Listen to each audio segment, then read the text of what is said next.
The young man, his face grim, leaped high into the air, diving towards the sparrow that struggled desperately to escape his grasp. But he was swift, closing the distance in a flash. With a single hand, he subdued and captured the bird. With a brutal, decisive snap, he broke the sparrow's neck. The pitiful creature ceased its struggles against his overwhelming strength. Under the downpour, Ren Xiaosu breathed a sigh of relief. After a whole night of lurking, he finally had his reward. Clutching his hard-earned meal, he quickly made his way back through the increasingly heavy acid rain. But he didn't notice the figure emerging from behind him, its intentions far from benevolent. A bald man appeared, his face a mask of malevolence, heading straight for Xiaodu. His eyes wide with fury, he roared, "Hand over your prey." Ren Xiaosu, small and nimble, swiftly turned to face him. Without a word, he greeted the man with a swift pan to the face. Reeling from the unexpected blow, the bald man clutched his cheek and moaned, bewildered. "I just don't understand. I just don't understand. How did I become the victim? What just happened? How can he move so fast? And he's so strong?" He hadn't even gone far when the system notification appeared. "Quest, gift your prey to an outsider." Xiaodu narrowed his eyes in confusion at the message. He glanced back at the bald man sitting dejectedly on the ground. Seeing him weeping miserably in the rain, understanding dawned. He finally realized who the system meant by outsider. Feeling a sudden chill down his spine, the bald man turned to see Ren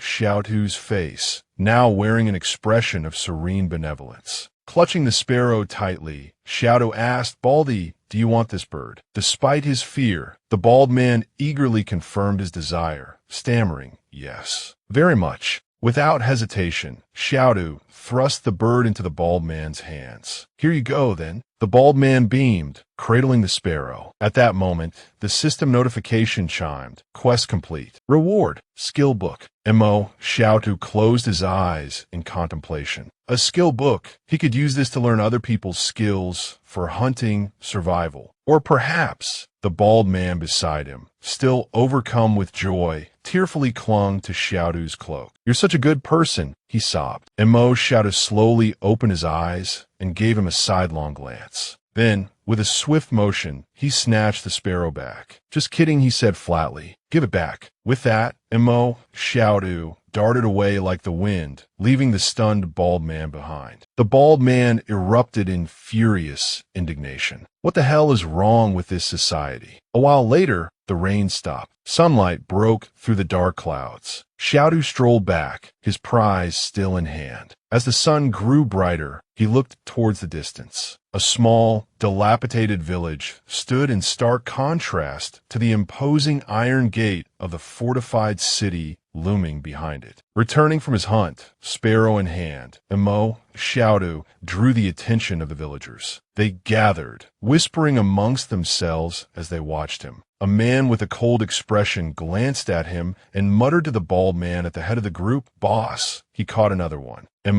Xiaosu narrowed his eyes, giving them a warning look. He tightened his grip on his pan, wary of their intentions. A reckless individual stepped forward aggressively. Xiaodu stopped, carefully observing the man's next move. Seeing Xiaodu return safely, a gray-haired man seethed, his eyes fixed on him with a venomous glare. Suddenly, a hand clapped him on the back. The gray-haired man glanced back suspiciously. The bald man, with a furrowed brow, muttered a warning. "All right, just leave him alone." Knowing they weren't going to cause any trouble, he continued walking forward. The bald man's voice boomed after him. "He's not right in the head." Xiaodu remained impassive, completely ignoring the remark. Beneath the towering city walls, he calmly walked towards the small houses. Xiaodu stopped in front of a small grocery store. He slammed the sparrow hawk onto the glass counter with a thud. "How much?" he asked the shopkeeper loudly. The clicking of the abacus abruptly stopped, startled by his sudden action.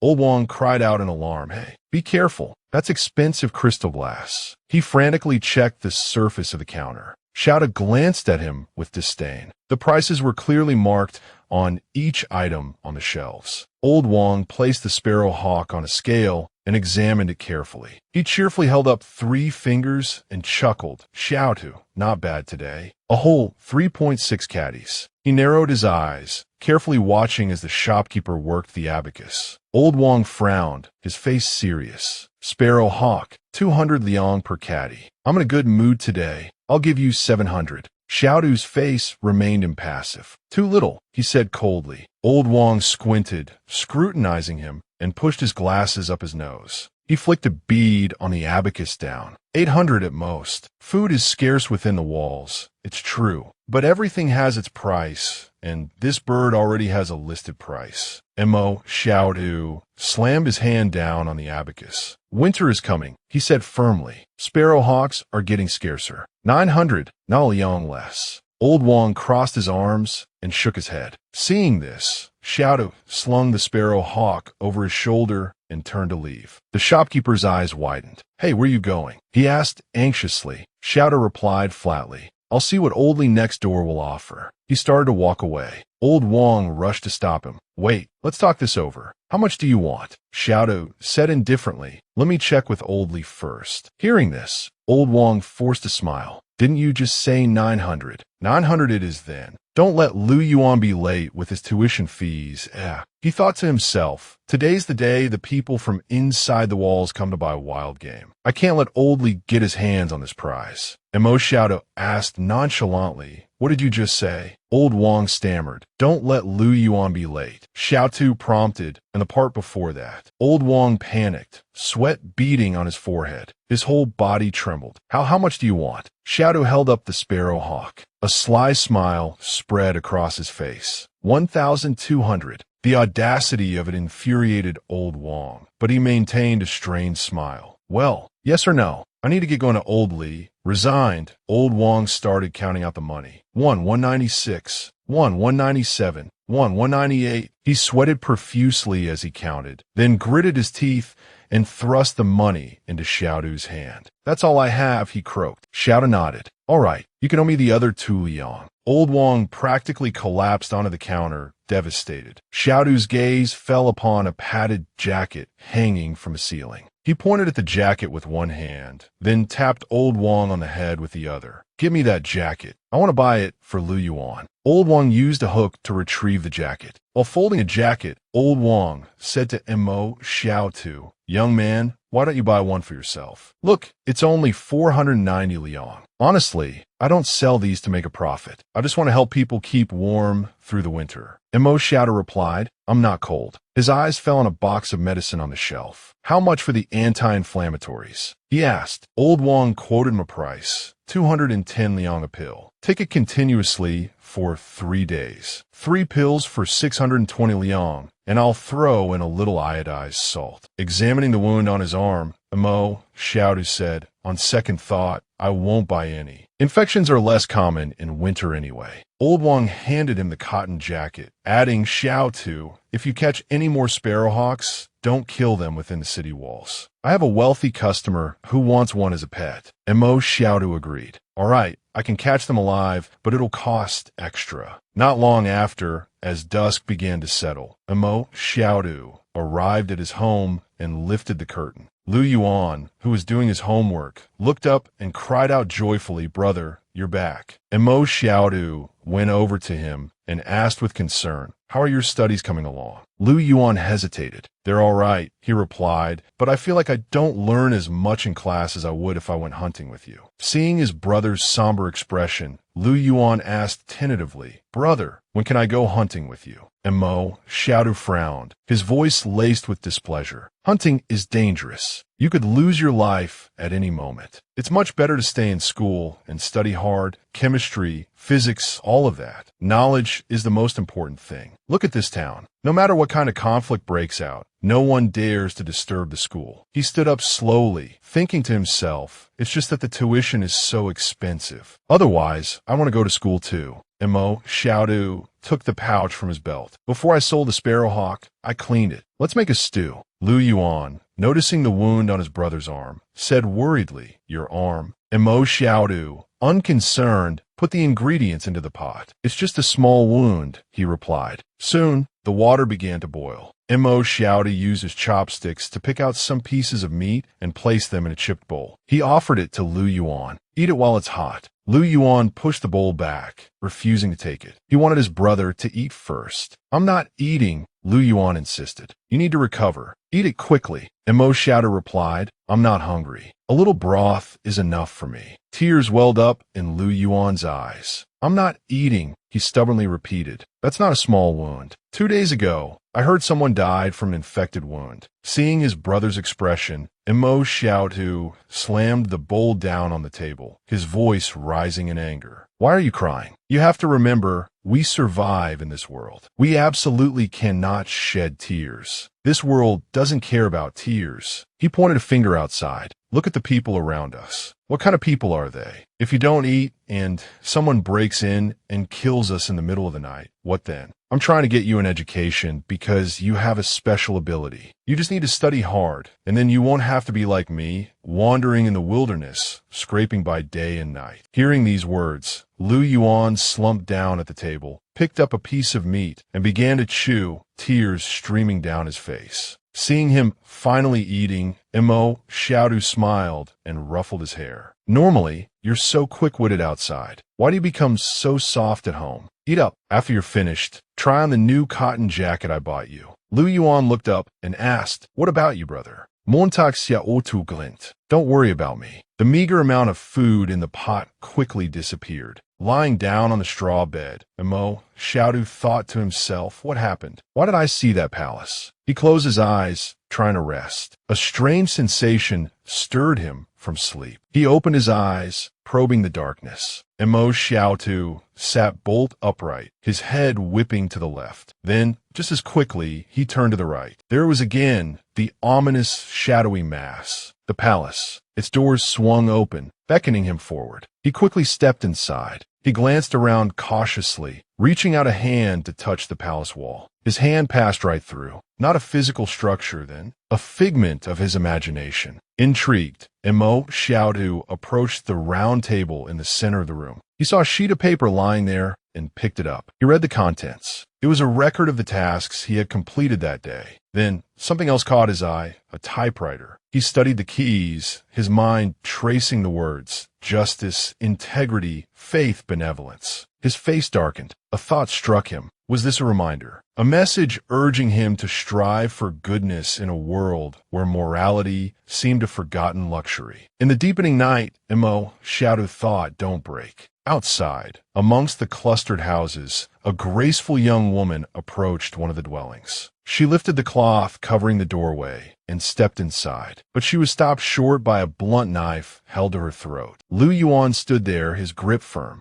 Xiaoyu trembled, her eyes fixed on the knife in Lu Yuan's hand. Recognition dawned on his face. "Sister," he stammered, bewildered. Xiaoyu stared at him as he lowered the knife. Flustered, she asked, "Lu Yuan, you're not asleep yet?" He gave her a cool, appraising look. Feigning concern, Xiaoyu asked, "Where's Xiaodu? I heard he was hurt." Lu Yuan nonchalantly sheathed his knife. "Just a little peck from Sparrow Hawk," he replied. Xiaoyu wrung her hands, her gaze falling on the sleeping Mo Xiaotu. A sad frown touched her lips. Lu Yuan watched her, his chin resting in his hand. "Sister Xiaoyu," he said, a note of weariness in his voice, "you're 8 years older than my brother. You don't need to be so concerned about him." His words stung. "You little brat," she snapped, her composure momentarily shattered. "I care for you both like you're my own brothers." She trailed off, her voice losing its force. Lu Yuan looked away unmoved. Xiaoyu straightened up. "All right, I'll be going," she said. "Tell Xiaodu I came by when he wakes up." "Sure," he replied indifferently. Lu Yuan watched as she turned and walked away, her steps unsteady. He waited until she was outside. Then, carefully, he climbed onto the table, positioning himself in front of the doorway. He clutched the blunt knife tightly, his eyes dark and watchful, scanning the surroundings. Just then, Mo Xiaotu's voice broke the silence, drawing his attention. "Don't bully Xiaoyu anymore," he said. "She's had a hard life." Seeing his brother awake, Lu Yuan spoke, his voice low.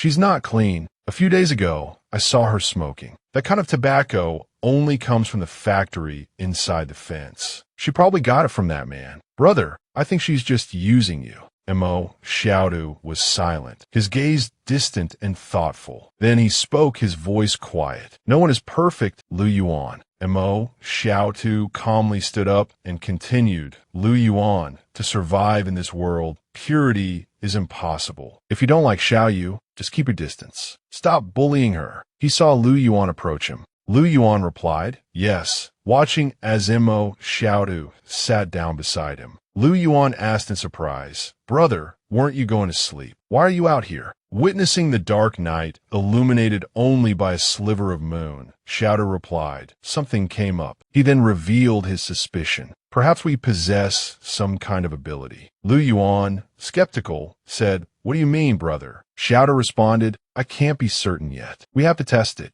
Mo Xiaodu looked up at the sky, a cold expression on his face. An image of a windswept sky flashed through his mind. He remembered a time when he and Lu Yuan huddled beneath a bush, seeking shelter from the elements. People often say that a few individuals in this world possess special abilities. I never believed it, but after meeting Xiaoyu, he trailed off, watching as Xiaoyu clasped her hands together, eyes closed, seemingly praying for a successful hunt. Xiaoyu suddenly realized Xiaoyu's ability was luck. Immediately, a sparrow fell from the sky, landing right in front of him and Lu Yuan. However, after praying, there's side effects. There are always some minor complications. Just then, Lu Yuan called out, pointing towards the heavens. Brother, look, a shooting star. Across the night sky, streaks of light shot across the darkness. Mo Xiaodu grabbed Lu Yuan's praying hands in alarm. Don't pray carelessly, he exclaimed. What, there's a backlash? Lu Yuan obeyed, then asked, brother, why do shooting stars fly so fast? What if people don't have time to make a wish? Xiaodu casually placed his hands behind his head. Isn't it obvious? They fly fast because they don't want to hear your wishes. Lu Yuan fell silent. The next morning, inside a large house, the teacher stood at the podium. Next, we'll discuss the era of scientific and technological civilization. Teacher Zhang, holding a book, asked, do you know what science and technology are? Lu Yuan, stifling a yawn, replied, no, sir. A few students giggled. The teacher, annoyed, snapped quiet. Pay attention. Mo Xiaodu stood outside the window, silently listening to Teacher Zhang. Let me use an example to explain what science and technology are. The teacher looked down at his book and continued his explanation. Xiaodu listened intently. When the teacher finished, he closed his book. He looked at his students and announced, all right, that's all for this morning. Everyone go and eat. Teacher Zhang glanced wistfully towards the window, but Xiaodu was no longer there. The teacher stepped outside and, seeing Xiaodu about to leave, said, starting this afternoon, you can come and listen to the lessons, but you cannot come inside the classroom. Mo Xiaodu bowed his head respectfully. Yes, sir, he replied, then looked up with a grateful smile. Thank you, teacher. Later, the teacher cooked a pot of porridge. Teacher Zhang ladled out 8 bowls, blowing on them to cool them down.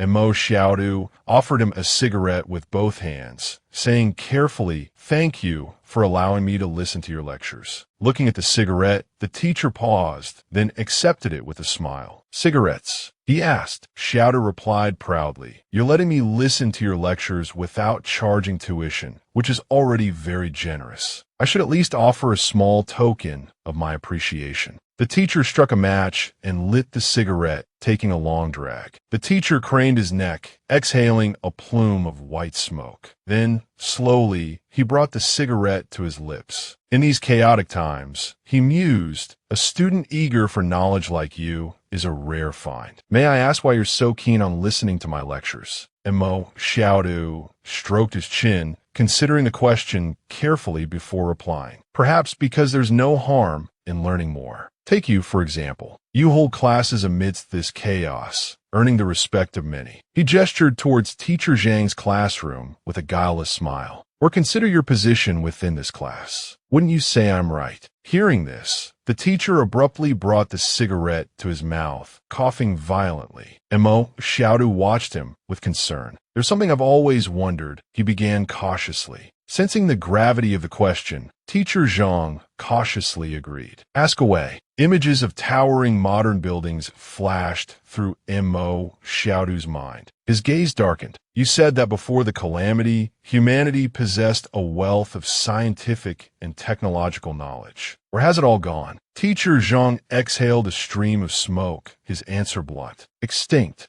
After that period of chaos, he continued, humanity's survival alone is a feat who has the time or resources to dedicate themselves to academic pursuits. Mo Xiaotu probed further. But surely some records must remain. The teacher closed his eyes and thought. There are some, he admitted. Looking up at the bright sun beyond the fortified walls, he continued, but they're in the hands of a select few. Mo Xiaotu followed his gaze, scrutinizing the barrier. He turned abruptly and began to walk. If that's the case, he asked, why not tear down these walls? He gestured emphatically at the imposing structure. Most beasts wouldn't dare attack humans unprovoked. If everyone stayed together, the walls would be unnecessary. Even a pack of wolves wouldn't act rashly. Furthermore, by dismantling the walls, we'd gain access to a wealth of scientific and technological knowledge. Wouldn't that provide more manpower to rebuild civilization? Teacher Zhang calmly took a drag of his cigarette and exhaled. It's simple, he stated, his tone matter-of-fact. As long as danger persists outside, the refugees will rely on these walls for survival. He glanced at the people tirelessly engaged in manual labor. In other words, he continued, we're cheap labor. Even if they work themselves to the bone, looking up at those walls, they're unlikely to ever escape them. With such immense profits at stake, why would the corporations inside ever allow this class-dividing barrier to fall? Do you understand? Teacher Zhang stubbed out his cigarette, saving half for later. He tucked it into his pocket and said sternly, let's get back to the lesson. No more questions on this topic. Catching Mo Xiaodu's intense stare, he thought to himself, this kid's probably hoping for a drag. Good thing I hit it. Teacher Zhang turned to leave. I'm going to change my clothes. These are reeking of smoke, and it wouldn't be good for the students to smell it. Mo Xiaodu's voice was nonchalant. So it's all right if I smell it. You didn't exactly tell me to keep my distance. The teacher felt utterly deflated, rendered speechless. Just then, the system announced a quest. The thirst for knowledge is never a bad thing. Learn and impart it to others. Montagsjaotu was startet, momentare die Stund. The teacher stepped before his students, a bright smile on his face. The children noticed his presence. Teacher Zhang frowned, covering his mouth with a cough before resuming his lecture. Ahem, all right then. This afternoon, we'll be studying survival techniques. Teacher Zhang calmly explained to the children, everyone shouldn't think danger is far away. That's only because you have your parents to protect you. When you grow up, you'll have to learn to protect yourselves. If you encounter a pack of wolves in the wilderness, what would you do? Hearing this, the children were dumbfounded. Teacher Zhang pointed at Mo Xiaodu and asked, you, tell me what you would do.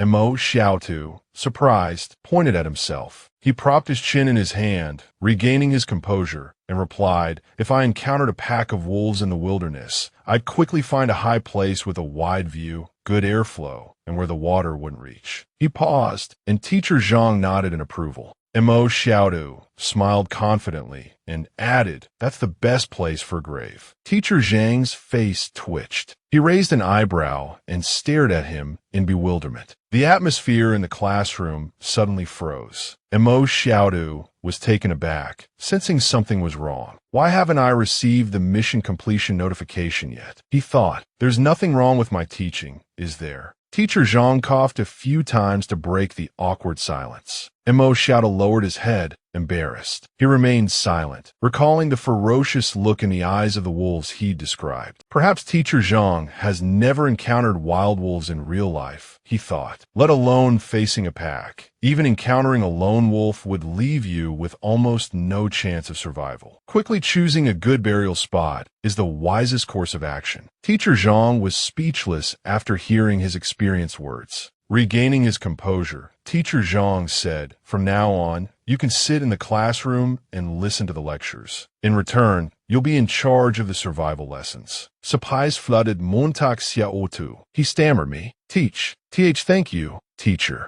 At that moment, the system notification popped up. Mission complete. Reward, strength +1. Mo Xiaodu stared as his body underwent a transformation. Feeling the strength coursing through him, he looked at his thin arms. I can actually feel muscles, he thought, his eyes wide with astonishment as he gripped his wrist. The palace wasn't a dream. I really do have special abilities. Comparing his normal physique to that of a grown man, he narrowed his eyes, lost in thought. Assuming the strength of an adult male is 3, and I was at about 2.5 before. Mo Xiaodu pondered, if I add 1 to that, doesn't that mean I've surpassed an adult? With this, my chances of survival in the wilderness will be even higher. A sly grin spread across his face. As he stepped outside, still lost in his thoughts, Lu Yuan called out from behind, "Hey." Mo Xiaodu jumped. Lu Yuan looked up at him inquisitively. "Teacher Zhang said you can sit in on the lessons," he said, "and he even wants you to teach." Lu Yuan's voice was full of naive wonder. "Does that mean he wants you to be his successor?" Mo Xiaodu stared at him, speechless. He rubbed his face awkwardly. "How do I explain this?" He thought. Probably not. He probably just wants cigarettes. Lu Yuan looked bewildered. "Are you serious?" Mo Xiaodu tilted his head, winked, and grinned. "But teaching in his place isn't bad either. Once I'm officially a teacher, I'll pass the position on to you." With a shrug, he turned and walked away. After all, the wilderness was where he truly belonged. Watching his casual departure, Lu Yuan gritted his teeth. "Not this again," he muttered. He watched Mo Xiaodu walk away, a wistful sadness in his eyes, thinking, he always tries to give me the best of everything. Mo Xiaodu chattered cheerfully, oblivious. Being a teacher is good too, but that guy isn't right for you.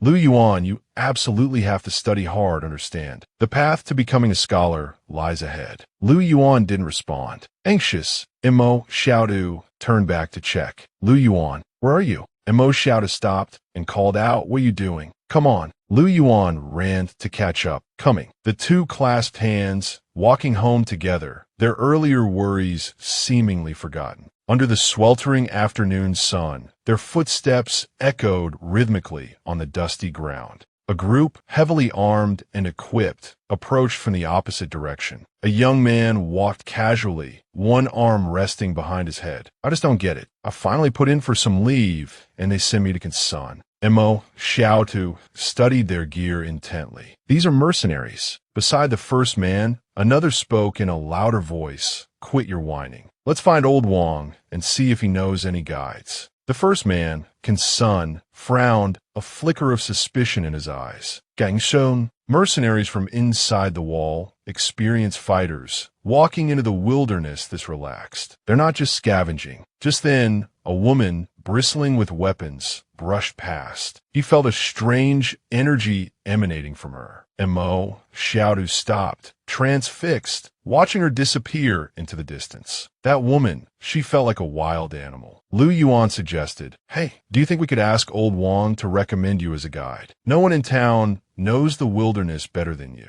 Mo Xiaodu calmly explained, "Kansan is dangerous. Without proper preparation and constant vigilance, going in there is suicide. Anyone who wants to can go, but I'm not taking that job." Lu Yuan, "Those people are strange. Stay away from them." Dusk settled quickly, and fires were lit. Mo Xiaodu pulled back the curtain to their dwelling, about to go inside. Lu Yuan's voice was laced with concern. "Are you sure you're okay? That wound?" Mo Xiaodu turned. "I'm fine." Lu Yuan wasn't convinced. "Don't lie. Last time you said you were fine, and then you were sick for a week." Montag Xiaotu stretched casually. "Relax. I wouldn't joke about something like this." Lu Yuan watched him silently as he disappeared behind the curtain. Outside, approaching footsteps and voices grew louder. "Did that Mo Xiaodu guy really escape the wolf pack?" Another voice replied, "Yeah, why would I lie?" The two inside exchanged startled glances. Lu Yuan reached for his weapon.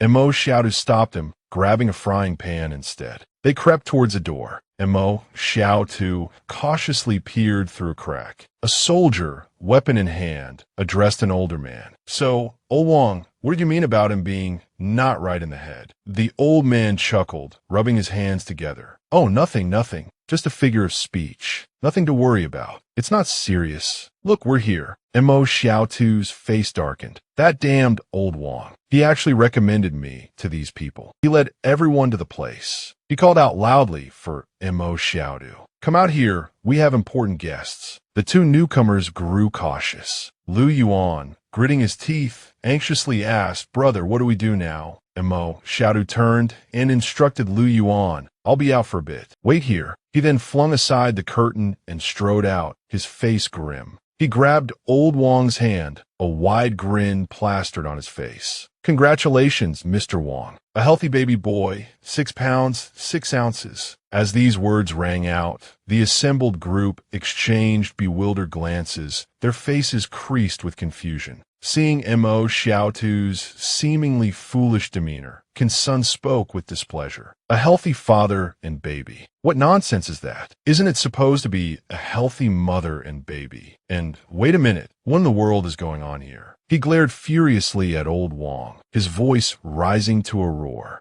Kinsun grabbed old Wang by the collar, pointing at Mo Xiaotu with his other hand. He's clearly out of his mind, and you said there was nothing wrong with him. Do you know the consequences of lying to us? He stormed off, ignoring old Wang's attempts to hold him back. Wait, sirs, let me explain. Tears streaming down his face, old Wang turned to Mo Xiaotu accusingly. Mo Xiaotu, you've ruined me. But Mo Xiaotu simply whistled nonchalantly. Old Wang hurried after Kinsun. Sirs, please let me explain. Kinsun called back, his voice booming, Wang Fu Gui. You have until dawn to find us a suitable guide, and you'd better not lead us into a death trap. Old Wang stammered his agreement. Yes, of course. All right, let's go. The woman walking behind Kinsun paused, glancing back at Mo Xiaotu with a look of intense anger. She then abruptly turned and continued walking. Catching her gaze, Mo Xiaotu frowned, a flicker of unease in his eyes. Suddenly, the system notification sounded. Random skill book acquired from Target. A scroll, tied with string, materialized. Mo Xiaotu thought to himself in surprise, learn a random skill. He unfurled the scroll. Ancient script covered the surface. Acquire the target's firearms proficiency skill. Confirm learning. Mo Xiaotu's eyes widened. He thought resolutely, learn. The system interface appeared. Uploading knowledge. Firearms maintenance. Maintaining and preserving firearms. Regular maintenance prevents corrosion and mold. Razating ansuras prope funcionality. Clean firearms, not in regular use monthly. Clean firearms in daily use weekly. Key maintenance points. Inspect the magazine and body for damage or deformation. Check the functionality of all moving parts and ammunition. Mo Xiaotu considered this carefully. This is all related to firearms, so I can really learn skills from other people. He frowned, looking up at the constellations above. Learning successful. Firearms proficiency level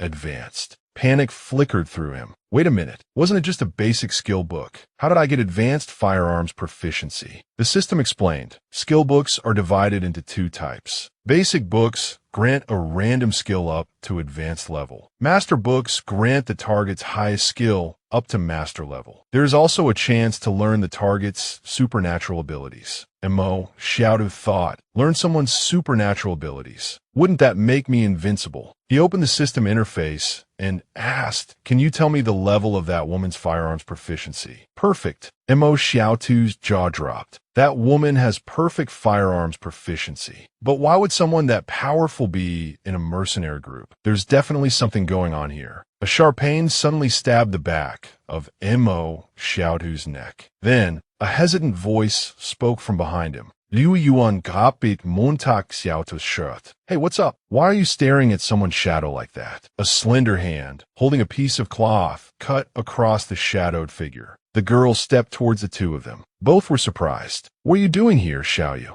Xiaoyu confidently smoothed her hair, a beautiful smile gracing her lips. I was hoping we could be like old times, the 3 of us, together. So, from now on, I'll be moving here. We'll be neighbors. Lu Yuan tugged Mo Xiaotu closer, whispering in his ear, Xiaotu's still a virgin, right? Xiaoyu's really going all out. Her old house was made of brick, you know? Annoyed, Mo Xiaotu pushed Lu Yuan away. Lu Yuan, you're incorrigible. Come here. Let's have a little chat about this. Anything Xiaodu doesn't understand, he can just ask. Mo Xiaodu cheerfully greeted Xiao Yu and then dragged Lu Yuan into the house. Looking back, he said, Lu Yuan, tone it down a bit, will you? Our situation isn't exactly stable yet. And stop teasing Xiao Yu. Suddenly, Mo Xiaotu's eyes widened as he noticed something. He pointed, dumbfounded, at the objects lying on the ground. Xiaotu, there are 2 potatoes buried over there, and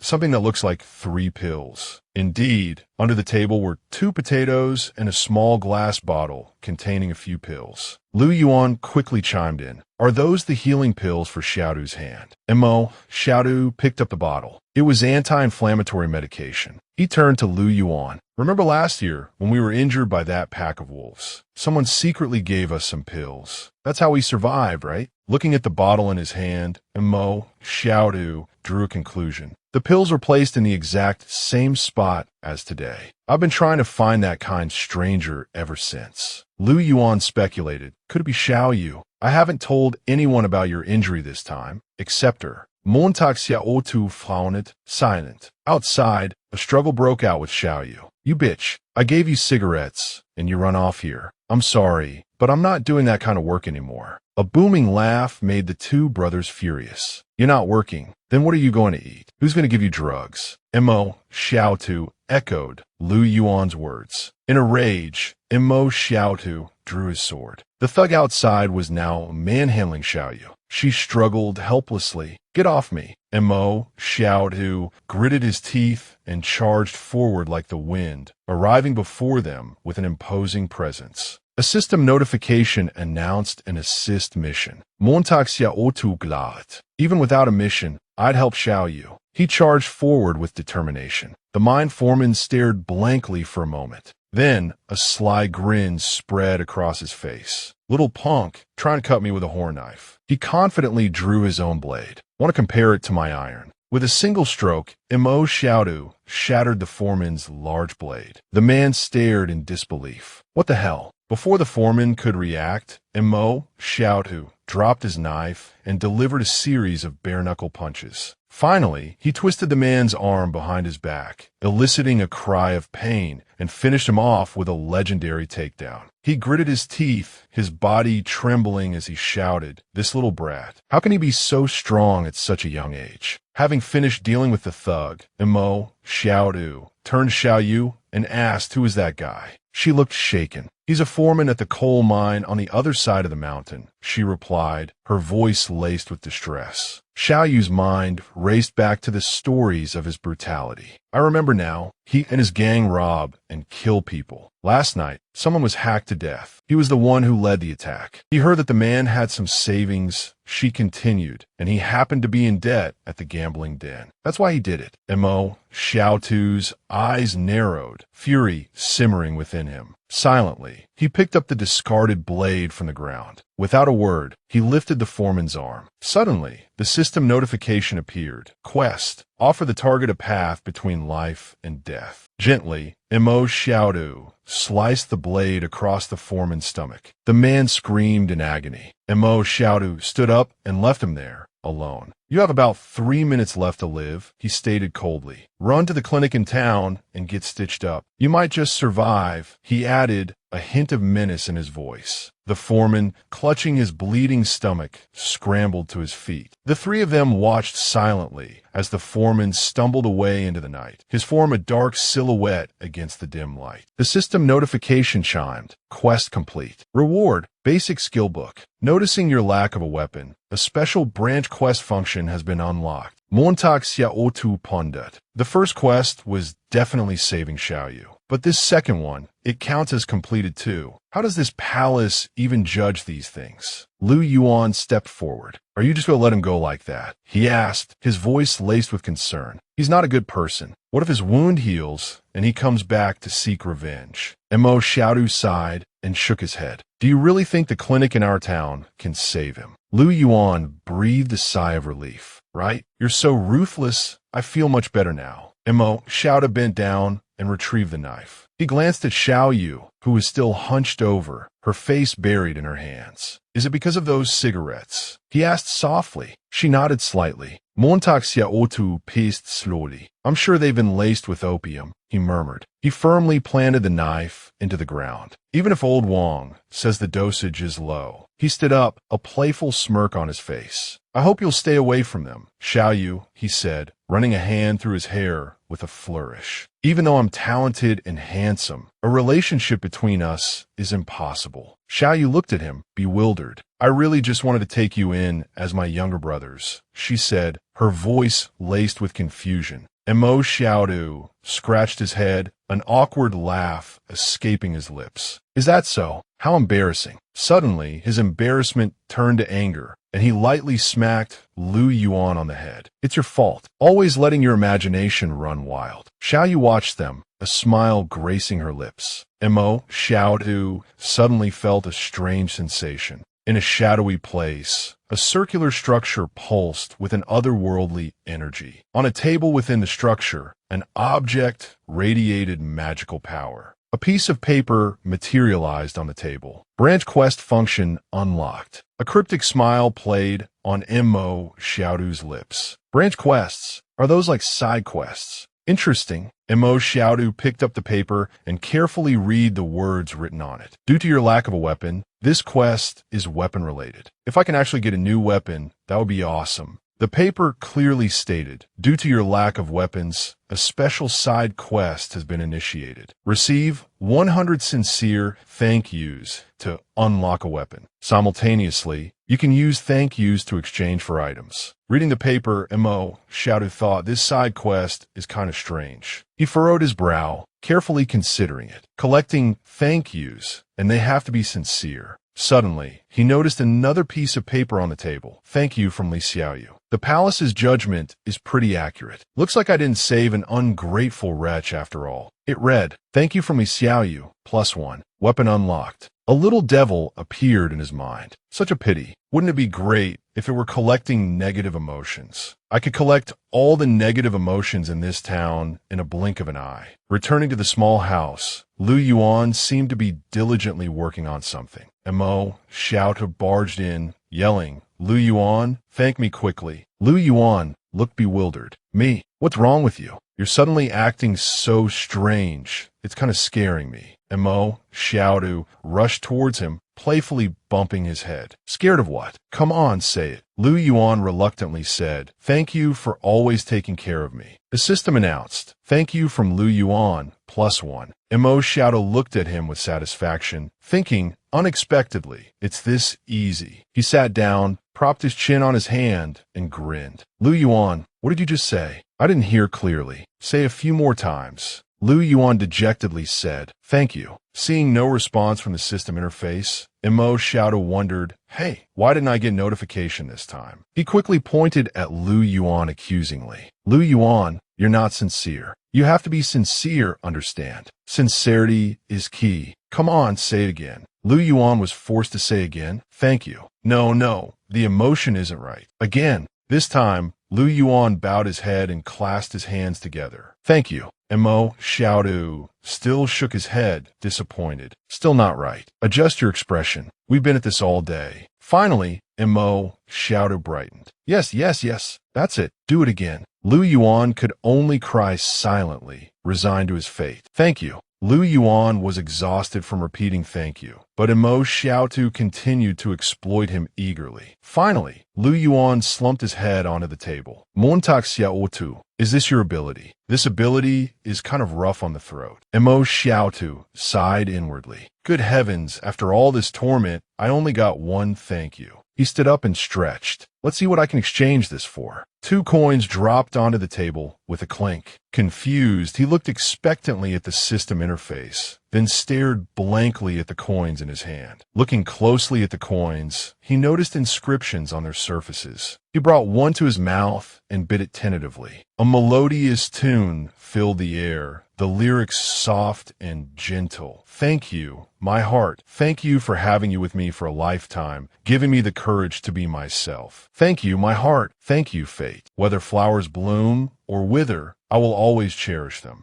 Mo Xiaodu suddenly realized there was something behind him. Turning around, he saw an antique machine resembling a vending machine. He quickly approached it, carefully observing. What's this for? He noticed a slot just the right size for the coins. Xiaodu paused, then inserted a coin to see what would happen. He slowly conducted his experiment. Sure enough, the box opened and a small bottle tumbled out. Xiaodu picked it up, thinking medicine. The more he thought about it, the stranger it seemed. This isn't right. If it's medicine, there should at least be a label indicating what it treats. Suddenly, the space around him shimmered and distorted. He sat dazed and stiff in front of Lu Yuan. Confused, Lu Yuan blurted out, "Did you do magic? How did another bottle suddenly appear in your hand?" He didn't answer, but seriously opened the lid. The bottle only had one word written on it: medicine. Could be a panacea. He reached in and pulled out a viscous, pitch-black liquid. "Whatever, let's try it," he muttered, gently applying the liquid to his open wound, smearing it on with a few strokes. A sudden wave of anxiety washed over him. Idiot, what if it's poison? But then, surprise jolted him.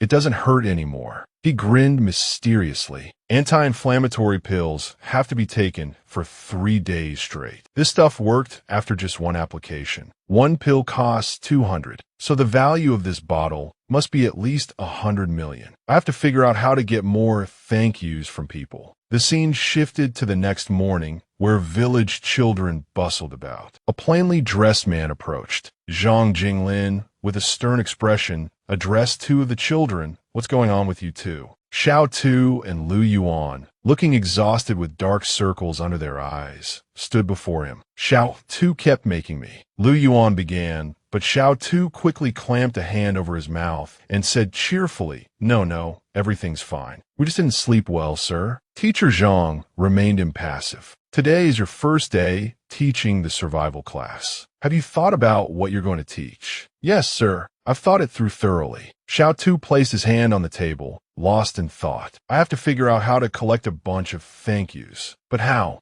"Good morning, teacher." The class chorused politely. Xiao Tu's mind lit up. "I've got it." He began his philosophical lesson. "Do you know how hard it is to be a teacher?" Xiao Tu asked. A student raised their hand. "It's a noble profession, sir. You all get to sit and listen," Xiao Tu continued, "but I have to stand all day. So, shouldn't you all say thank you, teacher?" The students looked slightly hesitant, but replied in unison, "Yes, sir." Teacher Zhang stood to the side, scratching his head in bewilderment. Outwardly serious, Xiao Tu's inner self was practically jumping for joy. From now on, you don't need to say good morning, teacher, when class starts. Just say thank you, teacher. These kids are so easy to trick, he thought, gesturing for the class to stand and bow their heads in thanks. "Let's try it. Everyone, thank you, teacher." He looked up in confusion. Why isn't anything happening? That's not right. These kids are thanking me, but there's no sincerity in their words at all. Frustrated, he scratched his head and walked away. Life never goes as planned. 9 out of 10 times, I have to find another way. As afternoon descended, he continued teaching enthusiastically. "Today, we'll discuss basic wilderness survival skills." The children yawned wearily. Wild rabbits don't actively attack people, but they're small, have long legs, and are surprisingly strong. One student gritted his teeth, thinking this guy talks so much. "Will he let us out?" Xiao Tu, beaming, continued, "So, you should know that wilderness survival is incredibly difficult. Therefore," a student suddenly interrupted, "Excuse me, teacher, but if you don't dismiss us soon, it will be dark. It won't be safe in town." Xiao Tu, startled, quickly regained his composure. He swiftly dismissed his students, who rushed out like a swarm of bees. "Thank you, teacher. Thank you, teacher."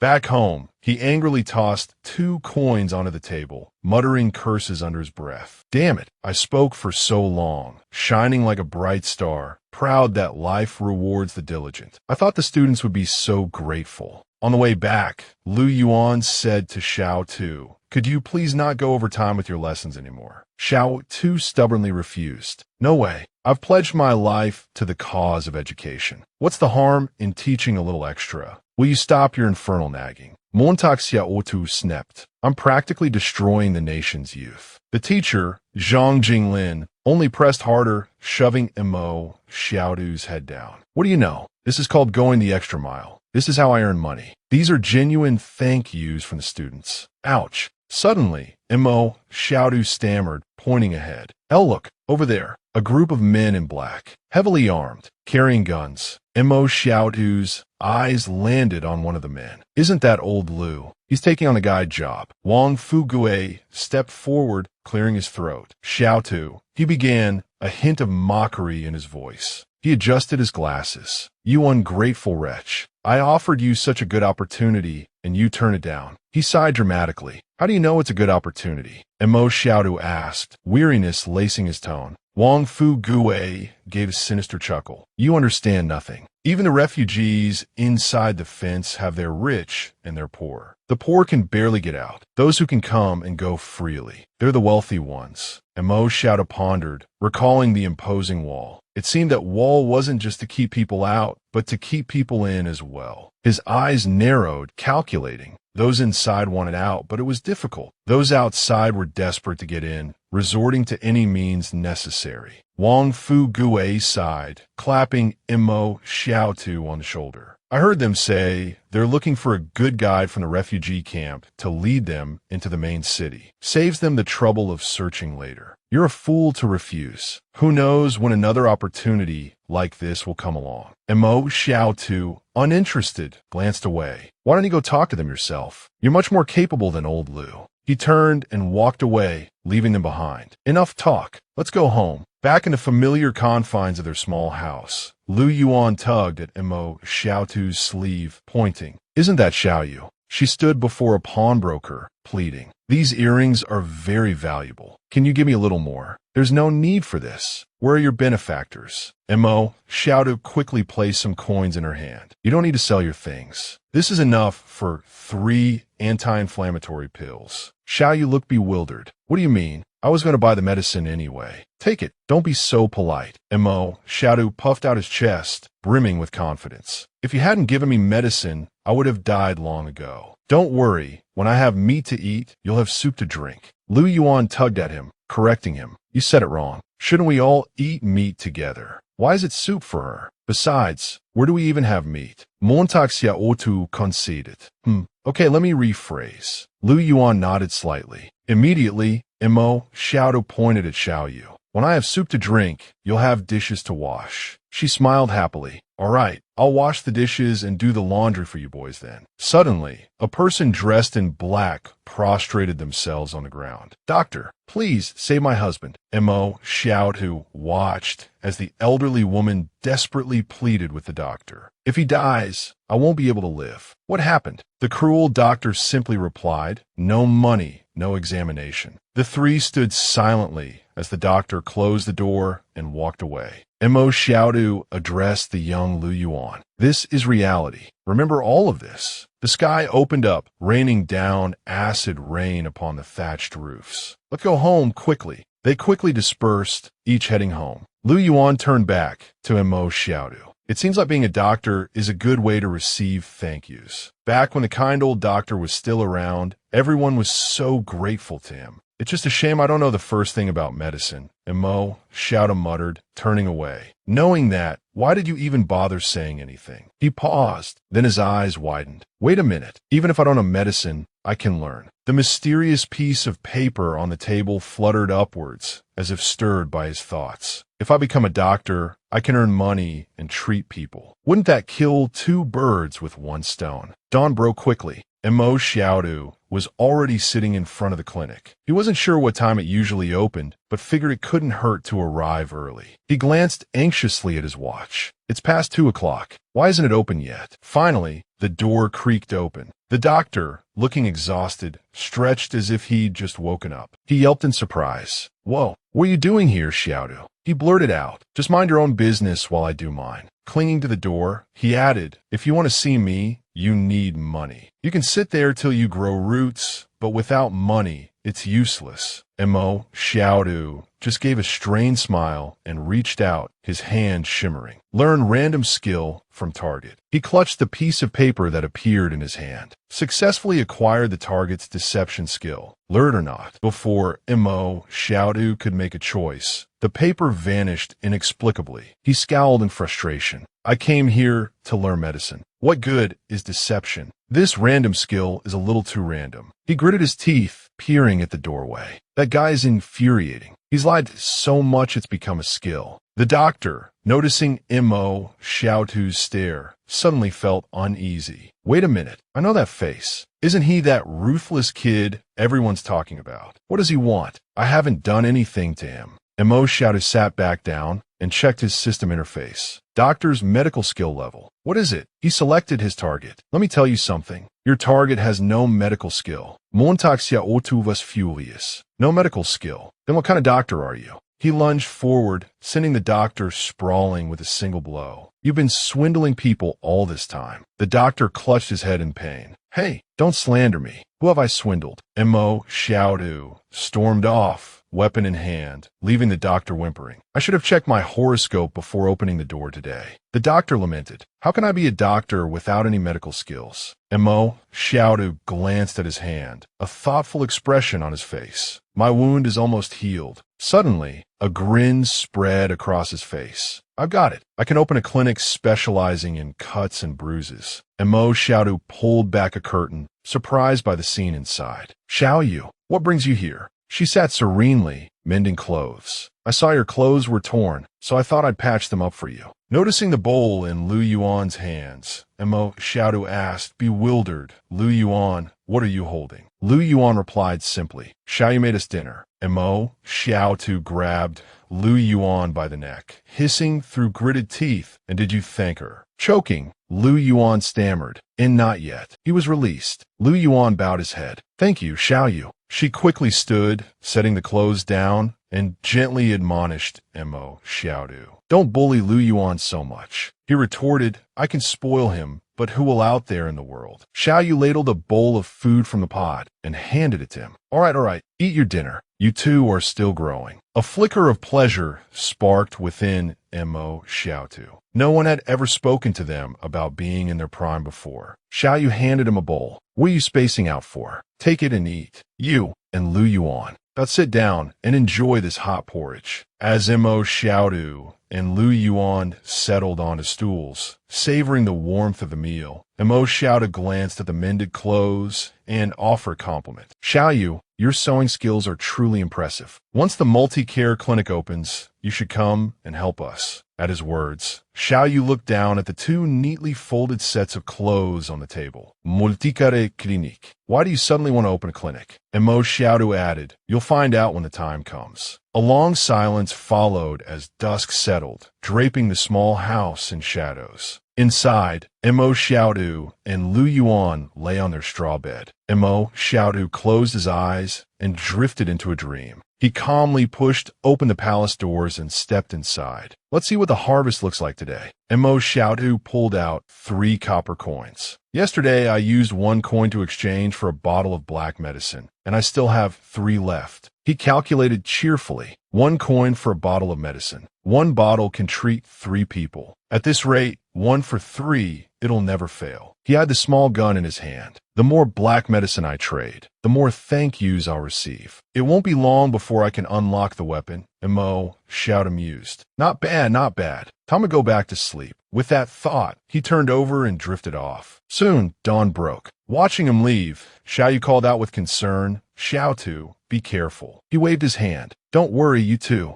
Mo Xiaotu walked with a spring in his step, thinking to himself, they say, shoot the bird that leads the flock. Tall trees catch the strong wind. Money should be kept hidden. He arrived where the farmers were toiling in the fields. Looking at their gaunt faces and sweat-drenched bodies, he thought, it's best not to pretend to be a good person without good reason. A man, noticing his strange behavior, frowned. Mo Xiaotu, what are you doing cutting grass here? As he cut the grass, Mo Xiaotu thought, even though I have the medicine now, to avoid suspicion. He paused, his eyes narrowing slyly at the man who had spoken, that I have to cut some weeds and pretend to be gathering herbs. Mo Xiaotu approached the man, lowering his voice conspiratorially. This isn't just any weed. It's a medicinal herb. The man raised an eyebrow skeptically. Mo Xiaotu continued, just by combining it in different proportions, it can be brewed into a healing medicine. Otherwise, how do you think my previous injuries healed? The man stared blankly, blurting out, didn't you just tough it out? Hearing this, Mo Xiaotu snapped, get out. Later,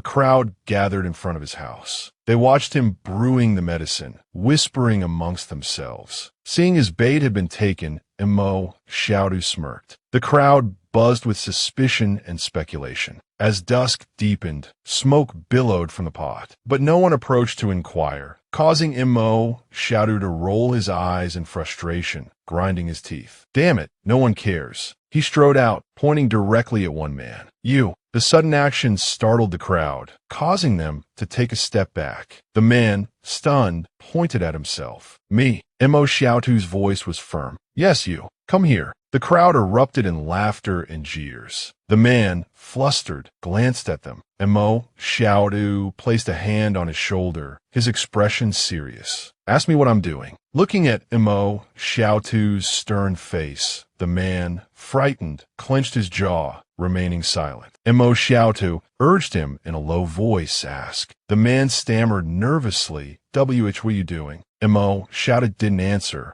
only nodded with a friendly smile.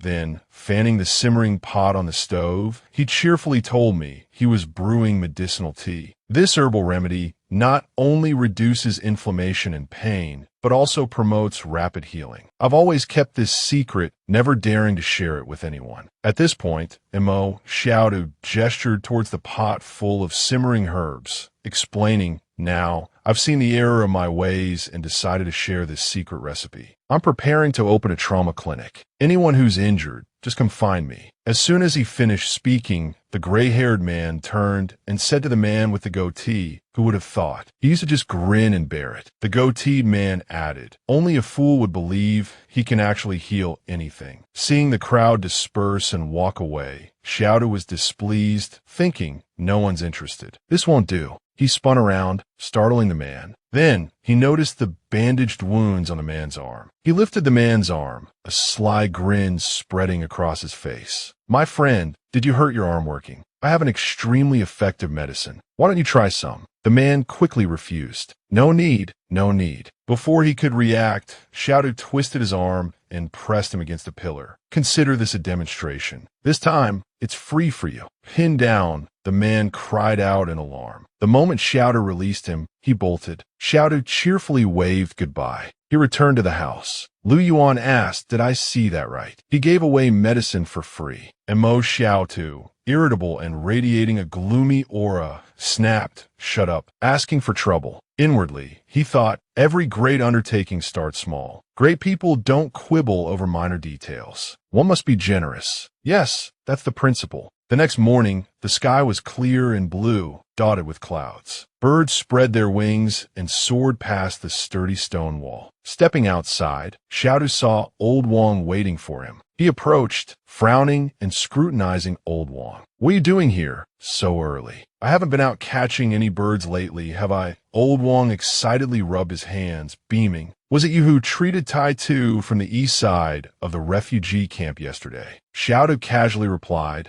oh, his name is Tai Tu. His head isn't made of iron, is it? Then, Old Wang, itching to make his proposal, said, do you have any more of that medicine? You could leave it with me. I'll sell it for you. Xiaosu crossed his arms and solemnly refused. No middlemen taking a cut. Old Wang cheerfully suggested, well, you could sell me some. Xiaosu indifferently replied, you're not injured. What do you need it for? At this, Old Wang leaned in and whispered, I saw something strange with Tai Tu yesterday. I want to know what your medicine really is. Or maybe try some myself. Xiaosu, beads of sweat forming on his brow, stared blankly at him. You can eat this medicine. Old Wang's glasses gleamed as he grinned slyly. What do you think? That guy tormented his wife all night after taking it. Doesn't that mean your medicine is quite potent? Where did you get it? Xiaosu calmly stated, family secret. Then, looking at him, he teased, but what would a lonely old bachelor like you want with it? Old Wang, opening the pouch at his waist, said, don't you worry about that. Xiaosu calmly held out his hand, signaling, for you, a friend, 600. He handed the medicine to Old Wang, money changing hands. Thank you. The system notification announced, gratitude from Wang Fu Gue +1. Watching Old Wang leave with a radiant smile, Xiaosu's face remained impassive. Time passed quietly. The iron gate still stood tall between earth and sky. On the other side, Old Wong clutched the bottle of medicine in both hands, joyfully walking forward. He eagerly presented the bottle. Here's what you wanted. In a clearing stood makeshift shelters with thatched roofs. Mo Xiaodu hung a large cloth banner in front of a doorway, bearing the large inscription, Doctor of Mortal Wounds, specializing in pain and suffering. Mo Xiaodu chuckled. Looks like business is finally picking up. Just then, the sound of hurried footsteps and pained groans echoed. Oh no, this is bad. I'm dying. I can't walk anymore. 3 men, bleeding and gasping for breath, stumbled forward. Hurry, hurry. Mo Xiaodu noticed the 3 men clutching their wounds, desperately trying to reach the clinic. Almost there, almost to the clinic. A quest notification flashed before Mo Xiaodu's eyes, prompting him to heal the 3 injured men. His eyes lit up. Wow, already got a job, he exclaimed internally. Then, in a lower voice, he muttered to himself, sorry, gentlemen. Mo Xiaodu quickly darted after the men, grabbing 2 of them, 1 in each hand, and hoisting them into the air. Having caught them, he carried them back and deposited them in front of his own makeshift clinic. One of the men, terrified, stammered, What are you doing? Mo Xiaodu glanced down and, with a straight face, fabricated story. That clinic you were going to.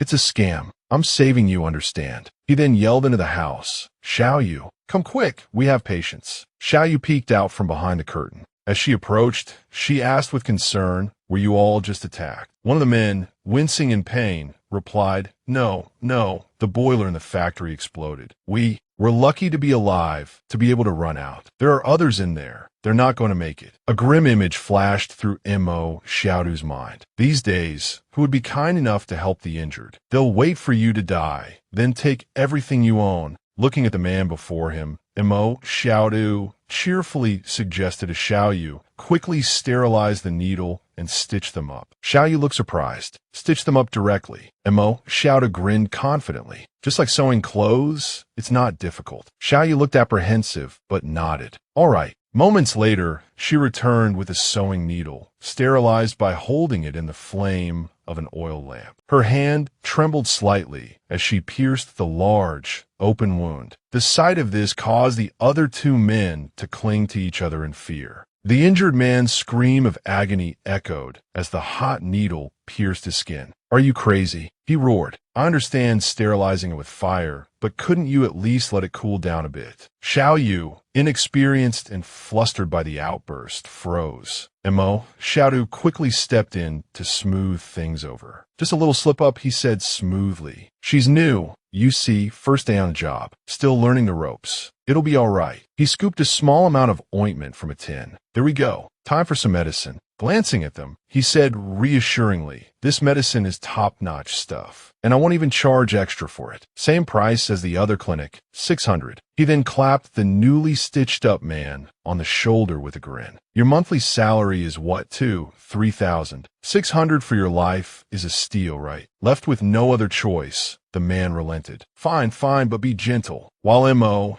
Xiaodu focused on this patient, the other 2 men began to quietly sneak away. Mo Xiaodu's eyes narrowed. Try to run, are we? Not so fast. He grabbed the limping man by the shoulder and pulled him back. We have a runner, Xiaoyu. Stitch him up first. I'll go take a look. Xiaoyu smiled gently. And what about you? If you want to run too, I can stitch you up later. The man, resigned to his fate, gave up. No running. Stitch me up. The man, having run a good distance, stopped beside a small house, gasping for breath. He sighed in relief. Phew, made it just in time. His moment of peace was shattered as a hand clamped down on his shoulder. He spun around in terror, only to be met by Mo Xiaodu's stern voice. Where do you think you're going? Mo Xiaodu's face creased in a threatening scowl. Try that again. A few minutes later, Mo Xiaodu hauled the man back. We're back, Xiaoyu announced, quickly resuming her stitching. A notification flashed on Mo Xiaodu's mental quest log. Quest complete. Reward, strength +10. The 3 injured men now lay on the mats. One of them spoke up, the pain, it's gone. This medicine is truly miraculous. Mo Xiaotu glanced at the next quest. Heal 10 patients. He stared dumbfounded. This was a chain quest. Night fell swiftly, a blanket of darkness punctuated by the bright glow of the moon and stars. A panicked shout ripped through the quiet of the thatched roof dwelling. No, no! Wolves are attacking the town.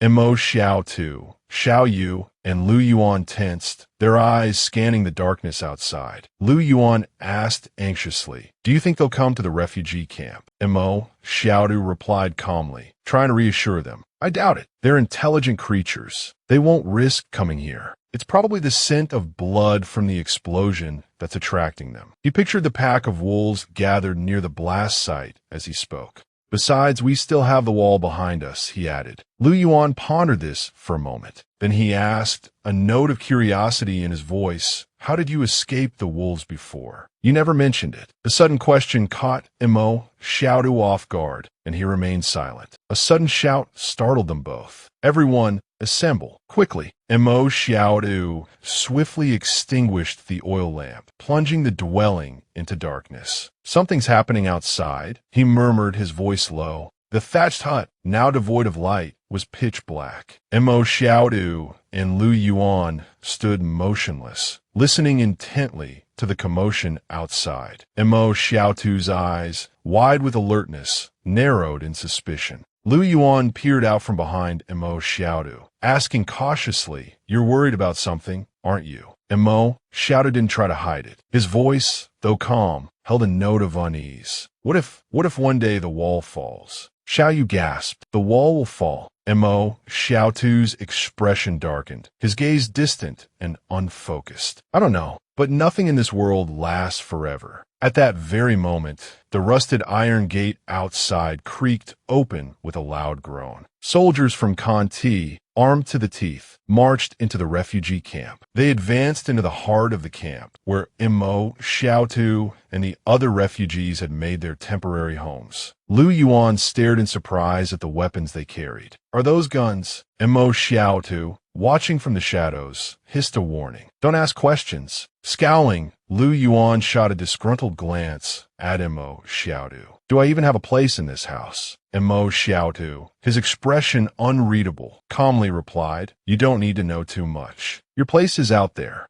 A soldier stretched, groaning. "It's just some dead factory worker, right? Why not wait until morning? Why hunt wolves in the dead of night?" Another soldier snapped, "Shut up. These are orders from above. What's there to complain about?" The first soldier shrugged. "Who's going to hear us? Those fat cats are probably busy with their women right now." While they grumbled, Xiao Yu, unnoticed, observed their weapons from behind. The skill book actually worked, she thought. "I recognize these guns, and if I get my hands on one, I can use it." Watching a large troop of soldiers moving deeper into the refugee camp, Mo Xiaotu's face grew serious. He instructed Lu Yuan, "Go to Xiao Yu's sister tonight. Wait there until I return." Seeing Mo Xiaotu reach the door, Lu Yuan asked anxiously, "Where are you going?" Mo Xiaotu didn't answer. He simply crouched and vanished from the thatched roof dwelling in the blink of an eye. The doctor's face contorted. He gritted his teeth, squeezing his eyes shut as if straining with all his might. Squatting in frustration, he cursed, "Damn it, constipated again." A dark figure flitted through the quiet stillness of the refugee camp. The doctor, relieving himself in a secluded corner, noticed the fleeting shadow. A flicker of suspicion crossed the doctor's mind. "Where's Mo Xiaotu going this late?" The night sky was illuminated by a raging fire. Mo Xiaotu moved towards the edge of the forest, where a large section of the city was ablaze. He silently assessed the situation. The factory manager had a gun, but the wolves still killed him. They must be incredibly fast. He probably didn't even have time to draw his weapon. Mo Xiaotu's expression tightened. "I hope their guns are still in the factory." Meanwhile, at the large factory, now engulfed in thick black smoke, Mo Xiaotu caught sight of something ahead that made him freeze. He was stunned to see a group of Kanti soldiers preparing to engage the wolves. The soldiers held their ground, wary and alert. The wolves snarled ferociously, baring their sharp fangs. The soldiers fired several rounds, but to no effect. Montauk Xiaosu vetched in disbelief. These beasts aren't afraid of bullets. Instead of retreating, the wolves lunged at the Conti soldiers. A soldier cried out in terror, but it was too late. A dark shape hurtled against the wall, followed by a spray of blood and a scream.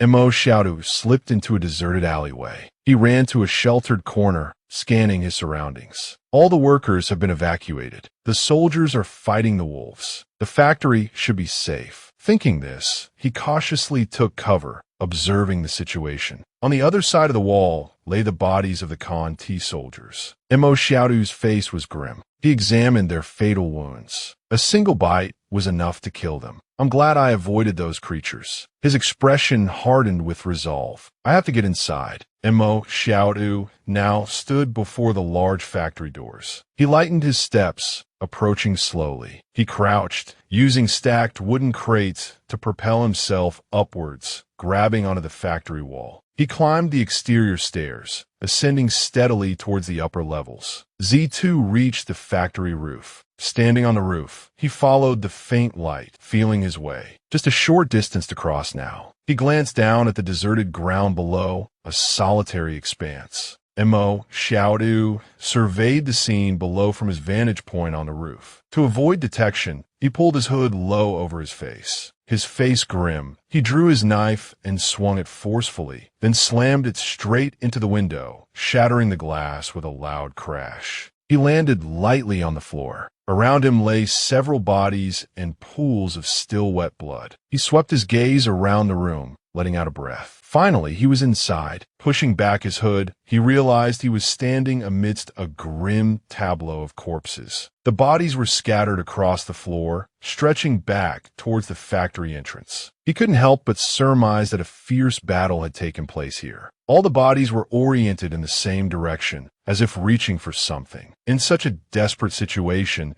it must have been something to draw them all, either a place of safety or a cache of weapons. Following the grim trail of bodies, he came to a staircase. Ren Xiaosu descended the steps carefully, the stairs seeming to stretch downwards endlessly. He then realized with a start what the dead had been reaching for. A solid steel door stood at the bottom of the stairs, an emergency shelter. He approached the large door, the light spilling down from above. He tried pushing it gently, then harder, but it wouldn't budge. Frowning, he assumed it was locked and knocked tentatively. Suddenly, a sound echoed from the other side. The click of a button. Ren Xiaosu quickly stepped back, wary. Someone was opening the door. As it cracked open, he slipped inside. A man inside asked, "Are you here to rescue me?" Wang Danyang took a closer look and realized it wasn't a soldier. It was the scavenger from the refugee camp, standing before him. Immediately, the man snarled and raised his gun. "So, it's the little thief come to loot. I recognize you. You're Ren Xiaosu from the refugee camp." Ren Xiaosu straightened up, studying the man carefully. It was Wang Danyang, the factory manager. Wang Danyang held the gun in one hand and pressed the button to close the door with the other. Seeing the door begin to close, Ren Xiaosu frowned. He was trying to trap him in here. Danyang smirked, gripping the gun with both hands. Ren Xiaosu narrowed his eyes, watching him intently. For a moment, they stood poised, the tension thick between them. Then, Ren Xiaosu suddenly exclaimed, "A gun." His gaze was fixed on the pistol in the other man's hand. A slow smile spread across his face, as if he'd just discovered a weakness. Montauk Xiaosu chuckled. Well, if it isn't Wang Danyang himself." Seeing him approach, Wang Danyang nervously warned, "Stay back." Ren Xiaosu ignored him and continued forward. "Why are you all alone in here?" he asked. Then, as if realizing something, his voice rose. "Wait a minute. You were the first one here, weren't you? You closed the door and left everyone else outside to die." Wang Danyang didn't answer. Instead, he barked, "You little beggar. Get me back to the refugee camp, and I might just spare your life." Ren Xiaosu let out a low, chilling laugh. "And how do I know you'll keep your word? You're afraid I'll tell everyone how you abandoned them to save your own skin, aren't you?" Dongyang wasn't afraid. He scoffed, a hint of admiration in his voice. Not bad, kid. Pretty clever. What makes you so sure? He squinted at Mo Xiaotu, a mocking glint in his eyes. Mo Xiaotu winked back, his tone playful. Just a hunch. Like they say, no one knows a son better than his father. Dongyang stared blankly, failing to grasp the meaning behind Mo Xiaotu's words. A moment later, realization dawned, and his face flushed with anger. How dare you insult me? You think I won't kill you? He began to rant, pacing back and forth. Fine, I'll give you a bullet, then barricade the door and wait for the army. I'm a citizen of this city. They'll come for me. Mo Xiaotu's expression hardened. He lunged forward, dagger in hand. Didn't you know? He asked, his voice low. Your gun's safety is still on. Dongyang's eyes widened in disbelief. He stared at the weapon in his hand, muttering incoherently. Capitalizing on Dongyang's momentary lapse in concentration, Mo Xiaotu slashed at his wrist with the dagger, disarming him and securing the gun. He then drove his elbow into Dongyang's chest, sending him sprawling. Dongyang cried out in pain. Before Dongyang could recover, Mo Xiaotu pressed the tip of the dagger against his chest. Dongyang stared at the blade, his eyes wide with terror, knowing the slightest movement could be fatal. Sweat beaded on Dongyang's forehead. Spare me, he pleaded. I'll tell you where I've hidden my valuables. Mo Xiaotu, wary of a trick, held his ground. Tell me first, he demanded. Then I'll consider it. Dongyang, far from being genuinely cooperative, was playing for time. Just a little longer, he thought, until the army arrives. You're still too naive, kid. But Mo Xiaotu saw through his charade. You're stalling, he said, his voice flat. That rib pierced your lung. Even if you made it back, how long do you think you'd last? Let me save you the trouble. With those words, he plunged the dagger into Dongyang's chest. Blood spurted. Dongyang screamed. Mo Xiaotu withdrew the blade, leaving Dongyang slumped on the ground, lifeless. Dead, Mo Xiaotu muttered. He knelt and searched Dongyang's body. After a moment, he found 2 full magazines and grinned. Jackpot! Still a few rounds left. He pocketed the ammunition and quickly left the emergency shelter, exiting the factory. Gotta get out of here, he thought. Dongyang's reinforcements could arrive any minute. Mo Xiaotu hurried back to the thatched roof dwelling in the refugee camp, breathing a sigh of relief when he reached it. Lu Yuan, seeing him return safely, rushed to his side. You're back. Are you all right? Are you hurt? Mo Xiaotu offered a reassuring smile and inquired about the situation in the camp. I'm fine. What happened in town while I was gone? Are the soldiers back? Lu Yuan, still worried, continued to check for injuries as he spoke. Some of them returned. They brought back a few wounded. Mo Xiaotu sighed and gently pulled his arm away. Stop fussing. I'm really not hurt. He poured himself a cup of tea and drank it in one gulp. Lu Yuan continued his report. They also brought back the bodies of their comrades and the wolves. They said the rest of the soldiers continued towards the factory. Mo Xiaotu nodded thoughtfully. So, the wolves are still afraid of gunfire. Against armed soldiers, their chances aren't good. Just then, several military trucks rolled into the refugee camp. Soldiers barked orders. Everyone out. Everyone out. The refugees scrambled out of their shelters. Someone called out, what's going on? A man, presumably Wang Songyang, leading the soldiers, stepped forward. Anyone who left the camp tonight, he announced, will be handsomely rewarded. Drawn by the commotion, Mo Xiaotu and Lu Yuan emerged from their dwelling to see what was happening. He frowned, watching the group of menacing men armed with weapons. How did they find this place? Before leaving, I disguised Wang Dongyang's wounds to look like wolf bites. It would be difficult for an average person to notice anything amiss. Could they have discovered that Dongyang's gun is missing and become suspicious? He recalled the moments back in the emergency shelter after killing Dongyang, taking the gun and the remaining ammunition. Carefully observing the group being harshly interrogated, he felt a surge of unease. So, they're looking for the gun. Amidst the chaotic scene, a loud voice cried out, I know who went out in the middle of the night. Dongyang pressed, Who? Wudong bellowed, Mo Xiaotu. I saw him with my own eyes. He pointed directly at Mo Xiaotu. It was him. Both Mo Xiaotu and Lu Yuan were taken aback. Mo Xiaotu, stunned, hadn't expected to be discovered. Dongyang ordered his men to search him.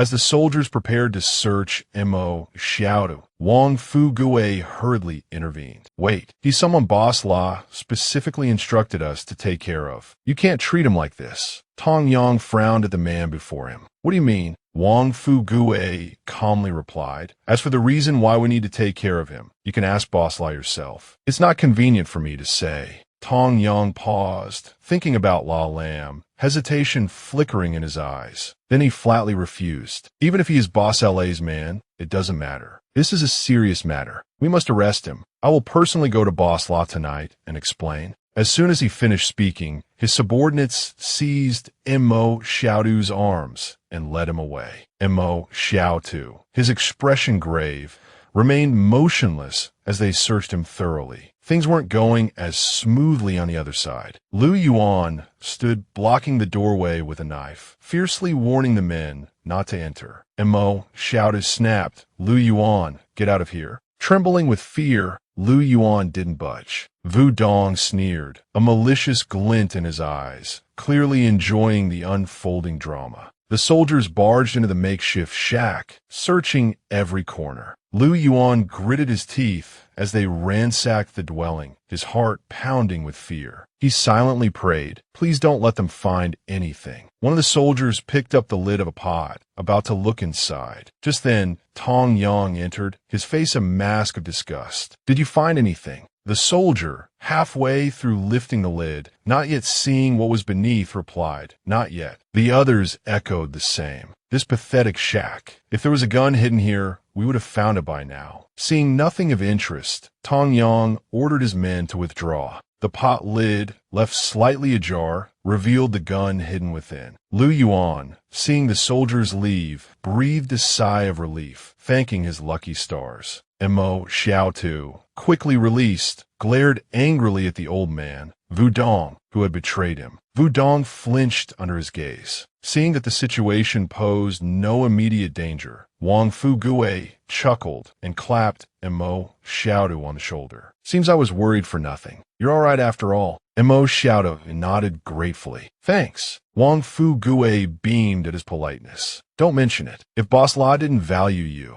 I wouldn't have dared to speak up for you." Hearing this title repeatedly piqued Mo Xiaodu's curiosity. "What does Boss La do?" Wang Fugue leaned in close and whispered, "Boss La is a representative of the Conti Financial Group in Fortress City 113. He's quite fond of your medicine." Understanding dawned on Mo Xiaodu. So Wang Fugue had taken the medicine into the city. Wang Fugue clapped Mo Xiaodu on the shoulder again. He said, "As long as you continue to supply him with a portion of the medicine, you'll be under his protection." Mo Xiaodu, his face serious, probed, "Could you ask Boss La if we could enter the city?" The request seemed to catch Wang Fugue off guard. He frowned. "We're all contaminated. How could we get in? Besides, if you go inside, who'll gather the herbs for him?" He sighed. "Believe me, I'd like to go in too." Mo Xiaodu's face fell. The old man just wanted to keep using him. He'd never let them inside. While the two were talking, Lu Yuan, trembling and dizzy, called out from behind, clutching at the corner of Mo Xiaodu's cloak. Then he collapsed unconscious onto the ground, startling both men. The suddenness of it frightened Mo Xiaodu, and he cried out, "Lu Yuan! Lu Yuan!"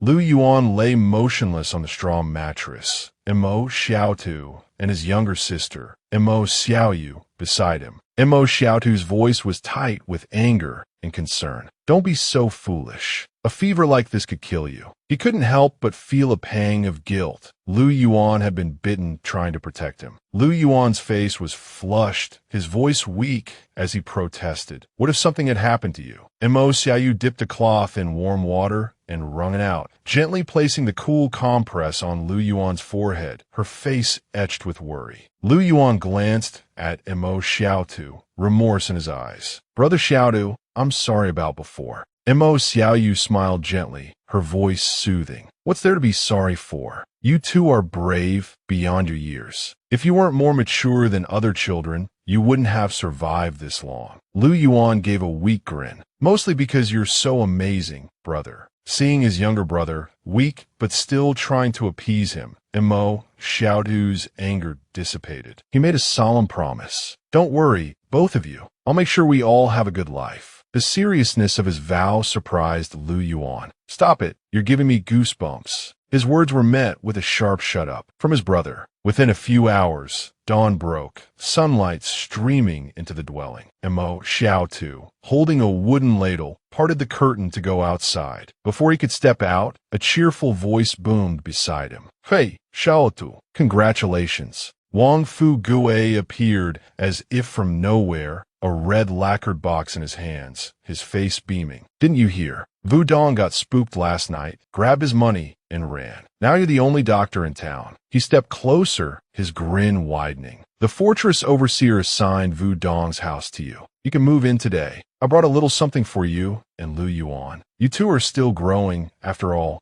Wang Fu Gue spoke as he pressed a red, lacquered box into Xiaodu's hands. "Eat this. It's good for your health." Xiaodu looked at him dubiously. "What is this?" He opened the lid and peered inside, curiosity piqued. Wang Fu Gue, seemingly unconcerned, replied casually, "You wouldn't know. It's precious, aged bird's nest, highly nourishing." Xiaodu held the bird's nest up, a look of disgust on his face. "I heard Zhang Jinglin say bird's nest is swallow saliva, but I think, how can saliva be so sticky? It must be a rumor." Wang Fu Gue froze, dumbfounded, as if he couldn't comprehend what he'd just heard. Frustrated, he made to snatch the box back. "If you don't want it, give it back. Don't talk about it like it's disgusting. This is Bloodbird's nest. Do you even know what Bloodbird's nest is?" Xiaotu, a playful glint in his eye, poked at the reddish streaks within the delicate strands. "Don't mind me, just joking." He slung an arm around Wang Fu Gue, pulling him closer, and whispered, "No more nonsense. Let's talk business. You haven't been out collecting herbs lately. You're almost out of that black medicine, aren't you?" Xiaodu looked at him quizzically. "Didn't you just buy some?" His gaze drifted downwards towards Wang Fu Gue's groin, causing the older man to shove him away angrily. "What are you looking at?" "I bought that for the big boss in the city." Xiaodu remained indifferent, his nonchalant attitude further infuriating Wang Fu Gue. "Don't you pretend. Without me smuggling that medicine into the clinic, you'd have nothing. It practically fell from the sky into your lap." After listening to Wang Fu Gue's rant, Xiaodu finally relented. Fine. Here's the medicine." 1, 2, 3 bills appeared in Xiaotu's hand as Wang Fu Gue quickly snatched the medicine. Xiaodu stared blankly at the quest notification that popped up. "Thank you from Wang Fu Gue, +1. He couldn't help but sigh.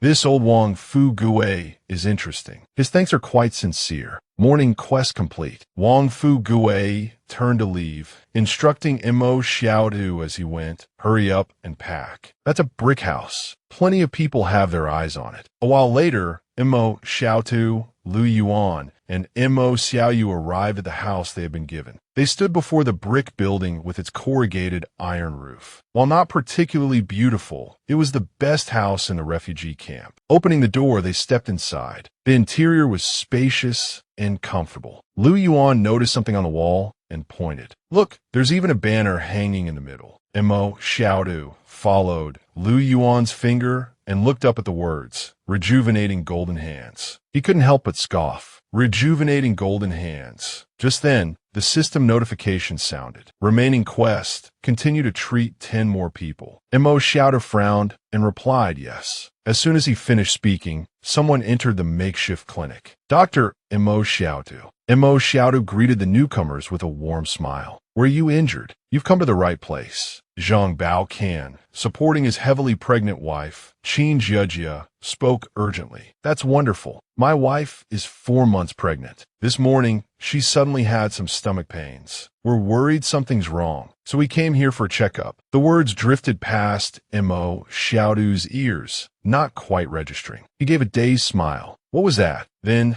the reality of the situation hit him, and he froze, muttering, "Pregnant." He rubbed his chin thoughtfully. This is a bit complicated. After a pause of barely 2 seconds, he asked, save the mother or the child? Zhang Bao gaped, stammering, save. Both husband and wife stared at the doctor in front of them, as if he were a con artist. And Mo Xiaodu scratched his head, laughing sheepishly as he confessed, I'm so sorry. To be honest, I don't know how to examine gynecological cases. It wouldn't be right to deceive you. His hands rested gently on their shoulders, a small smile playing on his lips as he politely dismissed them. You could go to the schoolhouse and ask teacher Zhang to borrow some books, and Mo Xiaodu suggested. Just don't take any medicine randomly. I know pregnant women shouldn't take just anything, but I'm not sure about other specifics. You could ask teacher Zhang. He escorted the couple all the way to the door, waving goodbye. Take care now, he called after them. Zhang Bao helped his wife up, and before leaving, turned back to offer Mo Xiaodu a compliment. I think you're better than the doctor we had before, he said. Last time I was sick, he was too scared to even give me any medicine. And even when I did finally get some, it didn't help at all. The two bowed their heads gratefully. Thank you, doctor, they murmured. Mo Xiaodu, momentarily stunned, stared at the notification from his system. Thank you from Qin Jiejia, +1. Thank you from Zhang Bao, +1.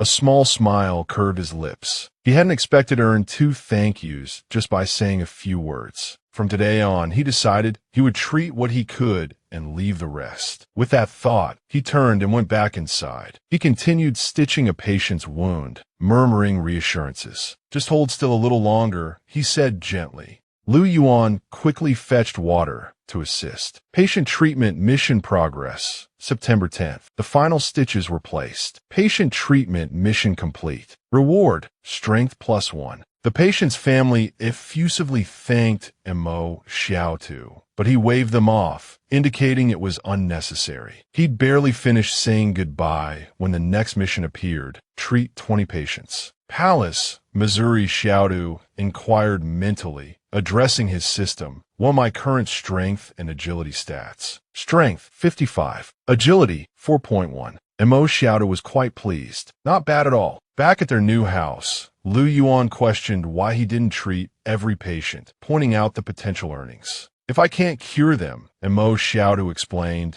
trying too hard will only make things worse. I could end up harming them. Lu Yuan was puzzled, but the doctor before didn't know how to cure people either, and he still treated them. Mo Xiaodu immediately objected. I won't do that, he declared. And look what happened to him. When things went south, no one helped him. There are limits to what we should do. Lu Yuan countered, but if something happens to us, no one will help us either. These days, people are just waiting for others to fail. With that, Mo Xiaodu clapped Lu Yuan hard on the shoulder, his grip tightening until the younger boy winced. Remember this, Mo Xiaodu said sternly. Don't let the sadness of this era become your own sadness. Lu Yuan stared, still processing this piece of wisdom, when Zhang Bao appeared hesitantly at the door. Dr. Mo, he called softly. He finally worked up the courage to speak. I have a strange ailment, he confessed. Could you examine me? And please, keep it confidential. Mo teased him. If it's not a serious illness, I won't treat it. Zhang Bao quickly backtracked. No, it's serious.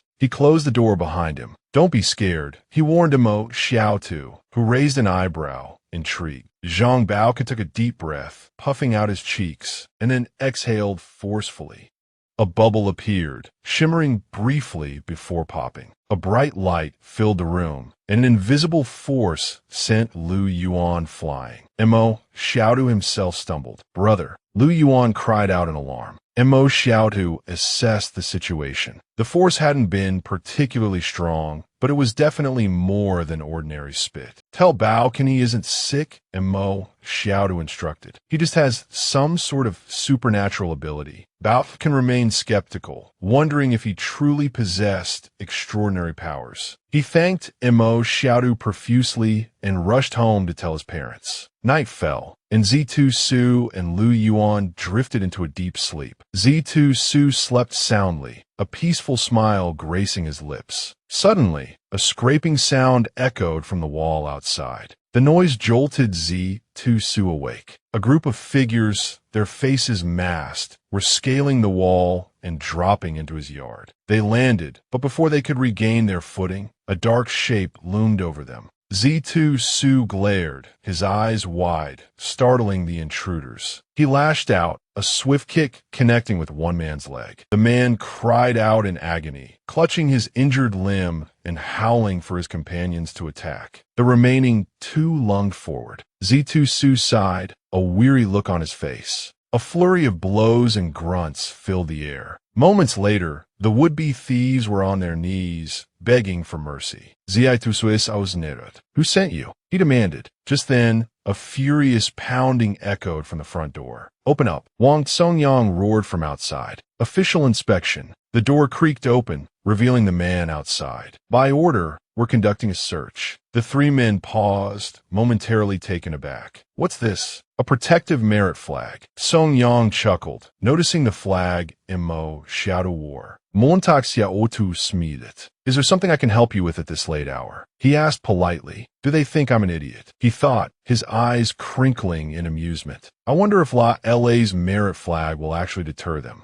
But Wang Songyang, undeterred, jabbed a finger towards the interior of the house. Search. Imo Xiaodu was forced to step aside. Didn't you already search last time? He protested. Last time was last time. This time is this time, Songyang retorted. Imo Xiaodu watched warily as they entered his home. A bunch of useless thugs sent to find a gun, one of them muttered. Haven't found the gun yet, but we caught you. He turned to face Imo Xiaodu, who feigned ignorance, whistling innocently. I'm Wang Songyang, the man announced. If you want Boss La to take revenge, just mention my name. Imo Xiaodu offered a dismissive chuckle. No need, he replied. You haven't done anything wrong. Wait a minute, Wang Songyang. Could he be related to Wang Dongyang? If so, he won't let me off easily. Report. No gun found. One of the searchers called out. Wang Songyang glanced at Imo Xiaodu. As long as the gun thief isn't caught, I'll keep investigating. He clapped Imo Xiaodu on the shoulder as he turned to leave. You know, he said, it's a shame you weren't born in the city. You'd make a much better soldier than my cowardly underlings. With that, he led his men away. Imo Xiaodu finally relaxed, letting out a breath he hadn't realized he'd been holding. Good thing I hid the gun in the mountains a few days ago when I was collecting herbs. This raid was completely unexpected. Imo Xiaodu sighed in relief. The next morning, the sun rose high in the sky, casting its golden light across the land. At the makeshift clinic,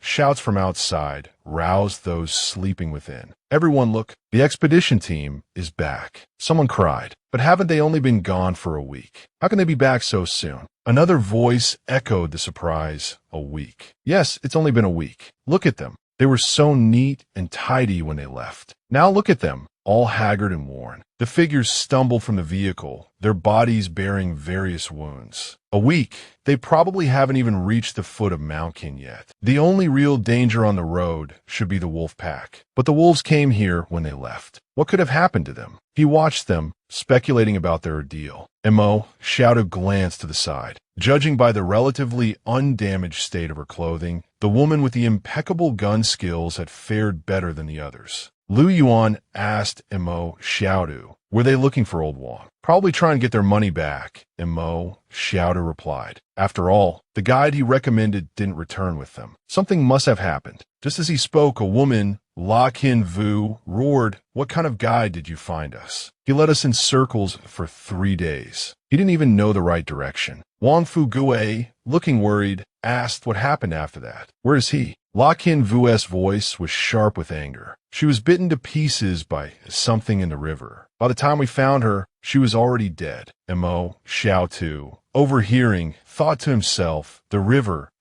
outside the city. I've never heard of anything dangerous there. Wang Fugue, now looking helpless, explained, I told you all. If you want to go to Mount Can, you have to find Imo Xiaodu. But you wouldn't listen. He's busy working for Boss Law right now. La Kinvu questioned, you have connections with Boss Law. It's that kid who predicted father and son. Peace, Wang Fugue blurted out. It's him. La Kinvu continued to interrogate him. Is he the only one who can lead people through Mount Can? Wang Fugue didn't hesitate. That's right. With a snort, La Kinvu turned and walked away. Let's go back to the city. As she finally departed, Wang Fu Gui turned to look at Mo Xiaodu. He hurried over and called out, Xiaodu, I helped you get rid of that expedition team. Aren't you going to thank me? Mo Xiaodu turned to face him and grunted. Are you still blaming me? I recommended you with good intentions. Mo Xiaodu said flatly, just go. I'll draw you a map and you can lead them. Then you can enter the city and take refuge. Wang Fu Gui quickly countered, I don't have your skills. Besides, what about my son if I go inside? Wang Fu Gui's words angered Mo Xiaodu.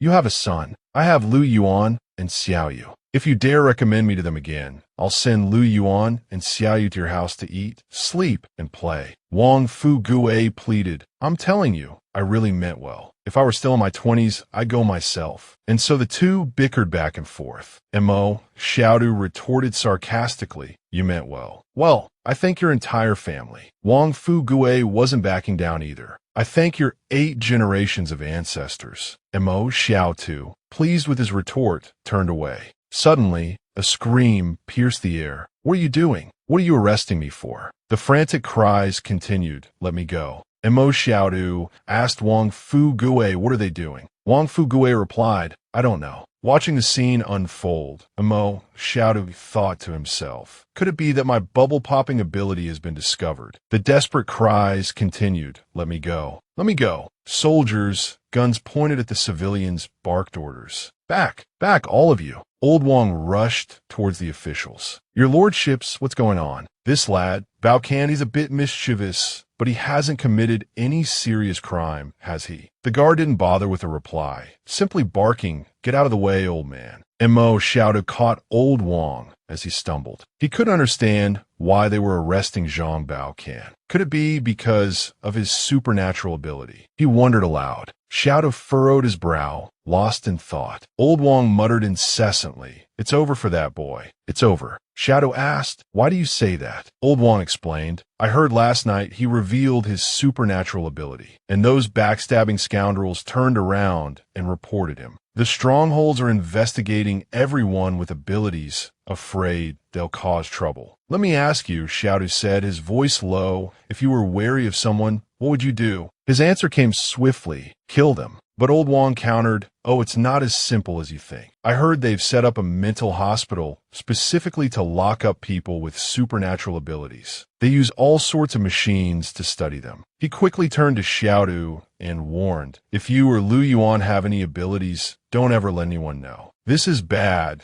They're killing people. Those bastards sold Bao Can out. What have we ever done to you? A gaunt man, wielding a sickle, roared at the figures before him. Without a word, a young man lunged forward, plunging a knife into the man's back. Reacting instantly, the wounded man swung his sickle towards the youth's head. A woman's scream pierced the air as she appeared beside the young man. My son. Outside the house, a crowd gathered, drawn by the commotion. Mo Xiaodu shoved his way through the throng. Bao Can's gone, he announced grimly. There's nothing left for me to live for. In that moment, the woman took her own life. The onlookers murmured amongst themselves. Poor Bao Can, he was their only child. How can his parents go on living? It's their own fault for boasting. What was there to be so proud of, having a little bit of power?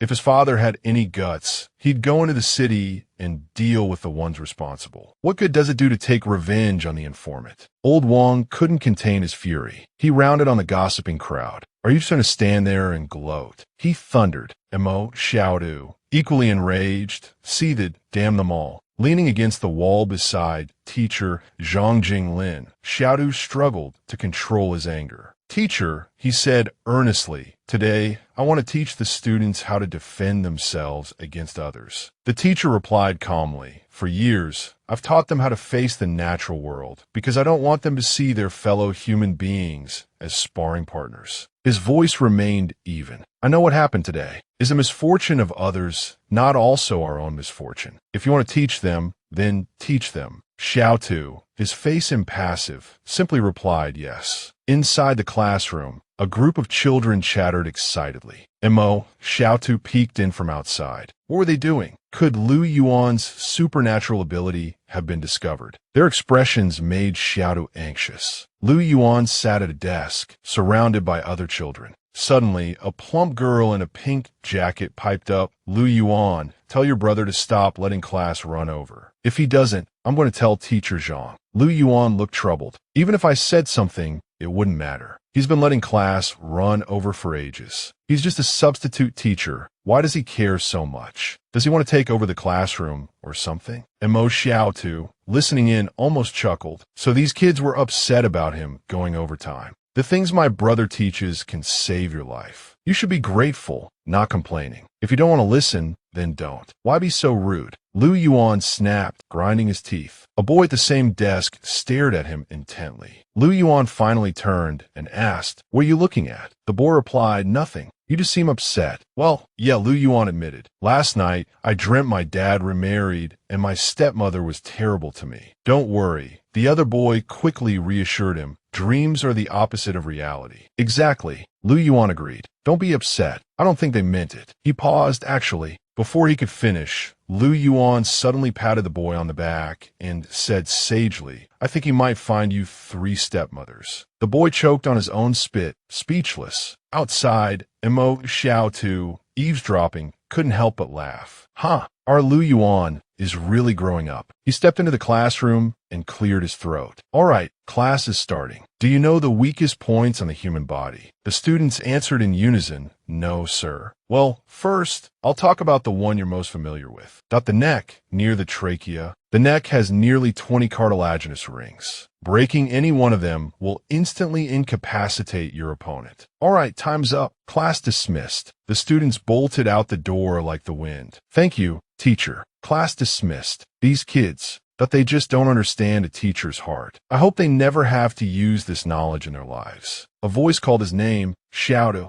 Old Wang stood at the door, panting. "Pack your things. Someone just sent me a message. Boss La agreed to let you guide the expedition team. Looks like you can't avoid this trip after all." Mo Xiaodu was stunned, unable to believe his ears. Xiaodu stood frozen on the platform as Old Wang approached. He waved his hand and said, "Get ready. The expedition team is leaving soon." Xiaodu stood still for a moment, thinking the expedition team actually convinced Boss La. Did they offer him some kind of benefit? Or was Boss La involved in the Mountain plan from the beginning? Whatever it is, there must be a more important, hidden purpose. Xiaodu started to walk down from the platform and out of the room. Old Wang turned and asked, "Where are you going?" Xiaodu didn't turn back, continuing on as he replied, "I'm going to see Zhang Bao Kin about something." He thought to himself, "There's no other way. I have to go with them." His voice echoed, "Teacher Zhang, I have to go to Mount Can." Hearing him say this, Teacher Zhang Jinglin paused his preparations. He turned and asked Mo Xiaotu, "Do you really have to go?" Xiaotu stood,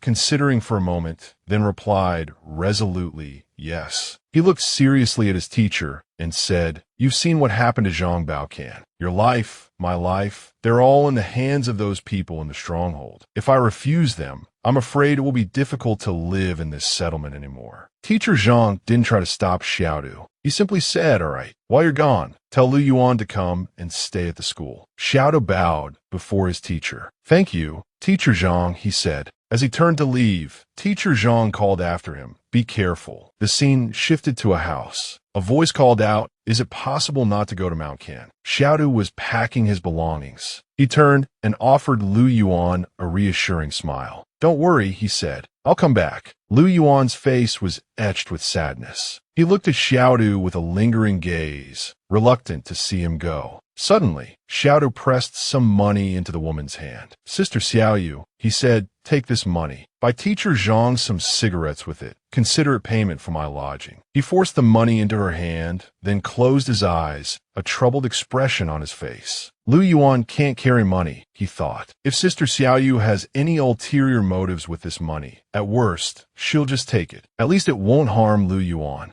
Xiaodu's gaze was serious as he considered his actions. Thinking like this feels a little unfair to her, he thought, but right now, this is the best choice. After all, in this wasteland of a place, even family can betray each other for profit. Xiaoyu stood before Xiaotu, smiling. "I understand what you mean," she said. "I'll hold on to it for you. Don't worry and come back safe." Xiaodu replied, "Yes." Suddenly, there was a hurried knocking at the door. Xiaodu turned towards the sound. Abruptly, the system issued a notification. His face paled as he read it. Mission: refused to go to Mount Can. Xiaodu's eyes widened in surprise. What's this? He thought. The palace doesn't want me to go to Mount Can. Could there really be danger? Despite his thoughts, he still went to open the door. La Qinvu and her entourage stood waiting for him. La Qinvu, Flanko Beijing Donghang and Hu Hianshe, spoke Stanley. You know why we're here, right? Come with us. Mo Xiaotu's eyes darted around as he feigned ignorance. My father's father is my grandfather. My father's mother is my grandmother. He rambled. La Qinubisait exasperative. Is this idiot seriously this far gone? She wondered. Wang Fu Gue, standing behind her, spoke arrogantly. Stop playing dumb. We know. Xiaodu, hearing this, put on a show of annoyance. Wang Fu Gue, he thought. Looks like I can't pretend this time. With him here, I'm afraid I'll have to go whether I want to or not. He crossed his arms defiantly. I'm not going. He found himself lost in a hazy, undefined space. Mission accomplished. He thought joyfully as he saw the system notification. Mission complete. Reward: basic skill book.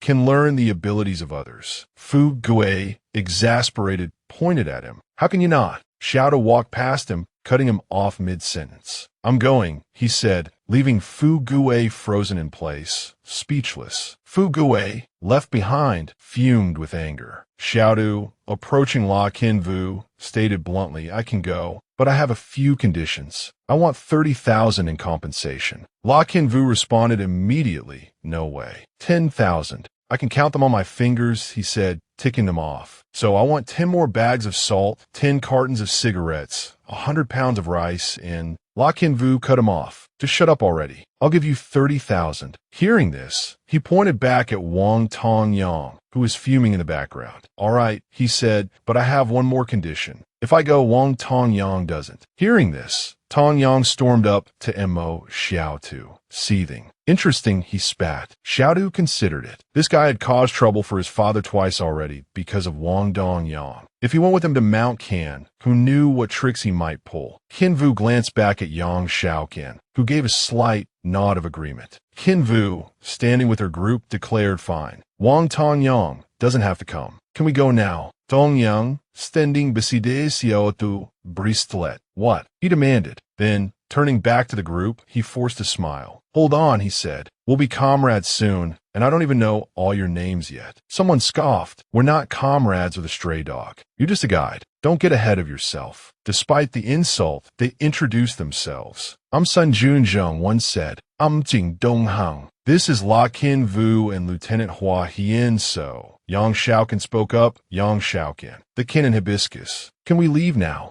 Xiaodu replied yes. As the pickup truck carrying them pulled away, he waved goodbye to Nan Lu Yuan and Li Xiaoyu. See you later, he called. Xiaoyu comforted Lu Yuan. Don't worry, Lu Yuan, she said. He'll definitely come back safe. Clasping her hands together in a small prayer, he replied, yes. A convoy of vehicles moved in a line across the desolate landscape. Xiaodu, sitting in the back of one of the trucks, gazed out at the scenery. Teacher Zhang said that the mud tracks on the road are remnants from before the apocalypse. He mused. I wonder what it was like back then. A pensive look settled on Xiaodu's face. Plants have been growing like crazy lately, he thought. Even the trees in the town square are taller than before. He looked down at the grass and the passing forest with a casual air. Well, maybe someday one potato will be enough to feed a whole family. He mused with a touch of dark humor. Suddenly, Xiaotu's stomach rumbled. He rubbed his belly, thinking, these people haven't even stopped for a break or a bite to eat. He abruptly straightened up, staring intently in one direction. Xiaodu pulled back a tarp covering the truck bed. Cookies, he exclaimed, his face lighting up with delight. A look of pure longing filled his eyes as he gazed at the food. The sky grew dark as night began to fall. The convoy continued to push forward through the darkening forest. Suddenly, Lu Bu, in one of the lead vehicles, poked his head out the window. We'll camp here for the night, he shouted back to the rest of the group. Everyone, get some rest and eat something. Lu Bu waved to another man. Come with me, he said. Let's distribute the food and drinks. He led the man to the back of one of the trucks. Suddenly, both men stopped, staring in surprise. It was the truck Mo Xiaodu was riding in. He was happily munching on cookies. Xiaodu, leaning back against the side of the truck, continued eating. Seeing him, Lubu asked irritably, Mo Xiaodu, what are you doing? Xiaodu sighed contentedly, rubbing his full stomach. Don't have a heart attack, he said. I'm not doing anything. La Qinvu and Yang Xiaocan sat in a vehicle, gazing out the window. Lubu stood outside, ranting, Mo Xiaotu, are you a pig? How can you eat so much? We've barely started, and you've already devoured 5 bags of biscuits. Someone grab him. If he keeps eating like this, we won't have enough supplies to reach Stronghold 112. Yang Xiaocan, wearing a baseball cap, watched him passively as a frustrated Lu Bu paced beside the vehicle. 2 people pulled Lu Bu down from the vehicle. He struggled, yelling, let me go. I want to be with the biscuits. He stumbled towards a vehicle where La Qinvu sat, pointing at her and saying, Qinvu, why don't we go back and get a different guide? La Qinvu, her expression unchanged, remained seated. Wang Fu Gue already said it, she stated. Only he can lead us to Mount Can. Yang Xiaocan, sitting behind her, wore a gloomy expression. Qinvu continued, you can target him, but don't let it affect our journey. Once we return from Stronghold 112, you could do whatever you want to him. Hearing this, Lubu reluctantly agreed, fine. 2 people shoved Mo Xiaodu away, their faces etched with annoyance. Xiaodu glared at them, stomping his foot hard on the ground before walking off. Li Mao Xian scoffed, and they said only he can lead us to Mount Can. He can't even set up a tent properly. Wang Tong Yang muttered in agreement, loud enough for Xiaodu to hear, let's see how long he lasts. Hopefully, he won't be like the last guide who just dumped us here. Xiaodu, overhearing, mumbled, I just ate some biscuits. What's the big deal? Tong Yang snapped, that's some biscuits. He glared at Xiaodu. I'm warning you, no matter what, you're just a refugee. Understand, don't try to fight a losing battle. Xiaodu retorted, do you know which breaks when an egg hits a rock? Tong Yang replied confidently, the egg, obviously. Xiaodu shook his head. Wrong. Tong Yang, taken aback, asked, then which one breaks? Xiaodu's answer left him speechless. The mother hen's heart. Suddenly, something caught Xiaodu's attention. He turned to see a parked vehicle, a woman sitting inside, surrounded by guards. It was Yang Xiaocan, pulling her cap down slightly. Xiaodu thought, she was just watching me. The group gathered around a fire, preparing something to cook, when a voice shouted from up ahead, hey, there are beast tracks here. Xiaodu, hearing this, thought to himself, it's rare for wild beasts to live on the edge of the forest. What could it be? The group gathered around the enormous footprints. One person said doubtfully, we didn't see any tracks last time we came through, did we? Another replied, no. Wang Fuge noticed Xiaodu intently studying the tracks. Zheng Donghing said, what are you looking at? Xiaodu continued to observe the strange prints, thinking, just deer tracks, and they're this scared. He scanned his surroundings, as if searching for more clues, his gaze falling on some discarded food. Xiaodu thought, not cleaning up leftover food in the wilderness isn't a good habit. He pushed through the crowd toward the footprints and said, let me see, let me see. One of the men snapped, we're looking. Idiot. Xiaodu knelt down, touching the ground. After a moment, he said, these are bear claw marks, attracted by your leftover food from last time. Wang Fu Gue angrily retorted, trying to scare us. You think I've never seen bear tracks before? Xiaodu calmly replied, well, it could also be a wild boar, couldn't it? He started walking towards the forest, ignoring the others trying to stop him. Hey, where do you think you're going?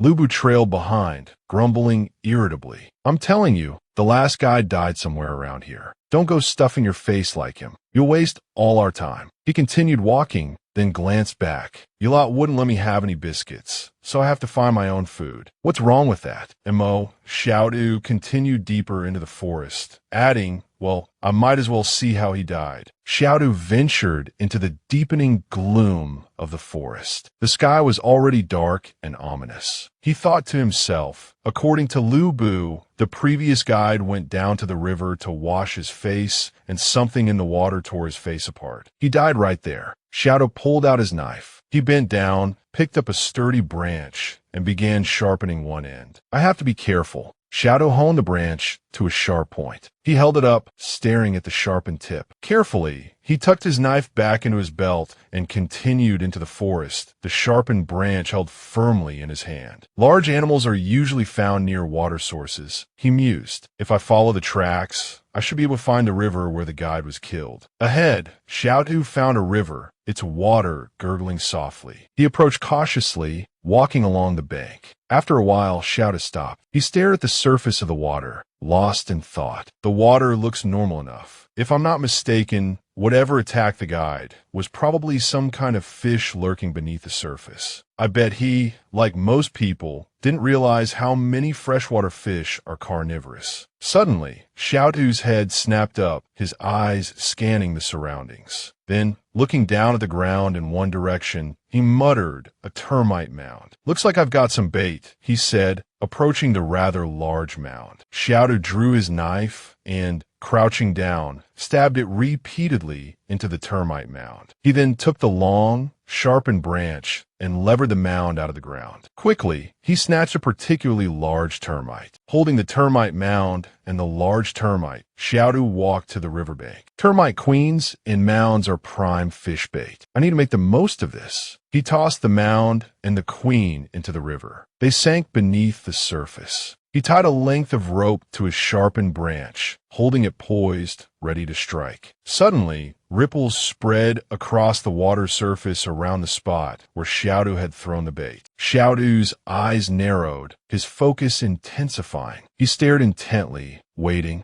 Abruptly, a large fish with rows of sharp teeth broke the surface, lunging for the termite Xiaodu had thrown. Seeing his opportunity, Xiaodu hurled the sharpened branch with all his might. It struck the fish squarely in the side. The branch embedded itself in the fish's flesh. Xiaodu, standing on the bank, gripped the rope tightly, beginning to wind it around his hands. As he pulled the fish towards the bank, he drove the branch deeper, causing the creature to thrash in pain. Suddenly, Xiaodu froze, his gaze fixed on something beyond the river. He looked down at the water and saw a huge shadow moving beneath the surface. One hand gripping the sharpened branch, the other dragging the large fish. Xiaodu thought, "I need to get out of here. The smell of blood will attract something dangerous." He began to back away quickly. The group, sitting around the fire, suddenly caught a whiff of something in the air. "What's that smell?" One of them wondered. Liu Bu spoke up, "Smells delicious." Another grumbled, "It's just a fish." The group returned to Xiaodu's small cooking area in the corner, where a fish roasted to a golden crisp over the crackling fire. As it cooked, a system notification pinged, giving him pause. The mission,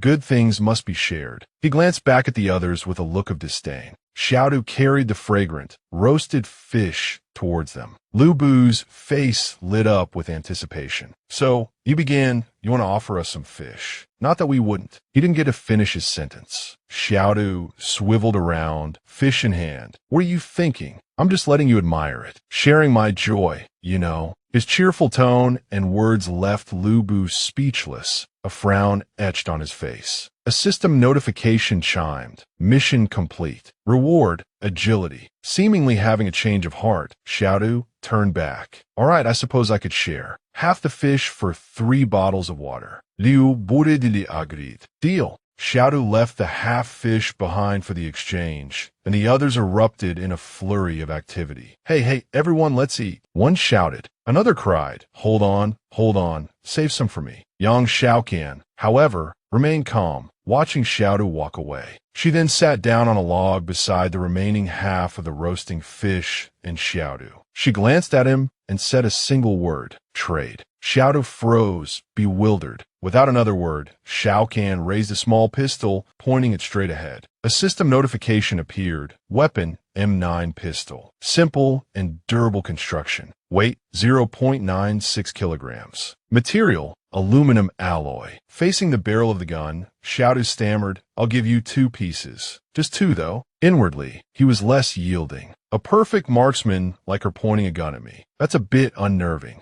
Xiaoqian stood up, leaving Xiaodu sitting beside the fish, looking perplexed. 2 pieces each, for both of us, she stated. Not eating more would be rude. La Qinvu, standing beside her, chimed in, yeah, just 2 pieces. Xiaoqing kept the gun trained on Xiaotu, but Qinvu offered him a chocolate bar. I won't take your food for free, she said. Here, try this chocolate. Xiaotu took the chocolate and popped it into his mouth. Afterward, he held out his hand. You still owe me one piece. Qinvu hestita. About that. Xiaoqan remained silent. Qinvu continued. Hold on, I'll get it for you. Xiaoqan sprinkled some kind of seasoning onto the fish. Xiaotu glanced at her, a thought crossing his mind. Are all the girls in the city this beautiful? Suddenly, she offered him a piece of fish, a tiny, meager piece. He snatched it and devoured it, making Xiaoqan sweat. Aghast, he cried out, my fish. Can a girl like you show some restraint? Sunlight pierced through the towering mountains, illuminating the forest. Xiaotu was awakened by the light. He sat up on a mat spread out under the open sky, some distance from the refugee group's camp. He glanced over, confirming that the team members were still fast asleep. The guard on duty was clearly slacking, yawning repeatedly. Only then did Xiaotu turn his attention back to the forest behind him. Reaching the spot where he'd camped the night before, he discovered that something was missing. He remembered the enormous fish skeleton he'd left there. Where did I put the fish bones last night? Gripping his weapon tightly, he began to search, his eyes scanning the surrounding area. He considered another possibility. Perhaps ants had carried it away. After all, the mutated ants were enormous. If there was an ant colony nearby,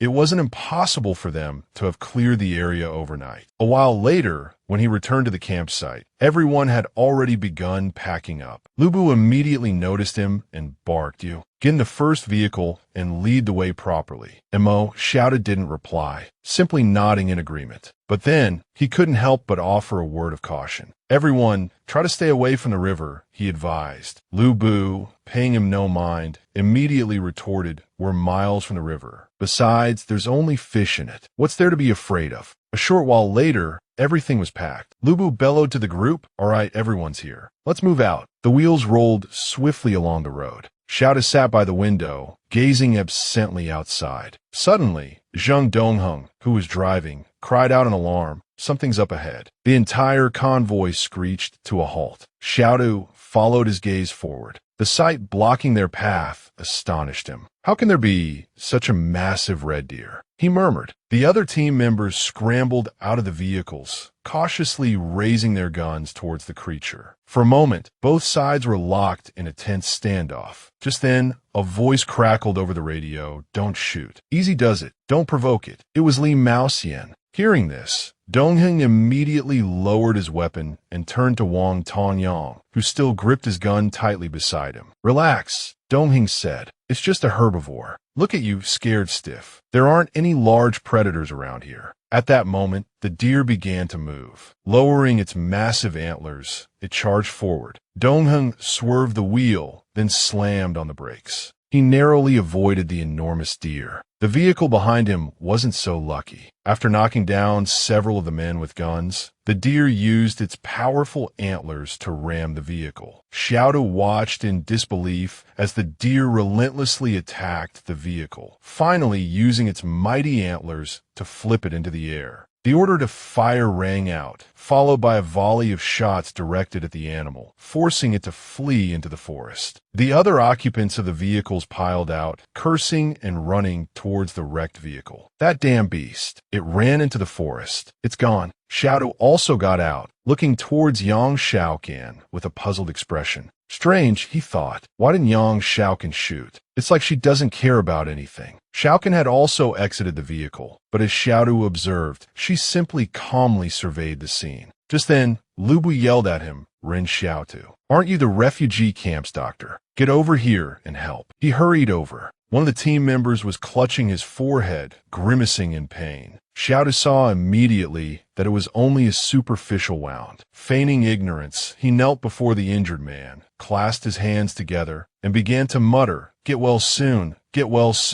much to the open-mouthed astonishment of the onlookers. Lubu exploded, shouting, Is that how you heal someone? What kind of doctor are you? Xiaotu clasped his hands together and calmly uttered 2 words. Which doctor? Once again, he left the group gaping in disbelief. Lubu, finally at his wit's end, shoved Xiaotu away. Get out of here. Stop causing trouble. Xiaodu obediently retreated a short distance and looked back at the group huddled around the overturned vehicle. Can this thing even be fixed? He wondered aloud. After assessing the damage, Xian Saw declared, "Damaged like this, I doubt it can be repaired, but the truck bed is still usable." He then ordered Su Xia and Zheng Dongheng to sit in the back. Though disgruntled, both men complied with a grumbled, "Yes, sir." The group dispersed, returning to their respective vehicles. Spirits somewhat recovered. They prepared to move on. Dongheng, climbing into the truck bed as instructed, continued to mutter enviously, "So annoying. Why not make that refugee sit in the back? Just because he's the guide." Su Xia, following Dongheng into the truck bed, suddenly clutched his throat and cried out. He collapsed to the ground, causing those nearby to shout in alarm. What happened? Xian Saw, wary, raised his gun and aimed it at the truck bed. After scanning the surroundings and finding nothing unusual, he approached Su Xia and checked his pulse. He whispered in horror, "He's dead." Xiaodu, overhearing this, couldn't hide the shock on his face. A heavy silence fell over the group. Someone, bewildered and frightened, asked what happened. How did he just die? Even Dongheng was confused. "I don't know. I just climbed in, he was behind me. He yelled, fell down, and then he was dead. I didn't see anything." Just then, strange rustling sounds emanated from the forest. Panic rippled through the group. "Something's in there." Lu Bu, shaken by the string of unsettling events, pleaded with Xiansa,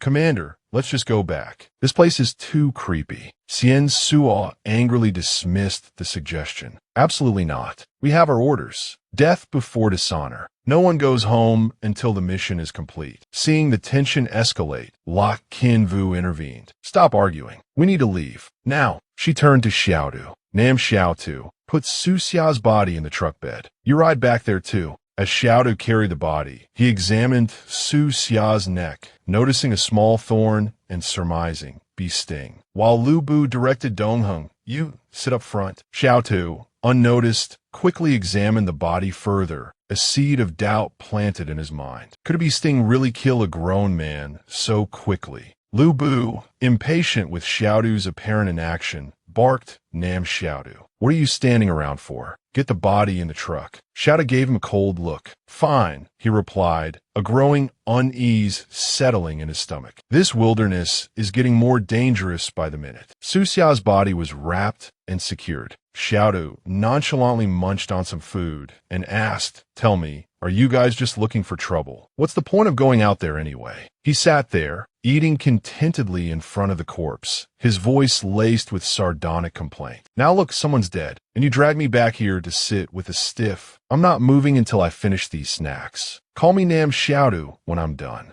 Lu Bu, hearing Xiaodu's rambling from outside, was completely baffled. Who's that idiot talking to out there? Wang Tongyang frowned. He's definitely not right in the head. Lu Bu, dismissing Xiaodu's antics, turned his attention to something else that was bothering him. "It's almost winter," he said to the others in the vehicle, "but heading north, it's getting hotter. Doesn't that seem strange?" Xiaodu, nibbling on a biscuit outside, paused. Even from this distance, the temperature was already rising. The convoy was heading towards the Jing Mountains, a range notorious for its active volcanoes. 2 days later, as dusk settled, the convoy ground to a halt. Before them lay a narrow gorge. In the distance, behind them, the volcanoes smoldered, plumes of thick black smoke billowing into the sky. Lu Bu suddenly cried out, "Everyone look, there's writing here." Etched high on a sheer cliff face were 4 characters. "Living, do not enter." The group stared dumbfounded. Xian Suo immediately turned to Xiaodu, who was standing further back. "Did someone else do this?" Xiaodu looked up, a flicker of surprise in his eyes. "I don't know," he replied. "Last year, when I came here, these characters weren't here." Lu Bu, hearing this, rounded on him aggressively. "Why did you come here? Even hunting shouldn't bring you to this place. Who are you really? You're clearly hiding something." Xiaodu, seizing the opportunity, adopted a mysterious smile. "That's right," he said, his face darkening. "There's something I haven't told you." Actually,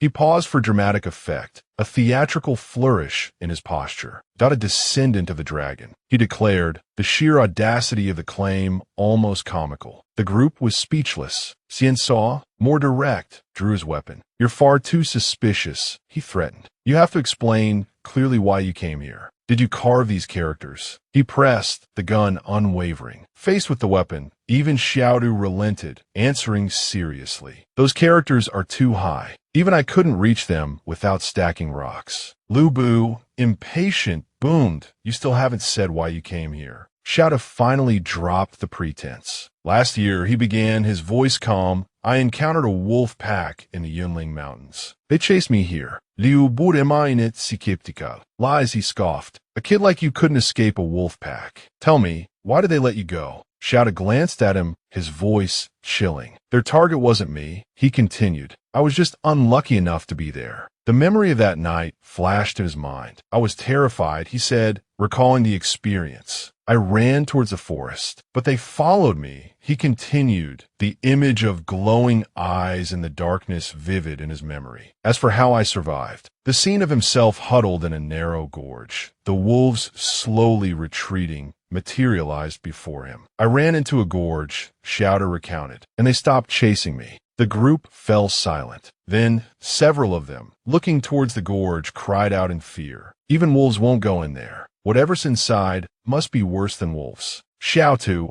unfazed, continued his story. I hid there for 2 days. After they left, I came out. I don't know what's further inside. Suddenly, a voice caught his attention. Have you heard about those superhumans? One of the team members was attempting to explain the inscription. Maybe a superhuman left those characters. Xian Suo cut him off sharply. Shut up, that's classified information. Right after, the other soldier barked out in frustration. What are you pretending for? How much longer do you think you can keep playing officer? Aren't we all rejects? Even if this mission is a success, do you really think Maham will let you off the hook? Xiaodu silently observed the scene, thinking to himself, this private army is a mess. Soldiers openly defying their officers. He concluded, but that means they definitely have another objective this time. Suddenly, a strange sound echoed from the trucks. It quickly caught everyone's attention. What was that? Someone shouted. Another voice added, sounds like it's coming from inside the truck bed. Xian Suo, taking the lead, cautiously approached the back of the trucks. He and another soldier, weapons raised, jumped onto the truck bed. Without hesitation, both of them fired a volley of shots inside. Then, startled, they looked at what they'd hit. Inside the truck bed lay the riddled corpse of a rat. Nothing but a rat stealing food, one of them muttered. But then Xian Suo suddenly yelled, Nam Xiaodu. Xiaodu, puzzled, walked over. What is it? He asked. Xian Suo's voice trembled slightly as he asked, where's Su Xia's body? His tone made Xiaodu stare in astonishment. The truck bed before them was completely empty. The body they had placed inside had vanished without a trace. Lu Bu's voice boomed, accusingly. Weren't you sitting in the truck, Nam Xiaodu? Where is Su Xia's body? Xiaodu, equally bewildered, answered Lu Bu, I honestly don't know when the body disappeared. Inwardly, he struggled to understand. A grown man weighs 70 to 90 kilograms. How could he just vanish in a thin air? Meanwhile, Lu Bu's voice shook again as he pleaded with Xian Suo, Commander, let's go back. This place is too dangerous. Xian Suo frowned in thought. Then he ordered the team, everyone gather round. We need to discuss this. Standing before his team, Xian Suo analyzed the situation. The writing on the cliff face says, living beings do not enter. This suggests there's a potential danger within the gorge, something even a superhuman might struggle against. He continued, his brow furrowed. Furthermore, the forest itself harbors unseen threats. Su Xia's mysterious death, the inexplicable disappearance of his body, it all raises serious questions. La Kinvu interrupted, disagreeing. While the forest is dangerous, it's not enough to wipe out our entire squad. The danger within the gorge, however, is a different story. Xian Suo fell silent at her words. La Kinvu glanced at Xian Suo. Seeming to sense his apprehension, she offered reassurance. Commander, are you worried about returning to the fortress? Don't be. Once we're back, I'll find a way to get you out of this private army. Xian Sua's face remained grim. That's not what I'm worried about, but I agree with everyone's decision. He finally admitted the danger that lay ahead. We'll rest here tonight. Tomorrow, we return to the fortress. While Xian Sua addressed the team, Xiaodu quickly climbed back into the truck. Nearby, Lubu breathed a sigh of relief. Thank goodness, he muttered. Looking up, he saw the crescent moon hanging high in the sky, illuminating the solitary silhouette of a wolf standing on a rocky outcrop. Xiaodu instantly went on alert. On the rocky outcrop, the wolf's eyes gleamed in the darkness, its sharp teeth bared. As the wolf howled, its call echoing through the night, Xiaodu spun around and urgently addressed the others. It's a pack. We need to get into the gorge now. Lubu immediately retorted into the gorge. Are you crazy? That's suicide. Xiaodu scrambled into the truck bed, turning back to yell at the group, if you don't get into this gorge now, you're dead. He snatched up the rat carcass just as the pack of wolves surged forward. They lunged at the members of the convoy, scattering them in panicked flight. Xiaodu's eyes widened as he saw the enormous wolf looming behind him. Clutching the dead rat, he spun and jumped down from the truck, narrowly avoiding the wolf's snapping jaws. Inside the truck's cab, Lubu wrestled with another soldier, yelling, "Wait for me. Let me drive. Drive. Drive faster."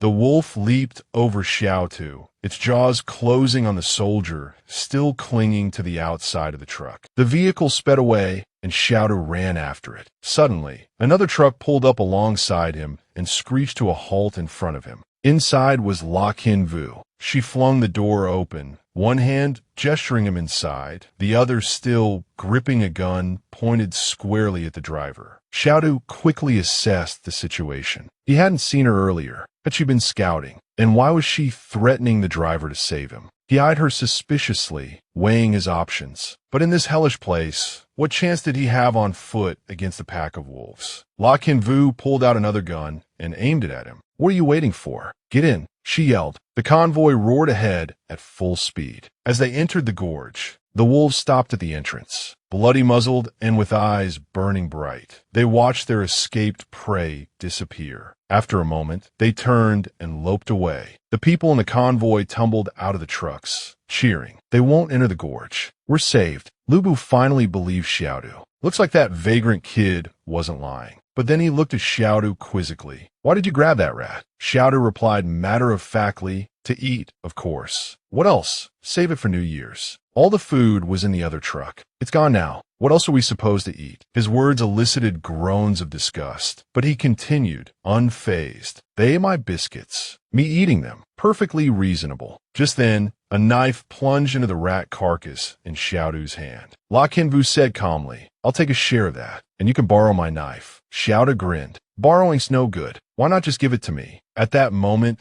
several long, spindly legs appeared behind him. Xiaodu reacted instantly, using the knife from the rat to slice off the head of a gigantic spider-like creature that had just emerged. He stared at the severed body in disbelief. Then he looked up. From the cliff face above, a tide of monstrous creatures swarmed downwards. What the hell are those things? The creatures resembled spiders, but with thin, membranous wings on their backs. Xiaodu yelled, run. Just then, the notification from the fortress appeared before his eyes. Mission: rescue at least 10 people from the gorge. Xiaodu roared, rescue my ass. The convoy erupted into chaos. Screams ripped through the air. What is that? Run. A winged spider swooped down. The shouts grew more frantic as the creatures closed in. Get in the trucks. The spiders fly. Finally, one of the winged horrors locked onto its target, a man scrambling away in terror. He shrieked for help, but the creature was upon him in a flash. Behind it, a tide of monstrous spiders surged forward. Panic seized the remaining men, who scattered. In his haste, Dongheng tripped over a rock and fell. Trembling, he watched the monstrous form descend, its jaws opening, ready to unleash its venomous spray. But just then, a spray of crimson erupted. Xiaodu, wielding the knife he'd taken from La Qinvu, slashed through the creature, killing it instantly. He'd saved Dongheng's life. He turned to the man, but found him unconscious, paralyzed by fear. Without hesitation, Xiaodu grabbed Dongheng by the shirt and hauled him up, turning to flee. Hey, wake up, he yelled. I need you to drive. He dragged the man towards the nearest truck. Xiaodu unceremoniously dumped Dong Heng into the driver's seat. The impact jolted the man awake, clutching his head. "You're awake," Xiaodu barked. "Then drive." As Xiaodu prepared to climb in, he froze. La Qinvu, seemingly appearing out of nowhere, had her gun trained on him. But her shot wasn't meant for him. It took down a spider that had been creeping up behind him. Xiaodu stared, stunned, at the smoking barrel. La Qinvu reacted first. "Get in," she shouted, scrambling into the truck. They both dove into the back seats simultaneously. For a brief moment, they were pressed close together. Both startled, they looked at each other. Dong Heng, still clutching his head, peered back at them. "What's going on back there?" Both Xiaodu and La Qinvu snapped at him. "What are you staring at? Drive." Just then, another spider landed on the hood of the truck, making Dong Heng jump. Xiaodu and La Qinvu, working together with surprising synchronicity, dispatched the creature. Dong Heng, seeing this, didn't hesitate any longer. "Here goes nothing," he yelled. He slammed the truck into gear and sped off, smashing through several more spiders as he plowed a path to safety. Xiaodu, seeing the creatures receding in the distance, let out a breath. They'd escaped. La Qinvu, sitting beside him, spoke with a hint of amusement. "I saw you carrying that driver. Pretty strong, aren't you?" Dong Heng, missing the sarcasm, turned back in surprise. "So you saved me. Thanks. I'd be dead without you." Xiaodu, staring glumly at a notification that had just popped up, a thank you message from Dong Heng, plus a 74/100 gratitude rating, absent-mindedly brushed off the thanks. "Don't mention it. I only saved you because I needed you to drive." But Dong Heng, still high on the adrenaline of survival, cheerfully replied, "No, really thanks. I owe you one. I'll definitely repay you somehow." A notification popped up from the fortress, another message of thanks from Dong Heng, adding to his already 75 out of 100 gratitude points. A spark of excitement ignited within Xiaodu. "Just one action and I can get repeated thanks," he mused. He immediately decided to test the waters. "Try thanking me again," he prompted Dong Heng. Dong Heng, flustered, stammered about that. La Qinvu shot Xiaodu a sidelong glance. "You're strange," she observed cryptically. Her words pricked Xiaodu's awareness, putting him instantly on guard. He quickly masked his enthusiasm, feigning nonchalance. "Just kidding," he said, forcing a laugh. "Try to lighten the mood, you know." He glanced around. "While those human-faced insects are still lagging behind, let's get out of this gorge and regroup with the vehicles ahead." Inwardly, however, his suspicion of La Qinvu intensified. "She's sharp," he thought. "I can't risk exposing my enhanced abilities. Better play it cool and quietly collect those gratitude points." Just then, another fortress notification appeared before his eyes. "Mission complete. Reward, strength +1. Xiaodu was taken aback. "Wait, I only saved one person," he thought, and there were at least 10 survivors in Squad 5. That still counts as mission complete. He stared up at the towering gorge walls, speechless. This fortress's AI is glitched, he concluded. As the truck drove deeper into the gorge, Dong Heng shuddered at the sight of scattered, mangled remains littering the roadside. "Look," he whispered, pointing. "So many bones around here." Xiaodu, perplexed, replied, "That's not as scary as those human-faced insects." The memory of the grotesque, human-like masks fused to the creatures' backs sent a chill down Xiaodu's spine. Are those human faces on their backs because they ate people? He wondered aloud, a disturbing thought taking root, like they swallowed their souls whole. The truck continued its relentless push forward. Before long, they emerged from the treacherous gorge, the starry sky and a bright sliver of moon welcoming them. Their truck finally rejoined the other survivors. As Xiaodu stepped down, he heard the grim report. Only 11 left. Xian saw, his brow furrowed, sighed heavily. "Heavy casualties," he murmured. Lu Bu, on the verge of losing control, erupted at him. "I told you to turn back," he yelled. There was a warning written on the cliff face. "Living beings do not enter." "But you wouldn't listen."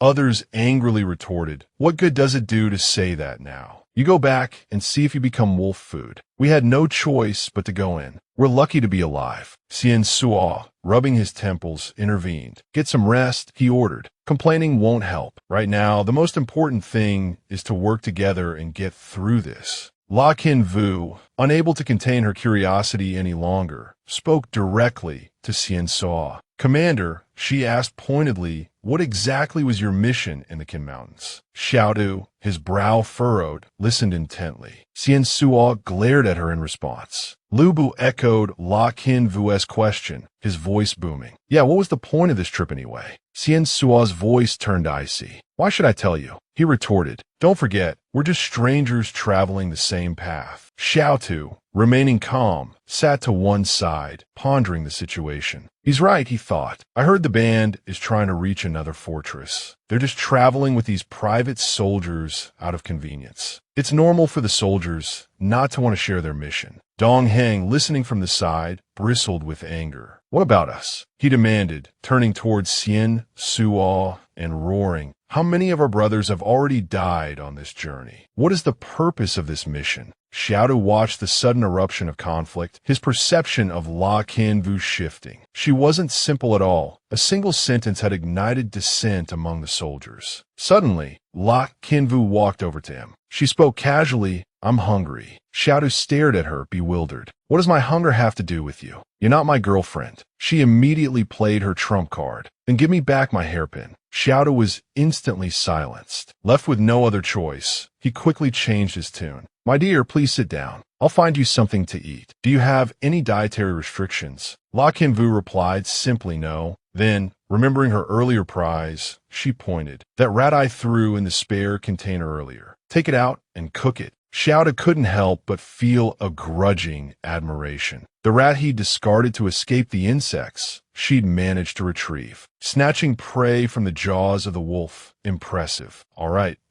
he conceded, quickly starting a fire and beginning the process of roasting the rat. The argument on the other side continued to rage. Donggang, unrelenting, prest, xiansuo. We're all grasshoppers on the same rope now. If you don't tell us, this secret might just go to the grave with us. Xiansuo remained stubborn. I've told you everything I know. Just then, a tantalizing aroma wafted towards them. The arguing abruptly ceased as everyone stared at the golden-brown roasted rat leg. Xiaodu picked up the carcass, appraising it. Not much left to eat. Then, right before Lu Bu's horrified eyes, he tossed the remains aside. Lu Bu yelped, "Why did you throw it away?" Xiaodu replied matter-of-factly, "None of you are going to eat it. Leaving it around will only attract wild animals. If you want to eat it, go pick it up yourself. Liu buremainit defiant. I'd never eat that disgusting thing." Xiaodu countered with a dose of reality. That's because you haven't eaten anything more disgusting yet. I heard that in the city, many people enjoy eating bird's nest soup. I wonder why those swifts have so much phlegm. Are they all consumptive? Lu Bu was stunned into silence, while Xiaotu continued with a hint of mockery. There's a saying, swirling swift phlegm. It refers to the little swifts spitting up their phlegm. The entire group stared, speechless. Xiaotu poked the fire. While no one was paying attention, he glanced at La Kinvu and suddenly remembered something. When he'd refused the mission to Qin Mountains, there seemed to be some unused learning books. He wondered, aside from her gun skills, what other exceptional abilities La Kinvu possessed. Closing his eyes, he once again found himself in the familiar castle and issued a command. List all of young La Kinvu's skills. The castle's display showed only a single line, no display rights. Confused, he asked, I've learned her skills before. Shouldn't I have access to this information? The castle remained steadfast. No display rights. Slightly irritated, he thought, this palace's IQ has improved. Can't get anything out of it. He changed his question. What level are her combat skills? The answer came instantly. Advanced. He pressed on, a hopeful lilt in his mental voice. And what about mine? Are they stronger? He was immediately slapped with 2 words. Intermediate. Xiaodu stubbornly pressed the issue. There must be some mistake. I can't be worse than her. He glanced again at La Kinvu beside him, speculating. It's probably because my combat skills are just accumulated techniques from fighting, not professionally learned. His intuition screamed that she possessed formidable combat skills. Confident, he thought, but in a real fight, it's not certain she could beat me. Still, high-level combat skills would be useful. Might as well learn them first and figure things out later. Smugly, he commanded the fortress, use skill book. The notification that popped up, however, ignited his fury. Congratulations. You have randomly drawn the opponent's high-level skill, advanced jump rope. Do you wish to learn? He wanted to smash the notification panel. Jump rope, my ass. Why this skill? What the hell is advanced jump rope? One person holds the rope while the other jumps. Just then, La Kinvu's voice broke through his frustration. Is the food ready yet? Any more and it'll be burnt. Xiaodu immediately changed the subject, boasting, it's done. In the wilderness, you have to cook things thoroughly. Same with water. Boil it for at least 10 minutes before drinking. Around them, the rumbling stomachs of the other survivors provided a chorus of agreement. Xian Suo turned to his soldiers. Does anyone have any food left? A chorus of no answered him. Xiaotu, gnawing on his roasted rat, smirked inwardly. They're sure united now. No one's admitting to hiding food, but who would share their lifeline with others? Understandable. Then Xian Suo turned to Xiaodu and ordered, no one understands wilderness survival like you.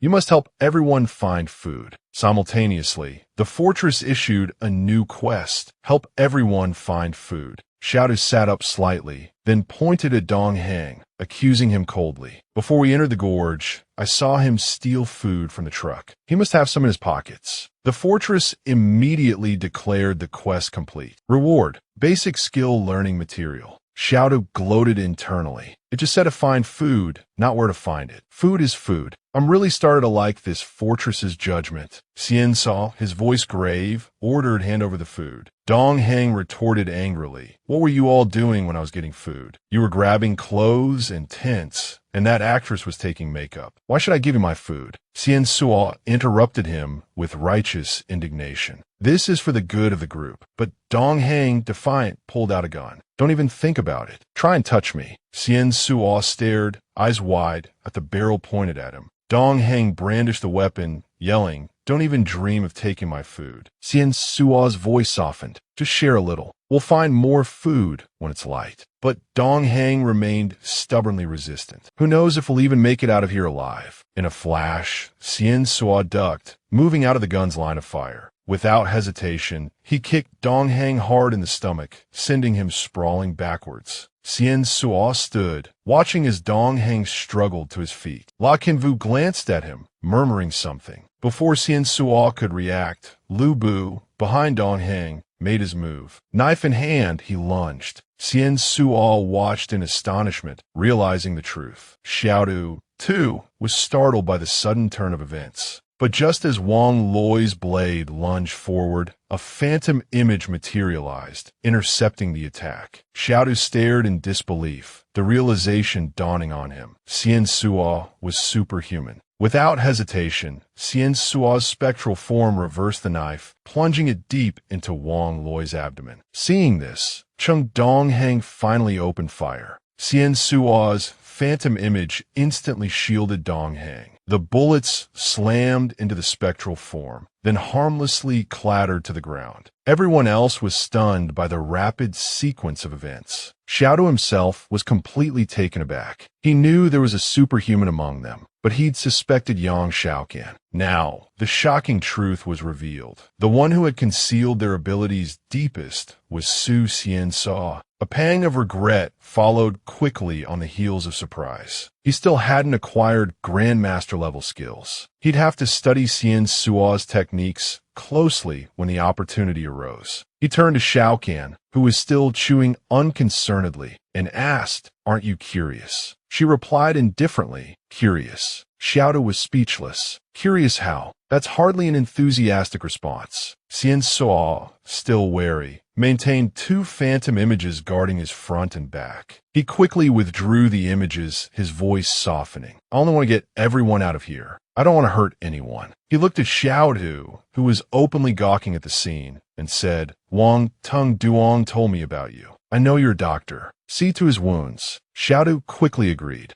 Examining Wang Luo's injuries, Xiaodu clicked his tongue dramatically. This is a nasty one. Wang Luo, believing him, asked in a trembling voice, How long do I have left? Xiaodu declared 10. Wang Luo's eyes widened in terror. 10 minutes. Xiaodu, staring intently at Wang Luo, began counting down. 9.87. Xian Suo, unable to stand the cruel joke any longer, interrupted. I avoided any vital organs. Stop tormenting him. I heard Wang Tung Duong say you have specialized medicine. I don't believe you'd come to a wilderness like this without it. Xiaodu's face turned cold as he looked at Xian Saw. I'm a guide, not a traveling physician. Besides, my medicine is expensive. Are you paying? Xian Saw, slightly flustered, clutched his head. My money. I dropped on the way. Wang Loi, desperate to save his own life, forced out the words, I have money. Xiaodu instantly brightened, turning back to him. Where? Left pocket or right? Wang Loi, straining, pointed to his pocket. Here. Even with the money in hand, Xiaotu continued his teasing. Just so you know, I don't know how to stitch. Whether this heals or not is up to the heavens. Quan brutasta, quack. You can't just apply medicine without stitching. La Kin Vu quietly interjected, I have a needle and thread, but I'm afraid of blood. Xian Suo resignedly accepted the task. I'll do it. Xiaotu, oblivious to the protests around him, gleefully counted the money. Don't count the money now. Save him first. He said cheerfully, I'm not charging much. Just 1,200 NDT. Wang Loi, weakly, replied, all right, thank you. Yet the system announced a thank you from Wang Loi, plus 77 out of 100 points. Xiaotu, benefiting from this, grinned happily. He moved closer, ready to unlock a weapon, but in the end, it was Xian Suo who stitched up Wang Loi's wounds. He stitched and spoke in a low voice, revealing the purpose of this trip. Things have come to this, so I won't hide it from you any longer. Actually, there's a high-level pre-apocalypse civilization relic in this mountain range. We were sent to confirm the map of the mountains to make it easier to search later. Xian Suo continued to explain as he stitched Wang Loi's wounds, the man pinned to the ground. But I discovered that the mountain range seems to conceal a mysterious energy. It can cause beasts to evolve. It might even have an effect on superhumans, which is why we continued. Wang Loi bit down hard on the root in his mouth, sweat pouring down his face from the pain. He listened to Xian Suo to distract himself. He finally changed his mind about wanting to return to the city, realizing just how dangerous this place was. Xian Suo frowned, continuing his explanation. Facing the unknown, we shouldn't be too reckless. Finally, the stitching was finished. He stood, looking down at Wang Loi, who had passed out from the pain, and continued in a low voice, now that my identity as a superhuman has been exposed, I can't return to the city. Therefore, I plan to go deeper into the mountains to continue searching. Xian Suo turned to look at everyone present and asked, you all know how dangerous it is here. Stay or go, the choice is yours. Yang Xiaocan and Xiaodu couldn't help but consider his words. Even La Kin Vu and Lu Bu looked troubled.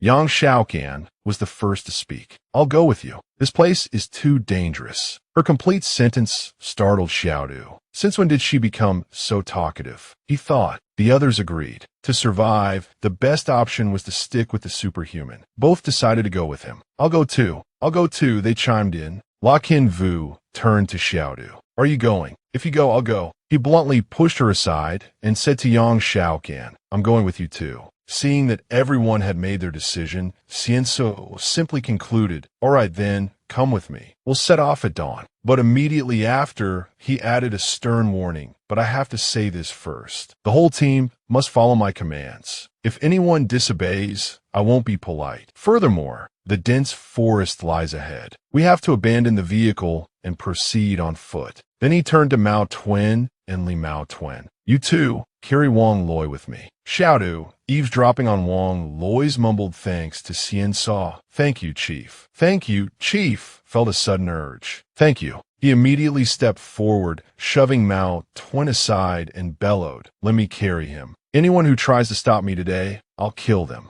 Both Wang Loi and Xian Suo, bewildered, stared at him. Did you take the wrong medicine? Why are you suddenly being so helpful? In the distant jungle, plumes of black smoke rose from volcanic vents. Xian Suo's group continued forward. Xiaotu, carrying one end of the stretcher, feigned concern and asked Wang Loi, "Do you need more medicine?" Wang Loi honestly replied, "No need, thank you." The system immediately chimed in with a notification, "Thank you, +1. Xian Suo, walking behind, looked at Xiaodu's beaming face with confusion. This guy is clearly the type to ignore anything that doesn't concern him. Why is he suddenly so caring? Meanwhile, Xiaodu continued his act, repeatedly asking Wang Loi, "Are you hungry? Are you thirsty?" prompting Wang Loi to mumble in response. "Thanks, but I'm not hungry yet," Xiaodu said. The system notification chimed. Gratitude points +1. Xian Suo rubbed his temples, a headache forming. What was Xiaodu's angle? Meanwhile, Xiaodu, practically giddy, continued to capitalize on Wang Loi's gullibility. This Wang Loi is a walking gratitude point ATM, he thought gleefully. The group reached a section of incredibly dense forest. The canopy was so thick that it almost completely blocked out the sunlight. Xian Suo scanned their surroundings, suspicion creeping into his mind. The last time I was here was a year ago. This overgrowth, it's unnatural. Suddenly, a sharp cry broke the silence. "Why do you keep touching me?" La Qianvu shouted furiously at one of the soldiers. The man just leered, reaching out for her again. "How am I supposed to lick you if you keep moving?" He slurred. His face was a mask of lasciviousness. "Or are you just uncomfortable tonight?" He sneered, taking a step closer. "That pretty figure under your cloak." He let out a ragged breath, his excitement palpable. But before he could reach her, a gun barrel pressed against the back of his head. Yang Shaoqin stood there, her expression cold, the gun unwavering. She glanced at Xiaodu. "His gun is yours now," she said flatly. Xiaodu blinked, surprised. "Me?" She nodded. Instantly, Xiaodu's face lit up, and he dashed over to the soldier, letting Wang Loi tumble unceremoniously to the ground. "Well then, don't mind if I do." He rifled through the soldier's gear. "Found it," he exclaimed, holding up the gun.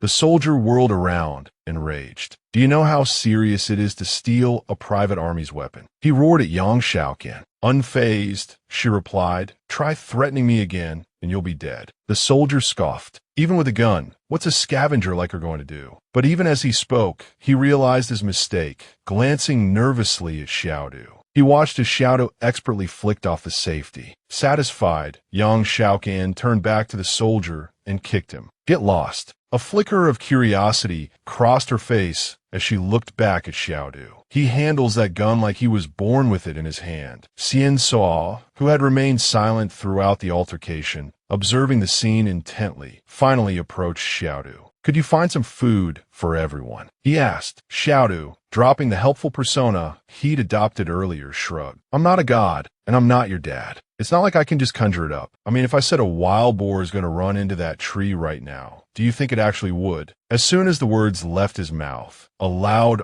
oink followed by a crash echoed through the forest. Everyone froze, staring in disbelief. Just as Xiaodu had predicted, a wild boar, seemingly out of nowhere, had slammed head first into the tree and lay there, stunned. The group rushed forward, chattering excitedly. "It's a boar. Xiaodu, you're a genius. A walking good luck charm. You called it. You really called it." Xiaodu smirked, knowing exactly what had happened. 6 yuan. I bet that idiot made another wish. An image of 6 yuan earnestly praying flashed through his mind. "I hope you're okay, wherever you are. Don't go hungry." Xian Suo quickly pulled out a knife and began butchering the boar. Xiaodu watched, offering cautious advice. "Whatever we don't eat, we absolutely cannot leave until tomorrow. The smell of blood will attract predators." He gestured to the pooling blood. "Even the ants are the size of your thumb now. They won't bother you during the day, but at night, if you sleep anywhere near this, they'll think you're dinner. Just a drop of their acid is enough to make you wish you were dead." Xian Suo immediately nodded in agreement. "I understand. Thanks for the reminder. You're a good person." The system promptly notified him of Su Xian Suo's gratitude, adding a point for his "anyone who benefits me is good philosophy." He mused. Su Xian Suo is pretty sincere, completely oblivious to La Qianvu watching him from afar. She glanced in his direction as the group built a roaring fire to roast the wild boar, while Xiaodu gnawed enthusiastically on a boar leg. La Qianvu sat down gracefully beside him, her voice soft as she initiated conversation. I see you really know how to enjoy life in the wilderness. It seems quite romantic. He, missing her flirtatious tone entirely, corrected her. This is survival, not romance. Undeterred, she pressed on with her seductive overtures. You know, you're very handsome, very attractive. Her forwardness put him on guard. She couldn't get to Xian Suo, so she's come to me, he thought. He recalled witnessing La Qinvu being firmly rejected by Xian Suo and continued to ponder. I've often seen her try and talk to Xian Suo, only to be shot down. Xian Suo is a mature man with a resolute mind. He knows what he wants. He glanced at La Qinvu, now practically pressed against him, and assessed her demeanor. In her eyes, I'm just a naive youngster. She probably thinks a little friendliness from her, and I'll jump into the fire. Well, I have a gun now. I could protect her, but I'll refuse. With a deliberately annoyed expression, he told her, Lady, get some distance. Undeterred, La Qinvu edged even closer, her voice dripping with coquettishness. Maybe there was a little misunderstanding before. Actually, that I like you, she whispered, stroking Xiaodu's face. He yelled in exasperation, have you brushed your teeth? His outburst caused Yang Xiaoqian, sitting nearby, to choke on her water. Both looked at her in confusion. Failing to achieve her aim, La Qinvu flounced off. Crazy woman. Serves you right to be single, he muttered under his breath, watching her go. Since I learned to hunt, I've met all kinds of women. They're just looking for someone to rely on in this apocalypse, or rather, someone to use. He then stuffed the entire pig leg in his mouth, declaring, I wouldn't take that kind of woman even if she was offered to me for free. Waste of food. Sometime later, Lu Bu, parched and with cracked lips, finally couldn't take it anymore and approached Xian Suo. Commander, we're out of water and food. We didn't bring much water. What should we do? Xian Suo considered this. He then went over to Xiaodu and asked, Excuse me, how we find water around here? Xiaodu frowned, not at the question itself, but at the palace, which had immediately issued a new quest. Tell your teammates how to find water. Despite his reluctance, he had to complete the quest. To find water in the wilderness, he explained to the group, look for a river or collect dew from leaves. He then looked towards a tall tree nearby. We're in luck. There are some pine trees nearby. The water inside the pine needles can temporarily quench your thirst. As soon as he finished speaking, the system notification popped up, quest complete. Reward, strength +1. He immediately felt the surge of power granted by the palace, and then launched himself upwards. With a single leap, Xiaodu effortlessly launched himself onto the dense canopy of the massive tree. Reaching out, he plucked a pine needle from a nearby cluster. Lu Bu and Mao, twins, stood below, staring up in astonishment, unable to keep up with Xiaodu's actions. What was he doing? From his perch high above, he glanced down and said indifferently, Don't want to die. Do what I do. He then tilted his head back and squeezed a few drops of liquid from the pine needle into his mouth, much to everyone's bewilderment. Can you even drink that? Xiaodu thought dismissively. If you want to drink it, go ahead. His thought unfinished, he was startled to see Yang Xiaoqian and Xian Suo, after a moment's consideration, leap onto nearby branches. Yang Xiaoqian followed his example, taking a pine needle and sucking the moisture from it. Xiaodu smirked, a touch of smugness playing on his lips. Just then, the palace sent him another notification. Random target selected. High-level skill, bomb making. Learn. He responded without hesitation. Learn. But he couldn't help but eye Yang Xiaoqian, who was still searching for pine needles for water, with suspicion. Just what kind of training has Yang Xiaoqian received? Why are her skills all so violent? No, wait. Last time it was high-level jump rope, but does the target have any assassination skills? He directed the last question to the palace. It responded instantly. Target analyzed. Result, high-level assassination skill. Xiaodu wasn't surprised by the answer. Half jokingly, he asked, does the target have any singing skills? The palace replied without hesitation, high-level singing skill. Xiaodu was speechless. What kind of ridiculous skills are these? He didn't waste any more time investigating Yang Xiaoqian. Instead, he jumped down from the tree. Nearby, a few comrades with less agility were struggling to climb. Mao Twin, clinging to the tree like a monkey, grumbled to his companion, we even have to climb trees. Life as a human is worse than an animal. The other soldier quipped, just become a giraffe in your next life. Overhearing as he walked past, Xiaodu couldn't resist adding his 2 cents. Animals aren't as free as you think. I heard that giraffes, despite their height and ability to ward off enemies, have complicated mating rituals. When looking for a mate, the male has to drink the female's urine to determine if she's in heat. The soldier stared blankly after Xiaodu's retreating figure, muttering, "What the hell? I suspect he's messing with us." Mao Tuan replied casually, "Be confident. Drop the suspect." Moments later, a sudden downpour erupted from the sky without warning. Xiaodu looked up, startled, and shouted, "Acid rain. Everyone, gather up. Find shelter." The soldiers obeyed the command and scurried for cover. Xiaodu pulled the hood of his jacket over his head, shielding himself from the increasingly heavy rain. The group hurried through the downpour, finally finding refuge in a cave. They all gathered inside, breathing sighs of relief as they looked out from their shelter. "Thank goodness there's a cave nearby." Lu Bu, holding a torch, surveyed the interior of the cave. Suddenly, he pointed and yelled in alarm, "Everyone look, there's something written inside." On the wall, illuminated by firelight, someone had carved a chilling message. "In the forest, we saw strange, dark shadows vanish. They've all vanished." Panic rippled through the group. Someone cried out, unable to contain their fear. "What does this mean?" A deafening crack of thunder split the sky, striking the cliff face nearby. Who carved this? The clearly etched message on the cliff face unsettled many. Has anyone gone missing along the way? Xian Su asked. Only Su Xian Sua's body has disappeared, Hua Hien so replied. I've never heard of anyone from City 113 coming to Mount Jing. Perhaps it was someone from City 112 who left this message. But if they had a satellite phone, they should have sent a signal. Xiaodu turned to Yang, Shaoqin beside him. A satellite phone. I heard Teacher Zhang say there are phones in the city, but what's a satellite phone? She explained softly, humans took control of some satellites before the disaster. These satellites can help the cities maintain contact with each other. Speaking of satellite phones, the higher-ups didn't provide us with one this time, did they? Yun Sing complained. Xian Suo quickly responded, they definitely want to use the terrain to their advantage. If we die here, it proves Mount Jing is dangerous. They can figure that out without receiving any news. Xian Suo addressed the group. It's getting late. We need to take turns keeping watch tonight. I'll take the first shift, and everyone else can rotate. The women don't need to stand watch. Xiaodu pondered. This arrangement would protect them from external threats, but he also needed to be wary of those within their own group. After all, he had just taken a gun from that private. His thoughts were interrupted by Shaoqin. I'll take the first half of the night, you take the second half. Shaoqin had no reason to harm him,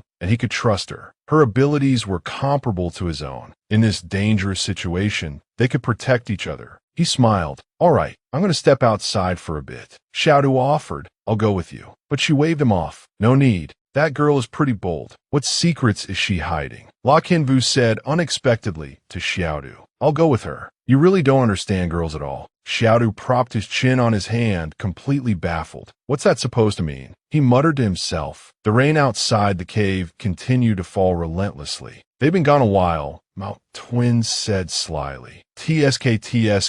It would be a shame if those two girls disappeared. The rain continued to pour outside. Anything unusual out there? La Kinvu replied calmly. Everything's normal. Inside the cave, the others discussed the situation outside. Good. We're going out to relieve ourselves. Can't hold it in any longer. Xian Suo instructed Lu Bu, go quickly and come back quickly. Don't waste time smoking. Lu Bu quickly replied, don't worry. Xiaodu sat on a high rock, watching the others leave. He glanced to the side, lost in thought. La Kinvu is a star, wanting to go to the next city to build her reputation. But why is Shaoqin taking such risks? I heard she gave La Kinvu some money, wanting to follow Squad 5 to City 112 to find her relatives. Is it really that simple? Although La Kinvu and Shaoqin haven't acted particularly close on this journey, the way La Kinvu shared her fish and how Shaoqin helped her makes me think their relationship is more than just employer and employee. Seeing them approach, Xiaodu strained to hear their conversation. La Kinvu, with a sly smile, suggested, what if we work together to escape Mount Jing? Xiaodu immediately understood. She'd seen his alliance with Yang Shaoqin and, failing to recruit him, was now trying to sway Shaoqin.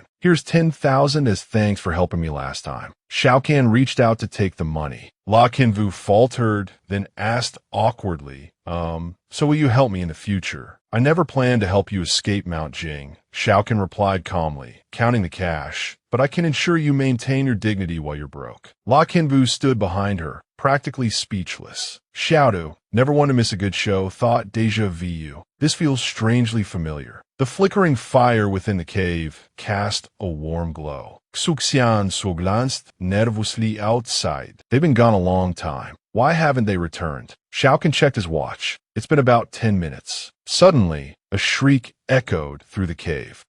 What the hell is this? It's all wet. The person who'd yelled scrambled away. Everyone stared in the same direction. Xiaotu, his curiosity piqued, turned to look as well. Droplets of rain trickled down from the cave ceiling. The sight of water seemed to revitalize everyone. It's water. Xiaodu pointed upwards, dispensing some wilderness wisdom. You can collect water directly here. Limestone filters it. It's cleaner than well water. It's one of the purest water sources in the wilderness. Xiansuo spoke up. Everyone listen to him and collect some water. Pine needles can help a bit, but it's not enough. Xiaodu was perplexed. That's odd. Where's my thank you? Lu Bu and Mao Twin, the soldiers, held up their canteens to catch the water dripping from the limestone. Xiansuo suggested, collect a little and then get some sleep. I'll take first watch. But Lu Bu waved him off. We'll take first watch. Gives us a chance to have a smoke. We need to stay vigilant. Xiansuo sat quietly by a rocky outcrop. Those around him had already drifted off to sleep. Lu Bu and Mao Twin watched the downpour outside the cave, keeping their agreed-upon watch. Mid-smoke, they exchanged a look, a flicker of something sinister in their eyes. Their half-smoked cigarettes were tossed to the ground. They were spies, and seeing everyone asleep, they decided to make their move. They crept towards the sleeping forms of Xiaodu and Xiaocan. Raising their knives, one hissed, die. Their first targets were the sleeping Xiaodu and Xiaocan. The knives plunged downwards, but they'd miscalculated. Both Xiaodu and Xiaocan were wide awake. With a sharp click, Xiaocan drew his gun. Xiaotu, with lightning reflexes, grabbed the spy's wrists. A thud echoed as he wrestled them to the ground. What's happening? What's going on? The commotion jolted everyone awake. They stared in confusion at the struggling figures. Lu Bu, shot and clutching his wound, collapsed. Yun Sing, do it. Me. I didn't do anything. Jun Zheng, the other spy,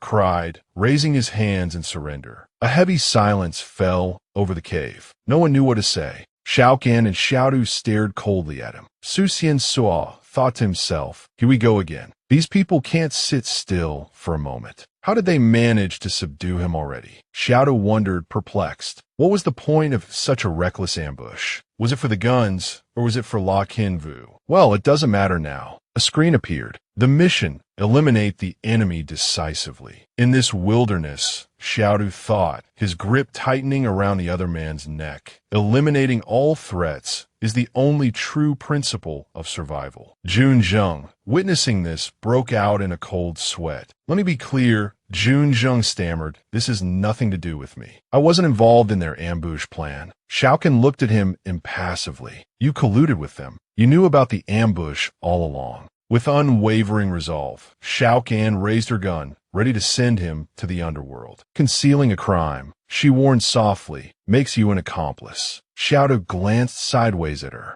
This girl is definitely not someone to trifle with, he thought. Just then, a system notification appeared. Mission complete. Reward, Grandmaster Skill Book. He couldn't help but let out a whoop of joy. A Grandmaster Skill Book. Su Xiansuo, who had remained silent throughout, had already drawn the supernatural ability, Phantom Image. Should I learn it? I already drew it. Xiaodu quickly made up his mind. Learn it. The system responded. Phantom Image learned. From his hand, something like red smoke emerged. So this is Phantom Image, he mused. He glanced behind him. A black silhouette with stark white eyes, wreathed in red smoke, radiated a palpable sense of danger. This shadow seemed even darker than Su Xiansuo. Is it because my face is darker, thicker? He wondered absurdly. I wonder what its combat strength is like, he thought, focusing his power. With a ripping sound, the red smoke slammed into the floor. The Phantom Image, a terrifying red phantom, zipped around. In a flash, it lunged at him.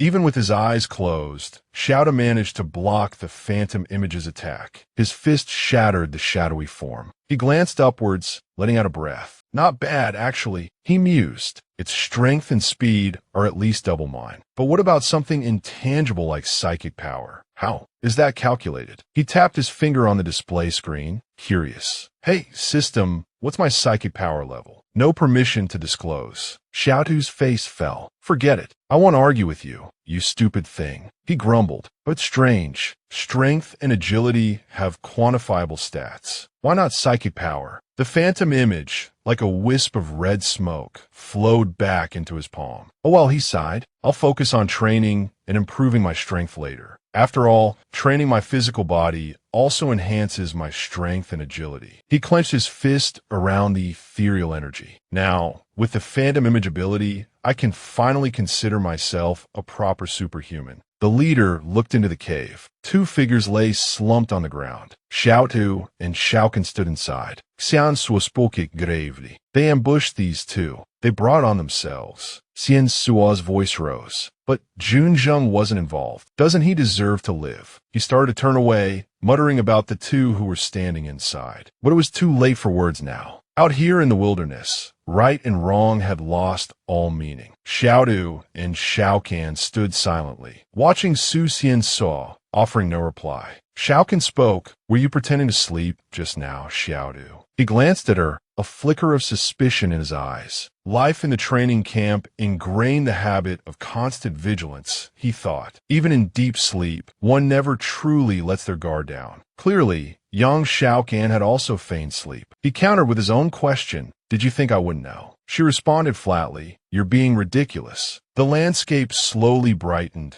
the distant mountains exhaling plumes of dark smoke, their peaks glowing a fiery red. Lost in thought, Xiaotu walked outside. What do you think? He asked Xiaokan again. Unimpressed, she replied, you're pointless. The morning light revealed the stark reality of their situation. The peaks of the surrounding mountains were now vividly ablaze with flowing lava. Xiaotu arranged the three bodies close together. He stood beside them, looking down, his mind racing. I still can't understand how Su Xia's body disappeared, he mused. These three bodies here, there's nothing unusual about them. It's just bizarre. The sun's rays began to reach into the cave. Xiansuo looked inside and called out, it's daybreak. Everyone, prepare to move out. We don't know what dangers lie ahead, but staying here isn't an option either. Xiansuo gazed out at the landscape. Before nightfall, he continued, we have to find shelter. His gaze hardened. The two who went out last night haven't returned. They're most likely gone.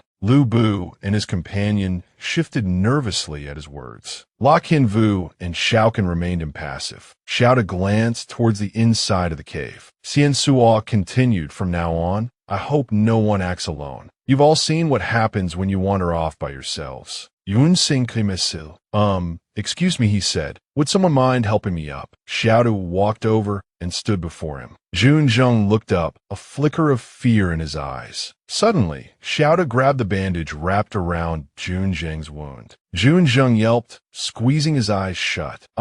Murder. Xiaotu ripped the bandage off, his face irritated. What are you yelling about? He snapped. If you're fine, walk yourself. Your wound's been healed for ages. Junzheng looked down, touching the healed skin in surprise. Really? It healed that fast. He looked at Xiaotu, astonished. This black medicine is amazing. Thanks. Xiaotu, already walking away, called back over his shoulder. No problem. Family secret. A system notification chimed. Gratitude from Junzheng, +1. Xiansuo approached Xiaotu. Do you have any more of that medicine? He asked. Xiaotu brushed past him, feigning nonchalance. All out, he said. Xiansuo persisted. I'll buy it. How much did they pay you? I'll double it. The mention of money sparked a greedy glint in Xiaotu's eyes. Ooh, he said, rubbing his chin thoughtfully. Well, I do have a little left. Then a thought struck him. Wait a minute. Didn't you say you didn't have any money? Xiansuo replied, I took it from the three I killed. Considered a loan from them. A pang of regret shot through Xiaotu. I'm such a rookie, he thought. Why didn't I search their bodies? How could I make such a stupid mistake? Xiaotu questioned the other man. This isn't your money. It's clearly mine. You should at least give me half. The man replied, I'm not interested in money. Just give me the black medicine, and I'll give you over 8,000. The exchange was made, one hand holding the cash, the other the vial. Having received the agreed-upon sum, Xiaodu still shrewdly scanned the other man, his eyes probing. Seeing his reaction, Xian Suo sighed and held up 2 empty pockets. Don't look anymore, she said. I'm really not cheating you. That's all there is. A system notification chimed. Host currently possesses 20,000 yuan, sufficient to purchase primary acquisition authority. Upon seeing this, Xiaodu didn't hesitate. Bye, he thought. A mystical door materialized within the ethereal, undefined space, seeming to draw in currents of some indescribable power. The system notification confirmed. Purchase successful. Primary acquisition authority unlocked. He approached the door, pondering. So wasteful, he muttered. Let's see what a 20,000 yuan acquisition space looks like. He reached for the handle and turned it, pulling the door open. The door finally swung open, revealing to Xiaodu a 1 cubic meter space enclosed by brick. He slammed it shut in frustration. Are you kidding me? A burial plot. Is this prime real estate in the merchant district? Inwardly, he cursed. Damn palace. Tricking me into spending my money, wasting my youth. Clutching his chest, Xiaodu tried to console himself. Patience. It's only primary acquisition authority. Once I upgrade it to intermediate, then advanced, it'll probably become a real room. Distracted and stumbling, he thought, oh, my heart aches. My 20,000 yuan, don't leave me. Shao Kan, watching from behind, couldn't understand what was happening. The scene shifted to a mountainous forest at dawn. The volcano still stood tall, smoke and lava churning within its crater. The group ventured deeper into the woods. The air grew heavy with an ominous silence. Xiaodu, taking the lead, spoke, immediately catching the attention of those around him. What do you all think is inside Mount Jing? Xian Suo, trailing behind, offered a suggestion. Perhaps it holds the reason for the mutated beasts, or maybe the source of the new species hierarchy. He turned to Xian Suo. Isn't there also a ruin in the mountain? When On Tan went to the upper levels, didn't he tell you what was there? Lost in thought, Xian Suo replied. That ruin is just a mysterious fortress. He glanced around, a look of both scrutiny and contemplation in his eyes. Xiaodu and the group continued their trek through the forest. A voice echoed, a fortress. Xiaodu stopped, turning to Xian Suo. You said before that it was a ruin from a pre-apocalyptic civilization,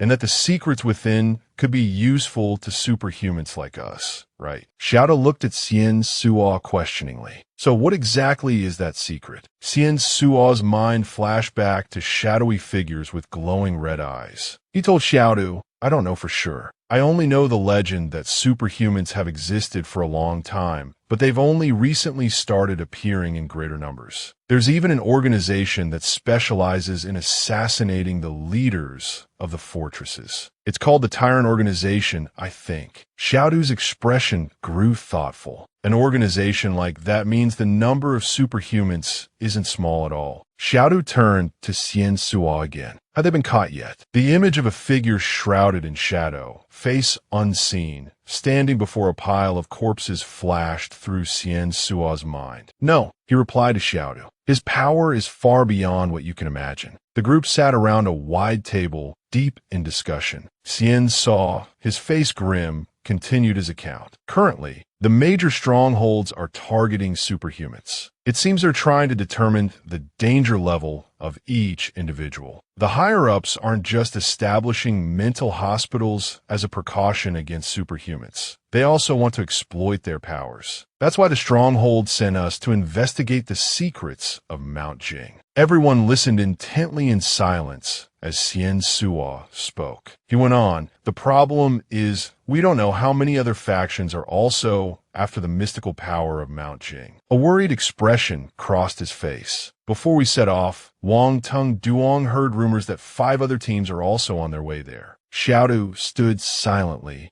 watching him for a moment. Then he spoke. Isn't the stronghold trying to exploit the power of superhumans? With your abilities, you could surely secure a good position for yourself. Xian Sua's eyes sharpened as he replied, giving Xiaotu a pointed look. To ordinary people, superhumans aren't even considered human anymore. He crushed a spider crawling on the ground under his foot. You can't even begin to imagine what humans are capable of doing to those they consider different. His face darkened. That's why I can't go back. At this, Lu Bu, who had been quiet until now, spoke up from behind. We won't reveal your secret. You can trust us. Xian Sua turned, glaring at him. Out of everyone here, you're the one I'm most worried about. Xiaotu chimed in, so if Lu Bu were to, say, accidentally die, you could go back. Lu Bu, sweating, was rendered speechless by the insinuation. Xian Sua suddenly turned his gaze toward Xiaotu, his eyes questioning. You're a superhuman too, aren't you? Startled, Xiaotu let out a surprised huh. Xian Sua stepped closer to Xiaotu, his gaze suspicious. You've definitely awakened the ability to annoy people. Xiaotu, sweating, gave an embarrassed laugh. He crossed his arms, a thoughtful expression on his face. Does my palace have an annoying people skill? What level is it? A system notification promptly appeared.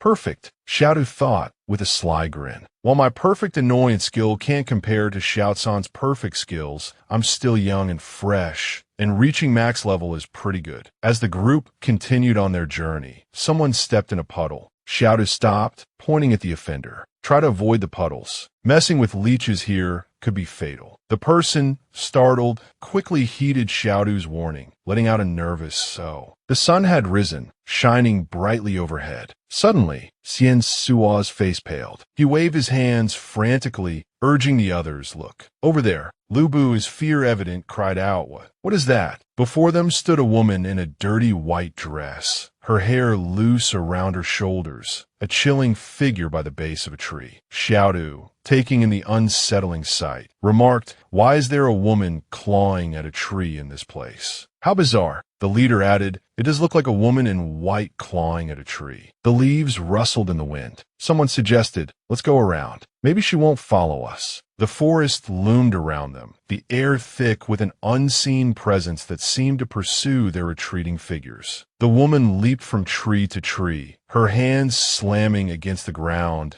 as if she were moving on all fours. Xiaotu and Xiaocan simultaneously raised their guns, ready to confront the threat. The woman continued her erratic movements, the sounds of rustling and scraping echoing through the trees. Lu Bu and La Qin Vu, witnessing the scene, couldn't help but gasp, a mixture of surprise and fear etched on their faces. Xian Sua's voice boomed, No more running. If a little imp like this can stop us, what's the point of even going to Mount Jing? Come on with me. Xiaotu and Xiaocan, intently observing the situation, exchanged a look. What about the heat signature? Xiaotu asked, a flicker of excitement in his eyes. Both crouched low, gripping their weapons, and sprinted towards their predetermined positions. If it gets too dangerous, Xiaocan added, use your phantom images to surround her. Buy us some time. Hearing this, Jun Zheng, their leader, charged forward, his body radiating a strange, dark energy. Understood, he grunted. His hands pulsed with the mysterious black power. He thrust his hands forward, amplifying the energy. It coalesced, taking the form of a hulking, shadowy figure that lunged towards the woman, launching a direct attack. The shadowy figure's hand reached out towards the hovering, taunting figure. Got her! Got her! Its hand clamped around the woman's throat.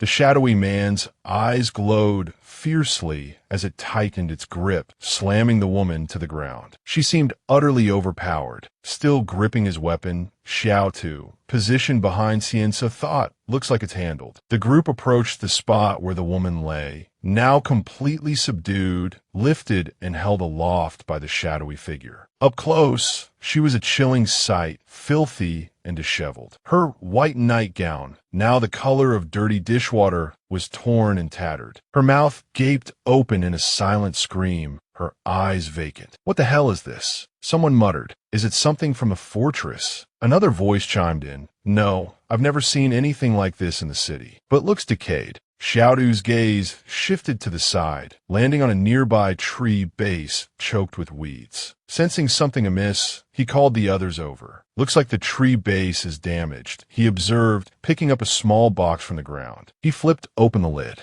He peered at the thin piece of plastic he'd retrieved from the box, a puzzled frown creasing his brow. What is this? Something from before the apocalypse. After all, plastic took hundreds of years to decompose. Printed on it were the words, recommended use, cashless payment, or scan to pay. It was a QR code, but it seemed no one understood its meaning. They simply saw a strange pattern resembling a maze. The group scrutinized it further, but it didn't really look like a map. Xian Suo turned to Xiaodu. Could this be the map to the legendary mystical city? Xiaoqin noticed the writing. It turned out they hadn't been able to read any of it, too focused on the image. The plastic clearly stated, scan to pay. What the hell? You have to pay to play the maze. Xiaodu exclaimed, incredulous. Junzheng tucked the plastic into his pocket. They had to get moving. The group steeled their resolve and pressed onward. Whatever secrets Mount Jing held, they were determined to uncover them. Lu Bu finally spoke, "Are we taking this mannequin with us?" The question hung in the air, a difficult decision to make. After a moment of thought,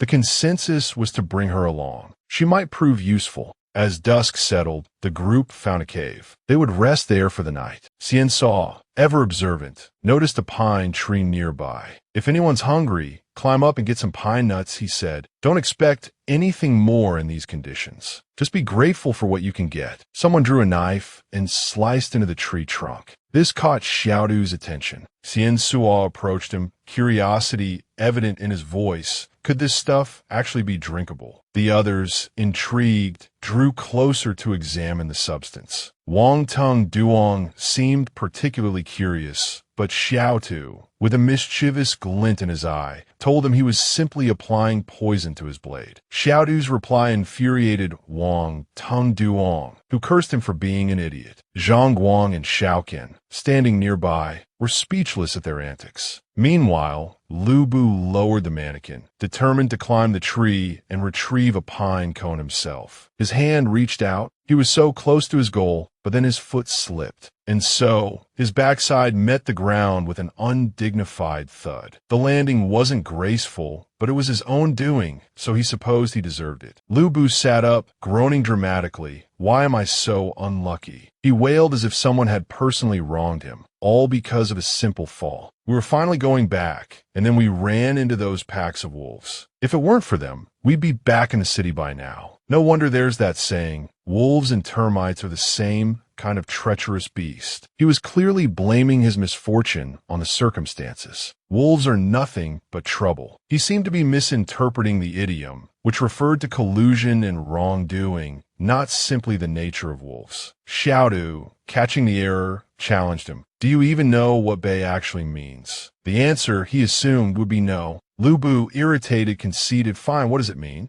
Xiaodu enlightened him. Bei actually refers to a wolf that's been injured in a hunter's trap and can't move. And then another wolf carries it on its back, carries it so it can live. As he finished speaking, Xiaodu tossed something to Lu Bu. It was a pine cone. A pack of wolves won't abandon their own, he said, his voice laced with meaning. Can humans say the same? It was more of a challenge than a question. Lu Bu, unable to retort, simply watched in silence as Xiaodu turned and walked away. A fire was lit, and they gathered around its warmth. Xiaodu held the pine cone in his hand, turning it over, a puzzled expression on his face. Pine cones seem a lot bigger these days, he mused. Xian Saw, ever the pragmatist, offered a theory. I suspect the high oxygen levels here are responsible for their size. Has anyone else noticed? I'm exhausted, but my mind feels incredibly clear, like I'm breathing pure energy. Xiaodu, intrigued by the observation, asked, are there any other strongholds like Mount Jing? Xian Suo replied, there are, but they're controlled by the Fire Seed Company. The name was unfamiliar to Xiaodu. Never heard of them, he admitted. Are they some kind of financial conglomerate? This piqued Xiaotu's interest. What do you mean? He asked, turning his attention to her. Some say they've seen a giant prehistoric bird flying over the area, Xiaokan revealed, her voice low. The look on her face spoke volumes. The Fireseed Company is incredibly powerful. They've suppressed the towns and the stronghold. Probably only their core members know what really goes on there. Xiaokan seemed to know more than Xian Suo, which surprised him. Could she belong to some organization? Suddenly, Xian Su asked if anyone had read Journey to the West. He explained that the story mentioned someone, the great sage, who could lift his Rui Jingu Bang, also known as the Dinghai Shenzhen Needle, which could suppress mountains weighing 13,500 caddies. At first, Xian Suo hadn't believed it, but now he wondered if such a person could truly exist. Xiao thought to himself, Journey to the West, huh? I don't know about that, but 13,500 caddies suppressing mountains. That's only about 6 tons. The agricultural tractors back in town weigh 10 tons. Pulling 2 of those sticks wouldn't be a problem. Lu Bu, sitting to the side, holding a pine cone, sneezed loudly. His eyes flicked over to Xiaodu.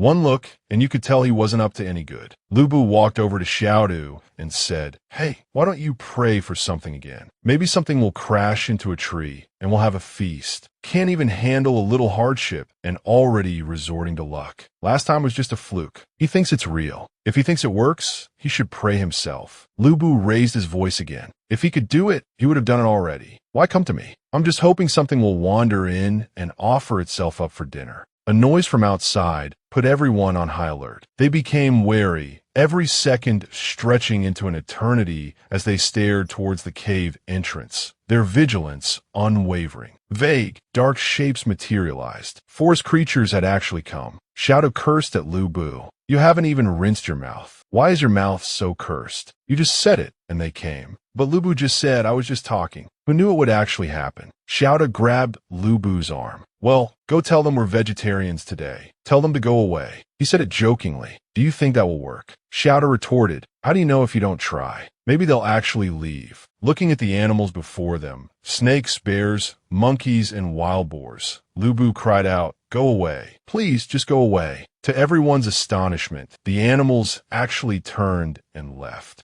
The two stood there, dumbfounded. That actually worked. Xiaodu wondered aloud, could Lu Bu have awakened some kind of luck power like Lu Yuan? Rustling sounds echoed through the forest. Watching the birds scatter frantically in the night sky, it was clear something had driven them here. This was definitely not as simple as it seemed. The wild animals were acting in unison, not even bothering to attack. Could there be something even more terrifying threatening them? In the silent forest, everything was shrouded in darkness. Another chain scraped across the ground, appearing out of the shadows. Accompanying the metallic clang was the silhouette of a strange creature, unidentifiable, but undoubtedly the cause of the animal's panic. Its sound echoed through the deep forest, growing clearer as the night deepened. Finally, the sound reached Xiaodu and the others' hiding place. Panic swelled within them. They didn't know what this sound was. After a moment of silence, the sound returned, echoing around them before fading away as if it had never been there. Lu Bu, sweating profusely, wanted to find another place to hide, but Xiaodu didn't agree. An animal's instincts for danger far surpassed a human's. The pack of wild beasts from earlier had clearly wanted to take refuge in the same place they had. So this cave must be relatively safe. More importantly, what were those creatures running from? What was that dragging sound? Xiaokan spoke up, suggesting that perhaps something far more terrifying than they could imagine existed within the forest. Xiaodu reminded everyone, had they noticed the human skeletons when they passed through the ravine? But within the forest itself, he hadn't seen a single animal bone. All living things die, some from illness. It was impossible that there wasn't a single animal bone. To prove his point, he deliberately left some fish bones in the forest. The next day, when he returned, they were gone without a trace. And the bodies of the fallen, they too vanished without a trace. All the missing bones shared one thing in common. They disappeared within the forest. Lu Bu's face was etched with fear. After the animals evolved, did the plants evolve too? Xiaodu wasn't sure, but this was definitely not a simple matter. Xian Suo reassured them. There was no need to panic. Knowing these rules in advance wasn't necessarily a bad thing. At least they could take precautions. Wang Tung Duong agreed. Right? As long as we stay away from the trees, we should be safe. In his mind, Jun Zheng, their leader, sketched a mental map of the terrain. Next, they would follow the mountain slopes, sticking to ravines and areas with fewer trees. But Xiaodu still felt uneasy. Was simply avoiding the trees really enough? The sound came again, accompanied by a flash of red light. Fear tightened Xiaodu's face. A creature emerged, its two eyes glowing like hellfire, slowly advancing towards them. A chain dragged behind it. It opened its grotesque mouth, filled with sharp teeth, towards them. Xiaocan, her eyes fixed, didn't hesitate for a second. Her gaze shifted to the side. The adjusted sound of a gun being cocked rang out. They all aimed their weapons at the newly appeared creature. Jun Zheng's voice cut through the tension. The moment it appears, open fire. My shadow will restrain it. Xiaodu agreed with the plan. The dragging of the chain on the ground grew louder. Xiaotu's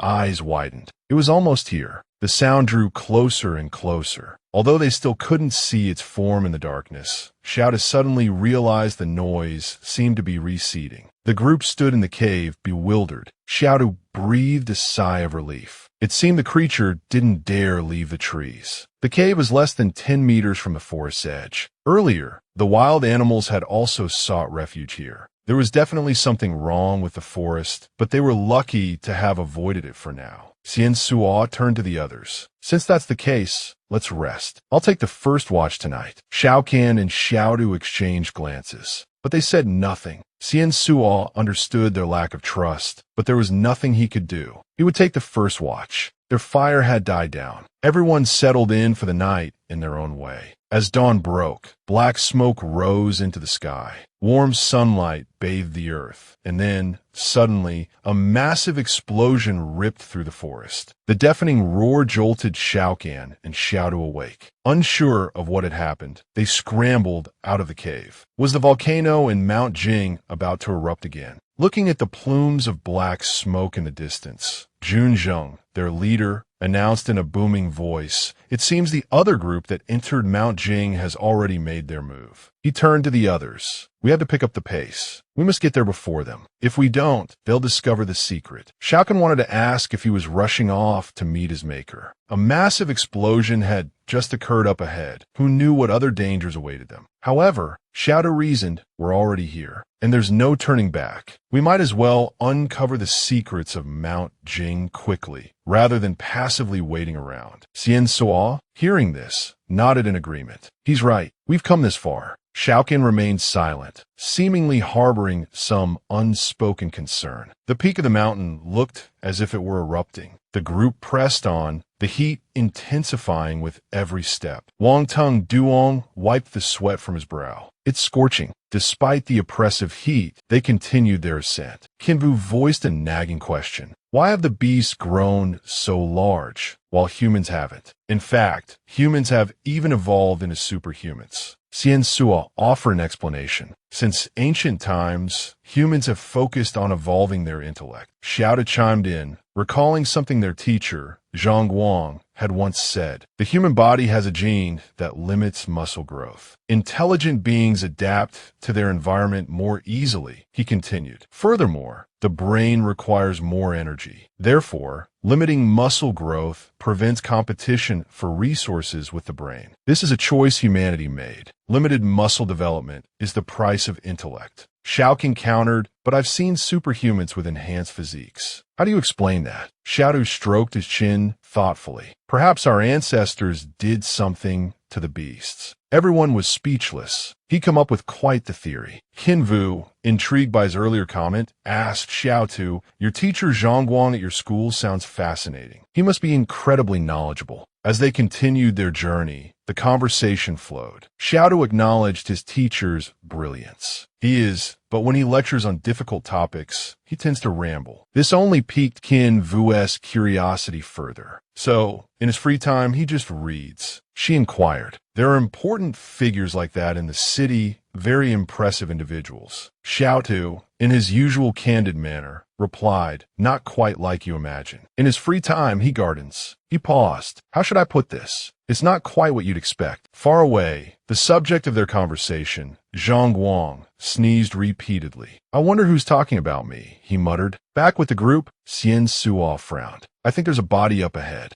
Indeed, there was something amiss on the path before them. As they drew closer, they discovered blood-soaked clothing scattered on the ground. Why are there the remains of someone recently deceased here? Wang Tung Duong wondered aloud. Could it be someone from the Conti financial group? As they examined the scene, Xiaoda noticed something. He bent down and picked up a piece of metal. "This is a military identification tag." Checking the name engraved on the tag, he read, "Tuha." He then picked up a ring lying nearby, his brow furrowing. Tuha died from bee venom, but the body has mysteriously vanished. How could this be here? Xiao Can's face was a mask of horrified alertness, as if he'd just realized something truly dreadful. What brought his body here? He muttered, then spoke more forcefully to Xian Saw and Xiao Tu, reaching out to touch the skeleton before them. "Look at the injuries. Something ate his internal organs." He continued his analysis, his finger tracing lightly along the bones. "The wounds around the abdomen are so clean. What kind of animal has teeth like this?" Xian Suo gasped. "Holy crap, these are human bite marks." Xiao Tu, stunned, turned to Xiaocan. "Are you sure?" Xian Suo confirmed. "Yeah, I'm positive." Xiao Tu, sweating, blurted out, seemingly oblivious to the gravity of the situation. "When I was in school, I had a girlfriend who bit me on the arm when we broke up." Xiaocan and Xian Suo snapped, exasperated. "Are you kidding me? We're about to die, and you're telling us this." The brief, awkward attempt at humor did little to ease the tension. Xian Suo returned to the matter at hand. Both he and Xiaocan stared at the skeleton. "But why are there human bite marks on the body? Could someone have been so starved they resorted to cannibalism?" Xiaodu said uncertainly, a thoughtful look in his eyes. "Hey guys, do you think it's possible that the thing pulling the chains last night was human?" At his suggestion, everyone's faces became grim. Xiaocan chambered a round in his gun. "We need to get out of here. Now, 3-person tactical formation. Be ready for anything." Xiao Tu, bewildered, turned back. "What's a 3-person tactical formation?" Xian Suo retorted sarcastically. "Didn't your teacher teach you anything? I thought you knew everything." Xiaocan, however, didn't belabor the point. "Get to my left, Xiao Tu. Each of us needs to maintain 360-degree awareness. If anything strange approaches, shoot." "Got it," Xiao Tu replied cheerfully, complying with the arrangement. Inwardly, he assessed the situation with a newfound seriousness. Xiaocan had taken command naturally, and the others hadn't objected. It was becoming clear to everyone that Xiaocan wasn't just anyone. He was ruthless, but also calm under pressure, and seemed to know a lot about the Huozhong Corporation. Black smoke billowed from 3 towering peaks, explosions shattering the silence of the green forest. Chaos reigned.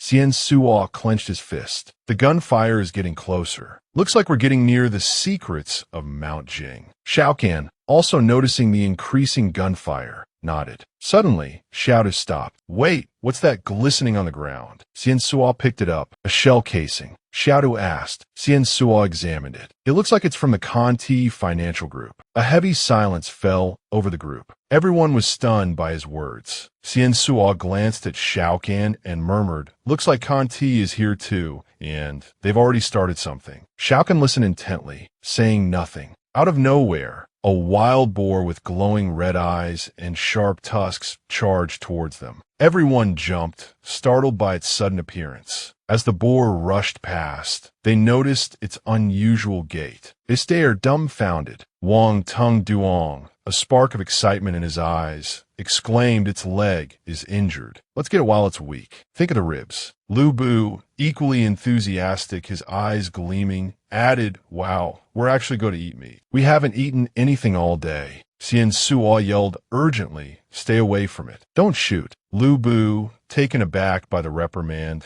grumbled, "But it's practically offering itself to us. Think how good it would taste roasted." Xiaodu sneered. "I'm so impressed. Evolving your IQ, but choosing not to use it. How very free-spirited of you." He burst out angrily. "What do you mean by that?" The two stood facing each other, rigid. Xian Suo calmly and seriously explained, "Building a fire here to cook meat will give away our position with the smoke. Lu Bu, standing opposite them, countered with a poorly thought-out argument. But there are Conti financial group people here. Isn't our best bet to rely on them? Xiaocan finally spoke, pulling down her hat and asking sarcastically, the Conti group is here for the secrets of this place. You think if they find us, they'll just let us go? Her calm yet ruthless words left Lu Bu and Wang Tung Duong speechless, unable to retort. So the safest way is, if we encounter them, kill them immediately. Absolutely no merci. Showing mercy to the enemy is being cruel to ourselves. Xian Suo turned around, his voice grave. Let's go. Turning back is death. Moving forward is our only chance of survival. He suggested from now on, whenever we hear gunfire, we avoid it. We have to avoid running into their combat troops. Wang Tung Duong continued to complain, I think we'll starve to death before the Conti group catches us. Xiaocan still clutched her hat tightly. She simply stood silently, observing the situation. The rising smoke had begun to lessen. The group continued through the forest. Xiaodu encouraged everyone. Maybe in another hour, we'll finally know what's hidden in Mount Jing. Someone noticed, it seems like the gunfire has lessened considerably. Xian Suo spoke quietly to Xiaodu. If we need to engage in guerrilla warfare later, we'll have to leave those three behind. They won't be able to keep up with us. Lu Bu lagged behind, grumbling as he walked. Slow down, you guys. I'm dying here. Xian Suo simply replied with a non-committal,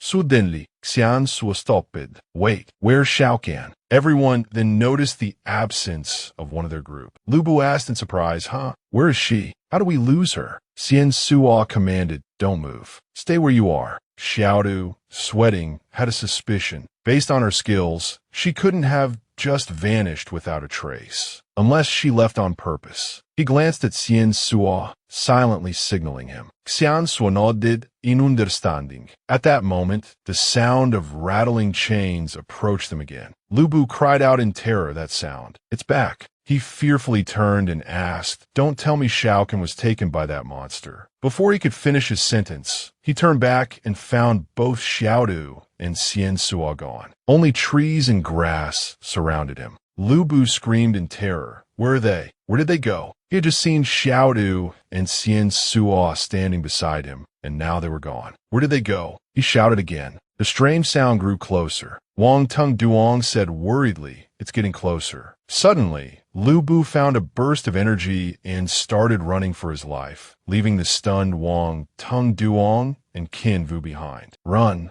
He ran with all his might, eyes squeezed shut, not daring to look back. Despite his best efforts, a figure overtook him with even greater speed. Liu Bu staved in disbelief. It was Wang Tung Duong and Qin Vu. He yelled as he ran, Wang Tung Duong, you're injured. How are you running so fast? And you, a superstar like Qin Vu, running this fast. Even more unbelievable. He watched them pull ahead, panic rising as he fell behind. He tripped Wang Tung Duong, catching him off guard. Wang Tung Duong stumbled, losing his balance and falling hard to the ground. Lu Bu seized the opportunity, sprinting past him and yelling back, sorry, brother, but survival demands sacrifice. The monster was now upon them, its eyes glowing a terrifying crimson. Wang Tung Duong, unable to stand, paralyzed by fear, could only cry out desperately for help. Help me! He screamed, but it was his last cry. The monster had caught him. Without hesitation, it finished him off. The chilling clang of chains echoed with each of the monster's movements. Its bloodlust still unsated. The monster, panting heavily, prepared to hunt its next victims. The metallic ringing grew closer. Lu Bu and Qin Vu continued to run for their lives. Lu Bu, beginning to tire, complained loudly, can't you just stop? I just want to live. What's wrong with that? Leave me alone. He eyed Qin Vu, running ahead, a calculating glint in his eyes. He reached out, intending to use her as a sacrifice, just like Wang Tung Duong. That's right, he thought, survival requires sacrifice. But Qin Vu was not so easily caught. She nimbly dodged his grasp. Just then, a group of heavily armed soldiers confronted them. Who's there? They demanded. Lu Bu, seeing a chance for salvation, cried out, Monster! There's a monster behind us.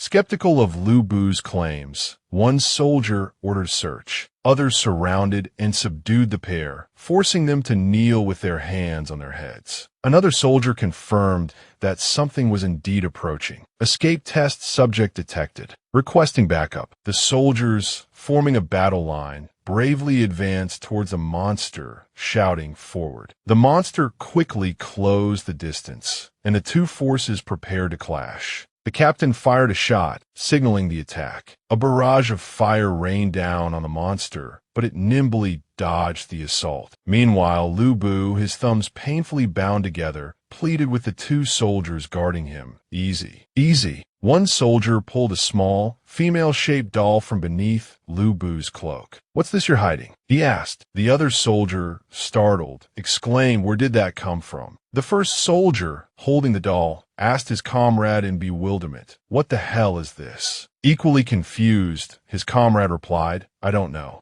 The sound of something moving through the undergrowth was followed by a thud. Elsewhere, Xiaosu, having separated from the others, quickly moved in a different direction. He thought to himself, when Xiaoqian was still around, we were a stable group, but as soon as she disappeared, we fell apart. Xiaodu felt it was the right decision for him and Xian Suo to split up. Xian Suo and I both chose to act alone. After all, we couldn't trust each other. Volcanic peaks, spewing black smoke, loomed before him. Xiaodu thought, I really want to know what secret all these factions are fighting over. I've come this far. I can't leave empty-handed. I'll go check it out. Suddenly, he heard footsteps, and it sounded like more than one person. He swallowed nervously on high alert. Someone was observing the uniforms of the soldiers. He suspected they belonged to the Conti financial group. A signal crackled incessantly from the soldiers' radios. Experimental subject detected. Requesting backup. Requesting backup. Overhearing this, he wondered, an experimental subject. Someone's conducting experiments in this godforsaken place. So many men, and they can't take down a single monster. Or is this monster simply too powerful? A grim rain fell within his heart. He turned to leave, then paused. But if there's a monster attracting their attention, I can use this opportunity to move undetected. The clear blue sky and white clouds offered a deceptive sense of peace. The scene below, however, painted a starkly different picture. Xiaodu stopped in a new location, cautiously taking cover behind a rocky outcrop. He gazed down at a massive military base. Curiosity piqued. Is this where the fighting was just now? Were they digging? A medic plunged a large syringe into the body of a monstrous creature, seemingly extracting its blood for analysis or experimentation. Xiaodu crouched low, carefully approaching the encampment. Once he could get no closer, he got a clearer view of the activity below. Conti is capturing mutated beasts, he thought with a grim realization. I fear these monsters won't escape the fate of being research subjects. He ducked behind cover. Hidden behind a boulder, something caught Xiaodu's eye. On the rooftop of a nearby building, a lone figure stood silhouetted against the sky. The man, dressed entirely in white, hands tucked into his pockets, triggered a flicker of recognition in Xiaodu's mind. He strained to place him. The man on the rooftop possessed piercing eyes, coldly observing the scene below. Xiaodu watched him surreptitiously, speculating. This man must be the leader of this operation. Under normal circumstances, seeing someone in a white suit wandering around the wilderness, I'd think they were a fool. But he felt no such disdain for the figure on the roof. The man's calm demeanor, the way he seemed to orchestrate every movement below, gave Xiaodu pause. But this guy on the roof, he doesn't seem out of place. Maybe because he's the leader, he doesn't need to fight. Glancing around, Xiaodu noticed snipers positioned throughout the area, weapons trained, ready to fire at a moment's notice. Security was tight. The number of combatants was considerable. Cranes and excavators were at work, demolishing buildings and excavating the ground. Medics hurried about, collecting syringes filled with the monster's blood for research. It seems Conti is determined to uncover the secrets of Mount Jing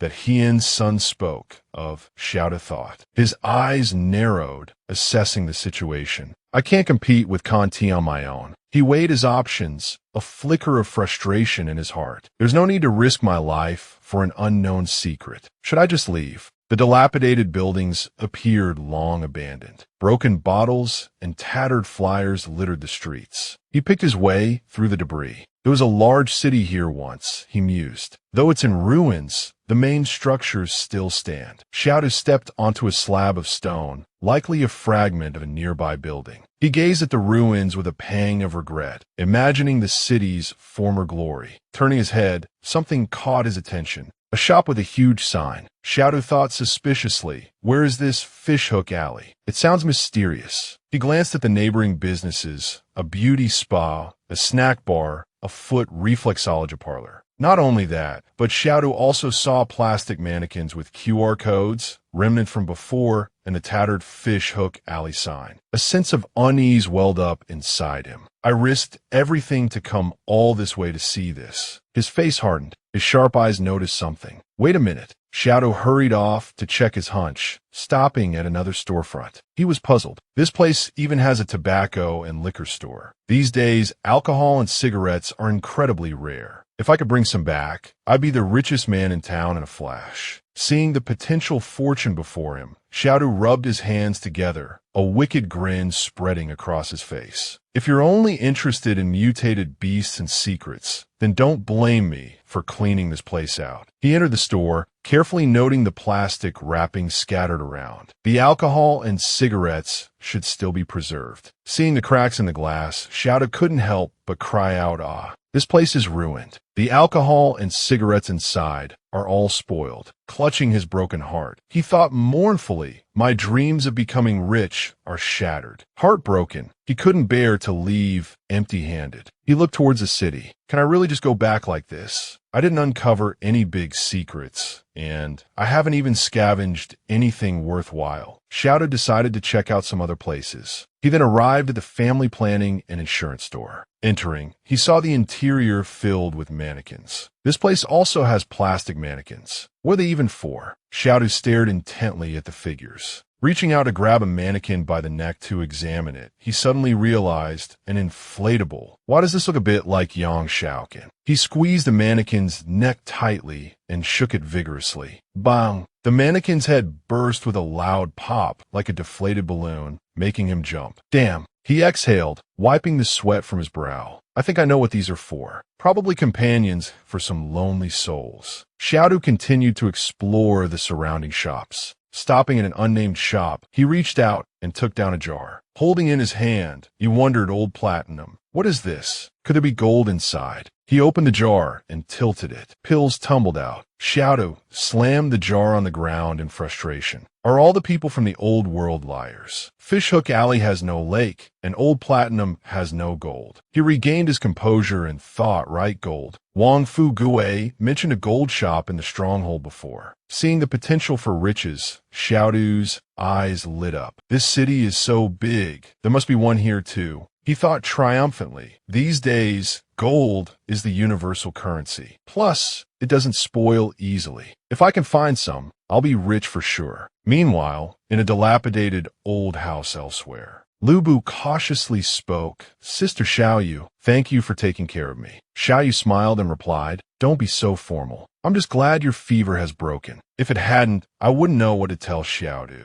She sighed, a hint of worry in her voice. I wonder how he's doing now. Is he safe? Lubu placed the lamp in his hand on the table and comforted her. He'll be fine. Don't worry. Despite his young age, Xiaodu possessed a remarkably mature mind. A few days prior, he'd been burning with fever brought on by fervent prayer. Xiaoyu could have easily taken the money and left him to fend for himself, but she hadn't. Instead, she'd cared for him like a mother, wiping his brow and soothing his burning skin. The feeling of being cared for had been a balm to his soul. Suddenly, Xiaoyu turned to him and said, and another thing, now that you're feeling better, you have to go back to school tomorrow. You need to catch up on all the lessons you've missed. Xiaodu stiffened, resisting. Xiaoyu, don't be like that. My brother isn't even home. She smiled brightly, seemingly oblivious to his misery. I don't care. You have to listen to me. Trapped, Xiaodu had no choice but to obey. Fine, he relented. Xiaoyu urged him towards bed. Go to sleep now. It's late. The bright moonlight bathed the forest and their small house in its silvery glow. A rustling sound broke the stillness, jolting them both awake. Xiaoyu spoke, her voice laced with anxiety. "I think there's someone outside."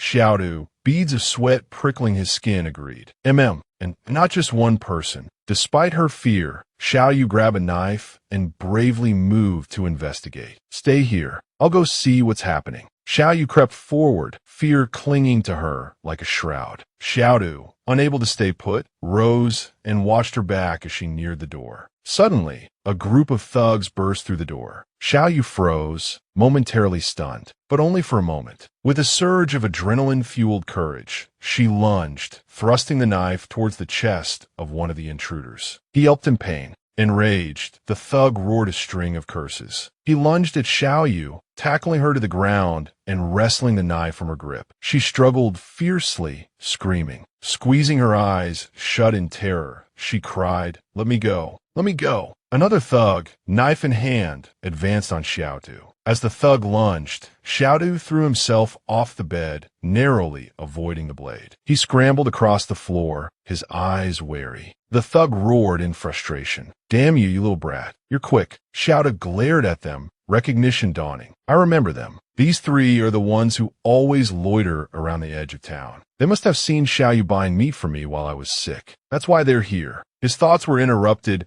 as Teacher Zhang burst into the house, kicking one of the thugs to the ground. The thug turned his blade on the newcomer. "And who's this old geezer? I've had my eye on him for a while. I bet he's got plenty of valuables stashed away." Xiaotu's brow furrowed. "Don't you dare hurt Teacher Zhang," he shouted. The thug lunged at him, knife flashing. "Shut up, you little runt. Just hand over the money." Xiaodu's anger boiled over. They dared to attack, even the schoolteacher. They were probably planning to kill them all to cover their tracks. A deafening blast shattered the peaceful night. The thug stared in disbelief at the blossoming wound on his chest, blood welling up around it. He collapsed, the smoking gun still clutched in Xiaodu's hand. The two thugs holding Xiaoyu froze, their eyes wide with shock. "How does that kid have a gun?" Xiaodu leveled the weapon at them, his voice hard. "Run." Before they could react, he fired again, hitting one in the back. A scream ripped through the air. The next shot found its mark in the shaved head of the other thug. The two thugs at the back door watched in horror as their companions fell. Seeing Xiaodu advance, his jaw clenched, gun still raised, they yelled, "He's got a gun. Run." Two more hadn't gotten far when Xiaodu fired two more shots. Teacher Zhang and Xiaoyu poked their heads out from inside the house, witnessing the scene of bodies strewn across the ground. The teacher couldn't help but be astonished. He knew Xiaodu was ruthless. Lu Bu, living with Xiaodu, would also be affected. They weren't easy to provoke. He turned to look at his young student, thinking to himself, but he never imagined that, not even 13 years old, Lu Bu would dare to shoot and kill. Suddenly, Lu Bu trembled all over, his body shaking uncontrollably with fear. The blood drained from his face. Seeing this, Xiaoyu called out, "Lu Bu, Lu Bu." She anxiously called his name, shaking him. "Liu Bu, si stás Xiaoyu." She embraced her younger brother, comforting him. "Lu Bu, don't be afraid, don't be afraid. It's all right. It's all over now." Teacher Zhang approached them. "This is what Xiaodu left for you."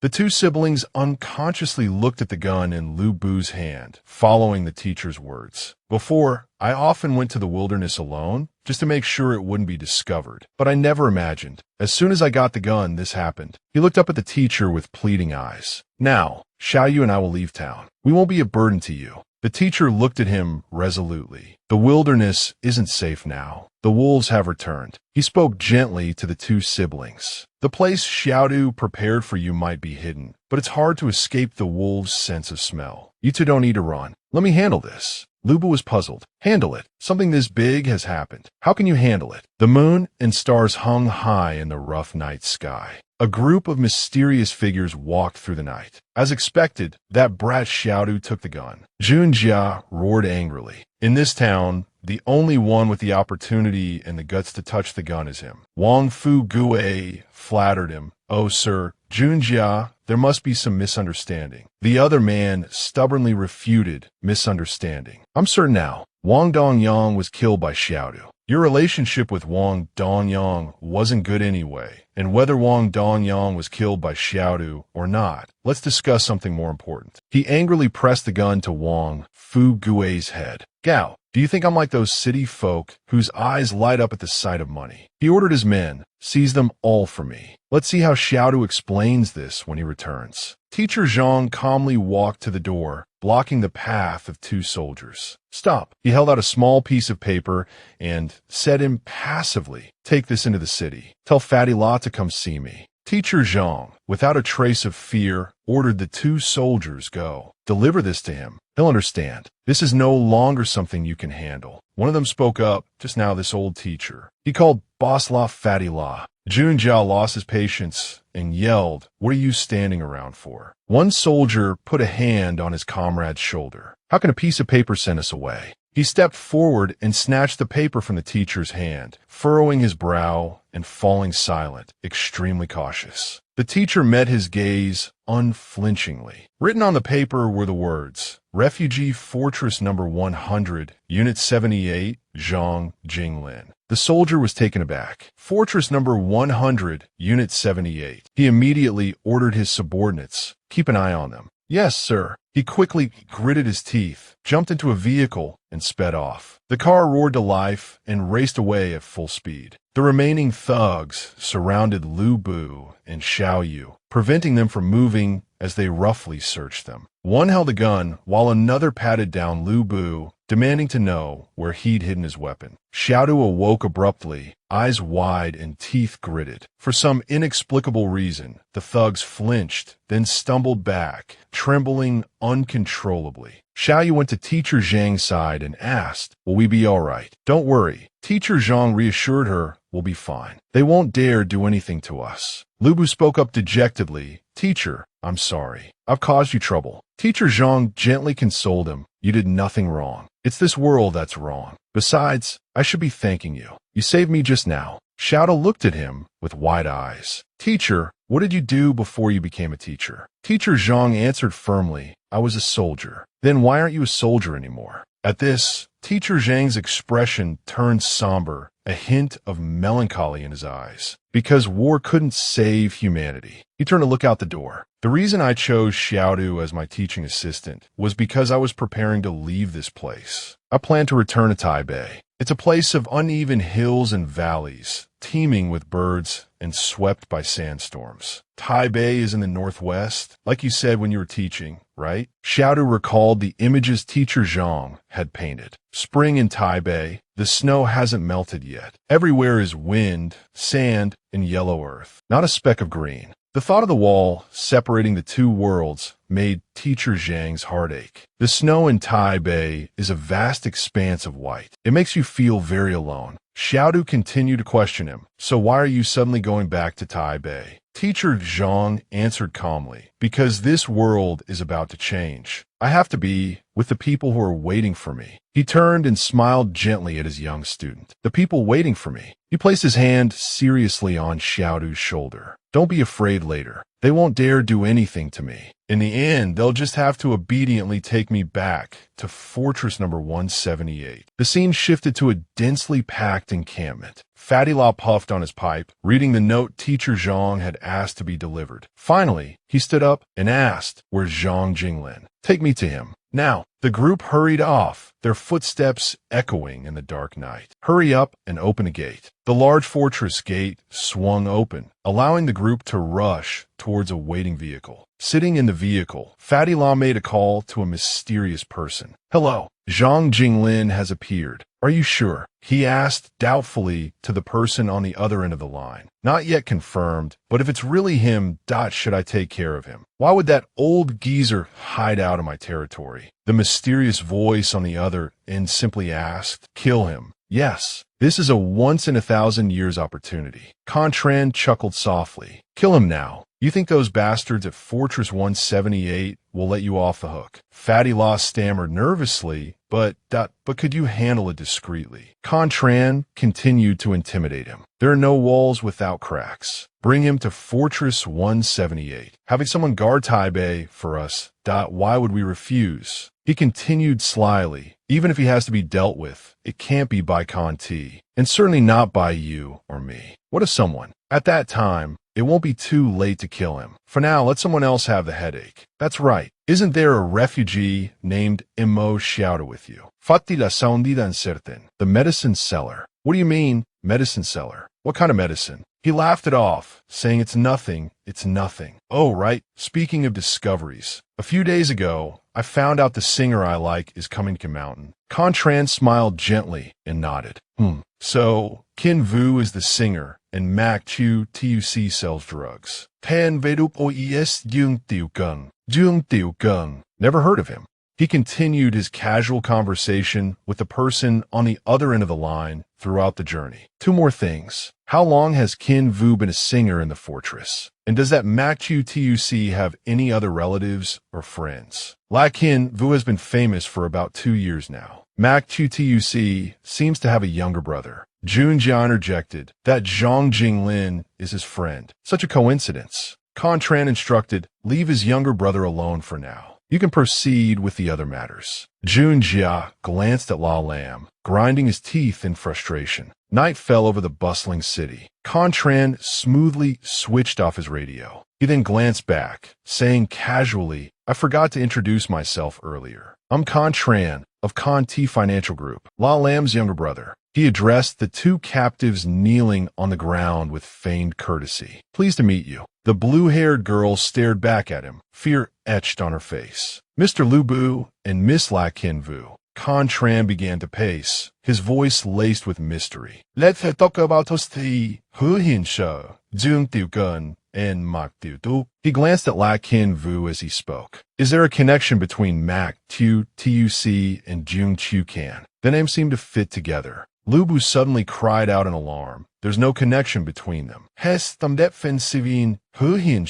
superhuman. His ability is afterimage. Afterimage can even deflect bullets. His eyes darted nervously around. Jung Chu Kan is a bit hard to explain, but the one you should be most wary of is Mac Tu Tuc. Contran raised an eyebrow. Oh, Kin Vu finally spoke. Because he's incredibly annoying. Lu Bu nervously contradicted her. No. He's incredibly strong. He recalled the horrifying encounter with a swarm of tiny monsters. Back then, in the human-faced insect gorge, we were all running for our lives. I couldn't even keep up with those monsters. He was the only one who ran back. Despite his fear, he continued. I couldn't help but look back. In front of him was a deep, dark void, not a single sound. Then, suddenly, Mac Tu Tuc shot out like a bullet. He just ran faster than the escaping car. I was like, what the hell? Carrying a person and still running that fast. Back in the present, he recounted the story to Contran and Kin Vu, his voice still laced with disbelief. Lifting a grown man with one arm and running like the wind. I suspect he's superhuman too. Contran sounded disappointed. Anything else? That's all. Don't worry. If I remember anything else, I'll tell you. He ordered the person with the notepad beside him to take notes. Hu Hin Shou, au niveau superhuman.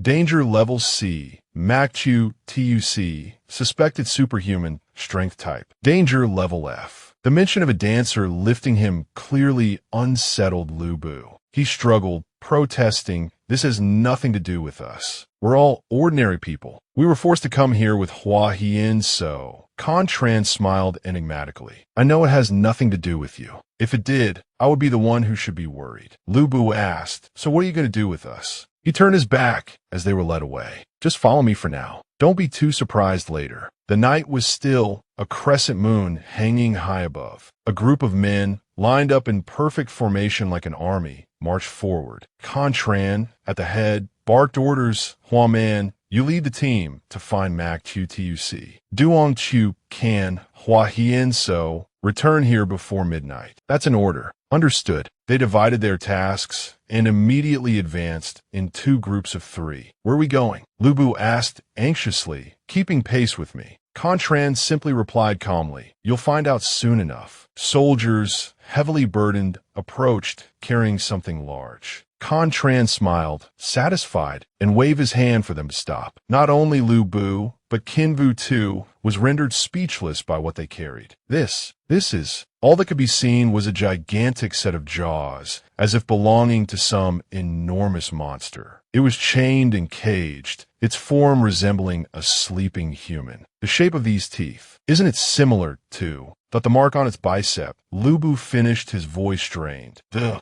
bite mark left on Tuha's body. Tran turned back, a chilling chuckle escaping his lips. It seems you know a little something about it. You saw the body it tore apart. Qin Vu's eyes widened in horror. What is this thing? Tran explained, his voice measured and slow. They're products of a time before the apocalypse. We only recently learned of their existence. They were likely experimental subjects. Qin Vu, skeptical, questioned experimental subjects. Probably escaped from some laboratory's cage, Tran added. He seemed excited. We're all very curious how they've survived until now. This is a living specimen. Qin Vu Foned, Uniazi. So, the Khan family came here for this experimental subject and to search for the laboratory that held them. He glanced at her, his expression turning serious. I don't know if you're aware, but multicellular organisms like humans grow and develop based on cell division. He began a lecture on biology. Logically, cells should divide indefinitely. But strangely, all human cells, after an average of 50 divisions, suddenly stop. Then they enter an irreversible path of decline. He paused, his voice heavy. This is why human lifespan is limited. We weaken and die.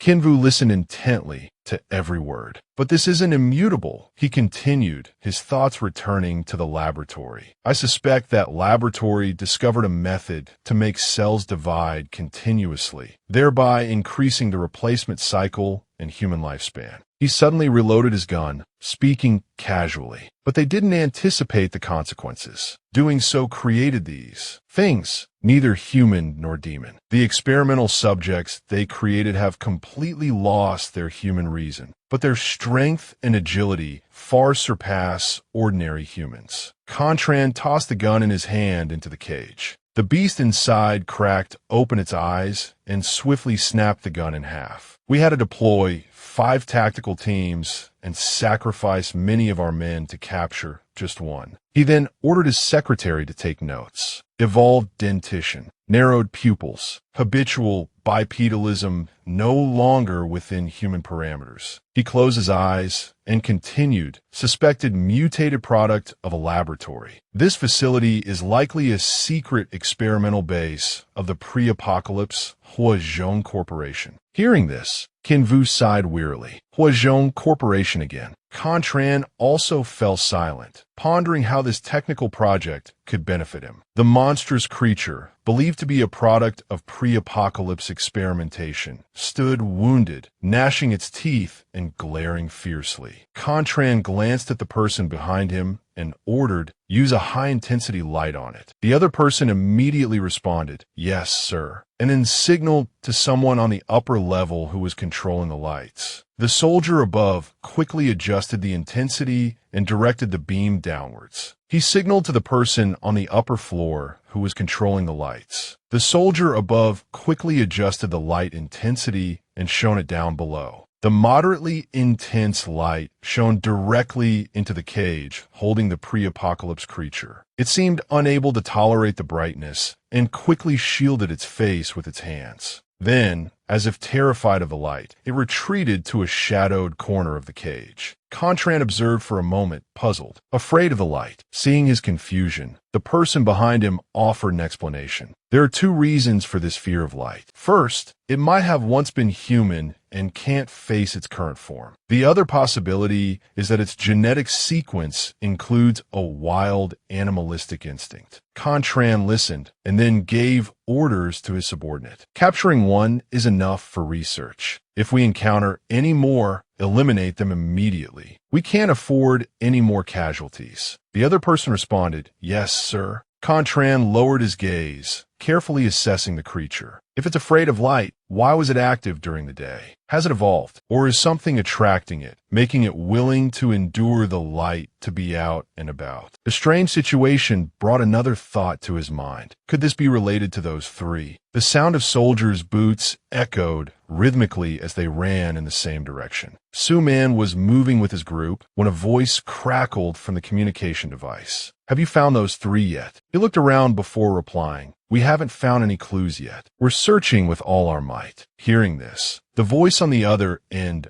urged him to hurry. The moon hung high in the sky, casting a brilliant light. In a desolate and deserted area, a building still had lights on. Mac Tutuc stood before the building, somewhat surprised. Were all pre-apocalypse department stores this massive? He looked closely at the faded lettering above the entrance. Luan Department Store. He read, scoffing inwardly. If he can run a department store, I can run a gold shop. He moved cautiously, carefully exploring and searching. What a mess. I wonder if there's a gold shop here. As he moved, he accidentally bumped into something that caught his eye. It was an old, worn toy model set of Journey to the West. He looked at it, puzzled. What's this? Journey to the West. Isn't that the name of the adult film Hua Hien mentioned last time? He gently set the fallen model upright, holding a staff. This must be the Monkey King, he guessed curiously. He then continued to search around. Where's the gold shop? After a while, he finally spotted a sign that read Chu Xiaofu Jewelry. He ran towards it excitedly. There it is, a gold shop. Chu Tuc approached a display case and rummaged inside. He picked up a bracelet so tarnished it was impossible to tell its original color. Silver oxidized to black, he sighed. Unimpressed, he tossed it aside. Worthless silver, he thought disdainfully. He continued searching until he finally pulled out a large gold bar, his face lighting up. Now this is what I'm talking about. Gold. Looking at the pile of glittering gold stacked before him, Mac Tutuc grinned, his face illuminated by the reflected gleam. This gold, this could grant me 6 wishes easy. Sister Chu Nak could live like a queen for decades on this. If I could bring all this back, opening a gold shop wouldn't just be a dream anymore. He paused, stroking his chin thoughtfully. But how am I going to carry all this back? Not 3 minutes later, a brilliant idea struck him. I've got it, he exclaimed internally, scooping up handfuls of the gold jewelry. He then began to knead and squeeze the pieces, his hands working diligently. Finally, he molded all the jewelry into one large, round mass. Gold jewelry, squeezed into a single lump, he thought with satisfaction. Then, into the storage space within the palace. After a while of squeezing and stuffing, the storage space was nearly overflowing. He strained to close the entrance, muttering, "It's full already. There's still so much left out here." With a slightly disgruntled expression, Mac Tutuc used his jacket as a makeshift sack, slinging the heavy, gold-filled bundle over his shoulder. Guess I'll just have to wrap the rest up and carry it back. Just as he neared the exit, the rhythmic thud of approaching footsteps echoed through the silent space. He stopped abruptly, his brow furrowing as he strained to listen to the growing sound. Huaman's soldiers filed in, systematically searching the entire department store. Mac Tutuc quickly ducked into a dark corner, observing the situation outside. Why are Khan T's troops suddenly here? He wondered, his eyes widening with suspicion. He frowned, his mind racing. So many of them, and all on high alert. Is there some kind of danger nearby? Huaman and his soldiers continued their advance, their footsteps relentless. Suddenly, Huaman paused, his gaze fixed on the journey to the west diorama that Mac Tutuc had previously erected. A look of surprise, followed by deep thought, crossed his face. Only after the sounds of their movement faded did Mac Tutuc cautiously peek out. Are they gone? He murmured, scanning his surroundings. Seeing no one, he assumed they had left. Unbeknownst to him, Huaman's men had taken cover, waiting for him to emerge. A soldier beside Huaman, seemingly puzzled, asked, "What is it?" Huaman recalling the diorama. Huaman quietly explained, "I already searched this building. The things inside have been moved." He thought to himself, "I remember the monk on horseback and the monkey standing next to him." He frowned, peering around before continuing. "Looks like someone's been here. They might still be inside. Call for reinforcements. Surround the building." He issued the order, signaling to his men outside.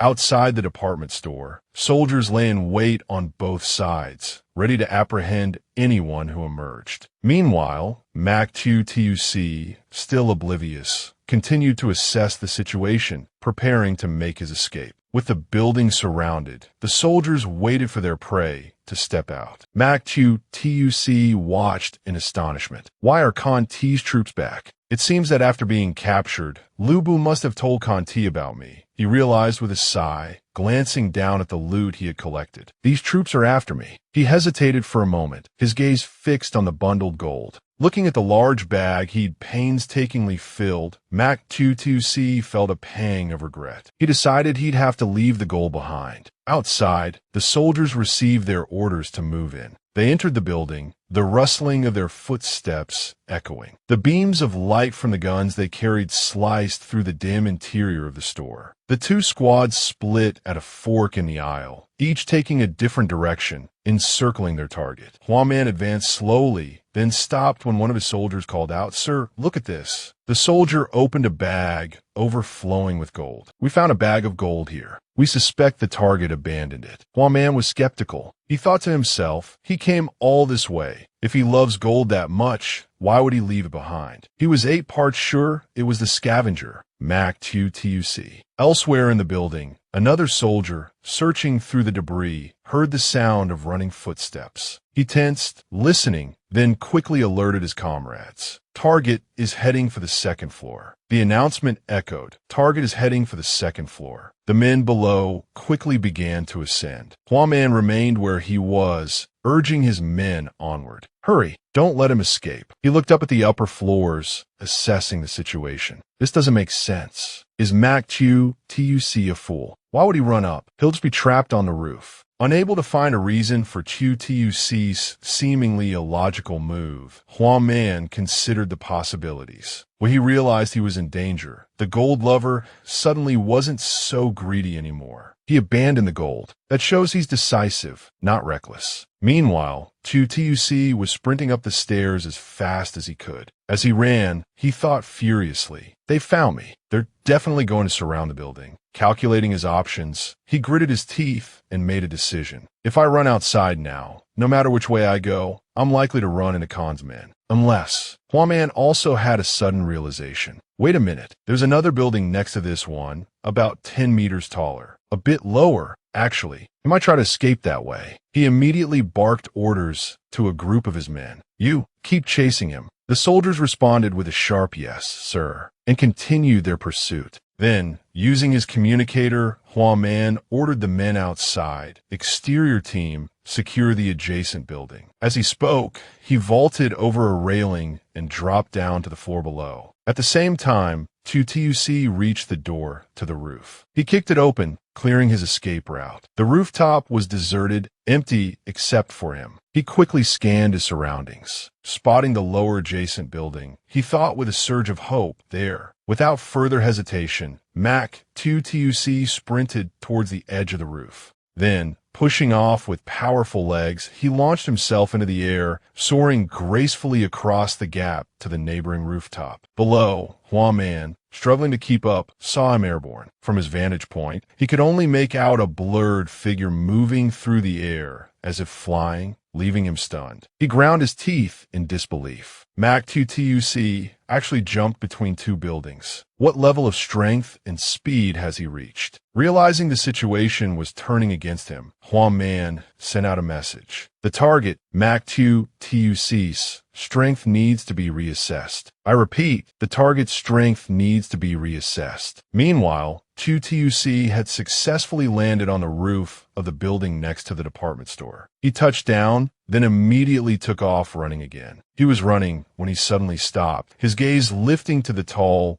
building looming before him. A look of astonishment flickered across his face. Just across from him, in the dilapidated, almost crumbling high-rise, a figure stood waiting in the shadowy gloom between floors. It was Jung Gun. She tilted the brim of her hat, revealing sharp eyes that scanned the scene below. Without hesitation, she brought her rifle to bear, bracing herself against a large chunk of broken masonry. Her aim was steady, the rifle pointed straight ahead with practiced ease. Chukin exhaled softly, one eye closed as she peered through the scope, her expression serious and focused. From the opposite building, Jung Chukin aimed her rifle with unwavering precision. Mak Tuc stared at her in surprise, a puzzled murmur escaping his lips. He followed her line of sight. His gaze dropped to the ground below. Directly in Chu Kan's sights stood Con Tran and his men, waiting. Surprise jolted through Chu Tuc. So that was her target, the man in white. He looked back up at the building, mentally calculating the considerable distance between the two. Such a long shot. He watched her with a mixture of awe and disbelief. To make a shot like that, she'd have to account for wind speed and direction, temperature, humidity, even the dust particles in the air, not to mention any obstructions and the inevitable bullet drop. As he finished this thought, he couldn't help but glance at Con Tran, standing exposed in the wind, seemingly oblivious to the danger. Then, the whistling wind abruptly died, leaving an unnerving stillness. Lak Kin Vu's hair, which had been whipping around her face, suddenly stilled. She too stood motionless. The wind had stopped. Now was the moment, but no shot rang out. Confused, he turned back to look. No shot. Wait! When had she cut her bonds? While no one was paying attention, Kinvu had quietly worked free of her restraints and drawn a concealed dagger. She moved stealthily towards Con Tran, intent on a surprise attack. Seeing the two men completely unguarded, she lunged forward. But before she could reach Con Tran, another figure intercepted her. A paper fan snapped open, blocking her dagger. The figure swept the fan across Kin Vu's face, forcing her to dodge. The figure closed the fan with a snap while Kin Vu sprang back, putting distance between them. He gritted his teeth in annoyance and then, with a swift movement, drew something from his robes. He hurled it towards Kin Vu. The sharp blade of a knife spun towards her, catching her momentarily off guard. Quickly regaining her composure, she slammed her hand onto the ground, searching for an escape. Instantly, a hole appeared in the ceiling above them. Before Con Tran and the others could react, Kin Vu transformed into a shadow and vanished without a trace. Con Tran watched him passively. The other man gasped as superhuman. Even Mak Tuc couldn't help but marvel silently. La King Vu a Superman. He seemed to disbelieve what he had just witnessed, roaring out a challenge. Where did that weak, pathetic La Kin Vu go? Surely that wasn't an imposter. While everyone was preoccupied with Kin Vu's true identity, a flicker of movement and a small flash of light emanated from a nearby high-rise. Duong Chu Kan, after a long wait, finally fired his shot at Con Tran. A panicked warning from someone beside him alerted Con Tran to an incoming attack. They scrambled to defend as the bullet hurtled towards Con Tran. The figure with the fan from earlier suddenly darted in front of him. The figure produced two paper fans, seemingly intending to use them as a shield against the bullet. With incredible speed, the fans were thrust forward directly in the path of the oncoming projectile. Con Tran watched in horror as his attacker's weapon collided with the bullet. The impact was forceful. The paper fans disintegrated like brittle stone. The bullet pierced through the flimsy defense. Unimpeded, it continued its trajectory, lodging itself squarely in the figure's chest. Con Tran, standing nearby, calmly observed as his subordinate was shot. He watched the man cough up blood and die before him, his expression unreadable. Con Tran adjusted his jacket, a note of displeasure in his voice. A pity. His remaining subordinate pulled the pin on a grenade and yelled, "Smoke bomb." The grenade was thrown. A thick cloud of smoke billowed outwards, obscuring everything. Someone shouted a warning to avoid the smoke. Amidst the haze, Con Tran remained impassive, while Con T's soldiers frantically searched for the attacker's position. The abandoned building to the southeast. He bent down and retrieved the bullet that had nearly ended his life, now embedded in a piece of metal. He examined it carefully, a thoughtful expression on his face. After a moment, he frowned. Unpleasant hung. The Baodu again. He referred to the organization whispered about in hushed tones within the financial world. Con Tran pocketed the bullet and approached the spy before him, a young man seemingly unaware of his employer's superhuman abilities. Foolish indeed. The terrified spy stammered, trying to explain. No, before she was just... He didn't finish his sentence. The bullet Contran had retrieved found its new mark lodged between the spy's eyes. Contran's expression remained unchanged as he spoke. Don't worry. In this era,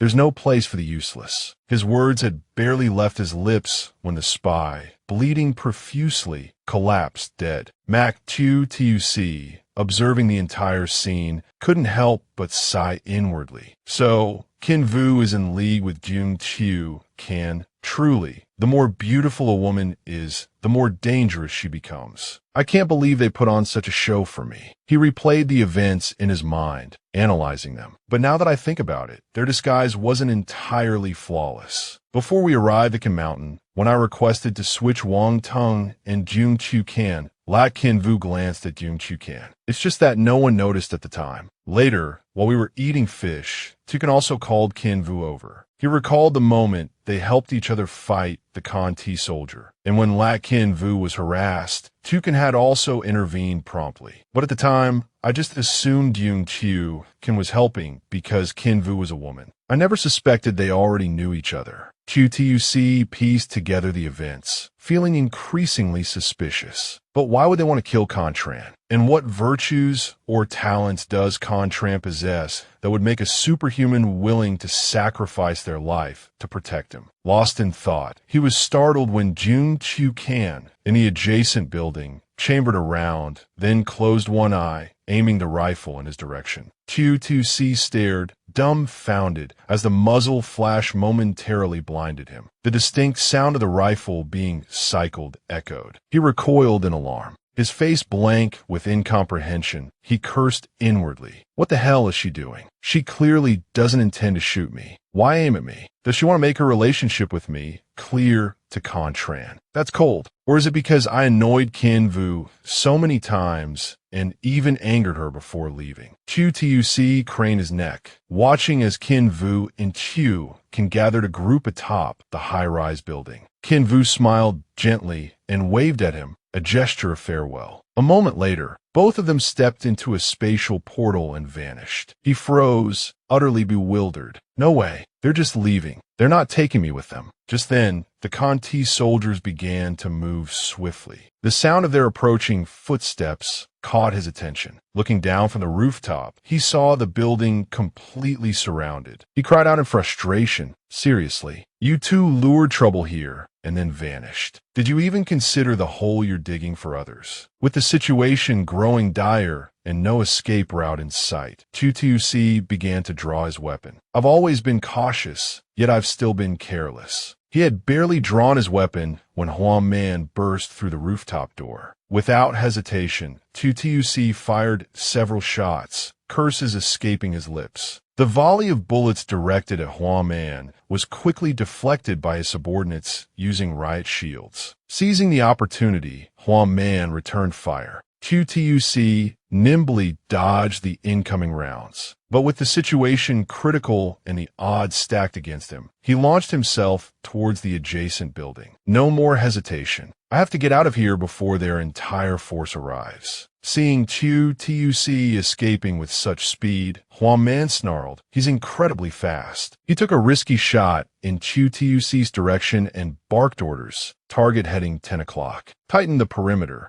QTUC successfully landed on the roof of the adjacent building. He thought to himself, I had planned to join Duong Qiu, Can, and Huang Man within the city's cordon, but now, gritting his teeth, he resolved to escape. He had to run, and run fast. His mind made up, he didn't hesitate. He launched himself forward, his pace even faster now as he fled. He landed in a dimly lit alleyway between two buildings, a grim realization dawning on him. I underestimated them. Continuing his flight down the narrow passage, QTUC considered his options. Only the forest offers a chance to escape Contran's pursuit. He pushed himself harder, sprinting towards the path leading into the trees. Just then, a roar like molten iron being poured echoed from the heart of the forest. The volcano's crater glowed, poised to erupt. QTUC stared towards the volcano, stunned. Is it about to erupt? The rumbling continued, a deep, unsettling tremor. Hua Man, hot on his heels, also stopped short. He watched, tense, as Chu Tuc continued running into the forest without pausing. That fool is still running towards the mountain. If the volcano blows, he's gone. Chu Tuc, too, was caught in a terrible dilemma. He ran, his mind racing. Behind him, an army. Ahead, an impending eruption. Retreat or advance. He pushed himself harder, driven by the relentless pursuit. Turning back is a death sentence. The thought solidified his resolve. He plunged deeper into the forest without hesitation. Only by running do I have a chance. Hua Man immediately signaled his troops to move, the pursuit resuming. After a while, they lost sight of their quarry. We've lost the target, sir, one of the soldiers reported. Hua Man's face hardened. Keep searching, he ordered. Yes, sir, came his swift reply. Hua Man barked orders into his communicator. Target moving at 3.93 meters per second. Strength undetermined. Eliminate on sight. Contran's troops advanced deeper into the forest, their flashlights cutting through the darkness. Wherever he's hiding, Hua Man continued. Even with a gun, he can't kill us all at once. The moment he shows himself, we'll turn him into Swiss cheese. Hidden in the shadows beneath a large tree, Chu Tuc thought, outnumbered like this, I can't risk attacking first. He nervously glanced back. Contran's soldiers were closing in. He watched them intently, his eyes darting back and forth. They're about to find me. Just then, Chu Tuc took a gamble. He burst from his hiding place. To Hua Man's astonishment, Chu Tuc charged forward, scattering the surrounding soldiers. Hua Man, wary, raised his weapon. Who's there? Chu Tuc, having broken free, leaped onto a tree branch. From his perch, he called out defiantly, Hua Hien, so is here. Who dares face me?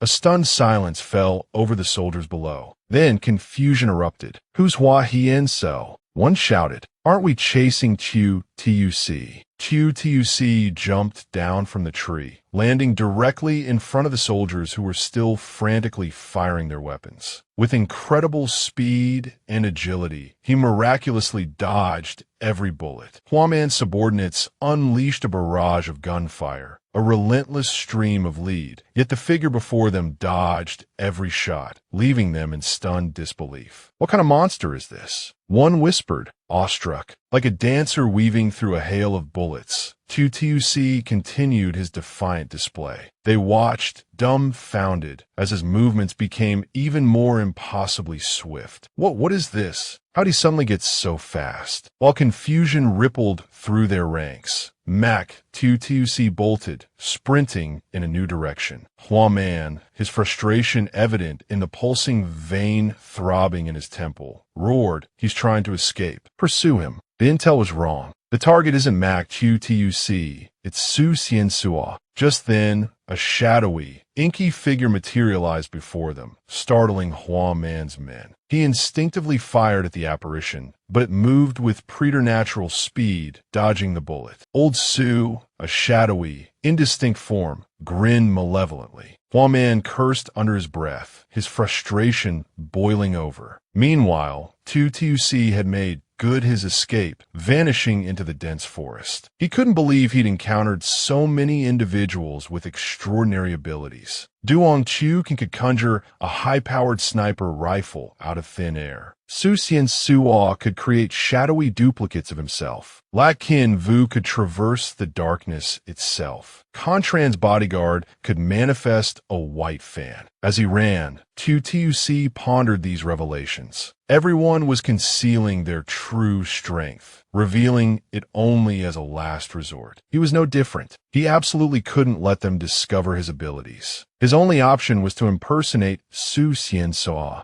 You can withdraw the clone now. Follow my orders. Old Su swiftly evaded the gunfire from Contran's men. Seemingly exhilarated, the shadowy figure continued to weave through the enemy ranks until it heard Chu Tuc's call to return. With astonishing speed, it knocked aside the soldiers blocking its path and raced towards the forest. Old Su, like a massive black specter, leaped and bounded through the air before finally rejoining Chu Tuc in the forest's embrace. It plunged into Tuc's back, slowly merging with his body. As the clone fully integrated, Tuc's body stiffened. He trembled, unable to stand without clutching a tree for support. He grimaced, realizing the clone had a side effect. It seemed he couldn't use it recklessly. Any injury the clone sustained, he felt as well. Once he regained his composure, Tuc cautiously glanced behind him, breathing a sigh of relief. He'd finally shaken off Contran's men. He needed to find a place to rest and recover his strength before figuring out how to escape. Suddenly, a metallic clang echoed through the air, followed by the appearance of a foot shackled in iron. A grotesque, blood-soaked figure with sickly green skin, like some monstrous experiment, emerged from the trees, its form slowly resolving before Tuc's horrified eyes. He froze, straining to listen. It wasn't alone. From the depths of the forest, several more of these pre-apocalyptic experimental creatures crawled forth, silencing him with dread. It seemed there was no escape. They bared their razor-sharp teeth, their eyes fixed on Tuc as they advanced. He frowned, surveying his dire predicament with growing unease. This time, there was no way out. A sense of helplessness and anxiety washed over Tuc as he turned to look behind him. Suddenly, one of the creatures lunged, its jaws snapping, intent on tearing him apart. It's a good thing I dodged that. I need to figure out how to handle this. I can't open fire now. If I do, I'm sure to attract Contran's men. This feeling of being trapped on all sides is truly unsettling. I also need to find a way to eliminate these experimental creatures. Besides, if these things suddenly attack, a gun might not be as effective as a dagger. So, I can only rely on my dagger. Just then, a few more crawled up from the ground. I immediately searched my pockets for my weapon, but it was nowhere to be found. Panic welled up inside me. Where's my dagger? Why can't I find it? Then I remembered that just now, when I was still with Duong Chukan, I remember before she disappeared, she bumped into me. I suspect she stole my dagger. Could it be that she lifted it from me then? I truly couldn't believe it. Don't tell me she actually took it. What happened to trust between people? How heartless. I didn't even have time to finish lamenting before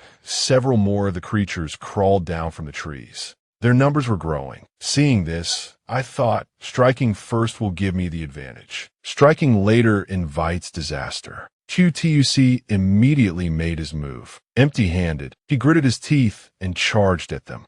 But unfortunately for him, just as he was about to engage them, one of the creatures from behind launched a sneak attack. It made a clean swipe across Tuc's back. A searing pain shot through his flesh, a deeply unpleasant sensation mixed with the shock of being ambushed. Tuc immediately retaliated, striking the creature in the face. He thought that would be enough, but to his surprise, he saw it bare its sharp teeth. Before he could react, it bit him. He cried out in pain. Ow, that hurts. Then he yanked his hand back, simultaneously punching the creature away. Turning back, he saw several more creatures emerge from the ground, vying to bite and tear at his afterimage. It was then that he realized just how dire his situation truly was. With their thick hides, he couldn't possibly injure them without a weapon. Each time they tore at his afterimage, Tuc felt a wave of pain. If this continued, he would be worn down to death. I have to find a weapon. Just as he had this thought, one creature lunged, raking its claws across his arm, while another crawled beneath him and bit into his leg. Tuc cried out in agony. Now, his afterimage dissipated. The creatures swarmed him, intent on killing him. As Tuc lay there, unable to get up, one of the creatures seized the opportunity, leaping into the air and delivering a powerful kick to his body. The system issued a warning. Warning, deathly aura detected. Seeing the notification, Tuc, though completely drained of strength, rallied his spirit. No, I can't die. Coughing up blood, he yelled at the system, give me a weapon. Not so easily swayed. The system simply responded with a query, deathly aura detected. Unlock the seal. Hearing the question, Tuc could only ask bewildered seal. With no time to waste, he disregarded the specifics and asked, what's the price for unlocking this seal? The system replied with a single word, loss. Unsure, he asked again, loss. Loss of what? Without bothering to understand the full implications, he addressed the system with reckless abandon. I've spilled so much blood, eaten so many weeds and poisonous plants to survive this long. Now you tell me I have to lose everything. Why should I lose everything? On what grounds? Before he could finish speaking, one of the creatures lunged, kicking him and sending him sprawling. Pain racked Tuc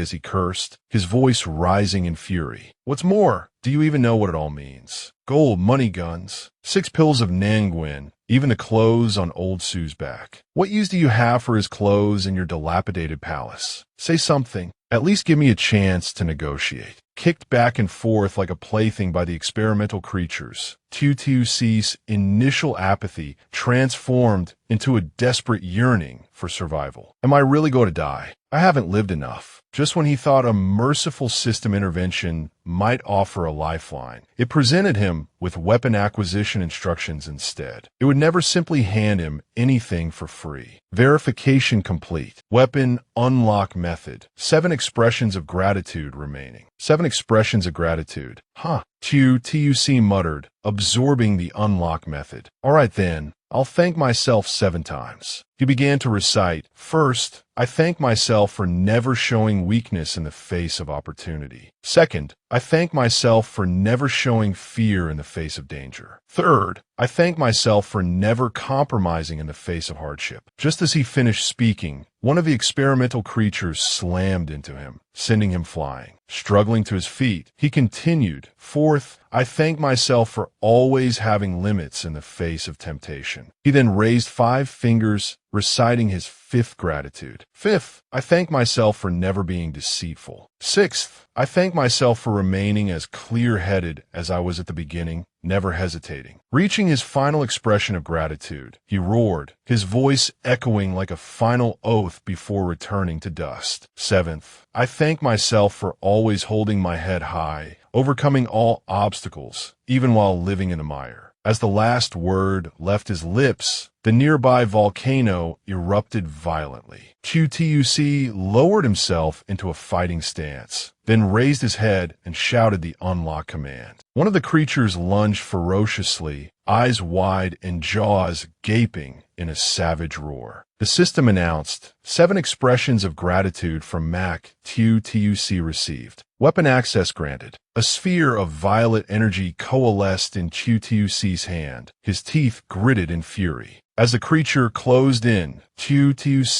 extended his hand, preparing to counterattack. The sphere instantly transformed into a long sword. Gripping the sword tightly, Mac Tuc swung, his eyes sharp and resolute. A single slash cleaved a path through life and death. 1,000 soldiers, 10,000 horses, no turning back. He bisected the creature in a single stroke, its 2 halves falling to the ground with a sickening thud. The remaining monsters roared in fury. Staring at the remains of their comrade, the creatures fell silent. Just then, Old Su appeared before Tuc, a sword in his hand. Both Tuc and Old Su, weapons in hand, leaped forward. Final round, Tuc thought, let's finish this. A creature snarled, extending its claws towards him, but Tuc dodged the attack. Spinning, he swung his sword, cleaving the creature in 2. Meanwhile, Old Su fought relentlessly, slicing the other monsters into pieces. The carnage continued.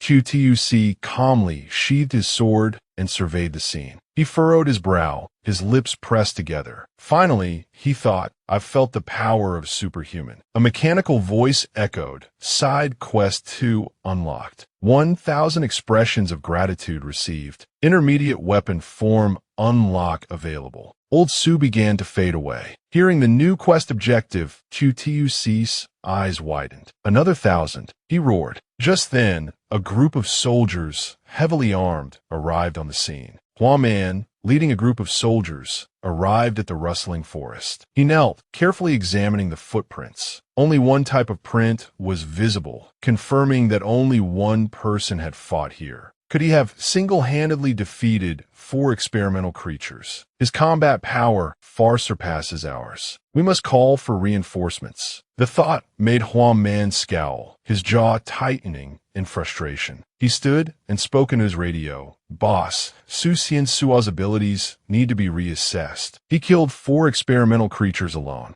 A voice crackled from the radio, but Xian Sua is injured. There's his blood here. Hearing this, Contran's brow furrowed. Being able to single-handedly kill 4 experimental creatures is truly astonishing. His sharp gaze swept over the note-taking personnel behind him. Adjust Xian Sua's danger level to B. Contran then spoke into the radio, instructing Huang Man to collect a sample of Xian Sua's blood and add it to the archives. Huang Man grimaced but obeyed. Contran folded his arms, lost in thought. Xian Sua and Chu can have both revealed themselves. Lac Kin Vu's connection to the Bao Du organization is also exposed. But what about Mac Tutuc? A cold thought crossed his mind. If only we could capture Mac Tutuc, he could become a pawn against Lam. It was common knowledge throughout Sai Back that Lam valued loyalty. A smirk played on Contran's lips. But it's not a great loss if we haven't caught him yet. Whether it's Saint 112 or 113, they're all within the Khan family's control. He turned and walked away, the soldiers following close behind. Once Mac Tutuc returns to the city, the Khan family can deal with him as they please. Elsewhere, an explosion ripped through the air. The soldiers, flashlights in hand, cautiously surveyed their surroundings. Huang Man, holding both a gun and a flashlight, carefully scanned the area. It seems he's headed towards the volcano, but it won't be easy to track him further.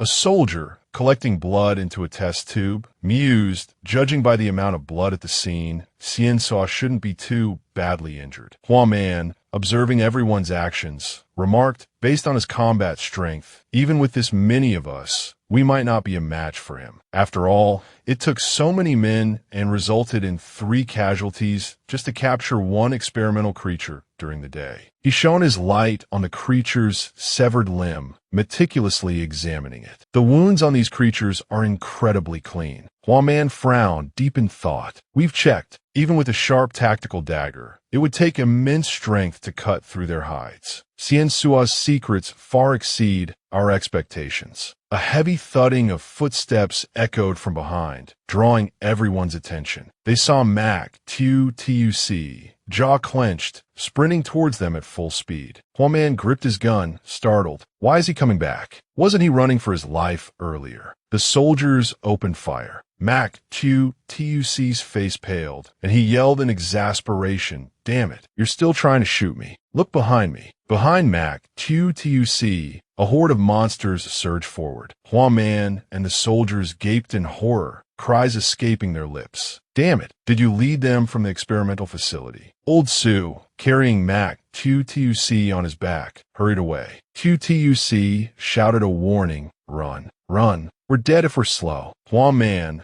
jolted, realized the gravity of the situation and fled with his men. Everyone quickly regained their composure and continued to fire at them relentlessly. Old Su nimbly dodged the hail of bullets. Tutuc fumed. "Are you still thinking about shooting me?" He strode forward, evading every shot. "If that's how it is," he declared, "then I'll let these monsters play with you." With a sinister laugh, he finished his sentence. Old Su leaped high into the air, vaulting over Huang Man's men. He laughed, a bright, carefree sound. Huang Man watched him go, a frown etching itself onto his face. He thought, irritated, so many monsters. If we ignore them, our rear guard, even our stronghold, will be in danger. He watched as they charged forward aggressively. Huang Man spun around, his teeth grinding in fury as he glared in Tutuc's direction. Damn him! To escape pursuit, that scoundrel stooped to such despicable tactics. He realized Tutuc's plan. He wants to use them to hold us back. He can escape the monsters and us at the same time. 2 birds with 1 stone. Then a thought struck him. But didn't the intel say there were no more than 100 experimental subjects on Mount Can? Why are there so many now? A glint of suspicion flashed in Huang Man's narrowed eyes. Could it be that the Fire Sea Corporation, after failing to overcome Conti, reactivated the lab. Are they intentionally feeding us false intel, trying to get Contran killed? After all, Contran has eliminated quite a few of their people in the past 2 years. He barked into his radio, his voice tight with frustration. City perimeter units established defensive lines. Then, turning to his subordinates, Huang Man issued his orders. All personnel formed defensive firing squads. By time for the city, QTUC, glancing back at the men fearlessly advancing towards the creatures, thought to himself, perhaps this is the difference between corporate operatives and private soldiers. Watching them take up their combat positions, he mused, these corporate soldiers are willing to sacrifice their lives and safety to buy time for their comrades. QTUC's lips tightened, and the stern image of Contran flashed through his mind. What qualities does that young man in white possess to lead a team like this?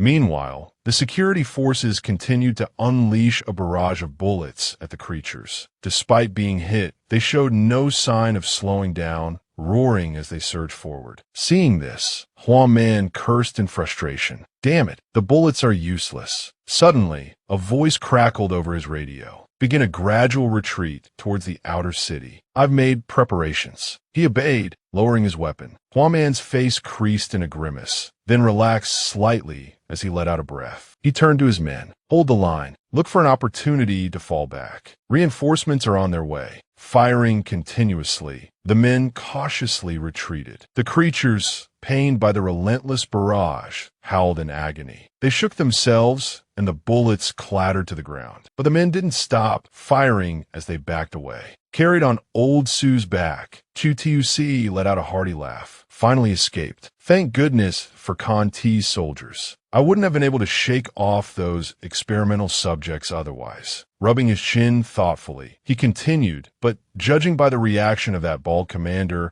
he clearly didn't expect so many monsters on Mount Can. Mac QTUC's eyes narrowed, a sly grin spreading across his face. Well, it's not surprising, really. What kind of entertainment is there in this desolate, godforsaken place? Besides, he trailed off, gesturing vaguely, procreating. What else is there for them to do? Suddenly, a powerful rumble snatched his attention, drawing his gaze towards the volcano. The volcano erupted, a colossal hand tipped with razor-sharp claws bursting from the molten flow, sending tremors through the entire forest. Mac QTC stared in disbelief at the eruption, the light painting the sky a fiery red. What in the world is that? Is there something living inside that mountain? What kind of creature could survive in molten rock? Not far away, Contran stood on a high vantage point, his coat whipping in the wind as he witnessed the spectacle. He remained silent, lost in thought. Beside him, a bewildered subordinate stammered. What the hell is that thing? Contran closed his eyes and sighed. It's a pity that such a creature actually exists. Retreat from Mount Can from the west. The mission is a failure. He turned sharply, issuing orders. Call my useless brother. If this thing gets out, if a large number of these experimental subjects are forced south, then City 113 will be in danger. The subordinate stammered, All right away, sir. Contran raised his voice. Everyone, assemble. Prepare to withdraw.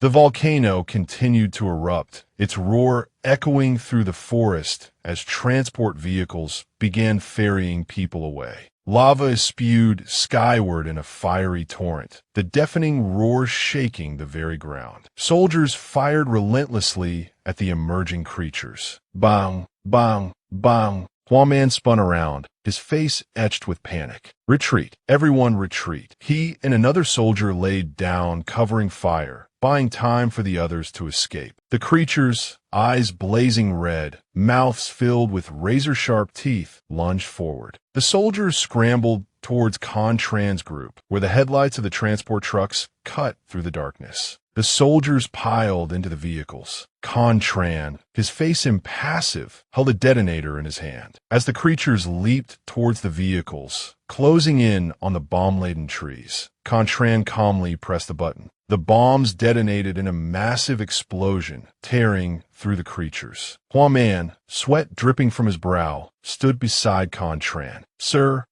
I couldn't capture Sua. Contran turned and walked away, his voice cold. It doesn't matter. Get in the truck. We're heading west. There should still be a way to get back to City 112. Huaman found it, silent. Contran stopped, a sinister look on his face. You want to know why I sent men to rescue you? Don't get sentimental. It was just a transaction. And as for why I'm keeping you alive, it's because you're still useful. Save your pledges of loyalty. I've never believed in that sort of thing. Suddenly, a panicked voice cut through the air. Sir, something's wrong. None of the trucks will start. The tires are flat. Huaman exclaimed in frustration. Flat tires. We have jacks and tools and spare tires. We can fix them. The soldier stared at the deflated tire, his voice trembling. They're not just flat, sir. Someone slashed them. And the spares are slashed too. A heavy silence fell over Huaman and Contran, their faces etched with disbelief. A furious rage simmered within Contran. For the first time in his life, he felt the urge to strike someone down. Yet, outwardly, he maintained a calm facade. Huaman, he ordered, bring me a set of combat fatigues. Just then, the volcano erupted again, spewing a torrent of molten lava that splattered across the landscape. Move quickly, he commanded, his soldiers scrambling to follow with their weapons. Huaman, walking beside him, voiced his concern. This mission's failure could lead to repercussions from the corporation's inner circle. Contran replied calmly, It's all right. Those old geezers still need someone to do their dirty work. Consider this an extended leave of absence. Thinking of something else, Huaman cautiously probed, What about that brat? Mac Tuc. How should we handle him? Contran responded nonchalantly, If he didn't die on Mount Can, he'll undoubtedly try to return to City 113. We can have him watched. Huaman agreed. He's just a vagrant. He won't cause any real trouble. The group continued their march towards the city. Meanwhile, Old Su, with Chu Tuc on his back, sprinted away. Chu Tuc silently congratulated himself. Good thing I was clever enough to slash their tires before we left. He glanced at the cloak he wore, and I even managed to snag my cloak back. But a pang of sadness struck him. He closed his eyes, telling himself, It's a shame about the gold, though. The saying is true. Possessions are external. Having them or not isn't important. Money, however, is essential. Old Su stopped before a cave entrance. Let's rest here for the night, Tuc decided.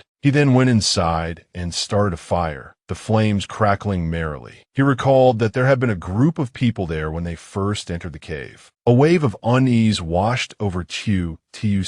He sighed. There were people here when we arrived. He turned and noticed something, a stone slab etched with strange symbols. It was right behind him, the carvings looking freshly made. Tuc stood there, chin in hand, lost in thought. I remember when we left, Littlekin was the last one out of the cave. Could it have been her? Recalling her smug expression, he thought with a mixture of amusement and exasperation. She's quite mischievous, isn't she? Carving messages to scare people for fun. At that moment, the volcanoes erupted simultaneously, sending tremors through the entire forest. Panicked animals scattered, fleeing the inferno. Seeing that the volcanic activity showed no signs of stopping, Tuc's eyes widened in frustration. He gritted his teeth. Looks like we won't be getting any rest tonight. Time waits for no one. Old Su hoisted him onto his back and took off at a breakneck pace. Survival is paramount, Tuc urged. The two figures blurred into the distance, leaving a trail of dust and smoke in their wake. As they fled,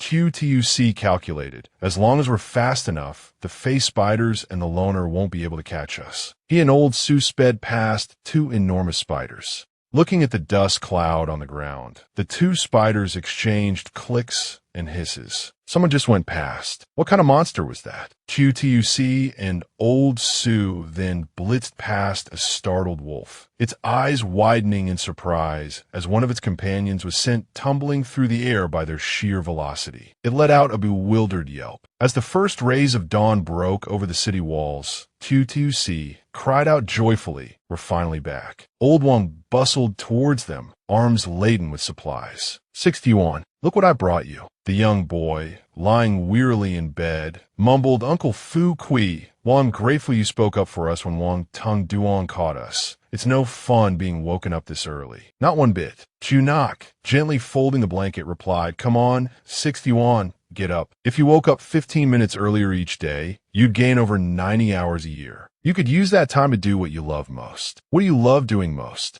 Curled up tightly under the covers, he murmured petulantly, "What I love most is sleeping." Chu Nak, exasperated, tugged at his foot. "You're even more annoying than your brother." I don't care." Suddenly, his tone shifted, becoming melancholic. Hugging his leg, he whispered sadly, "Finally, life is a little more stable. If only my brother were here too." She could only watch him, a wistful smile touching her lips. Old Wang, beaming, held out 2 baked sweet potatoes. "Here, 61, Chu Nak, 1 for each of you. Eat them while they're hot." 61 sighed. "Uncle Fu Kui, why do you love sweet potatoes so much?" "It's baked sweet potatoes all the time." Old Wang's mind drifted back to his youth. He recalled the famine that had struck the outskirts of City 107. "I followed my father here, seeking refuge with relatives," he said, a faraway look in his eyes. "Back then, it wasn't as dangerous outside as it is now. One time, I dug up 2 sweet potatoes in the fields. My father baked them for me. At that moment, I thought baked sweet potatoes were the most delicious thing in the world." 61 listened, his eyes wide with sympathy. He thought of his brother. 61, Old Wang continued, "Do you know why people feel joy?" "Why?" 61 asked, hanging on his every word. Mac Tuc's voice, serious and instructive, echoed in his memory. "Human joy doesn't come from indulgence, but from suffering. When you've suffered to the point where you can barely endure it anymore, and then suddenly you receive a small piece of sweetness, you desperately want to keep living." 61, innocent and impressionable, absorbed every word. Mac Tuc's voice continued, "That sweetness might be nothing to others, but in that moment, for you, it's the greatest joy."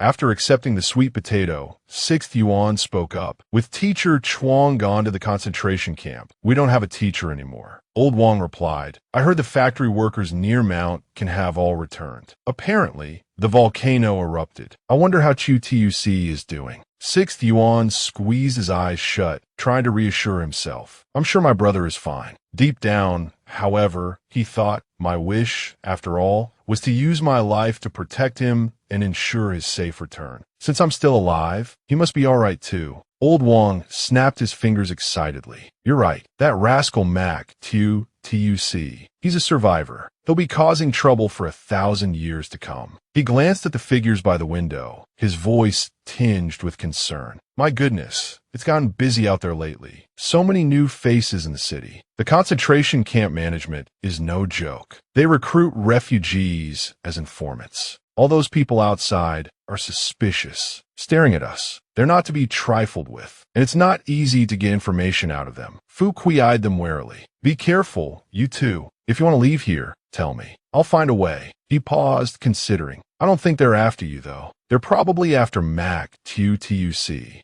Chu Nak gasped. "They want to capture Tuc. Why?" Old Wang, wiping his face nervously, spoke in hushed tones, startling the 2 siblings. "It's probably because of something that happened in Mount Can. Chu Tuc must have provoked the city, 113 people. I'm pretty sure that's it." The scene shifted to Contran and his men. He ran a hand through his hair in frustration. "How much longer until we reach City 112? Hua Man reminded Contran that even he was starting to curse. Contran helplessly covered his face. His image was shattered. A terrified civilian remembered the human-faced insects. That's right, there are human faces on the shells of the insects. They eat people. Run. A soldier, unafraid, shoved the civilian aside. "What are you scared of? Malkin is so far from here. Just do what you need to do and don't cause panic among the people." With a firm step, Mac Tuc landed after jumping down from the wall in front of 61. He kicked open the door and stormed inside. 61 was overjoyed to see him. "Brother, you're back." Chu Tuc whispered, "Pack your things quickly." He pointed his gun at Old Wang. causing him to panic. Uncle Wang, you have to stay here until we leave. Please understand. Old Wang fearfully waved his hands. You kids want to leave, but there are so many people watching this house. Maybe you can get in and out easily, but what about 6th Yuan and the others?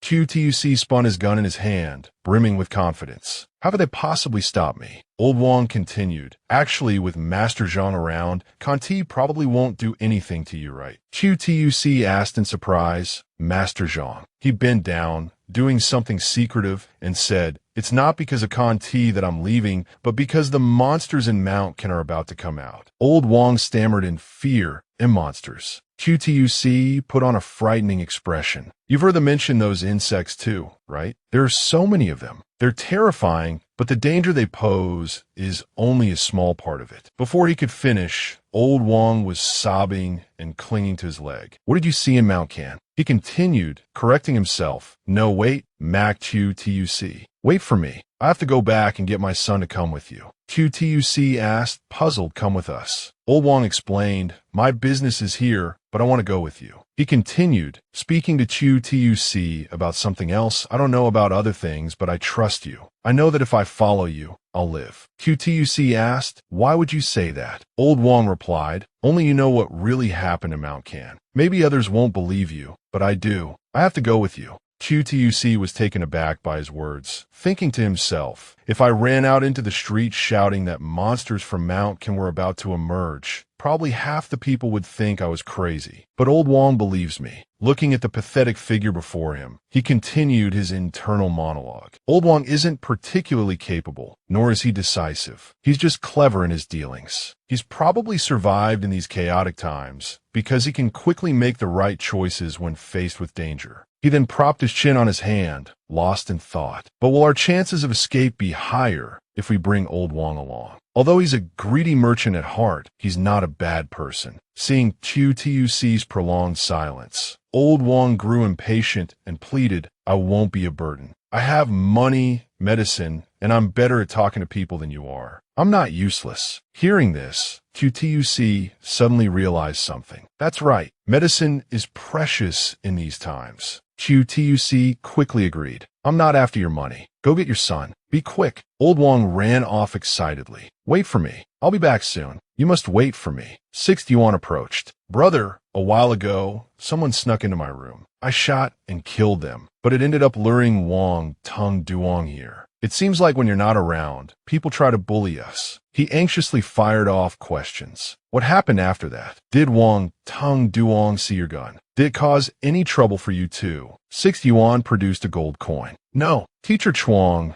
gave me this to protect me and Chunak. He revealed his identity and was taken away. This is what he gave me before he left. QTUC took the coin, his face etched with alarm. Revealed his identity. Did Teacher Chuang say what his identity was? 6th Yuan quickly replied no. I asked, but he wouldn't say. He only mentioned City 178. He also said if there was no other way, we could go to Sai back to find him. But unless absolutely necessary, we shouldn't go, because it's very difficult there. So, I guess he's some important person there. 6th Yuan clutched the coin, his resolve hardening. All right, if we reach a dead end, we'll go to Sai back and find him. Qunok cheerfully announced, I've finished packing. 6th Yuan glanced at the sack of turnips beside her, his eyes widening in surprise. He thought to himself, did she not pull up all the turnips teacher Chuang planted in the garden behind the school? He felt a pang of fondness. She's just like me, so down-to-earth and practical. Gesturing towards the turnips, 2-2C said, we don't need those. We could take the manioc and cornbread, but we don't need the turnips. We can forage for greens along the way. Just then, Old Wang arrived, carrying his son, who was struggling in his arms. I don't want to go. I don't want to go anywhere. The boy wailed. Old Wang snapped. You don't want to go. Do you want to wait here and be eaten by insects? Why can't I bring Liu Tian with me? His son cried. The two brothers whispered to each other. Who's Liu Tian?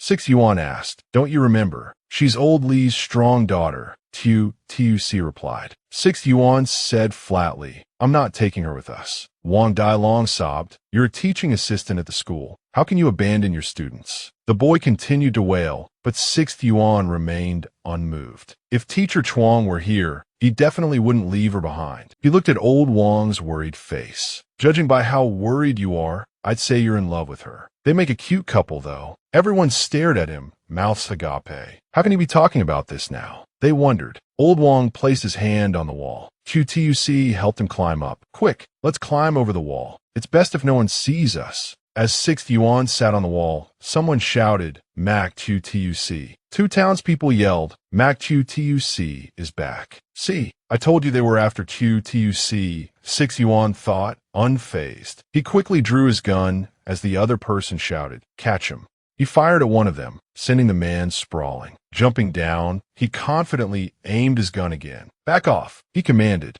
Seeing the situation turn sour, the others tried to flee. 6th Yuan fired again and again. 2 men fell, and the other 2 turned to run. Try to run and get reinforcements. He roared. With lightning speed, he shot down the last 2. Surrounded by bodies, he yelled, go. Let's go southwest. City 109 is that way. Suddenly, more townspeople came running. Heavens, we're going into the city tomorrow. I hope they'll take us in. We're about to lose our homes. QTUC's group ignored them and ran past. Suddenly, a human-faced insect swooped down and impaled a woman holding a child with its pincers. She coughed up blood. QTUC watched in horror as the ground before them ripped open, as if torn in two. An earthquake. The cracks, growing ever wider, finally split apart, allowing the insect to crawl up. They cried out, the wall has truly fallen. Through the swirling dust, people scrambled desperately towards Mac QTUC. Li Chunak ran, glancing back as he thought. He'd mentioned it to 6th Yuan during their last chat. The potential consequences of the protective barrier collapsing. He hadn't expected it to actually happen.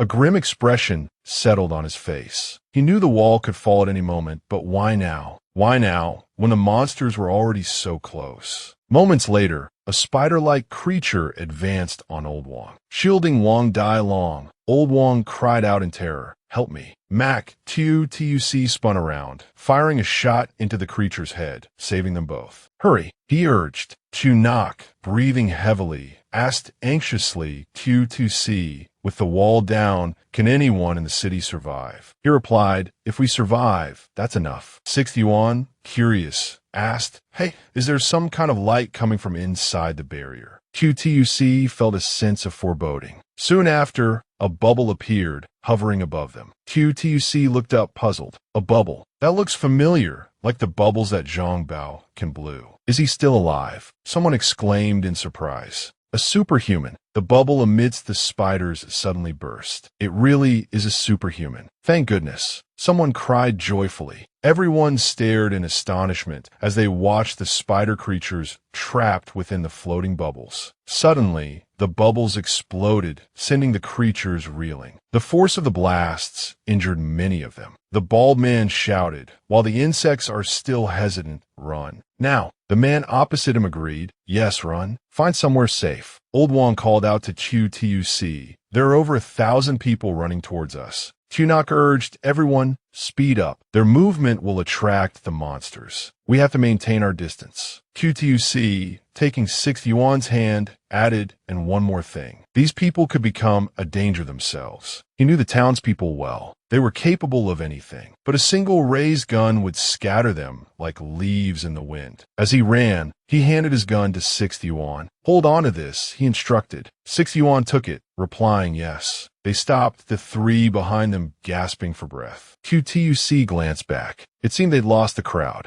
It's getting dark. Let's rest here for the night. Dai Long, gathering firewood, asked his father, superhumans are so amazing. How can I become one like them? Old Wang looked bewildered. I don't know. 6th Yuan, disgruntled, muttered, it probably takes certain prerequisites, like luck or bloodline. Dai Long replied frankly, but my father isn't a superhuman. 6th Yuan, unsympathetic, added fuel to the fire. How utterly hopeless. Maybe he's not your real father. Dai Long burst into tears upon hearing this, prompting Old Wang to rush over, cursing furiously. QTUC, Your brother's words are too venomous. He roared. He's a superhuman, that Zhang Bao can, but his father isn't. He'd barely finished speaking when Chu Tuc and 6th Yuan began to jeer and taunt him. Some distance away, a gray-haired man spoke with disappointment. Wang Fu Gui is usually a level-headed man. He holds a high position in town, and yet here he is, running away with a bunch of kids. That's right, a dark-haired man sitting up agreed. I saw him hurrying like that, so I followed, thinking there was some danger. Turns out there wasn't a single hair of a threat behind him. He paused, then speculated, Wang Fu Gui has run that general store for years. If he's running for his life like this, he must be carrying all his savings with him. The gray-haired man added, and that Li Yutian girl too.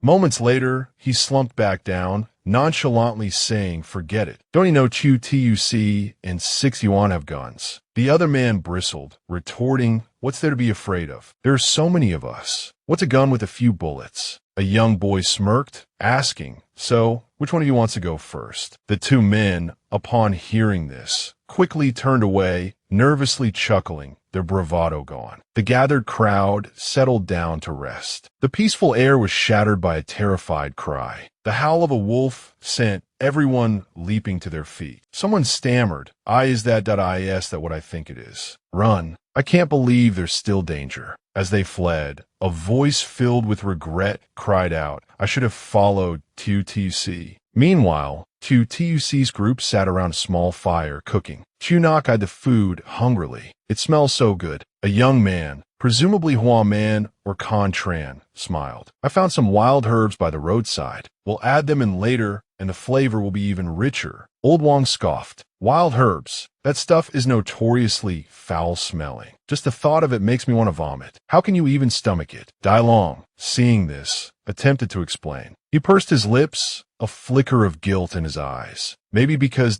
we've never eaten anything. 6 Yuan stared at him, aghast. Dai Long asked weakly, you've never had it either, have you? In the distance, a crowd of people came running towards them. Old Wang gaped in astonishment. How did they find us here? Chu Tuc turned to assess the situation. This isn't good, he said. They're running from something. We need to put some distance between us and them. His expression hardened. It may sound harsh, but we don't have a choice. We'll use them as a shield. A convoy of trucks rumbled down the road. Chu Tuc's sharp senses picked up the sound. He thought to himself, startled, wait, was that the sound of engines? How are there cars here? Observing from a distance, Chu Tuc mused, these military vehicles must be coming from the city. A sudden curiosity sparked within him. But I heard Su Xian Suo say Khan City's combat team had 4,500 men. Why are there so few? Inside one of the vehicles, a man named La Lam grumbled breathlessly, talk about bad luck. Why would they build a military base in this godforsaken place? I was sleeping so soundly. Lucky I'm still alive. He rambled for a moment, then turned to ask, how much fuel do we have left? Enough to get to City 109. Another man replied quietly, we're still 210 kilometers from City 109. Definitely not enough. I have a suggestion, La Lam offered, though his voice was hesitant. Maybe we could move the people from the SUV behind us to the truck. That way, we can siphon the gas from the SUV into our own vehicle. He froze, his face stiff with a sudden, inexplicable anxiety. Forget it, another man said dismissively. The SUV is full of injured people, and the truck is already packed. The man then addressed someone, his tone shifting to one of respect. Chief Kwong and Chief Contran have been so good to us. Not like the others in the corporation. We can endure a little hardship.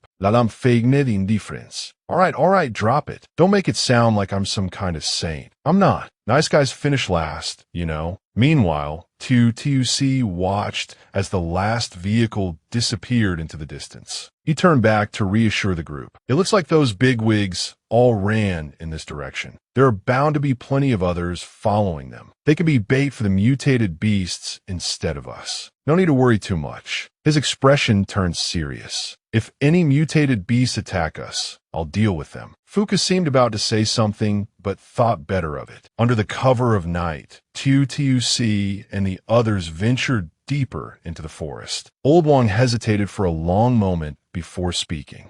Chiu Tuk. I don't know if it's appropriate to ask this. He looked away, his voice laced with uncertainty. Where are the others who were with you in the mountain sanctuary? QTUC replied, there were 21 of us when we started. Now, I think only 4 are left. He sighed heavily. Old Wong clutched his chest, his face pale. Only 4 left. And you, QTUC, are one of them. Does that mean, are you also a superhuman? QTUC continued, as for what's inside the mountain sanctuary, I'm not sure. There are a lot of mutated monsters. Old Wong placed a hand on QTUC's shoulder. QTUC, no matter what, we're lucky to have you. If you hadn't gotten us out in time, Dai Long and I probably wouldn't have made it. I don't know how to thank you. With a cryptic smile, QTUC replied, just repay the favor sometime. Old Wong broke out in a cold sweat. What? Aren't we practically family? There's no need to be so formal. Within the forest, QTUC led the way, the 4 others following close behind. Suddenly, he sensed something amiss and signaled for them to stop. Not far away, an arrogant man held a gun to the head of a bespectacled man. I said, hand over the food. He snarled, are you deaf? The bespectacled man trembled. But I'm also very hungry.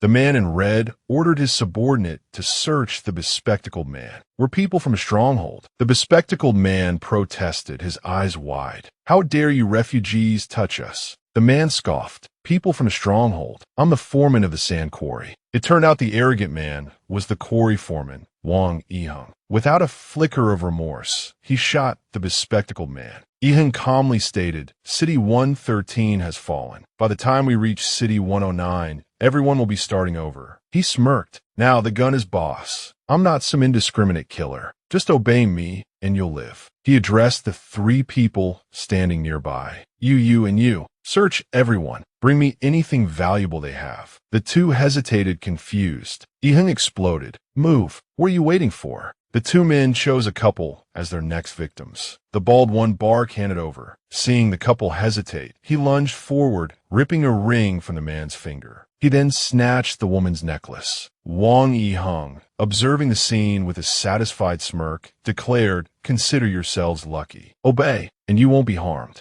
Old Wong, anxiety etched on his face, whispered to QTUC, are they going to take everything we have? QTUC, his expression serious, reassured him, no one's taking anything from us. The gray-haired man suddenly recognized QTUC. Hey, he nudged the bald man, isn't that? His face fell. Don't you know? That's Mac QTUC. He's notorious for his brutality around our settlement. The bald man looked incredulous. Isn't he just a kid like 16, 17? The gray-haired man urged, forget it, let's go. The bald man, disappointed, muttered, so that's it. As they turned to leave, a cough stopped them. Hold it, you too. Come here. QTUC casually eyed the jewelry in the bald man's hand. Nice watch, he commented nonchalantly. The 2 men, sweat beading on their foreheads, exchanged uneasy glances. They hadn't robbed him, yet he seemed intent on robbing them. A predatory smile spread across QTUC's face. Well, what are you waiting for? Come here, unless you want me to come to you. Panic seized the 2 men. No need. You can have it. QTUC took the watches, a satisfied glint in his eyes. That's better. Let's keep things amicable. You can go now. Without another word, the 2 men bowed their heads and scurried away. QTUC walked over to Dai Long and handed him one of the watches. Here, he said, so you can tell the time. Dai Long accepted it with a grin. Old Wong nudged the boy. Thank your uncle QTUC. Dai Long, glancing at the watch on his wrist, asked with a puzzled frown, why am I suddenly demoted? QTUC turned and continued walking. Come on, he said, let's find somewhere out of the wind to rest. We'll set off in the morning. The 5 of them continued along the base of the cliff. Suddenly, a woman's soothing voice drifted through the air. Don't be afraid. Don't be afraid. I'll take care of everything. You're safe now. QTUC, hearing the voice, turned his head towards its source. He turned and stared, stunned. These are students, he murmured, disbelief coloring his voice. The waning moon cast an ethereal glow over the forest. His group had stopped some distance from the students. QTUC sat down, his gaze fixed on the scene before him. He watched the students huddled together, a thought flickering through his mind. Number 2 senior high. They really are students. He continued to observe them. I remember teacher Zhang saying there were more than 10 schools in the city elementary, middle school, high school. The bigger settlements even have universities, don't they? Guangvo, keeping watch, thought to herself. Teacher Zhang said the students in the city get to study in clean classrooms. They have teachers who teach them all sorts of things. They have fires to keep them warm. They don't have to scavenge in the wilderness. They don't have to work. They even get student allowances. A wistful expression settled on Tuc's face. Must be nice, he thought. I wish I'd been born in the city. He closed his eyes, a new thought striking him. I wonder how those school kids are doing now. Without them, I don't know where I'd get my thank you money. Suddenly, a realization struck Tuc.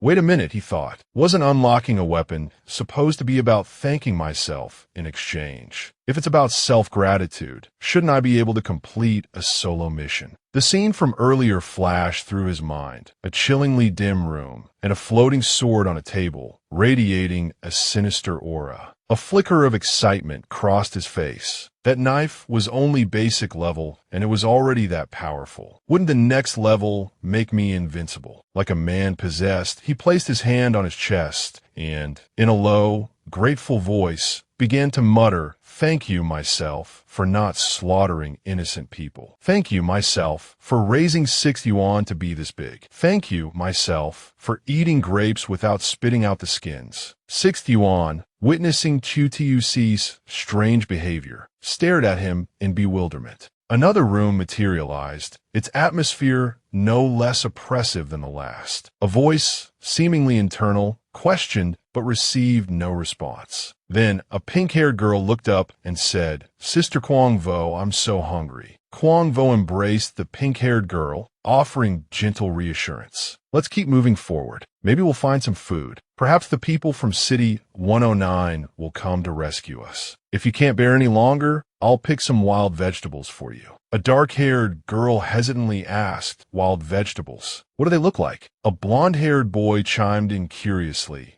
"Maybe we can pick some to fill our stomachs." Guangvo glanced towards Tuc's group and whispered, "See those people? They look relatively capable. Whatever they pick later, we'll pick the same and eat it." The blonde boy countered, "Wouldn't it be better to ask them to help us?" Guangvo's brow furrowed. With a serious expression, she said, "The city has fallen. You have to understand, not everyone will help us out of the goodness of their hearts. We have to save ourselves." The two boys exchanged glances and replied in unison, "Yes, ma'am." Tunak called out softly, Tuc. Lowering her voice, she continued, "Look at those students. There are quite a few pretty girls all around your age. If you see anyone you like, I'll put in a good word for you. In these times, having food means having someone by your side." Tuc, momentarily speechless, put a hand to his forehead. "Sister Tunak, please don't worry about that right now. Reaching City 109 is what matters." She smiled generously and agreed. All right. But if you change your mind, you can tell me anytime. I'll even babysit for you later." The pot of water was now bubbling vigorously. Tuc took the opportunity to pick some wild plants. He held them in his hand, studying them thoughtfully. Guangvo, after watching for a while, instructed the children to find plants that looked like the ones in Tuc's hand. As soon as she spoke, they went off to gather the similar-looking plants. Tuc, passing by, watched with a perplexed expression. The dark-haired boy called out excitedly, "Mississippi. We found them. There are a lot of these wild vegetables." He, Guangvo, and the other children beamed with happiness. Tuc held a plant out to old Wang and cautioned him softly, "Absolutely do not eat this kind. I ate it once last year and had a stomach ache for 3 days." He tossed the plant aside. Guangvo, witnessing this, looked startled. The dark-haired boy angrily threw the plant he'd picked to the ground. Tuc turned and saw them imitating him. He gestured towards the plants at old Wang's feet. "The clump under your feet is Indian pennywort, also known as Rao Ti. It's edible because it has alkaline properties. It's a bit bitter when eaten raw, but compared to survival, a little bitterness is nothing. This plant has many branches, but the leaves are quite sparse." He cheerfully replied, "You underestimate me, young lady. My family often makes shepherd's purse dumplings, so of course I know this is edible." Hearing this, Guangvo ran off, calling out orders for everyone to gather the shepherd's purse. Suddenly, she tripped on a small rock and tumbled forward. The two young students rushed to her side, their voices laced with worry, calling out, "Teacher!" The blonde-haired boy quickly helped her up. She reassured them gently, "It's okay, it's okay." The dark-haired boy, his eyes filled with concern, said, "Teacher, all this way, you've helped us treat our blisters and found us food. You really don't need to do so much for us. We're not in school anymore." Kwang Vo smiled softly and spoke in a low voice. "What are you saying? I'm your teacher. I have to get you to the stronghold safely." Meanwhile, Q2C turned and silently observed everything. Two men looked at Tran Vo Dike with scrutinizing eyes, saying, "Did this guy escape from the mental hospital? Isn't he one of those guys Conti caught before?" "Probably. He's a superhuman who can conjure a staff and has extraordinary strength." Mac 22C watched Vo Dike surrounded by the strangers, a flicker of worry in his eyes. "But he says he's the reincarnation of the Monkey King. We don't know if it's true or not." The Monkey King. He pondered. If he weren't superhuman, everyone would think he was a delusional madman. But now it's different. He saved everyone, and yet they're still skeptical of him. Suddenly, Vo Dike turned towards Q-TUC. His eyes lit up when he saw Mac, Q-TUC, and Luke and Gwen. He excitedly pushed past the people surrounding him. Excuse me.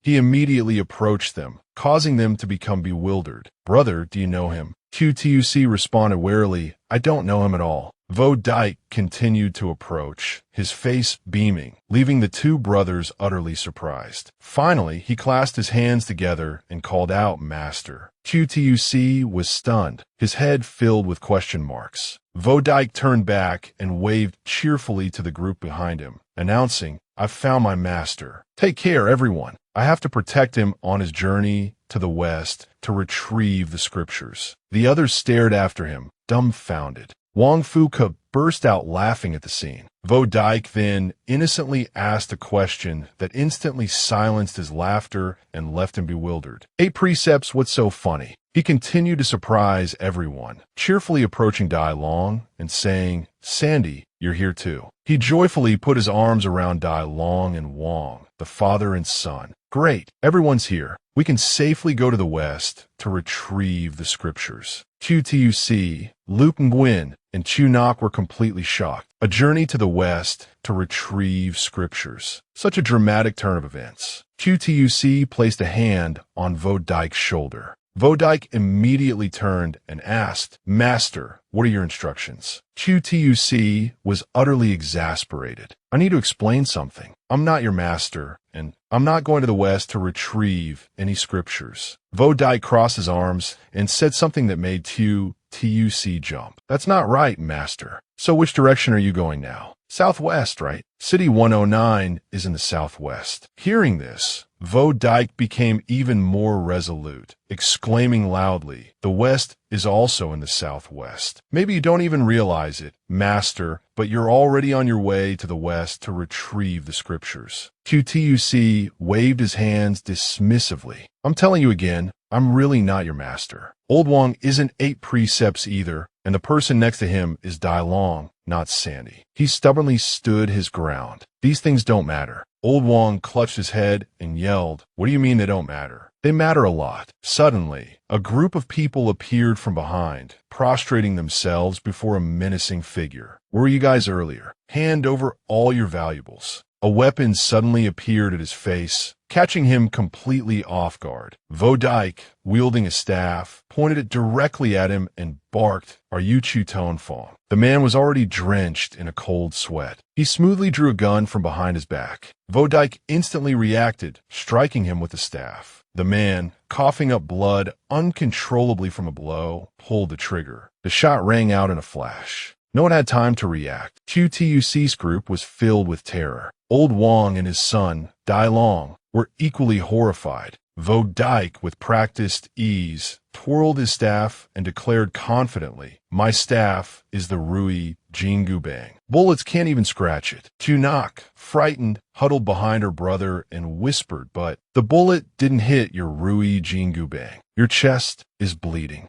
Vo Dike only then realized, his face paling as the blood spread. "What the?" Wang Yiheng, the man he'd shot, painfully pushed himself up, standing before Vo Dike. Everyone around them stared in astonishment. He was clearly shot, yet struggling to stand. Wang Yiheng looked at him with a flicker of fear. Vo Dike gritted his teeth, his voice filled with indignant fury. The legendary son Wukong was invulnerable to blades and weapons. With a tremendous effort, he straightened up and roared, "A measly bullet thinks it can hurt me." The blood-soaked bullet fell to the ground. The gunman stammered, terrified, "Why you? You're superhuman." Panic erupted as everyone scattered. Vo Dike, seizing the opportunity, lunged forward, striking the man again with his staff. "Taste the might of the Monkey King, you demon." Wang Yiheng coughed up blood from the blow, sent sprawling backward with no chance to defend himself. Vo Dike followed up with a flurry of kicks, sending his opponent flying several meters before he could even regain his bearings. Planting his staff triumphantly, Vo Dike declared, "This is what you call slaying demons and upholding justice." He turned to QTUC, eager to show off his victory. "Master, wasn't I awesome?" QTUC thought to himself, exasperated. This is ridiculous. No one dared approach the man lying on the ground. Vo Dike chuckled to himself, leaving QTUC utterly speechless. Wang Yiheng appeared to have finally met his maker. Everyone rejoiced, relieved as if they had just escaped a great calamity. They all bowed their heads in gratitude to Vo Dike. He looked at them, puzzled. "Why are you thanking me?" Then, placing a hand on QTUC's shoulder, he beamed. "Thank my master." The others exchanged uneasy glances, clearly reluctant. Nevertheless, they lined up and bowed to QTUC. "Thank you." A system notification appeared. Gratitude received from rescued civilians +10. QTUC pondered this. Wow, that's a lot of gratitude for such a little effort. Talk about looking everywhere for something and then having it fall into your lap. After a moment of reflection, he walked over to Vo Dike and clapped him on the shoulder. "My disciple, does your wound still hurt? Your master has some top-notch medicine for external injuries." This display made Chu-Na cringe. Are we seriously going on a journey to the west now? QTUC then cheerfully beckoned to Old Wang. 8 precepts, bring some food for your senior brother. Old Wang exploded. Who are you calling 8 precepts? As night fell and they huddled around the crackling fire, QTUC spoke up. Look at that kid, he's starving. Eat slowly. Vo Dike, overjoyed, clutched the food in his hands. Thank you, master. Thank you, 8 precepts. The system chimed in. Gratitude received from Chun Vo Dike, +1. Not bad, not bad. This master-disciple relationship is working out nicely. Crumbs clinging to his cheeks, Vo Dike scratched his head and grinned sheepishly. Master, I'm still hungry. QTUC thought to himself, this disciple of mine sure can fight, but he eats like a horse. He asked seriously, disciple, do you know what I'm seeking is? Vodikhreplit I gerli, yes, I do.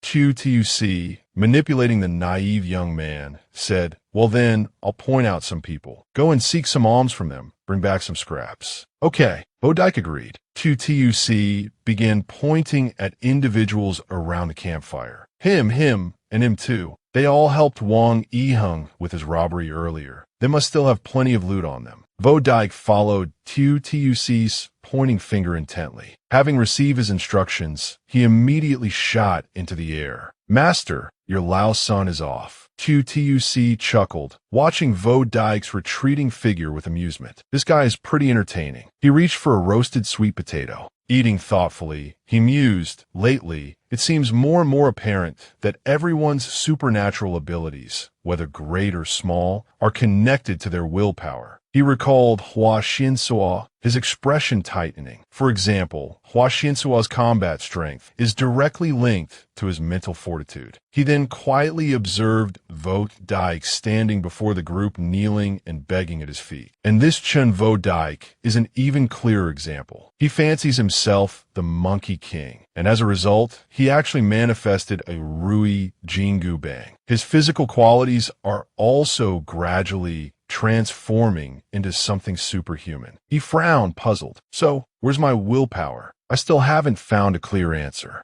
Lost in thought, he was interrupted by the approaching footsteps of a stranger. Quang Vo, looking bashful, led a few young girls with hopeful eyes towards him. "Excuse me," she asked, "could we borrow some fire? I can trade you some of our firewood," she offered. Tuc nodded slightly. "Sure." They quickly gathered around the blazing fire, thanking him profusely. "Thank you so much," he replied casually. "You're welcome." The system displayed a message. Gratitude received from Quang Vo and the refugees, +3. He sat quietly, watching them rejoice. "We have fire. We have fire." A melancholic feeling washed over him as he pondered. For people like them, with no experience surviving in the wilderness, life out here must be incredibly difficult. Lost in his thoughts, Chun Vo Dike bounced over, carrying a bag overflowing with food. "Master, here's some food for you." Tuc quickly waved his hand. "This master isn't hungry. You earned this. Keep it for yourself." Vo Dike replied cheerfully and generously. "Well then, I won't stand on ceremony." "What ceremony? We're all one family." Vo Dike sat down and began to devour the food with gusto. "Oh right." He tossed a newly acquired gun to Wang Fu Ka. "Second brother, here, take this for protection."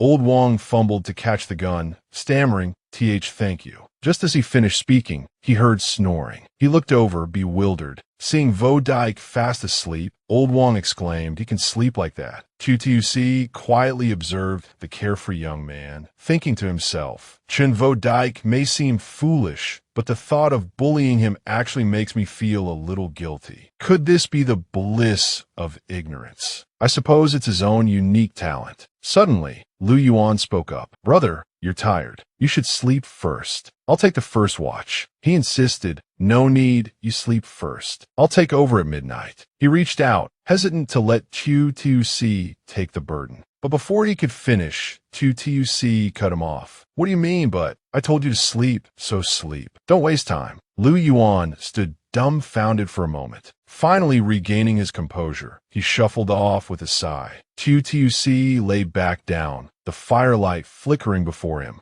Lost in thought, he stared into the dancing flames. Halfway to City 109, he mused. It would be best to slip into the city during the chaos. He considered the hidden fortune, the gold stashed in the palace, and the medicine old Wang carried. Perhaps enough to live there comfortably. But then he reconsidered. But what if we can't get in? Will we have to live in the refugee camp outside City 109? Just then Vo Dike woke up, stretching and yawning. "Master, you're still awake." Tuc replied casually, "You just slept. How are you awake already?" Vo Dike scratched his head, grinning confidently. "Master, you don't know. Ever since I realized I'm the reincarnation of the Monkey King, I only need 3 or 4 hours of sleep a day. Used to sleep all night." Tuc, skeptical, thought to himself, "Really?" Outwardly, he remained calm. "All right, that's good. But how old are you?" Vo Dike answered instantly, "A few thousand years old. After all, I'm the reincarnation of the Monkey King. Who knows how many lifetimes I've lived?" Tuc nearly face-bombed. "Right, the desert. I mean this lifetime." Vo Dike, stretching again, replied wearily, 22. Tuc thought, "So, 5 years younger than me. Huh, and I'm his master. Talk about a junior in a senior position." He continued, "So, were you taken to the mental hospital by the private army?" Vo Dike, his face darkening with a memory, recounted, "No, I was put in there years ago. I told them I was the reincarnation of the Monkey King, but they didn't believe me. A while back,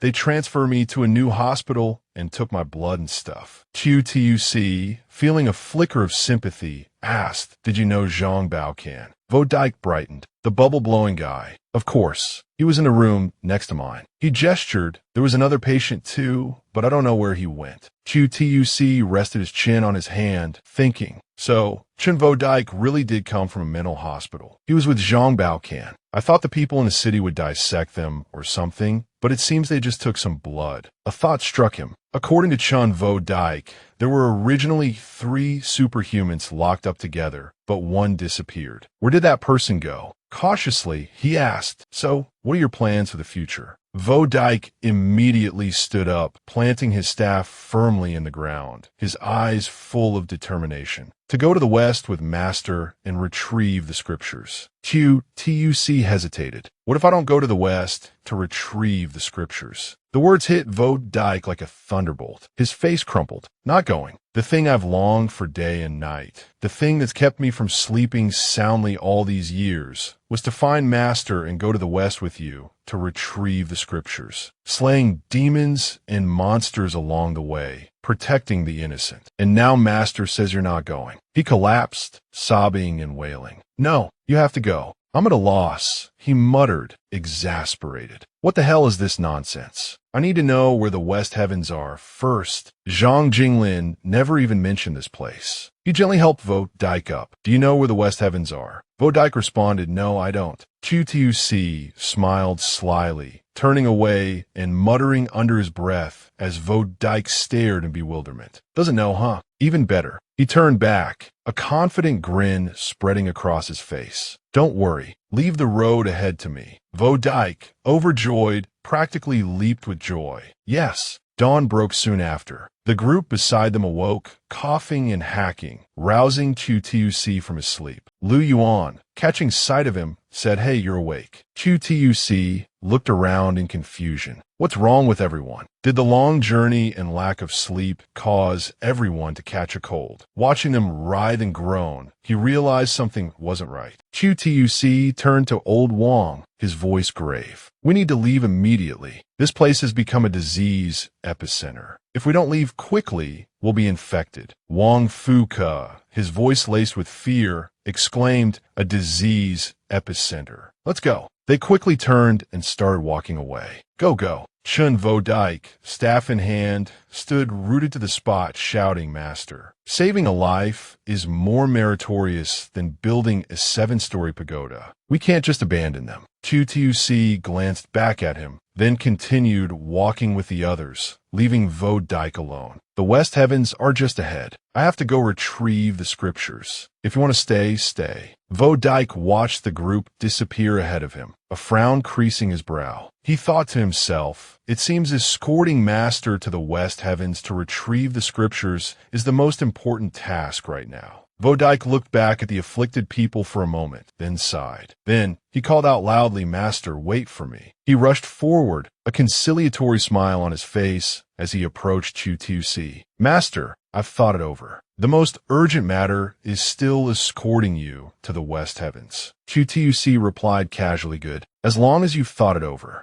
A female student called out anxiously to Kwang Vo, Miss Kwang. Shouldn't we stay and help these people? Kwang Vo glanced back, hesitant. She looked at the departing group, then made a silent decision. No, right now, we must learn to protect ourselves first. Perhaps what I'm teaching you now isn't right, but you must come with me now. Kwang Vo strode forward. Let's go. Everyone stay close. Do you remember what the wild vegetables we ate last night looked like? We must pick them if we see them along the way. A young student whined softly, but those wild vegetables were so bitter. Kwang Vo was unmoved. No planning. Even if they're bitter, you must eat them. The group followed behind Tuc as he calmly led the way. Tuc looked around, thinking to himself, why haven't we encountered any wolves yet? Logically, this group poses no threat to them. Could it be that the sheer number of people is making them hesitate? He shrugged it off. Whatever. The important thing is not to reveal my supernatural abilities unless absolutely necessary. Who knows how City 109 treats people with powers? Suddenly, Lu Yuan tugged at his sleeve, pointing towards a vehicle ahead. Look, there are some cars up ahead. Tuc looked at the two vehicles, one black and one blue. Curiosity piqued. Aren't those Qingshi vehicles? Why are their cars in such disrepair? Too broken down already. Perhaps we'll even run into those Qingshi people if we keep going. Sunset painted the mountainside in hues of orange and red. Look, everyone,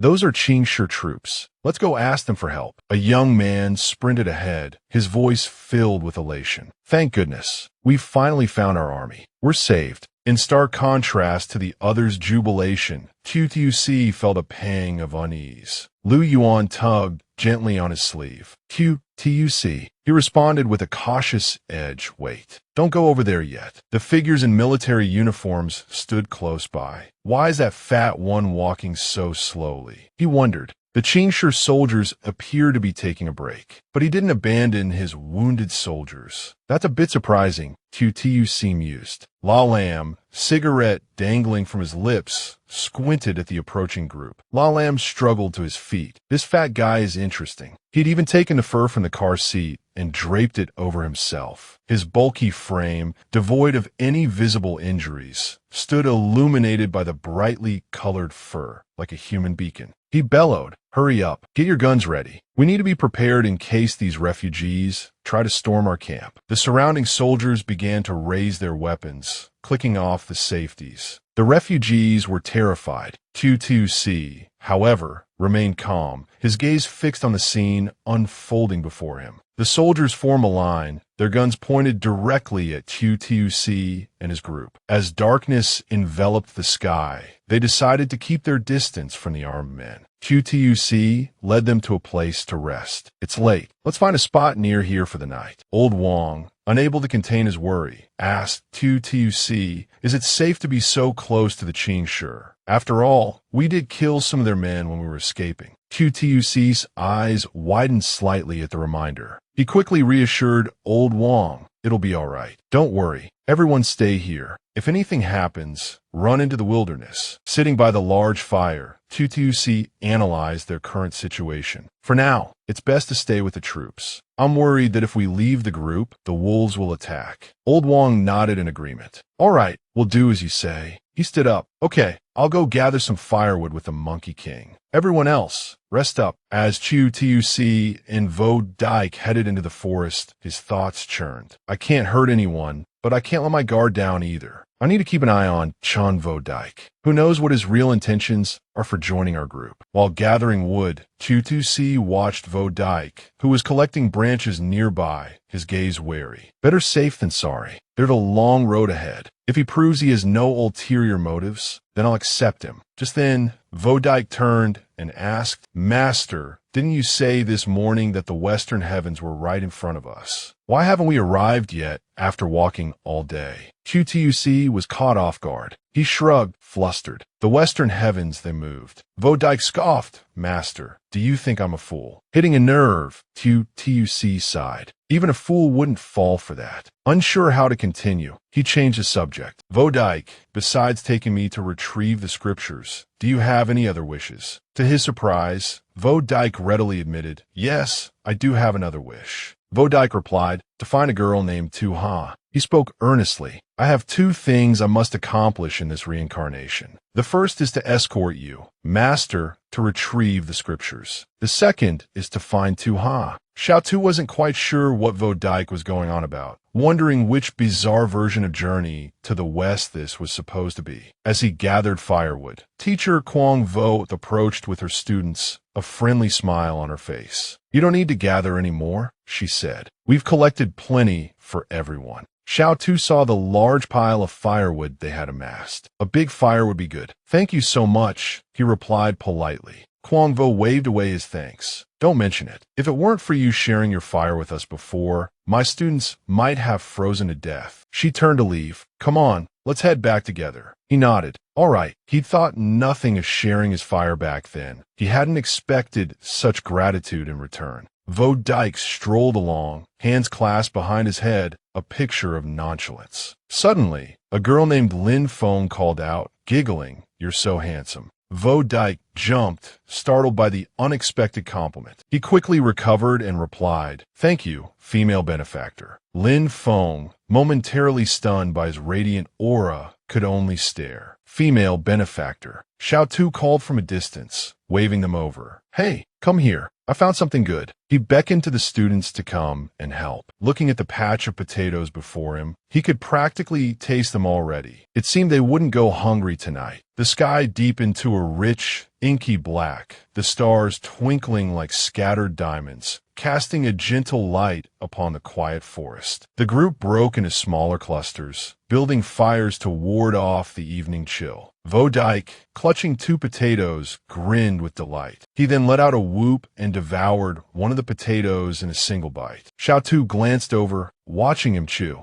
Chun Vo Dike suddenly stopped, a thoughtful expression on his face. "Master," he asked, "don't you think our group of 5 is missing something?" Xiaotu replied absently, "Missing a son-in-law, perhaps." Vodike looked around, scanning the group. "We're missing a white dragon horse." Xiao Yu and Lu Yuan exchanged terrified glances. Vodike wagged a finger at them. "Don't look at me like that. Neither of you are white dragon horses. I won't just claim anyone." Ji and the young Wang Delong breathed a sigh of relief. "That's a relief," Ji muttered. Wang Delong looked at his father. "Dad, according to him, we're really Beiji and Sha Monk then." Xiao Tu paid them little mind. He was surprised that despite Vodike's eccentricities, he had his own peculiar logic. Nearby, Kwang Vo addressed her students. "Just hold on a little longer, everyone. We're almost to City 109. She held up a potato. "We need to keep the sweet potatoes we dug up. It might make the journey harder, but it's better than going hungry." One of the students spoke up, a hint of worry in his voice. "Teacher, are you sure we can get to City 109 safely?" Kwang Vo replied with unwavering certainty. "Absolutely. As long as we follow that young man, we'll be fine." Suddenly, the same student called out again, "Teacher." "Teacher,"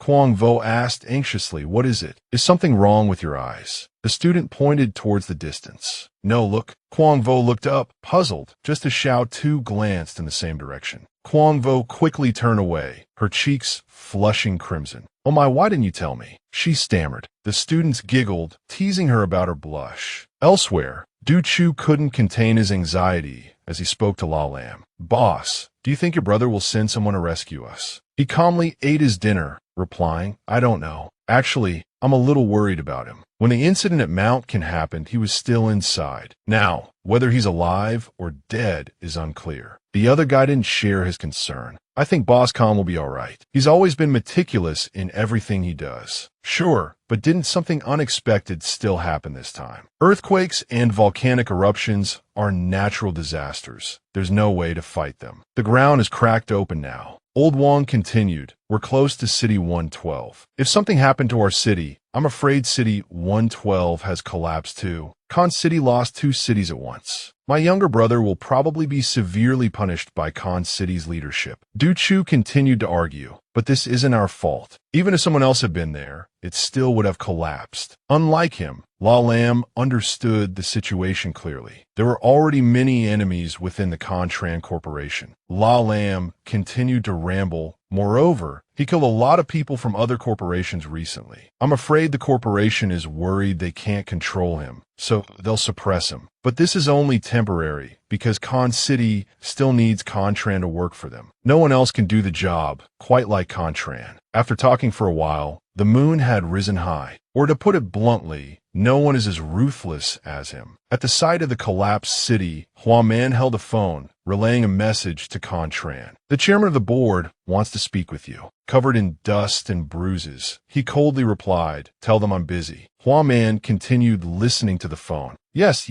I understand. I'll definitely pass it on." Human Fun Lao Behin Fangzhen. Cities 112 and 113 are gone. He coldly replied, "Yeah, I figured." He hesitated slightly, then continued, "They also said." Contran turned his head and glanced back. Hua Man turned on his heel. "They said that after you leave Mount Can, you must immediately go to City 111 for investigation. You're not allowed to leave City 111 without permission." He was startled. "Are they trying to confine me?" Contrary to his anxiety, Contran remained remarkably calm. "It's fine. It's been a while since I've been back to City 111. Contran gave him an order. "Call Luke Veen in City 109. Tell him to send people to search for La Lam." Hua Man was a little dissatisfied. That's the stronghold held by the Lai family. Luke Veen, as the city manager, probably doesn't have the authority to make that call. Contran lowered his eyes slightly. He should have the authority to mobilize the private troops, shouldn't he? He finished with a threat. Tell him if he doesn't find La Lam, he's dead. Scene change, everyone had built campfires. Old Wong was eating dinner when he suddenly smelled something unpleasant. In a blink, the food in his hand lost its appeal. Those poor folks really know how to scrape by.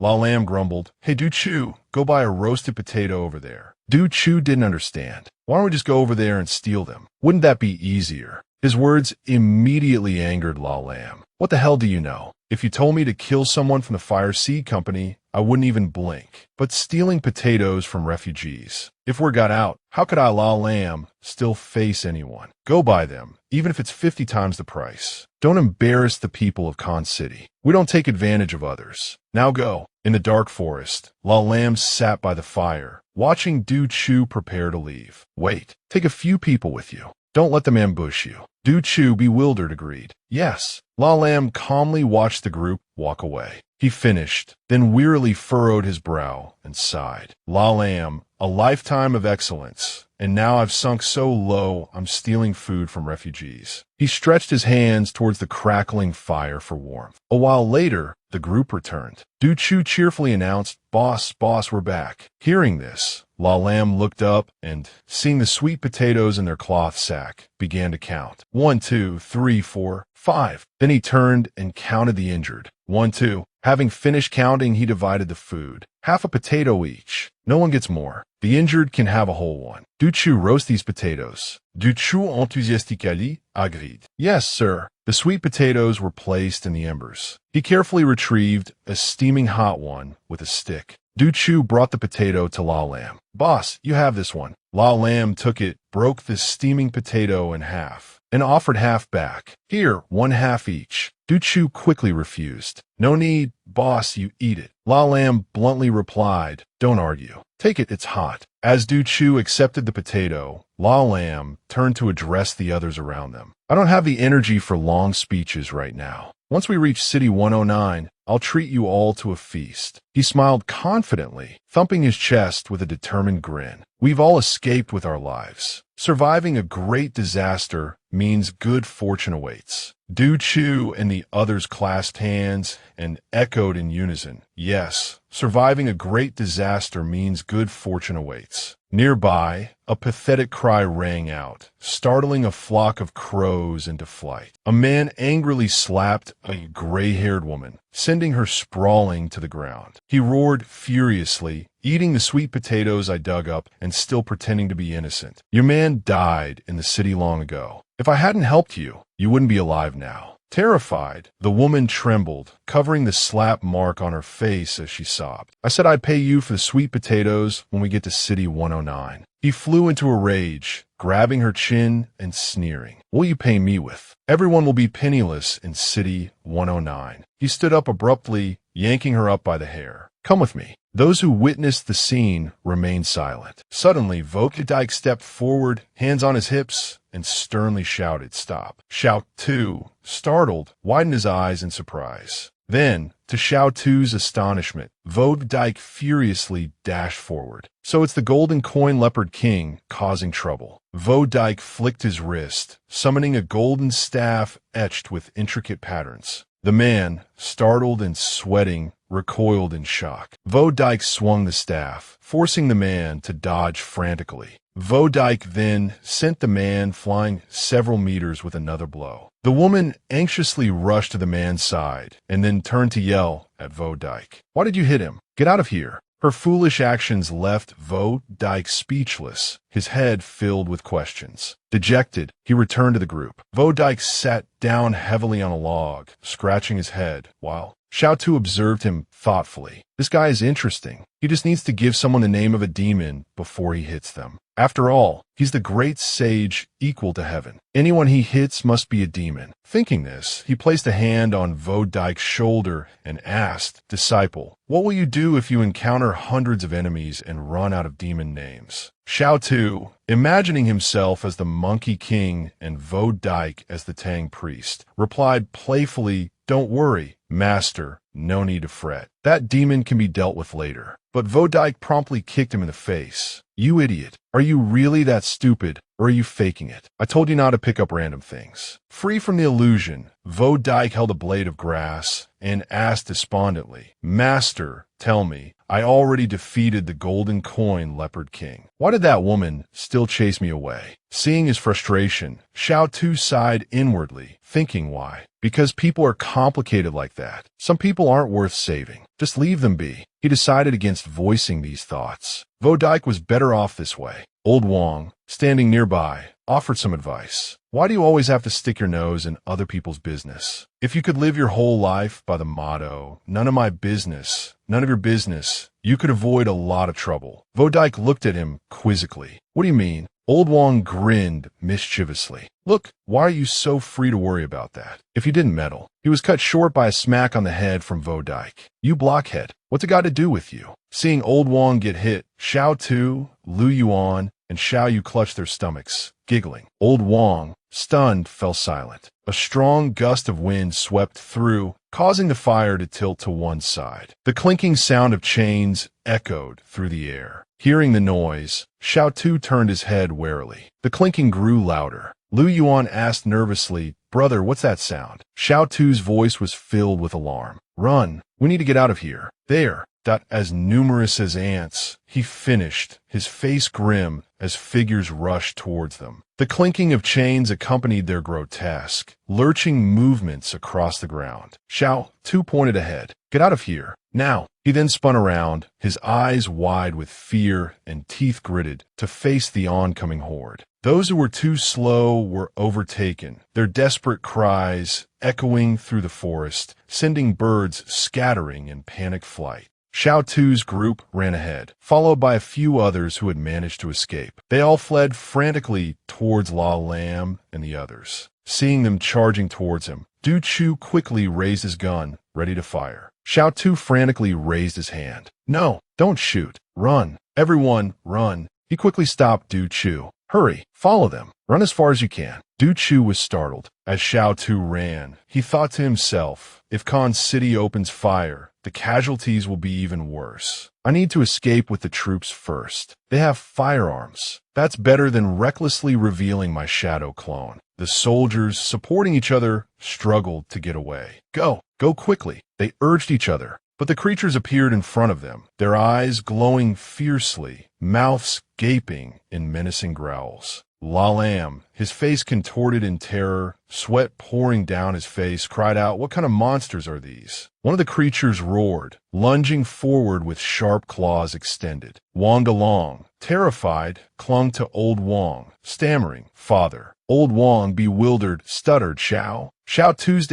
Tu, his eyes sharp, gritted his teeth. Hearing the screams growing louder behind him, he turned his head, a worried thought crossing his mind. The screams are getting closer. The experimental subjects are catching up. Mo Xiao Tu spoke to Old Wong. Turning back is out of the question. Let's see how Khan City reacts first. At that moment, La Lam ordered Du Chu, the man beside him, take a squad and lead the wounded ahead. Go to City 109 and find help. There should still be a vehicle usable. Du Chu, looking at La Lam, immediately refused. "Boss, I can't leave you." La Lam snatched the gun from Du Chu's hand, snapping, "Stop arguing. Right now, surviving is all that matters." He raised the gun defiantly, declaring, "The rest of you, charge. I'll face them down." Du Chu, with a warning look, commanded the men behind him, "What are you waiting for? Protect the boss and get him out of here." The men, their faces resolute, responded in unison, "Yes, sir." As they dragged him away, La Lam protested wildly, "Damn it, let me go. Are you staging a mutiny?" La Lam, refused to be a coward. One of the men grabbed a bag. "Bring the gear." The ripping sound of a zipper echoed as the bag was opened. Du Chu pulled out a heavy weapon, his face lighting up. "Good thing we brought this." He lifted it, peering through the scope. Then, with certainty, he yelled, "Fire."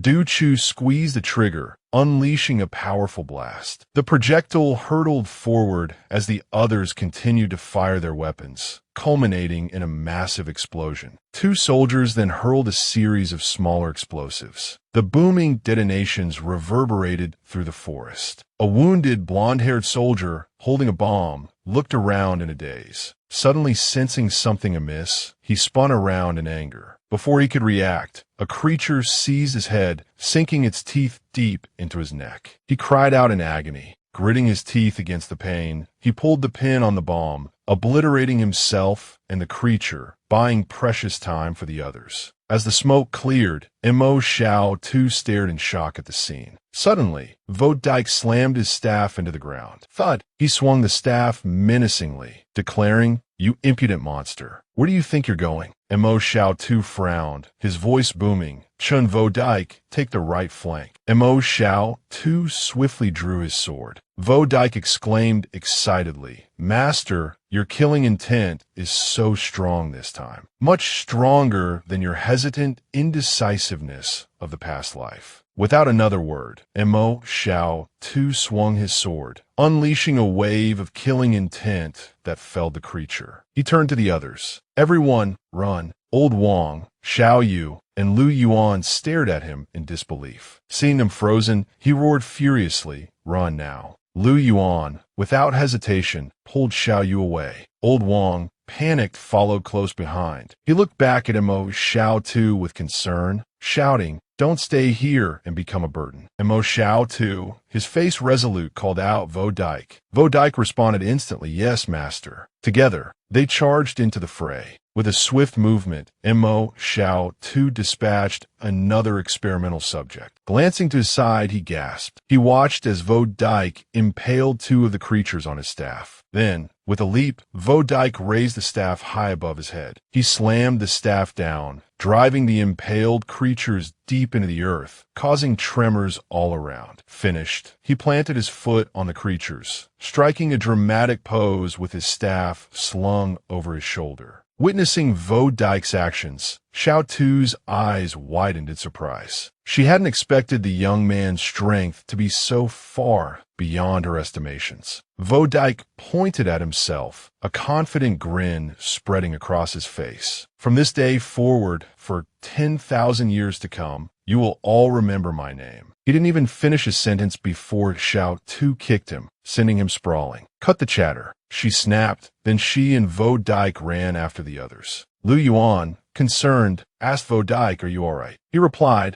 I'm fine. A cry for help suddenly echoed through the forest, drawing everyone's attention. Help! Someone help me! Everyone stopped, their eyes drawn to an overturned, smoking vehicle. A hand reached out frantically, accompanied by desperate cries. Trapped inside with the others, La Lam yelled in terror, help! Save me! Help! Vo Dike rushed forward and pulled the man free. Looking down at him, collapsed on the ground, Vo Dike approached the others. Two of your soldiers aren't doing well, he informed them. Xiao Tu took the rescued man's hand and pulled him along. Come on, we have to go. La Lam, bruised and battered, gritted his teeth and refused. No, thank you for saving me, but I can't leave. The howls of wolves echoed through the forest. La Lam's eyes widened as he saw the remaining soldiers still firing their weapons. Xiao Tu urged them on. It's dangerous. The wolves are coming. We have to go. The soldiers continued to fire, their bullets ripping through the air. The creatures' eyes glowed red with rage as they snarled and growled. The creatures conferred amongst themselves, then abruptly turned and fled. Their sudden retreat startled the group, their faces paling with fear. Watching the creatures run, Xiao Tu thought to herself, could they be afraid of the wolves? She placed a hand on Vo Dike's shoulder. Go and get Wang Delong, she instructed. He looked at her blankly. Who's Wang Delong? Xiao Tu paused, then explained, he's with the others. Tell them to wait for us. They don't need to come back. If anything happens, they should just keep running. Honestly, she thought, if you don't know their names, you'll never learn their true power. Under the cloak of darkness, La Lam watched his men lying scattered on the ground. He rushed back towards the others in a panic. Xiao Tu ran after him. A wounded soldier gestured for him to stop. Boss, he said, why did you come back? You need to leave. They might come back at any moment. La Lam knelt down and checked on the soldier. Is there anything else you need me to do? He asked. Du Trufhoned. Boss, he said, you promised to take us to City 109 to enjoy the high life. Looks like we won't be making it. You'll have to do it for us when you get there. La Lam laughed through his tears. Then I'll be working myself to death in City 109. He and Du Chu shared a laugh. The two men shook hands, having reached an understanding. Du Chu lay back, a look of acceptance on his face. We have no regrets, he said. Seeing Du Chu's resignation, La Lam's eyes welled up with tears. He nodded in agreement. Xiao Tu interrupted their poignant moment. Excuse me, she said. She pulled out 3 vials. This medicine of mine heals external injuries. It's miraculous stuff. You guys aren't going to die, but I don't work for free. In return, you have to get us into City 109, and you have to give us legal resident status. La Lam's eyes lit up with an idea. Then he hesitated. This bottle, it looks familiar.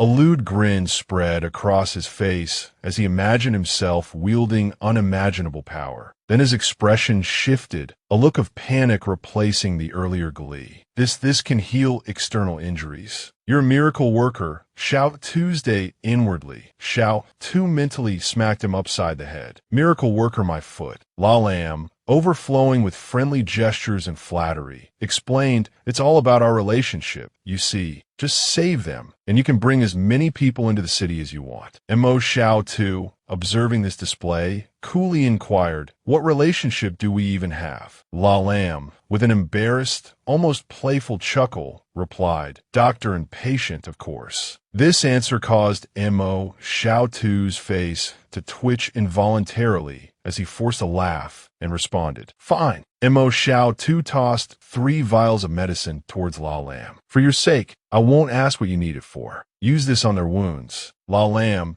beaming, caught the vials. Okay. As he turned to leave, Mo Xiao Tu caught his shoulder. Wait, after they recover, you're not going to try and capture me again, are you? La Lam started estamered. No, absolutely not. Our real target is Su Xianxua. You were just a convenient bonus. Mo Xiao Tu let out a short, sardonic laugh. Good to know. He muttered to himself, sorry, Su Xianxua, my friend. Blame it on circumstance. Meanwhile, La Lam, clutching the medicine, turned to Du Chu and said consolingly, hang in there, brother. He carefully spread a thin layer of the medicine onto Du Chu's wounds. Feeling its effects, Du Chu's eyes widened, and he cried out, amazing. This is incredible. Mo Xiao Tu rolled his eyes. Enough with the dramatics. Come on, let's get moving. La Lam readily agreed. All right. As the first rays of dawn broke through the horizon, Mo Xiao Tu called out, Lu Yuan. Lu Yuan, grinning brightly, replied, coming, and hurried over to Mo Xiao Tu, who said, it's all right now. Let's go. Beyond Mo Xiao Tu's group, the wounded, supporting each other, began to move towards the brightening horizon. La Lam, noticing Vo Dyke walking ahead, suddenly exclaimed, I remember you. You're that lunatic from mental hospital number 3. You're Vo Dyke. Vo Dyke grinned, clapping his hands together. I remember you too. You're Boonie Bears. La Lam sputtered indignantly. You crazy fool. Don't talk nonsense. Who's Boonie Bears? Vo Dyke folded his arms, continuing his stroll with an air of nonchalance. From now on, you may address me as the Monkey King. And I'm not crazy. La Lam, fuming, retorted, all crazy people say they're not crazy. You say you're the Monkey King. Shouldn't you be protecting your master on a pilgrimage to the west? Where's your master, then? Mo Xiao Tu, gesturing to himself, replied dryly, I'm his master. Old Wong, looking uncomfortable, chimed in, I'm Pigsy. Wong DeLong added, and I'm Sandy. La Lam stared at them, his face pale. Are you serious? The group continued towards a line of vehicles. La Lam, noticing them, exclaimed in surprise, strange, aren't those vehicles from City 109? A thought struck him, and his eyes lit up with excitement. Wait a minute, we're saved. He scrambled into a vehicle and eagerly grabbed a phone. A voice answered on the other end. Hello. La Lam, practically shouting with joy, replied, it's me, La Lam. Quick, put my brother on the phone. Contran's voice, sharp with concern, filled the speaker. Where are you? Whose phone is this? Did Lu Yuan's people find you? La Lam responded quickly. I'm on my way. I saw vehicles from City 109. It must be Lu Yuan's people. They probably just ran into some trouble on the road. Contran's voice became serious. All right, once you get to City 109, lay low for a while. Don't come back to Con City yet. They want to put you under house arrest. And if you come back now, the punishment will be much worse. La Lam agreed. Okay. Contran, her voice tight with anger, continued, and one more thing. When you get to City 109, tell Lu Yuan to put out a warrant for the arrest of Mo Xiao Tu, Su Xianxua, Xiao Can, and Xingyu. Especially Su Xianxua. La Lam hesitative. But then La Lam looked at him and continued, explaining that Mo Xiao Tu was right beside him. Hearing this, he was astonished. You caught him. He stammered, flustered. Telling you this, you probably won't believe it, but looking at the current situation, it seems he caught me. Or rather, rescued me.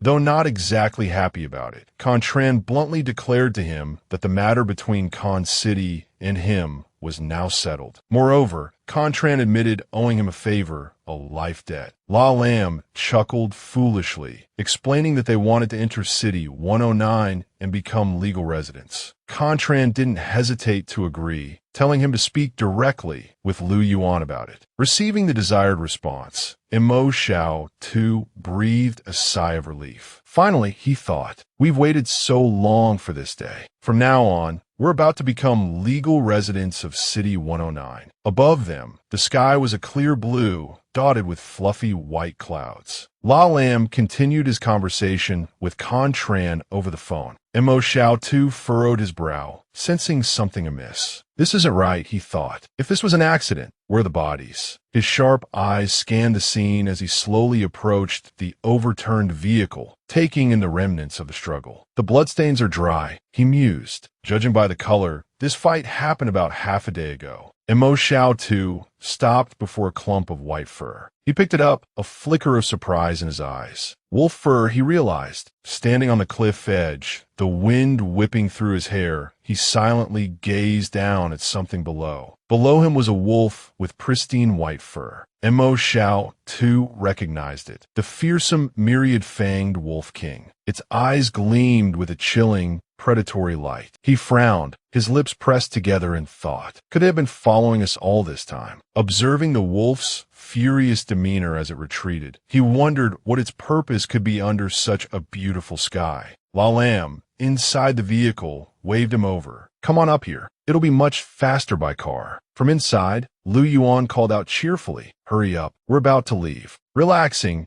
Imo Xiao too readily agreed. All right, he said, hopping onto the vehicle. Someone spoke up. Is it true what you said? Can we really go inside the wall now? Does that mean we don't have to worry anymore when we sleep? Inside the vehicle, Imo Xiao too ruffled Lu Yuan's hair reassuringly. Don't worry, he said. From now on, life will be much easier. Behind them, Old Wang sighed wearily. Life is truly ironic, he muttered. Some things are harder than reaching the heavens for us, while for those inside, it's just a matter of saying a few words. La lame casually lit a cigarette. Don't be so dramatic, old man. It's not as exaggerated as you make it out to be. However, fulfilling our promise to you, well, Con City can still manage that. It would be shameful for the largest corporation to deceive a few refugees, wouldn't it? Hearing these words, Old Wang's eyes widened in attention. Rubbing his hands together eagerly, he asked, Boss La, is it true that Xiao too saved your life? La Lam raised an eyebrow in surprise. And what if he did? Old Wang beamed, launching into a stream of flattery. Boss La is an important person. Your life is incredibly precious. Just helping refugees get inside the wall isn't enough. If this news gets out, people will think Con City Corporation is stingy and narrow-minded. La Lam frowned, a flicker of confusion in his eyes. Old Wang's expression turned serious as he continued, his mind calculating. Last time, when I left the town with Xiao Tu, I witnessed his worth. Now it's time for me to show mine. He glanced uneasily at La Lam, thinking, I've never witnessed anything significant in my life. Bargaining with a big shot like La Lam seems so lowly. I might become a laughingstock, seen as a beggar dreaming of a golden bowl. Noticing Old Wang's shifting expression, La Lam felt a prickle of unease. Old Wang clenched his fist, resolving, forget it, riches aside, I'm not one to bite the hand that feeds me. Xiao Tu saved my life, so I must seize this opportunity to help him gain the most benefit. That's right, even if I have to wear a mask, I, Old Wang, won't refuse. La Lam spoke up, taking a leisurely drag from his cigarette. What more do you want? I'm warning you, don't try any lion's mouth kung fu. Hearing this, Old Wang chuckled slyly.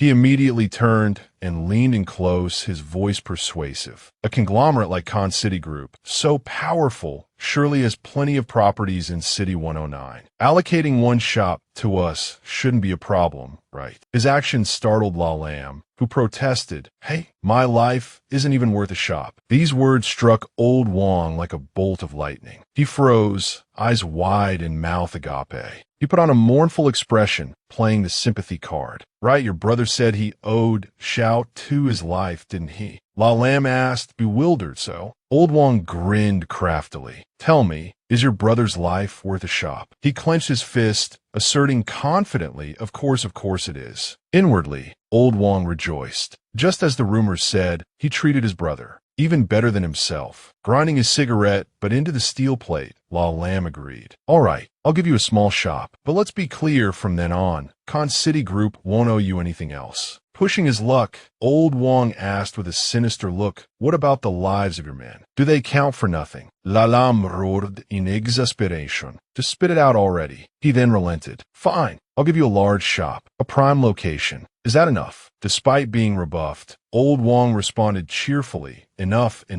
I still understand basic decency. Mo Xiao Tu turned to look at the band on Vo Dyke's head, asking in confusion, Vo Dyke, is that thing on your head a golden circlet? Where did you get it? His mind raced. There hadn't been anything on his head before. Could it be an item conjured by his imagination? Like the Monkey King's staff, perhaps all these fake superpowers relied on willpower to create illusions. Vo Dyke closed his eyes and said nonchalantly this. The Bodhisattva gave it to me. Mo Xiao Tu could only remain silent, defeated. Then Vo Dyke lunged towards him and asked, by the way, Master, do you still remember how to chant the tightening crown do? Mo Xiao Tu's heart leaped into his throat. The tightening crown jo. Do I know it? Outwardly, he stammered, remember, of course. Mo Xiao Tu, transformed into Tang Sanzang, calmly tapped his wooden fish and recited gibberish. Coupe pot cooks frog, pot, frog cooks snail. Coupe pot frog snail pot, frog cooks earth. Vo Dyke, like a madman, fell to his knees, clutching his head in pain and wailing, Master, stop chanting, stop chanting. Mo Xiao Tu asked solicitously, Wukong, what's wrong? Old Wong, rubbing his head, chimed in, what do you mean, what's wrong? The tightening crown dog, bestowed by the Bodhisattva, possesses extraordinary power. How can anyone endure it if you chant like that? Inside the truck rolling down the road, Mo Xiao Tu's face darkened as he asked in astonishment, was that really from the Bodhisattva just now? Old Wong replied, who knows? Lu Yuan, looking ahead, announced brightly, everyone, we're here. The truck sped towards City 109, which radiated a bright and promising future. Before entering City 109, Jiang Wu addressed Mo Xiao Tu and everyone else. All right, everyone, let's express our gratitude to Mo Xiao Tuesday. Remember, it's thanks to him that we're still alive today. The two girls bowed their heads and said, thank you, Xiao Tuesday. The system notification sounded. Received a thank you from E. Cohen. Received a thank you from Lin Feng. Hearing the system's confirmation, Mo Xiao Tu beamed, responding with a cheerful, you're too kind, truly. Suddenly, he gestured towards three people, catching them off guard. This one, and this one. And this one, he finished, rubbing his hands together, a grin splitting his face. Haven't thanked you all properly yet. Come on, let's not waste any time. The three could only exchange helpless glances as the vehicles rolled into the city. Lu Yuan, brimming with excitement, pointed behind him. This place isn't that different from our town, is it, Gidge? Mo Xiao Tu glanced over, a small smile playing on his lips. He agreed. The vehicle came to a stop in front of a cluster of ramshackle buildings. Jiang Wu, taking in the scene, asked with surprise, did you all used to live in a place like this? Xiao Yu's voice was gentle as she replied, not exactly. It wasn't this rough. Xiao Tu was a substitute teacher in our town. If it weren't for this incident, he might have become the new teacher. She added, a touch of wonder in her voice, Mo Xiao Tu is a teacher. The vehicle rolled to a halt. Everyone disembarked. La Lam announced, we're here. He strode forward, a frown creasing his brow. Go and get Lu Yuan, he ordered. A young man stammered, Lu Yuan. Who? La Lam's eyes widened in fury. He jabbed a finger in the air. The one who runs this town. Who else? Tell him to get his ass out here now. His booming voice startled the surrounding crowd. From the vehicle, Mo Xiaosu calmly explained, "We're from Sector 113. This is La Lam, one of the executives of the Con City Corporation. Go inform the administrator of Sector 109. La Lam crossed his arms, taking a leisurely drag from his cigarette. The flustered crowd scurried away. Right away, right away. Please wait a moment." And Mo Xiao, too, turned to look at the people behind him, his thoughts racing. Earlier, La Lam had only agreed to let him, Lu Yuan, Vo Dike, and Old Wang and his son inside the perimeter. He hadn't mentioned anything about the other students. Mo Xiao too had worried that if someone caused trouble, Jiang Wu's group might end up as refugees. But now, with the presence of this big shot, La Lam, everyone on the vehicles was entering Sector 109 without question. He hoped this administrator Lu Yuan wouldn't dare investigate La Lam's background. Meanwhile, La Lam frowned, impatience etched on his face. The large gate swung open. Lu Yuan, accompanied by several armed soldiers, emerged with a forced smile. "Boss La, what an honor. I apologize for not welcoming you personally." La Lam, radiating an aura of dark displeasure, retorted, "Skip the pleasantries." Lu Yuan stepped forward. "But of course, I always have people stationed here. If any guests arrive, they're supposed to inform me immediately. But I don't know where they ran off to. Otherwise, I would have been here waiting." La Lam, his face impassive, brushed past Lu Yuan with a dismissive wave of his hand. "Follow me." Lu Yuan quickly interjected, Hold on. Lu Yuan gestured towards the vehicles, inquiring, "Who are these people? We have to follow protocol and check, you know." La Lam remained silent for a beat, then, in a fit of rage, backhanded Lu Yuan across the face. "You dare inspect my people." Old Wang, beads of sweat dotting his forehead, whispered nervously, "That's the administrator of Sector 109. You can't just hit him." Mo Xiao too and Lu Yuan watched, stunned into silence. La Lam, his face a mask of fury, cracked his knuckles. "What's the matter, Lu Yuan? Have you forgotten who you are?" Lu Yuan, his cheeks stinging, his face askew, felt a jolt of fear.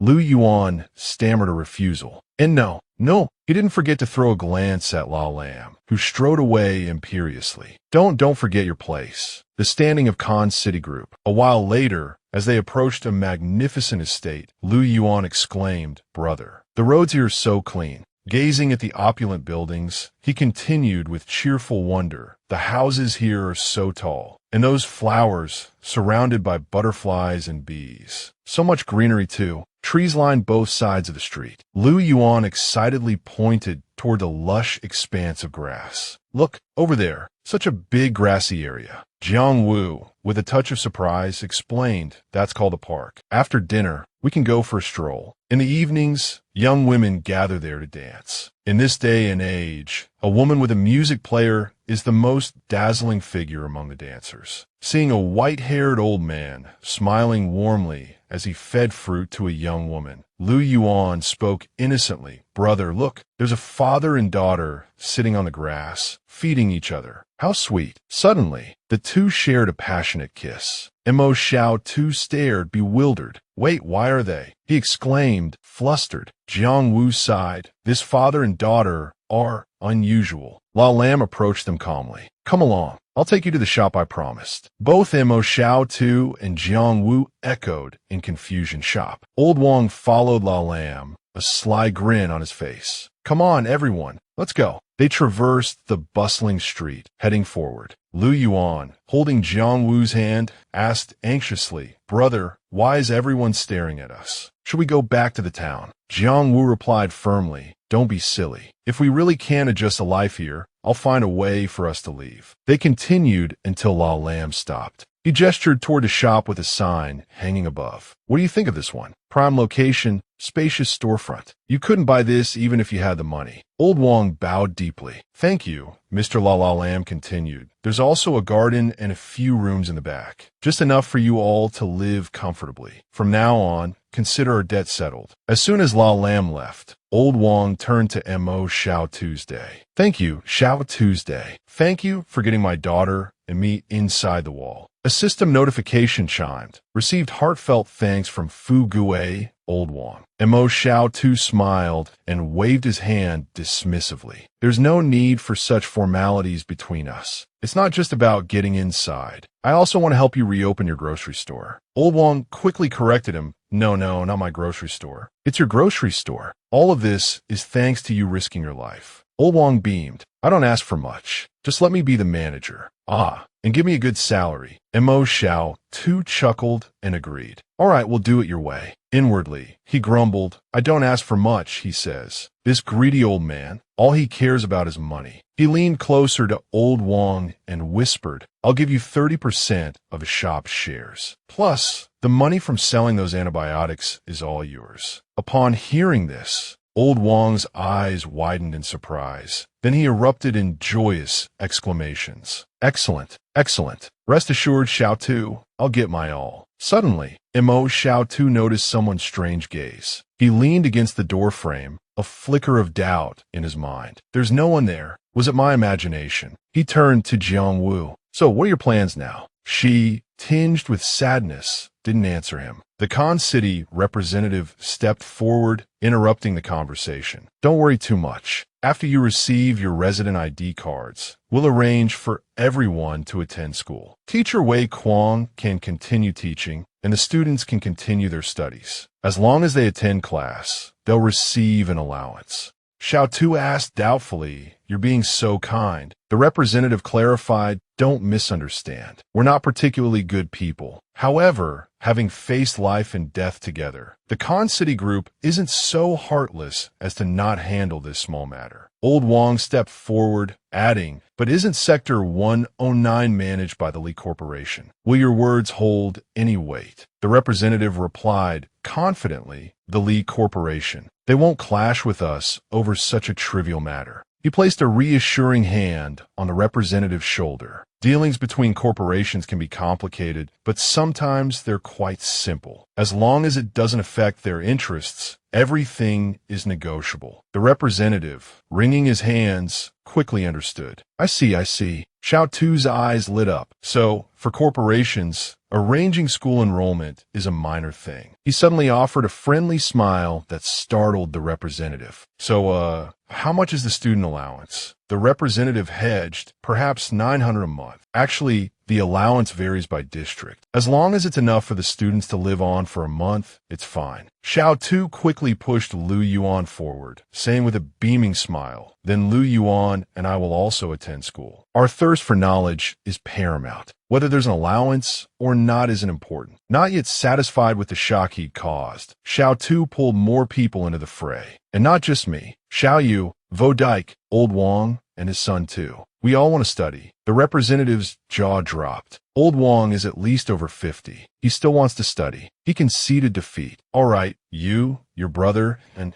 Jiang Wu can attend, but the others really can't. Suddenly, both Jiang Wu and Lu Yuan wailed, We don't want to go to school. Xiao Tu's threatening voice silenced them. Is it your place to have an opinion on this? Suddenly, a hand clapped Xiao Tu's shoulder. La Lam warned, Don't celebrate too quickly. The Khan City group owes you practically nothing now. So, if you want us to handle your enrollment, you need to offer something in exchange. Understanding, Xiao Tu handed him a small bottle. Fatty La Lam wants this, right? Take it. La Lam took the bottle, watching the two brothers walk away. Thinking, he dares to call me Fatty La Lam, they strode through the bustling streets, entering a spacious shop. Xiao Tu and Lu Yuan looked around, impressed. Wow, brother, this shop is even better than I imagined. Yeah, our lives will definitely be better from now on. Old Wang and his daughter poked their heads out from behind a door, beaming. Xiao Tu, come and see. They excitedly explored their new home. Xiao Tu announced, There are 3 bedrooms in the back. So, we'll divide them like this. Xiao Yu gets 1 room, Old Wang and his daughter get 1. And the remaining room is for me, Lu Yuan, and Vo Dike. Xiao Yu gently tucked her hair behind her ear. Thank you, Xiao Tu. Old Wang, pleased, patted his son's head. I have no objections. I completely agree. In their new home, Jiang Wu happily cleaned the windows. Everyone was busy setting up their new rooms. Old Wang fetched water for his son. Xiao Yu prepared bedding. Even the toilet was cleaned thoroughly. The 5 of them, captivated by the entire process, watched in awe. Xiaoyu cheerfully praised the facilities. The toilets in the town were all open air, flushing straight into the drains. Nothing like this. This is so much better. Next, they playfully experimented with the shower head, reveling in the cool spray. They laughed and splashed, understanding now why everyone inside the barrier was so clean. The water supply here, it seemed, was unlimited. The late afternoon sun slanted through the windows. They sat together, weary but content after an afternoon of cleaning. Xiaoyu's voice was soft. It's been so long since we've had a quiet moment like this together. It's so nice. Old Wang agreed. It is, he said, then paused, a thought striking him. Oh, that's right. While we were cleaning, a few people came by. They said they want to see a doctor. It seems the shop used to be a rather reputable pharmacy. He looked at the others. Should we continue running it as a clinic? Mo Xiao too thought of La Lam and his mocking laughter about miraculous medical skills. He sighed, a wave of weariness washing over him. But who knows anything about medicine? I only know how to sell black market meds. He paused, considering. I think we should start by selling the antibiotics you have left, Xiaoyu. They'll expire eventually, right? Xiaoyu nodded. Yeah, probably enough to sell for a while. It's getting late. Tomorrow, I'll exchange the Khan City currency for Li City currency. That should at least cover our expenses for a bit. Mo Xiao too offered a suggestion. Good idea. If things get really tight, I can go back to my old trade. Selling groceries. Old Wang considered this. If we do that, we'll need a regular supply of goods. And look at all these medicinal herbs here. Could we refine them into black market medicine? And Mo Xiao too stroked his chin, silent for a long moment. We could, he finally said, but we can't sell too much. Maybe one batch a week. Old Wang nodded in agreement. That's enough. A pharmacy with a unique remedy. With that in hand, we won't have to worry about customers. The moon and stars hung high in the vast sky. They looked up, lost in thought. One favor in exchange for one black market medicine, which can be divided into 3 small bottles. Each small bottle can now be sold in 5 or 6 batches, so the initial investment isn't too large.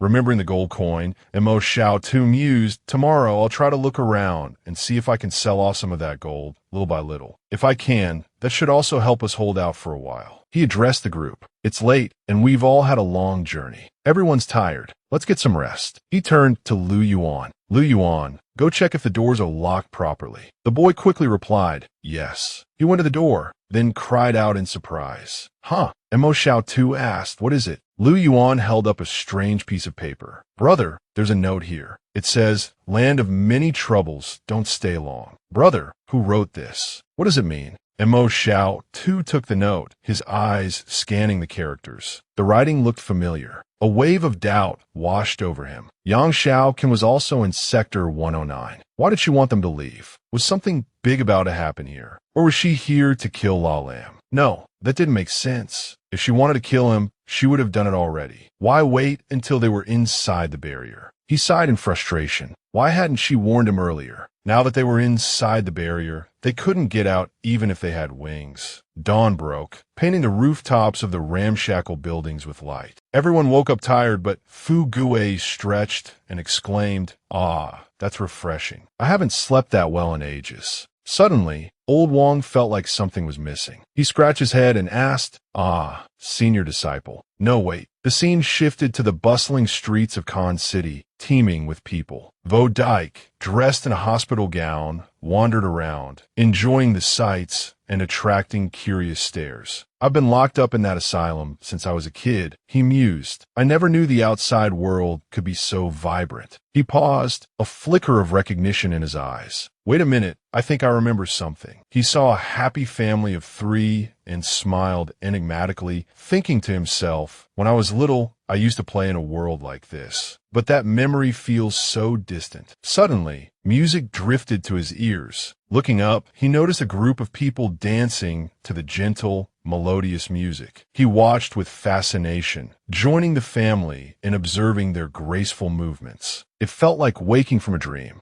Vo Dyke immediately joined the dancers, mimicking their steps. 1, 2, 3, 4. The parents of the children watching the performance exchanged exasperated glances. They glared at the apparent madman, dancing alongside their children. Their anger flared. They couldn't stand it any longer and rushed forward, attacking him en masse. They finished with a powerful kick, sending him sprawling, clutching his head. A gentle breeze rustled the leaves nearby. Battered and bruised, Vodike stumbled back to Mo, Xiaosu, and the others. Xiaosu smiled gently, placing a hand on his shoulder. Vodike, are you all right? He asked. Vodike mumbled a complaint, but as Xiaosu noticed the blood trickling from his nose, his gentle demeanor vanished. Which godforsaken soul did this to you? He exclaimed. Vodike shuffled away, dejectedly waving a hand. The outside world is beautiful, he muttered. The outside world is dangerous. Looking at Vodike, Xiaotu's thoughts drifted back to the mysterious note. His suspicions deepened. Could Sector 109 really be that dangerous? Are there hidden experts lurking here? The scene shifted to the Lee Corporation Bank. Xiaotu waited patiently as Old Wong spoke with a bank teller. Hello, I'd like to exchange this currency for Lee Corporation credits, Old Wong said. Greetings, sir. The exchange fee for foreign currency is 23%. What? That's outrageous. Hearing this, Xiaotu immediately turned and grabbed Old Wong's wrist. Just exchange a small amount for now, he advised. If we have to move to another sector, we'll lose a lot of money on fees. We could try a different exchange later. Old Wong reluctantly agreed, counting out his money. All right, he grumbled. I'll listen to you, Xiaotu. The five of them left the bank. Xiaotu, Old Wong asked, what did you mean about trying a different exchange later? Xiaotu smiled. I'm not entirely sure, he admitted, but we're not short on large denominations right now. Exchanging a little for everyday expenses is enough. We can hold on to the rest. Despite his reassuring words, a sense of unease lingered in Xiaotu's heart. He didn't know where they might have to go, but a premonition clung to him. Perhaps one day, he thought,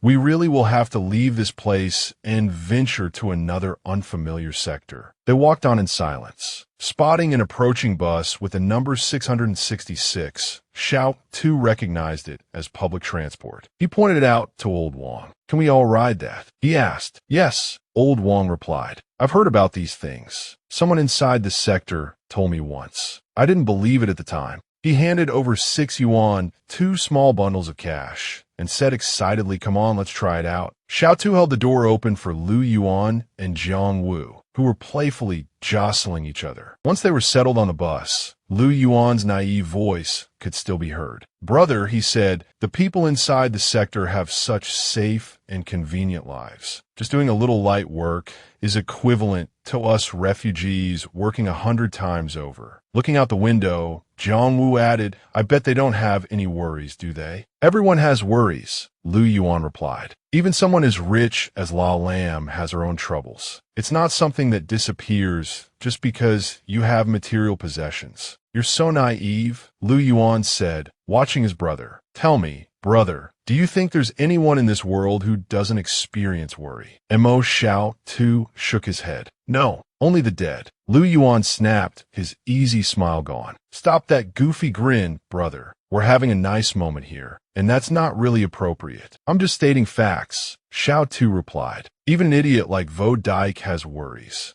Vodike sat huddled in a corner, clutching a pillow and sobbing. The outside world is so beautiful, he mumbled. The outside world is so dangerous. The thought struck him with the force of a physical blow. As they passed a row of shops, an idea sparked in his mind. He spotted a gold shop and, grinning, waved to Old Wong. Uncle Wong, could you take everyone back? I have something to do and need to get off here. Later, he turned to Lu Yuan and asked, when did your brother get off? I didn't even notice. Lu Yuan shrugged. I don't know. Somewhere along the road. Xiaotu walked, lost in thought. Best not to tell them about exchanging the gold, he mused. It'll just lead to more explanations. He glanced cautiously around. Good, no one's paying attention. Suddenly, he saw a piece of paper plastered on the wall. A wanted poster, complete with a picture. Xiaotu froze. Isn't this Hien so? Panic seized him. I'm done for. Even though he'd used his coat to conceal the gold, he knew that if Con City officials inspected the robbed shops, they'd discover the discrepancy. He continued walking, his mind racing. Con City Group specifically put up posters at the gold shops. They must suspect something. They're looking for the culprit trying to fence the stolen goods, which is me.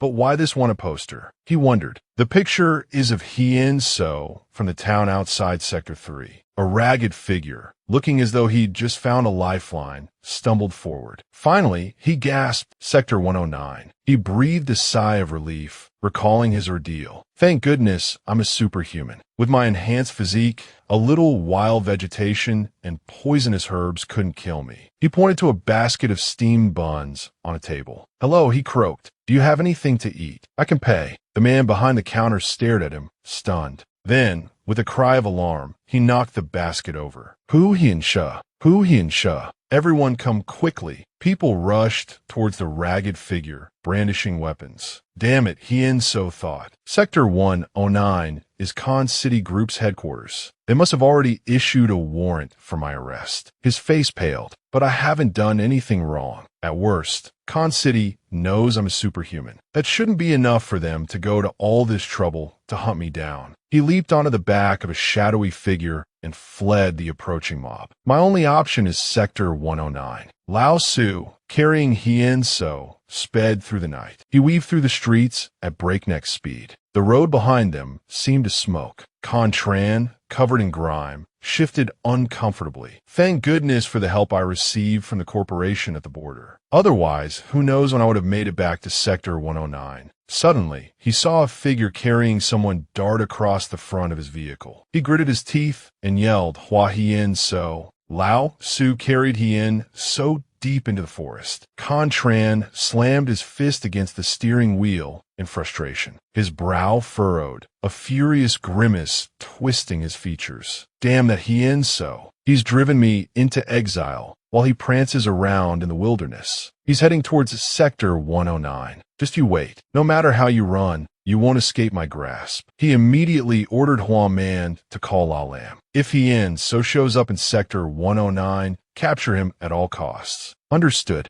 Several vehicles sped into the city. Inside one, Contran sat with his arms crossed, lost in thought. Hien So, no matter how rampant he becomes, is just a superhuman. It's the old geezers in the corporation that are the real headache. His expression grew serious. Influence within Khan City is constantly shifting. Only those with established reputations are truly valued by those old men. His eyes sharpened, a glint of ruthlessness within them. The prevailing wisdom within the Khan City Corporation is that violence is merely a means of maintaining order, never order itself. Simply put, a shadow is just a shadow. Nothing more, nothing less. The convoy rolled along the road. Right now, I'm like a gust of wind struggling within a company of fire. It's only natural that those old fogies want to put me in my place and dampen my spirit. I'll probably be under house arrest for a while. The car finally stopped. Hua Man, in the back seat, placed a hand on Contran's shoulder. "Boss, tomorrow we have to report to the operations command. We'll likely all be dispersed to different task forces." Let's go. Anything else you need to tell me?" "Hua man hesitatet. Shouldn't you get out and say a few words to the men? Or at the very least, have them come with you into the wilderness. There's so many of us, and we have guns. We can handle anything." Contran dismissed the idea. Everyone volunteered for this. Contran pushed open the car door resolutely. "All right, enough talk. Get out." As he stepped out, the troops stood in neat rows, awaiting his orders. He spoke in a resonant voice. "No matter which force you're assigned to, perform well. Don't embarrass me." All bowed their heads and responded in unison, understood. With that settled, he climbed back into the car and headed home. Night fell, a blanket of stars descending upon Sector 111. Contran's car sped back. He walked silently towards the door of his large house. He went straight to the bathroom, shedding his white shirt. The shower was already running. He tilted his head back, letting the warm water cascade over his face. Finally, a shower. He closed his eyes, standing there and relaxing for a long moment. Quite a few people are getting impatient. I've barely crossed the threshold, and they can't wait to take over my command position. Stepping out, he wrapped a towel around himself, his mind still working. Still, my subordinates are all battle-hardened soldiers, the kings of courage. Now that they have a chance to divide this squad, how could they possibly pass it up? It's understandable. He slowly buttoned his shirt, nodding to himself. Finally, grabbing his jacket, he walked towards the guards. Seeing him approach, one of the guards bowed his head and blocked his path. "Commander Khan, you're not permitted to leave this house. Please don't make things difficult for us." Contran calmly glanced at him. Those old geezers said I couldn't leave Sector 111. Not that I couldn't leave this room. Unless someone's giving false orders. He walked past the guards casually. Don't worry. I just want to listen to some music. Is there even an out in this Sector 111? Don't they know Contran loves to listen to songs? One man still resolutely blocked Commander Khan. We're just following orders, he insisted, then shot a sharp glance at his companion. Something landed at his feet, startling him into a cold sweat. He could only stand there, frozen, watching Contran walk away. No one will give you any trouble, Contran assured them. He bowed his head, thanking Contran for his mercy. As they watched Contran's retreating figure, the two men murmured to each other. I've heard rumors that Contran has quite a few aces up his sleeve. I didn't expect it to be true. Yeah, but isn't the chairman about to kick him out? Why would anyone still follow someone who's losing power like that? The scene shifted. Contran casually sipped his wine, savoring the bustling crossroads stretching north to south. Whenever he grew weary, he simply refilled his glass. As dusk settled behind the mountains, casting long shadows over a desolate graveyard, he continued to drink. On stage, two heavily made-up performers held the audience's attention. Has this theater changed its Shitsu singers again? He mused. Shitsu, a traditional Chinese opera, echoed the changing tides of fortune and power. People change amidst fame and wealth, he thought. Even the water in the capital flows backward. Only I remain unchanged. He listened to the opera in silence. Suddenly, a subordinate interrupted the performance. Commander Khan, he announced, the chairman's council has summoned you. They say they have something to discuss. Contran shot him an annoyed look. Tell them I'm not going, he said curtly. Dawn broke over Sector 109.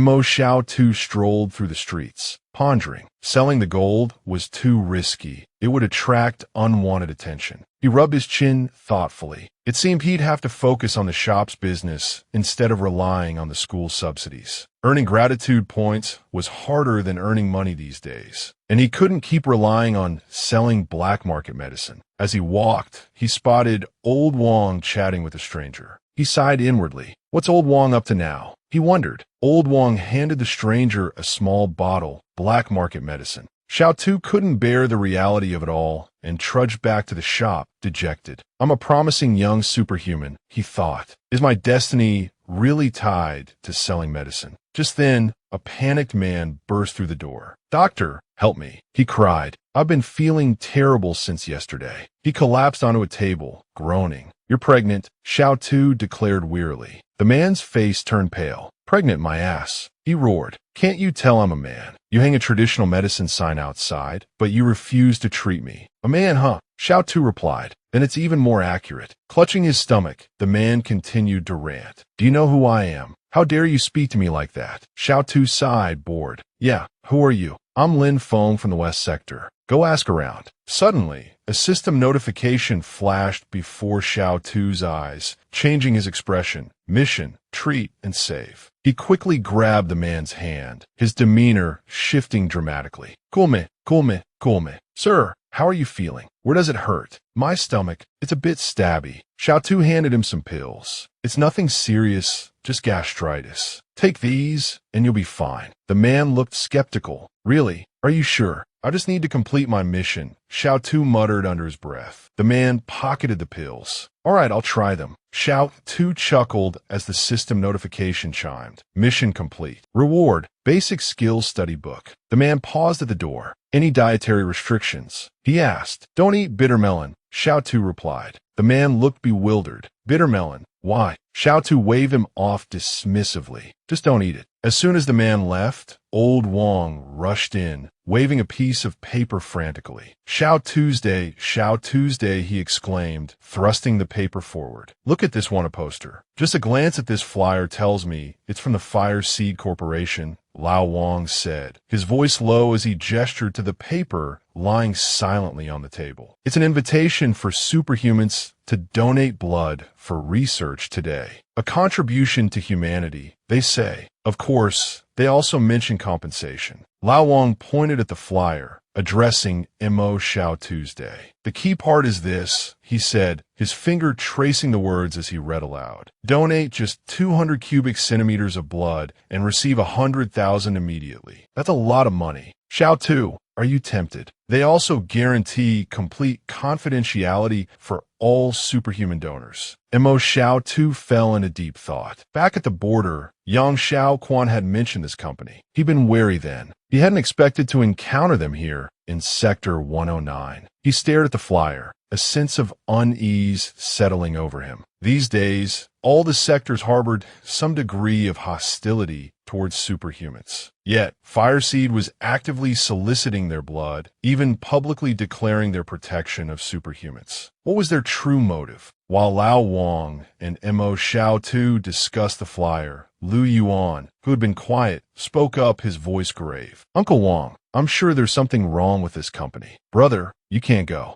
Understanding dawned on Lao Wang. Oh, you're right. Last time, Zhang Bao Jin and Vo Dike were caught because their superhuman identities were exposed. Who knows what this company is really up to? He jumped up, agitated. No, Xiao Tu can't go. No matter how much money they offer, it's not worth putting him in danger. We need to warn Vo Dike immediately. Tell him not to use his powers carelessly. Mo Xiao Tu reassured him. Uncle Wang, don't worry. Vo Dike will keep quiet. I have leverage over him. Lao Wang looked uncertain. Are you sure your leverage will work? At that moment, Lu Yuan, a mischievous glint in his eyes, cut in. If Fireseed is so rich, even if we don't donate blood, we could still pay them a visit. Exasperated, Mo Xiao Tu practically shoved Lu Yuan towards the door. Get out of here and pack your things. You're coming with me to school tomorrow. Lu Yuan whined in protest. Fine, I understand. Watching him go, Mo Xiao Tu sighed. The boy had always been a free spirit. Now, confined within the walls of the sector, he needed guidance. Turning back to Lao Wang, Mo Xiao Tu pointed at the flyer. Uncle Wang, what do these numbers mean? Lao Wang studied the flyer for a moment. It must be a phone number. I've heard that each sector has its own telephone network. People can chat even if they're tens of kilometers apart. We have one in the shop, but I don't know how to use it. Lu Yuan's eyes lit up. Let's try calling. It didn't take long for them to locate an old, dusty rotary phone. The three of them huddled around the phone.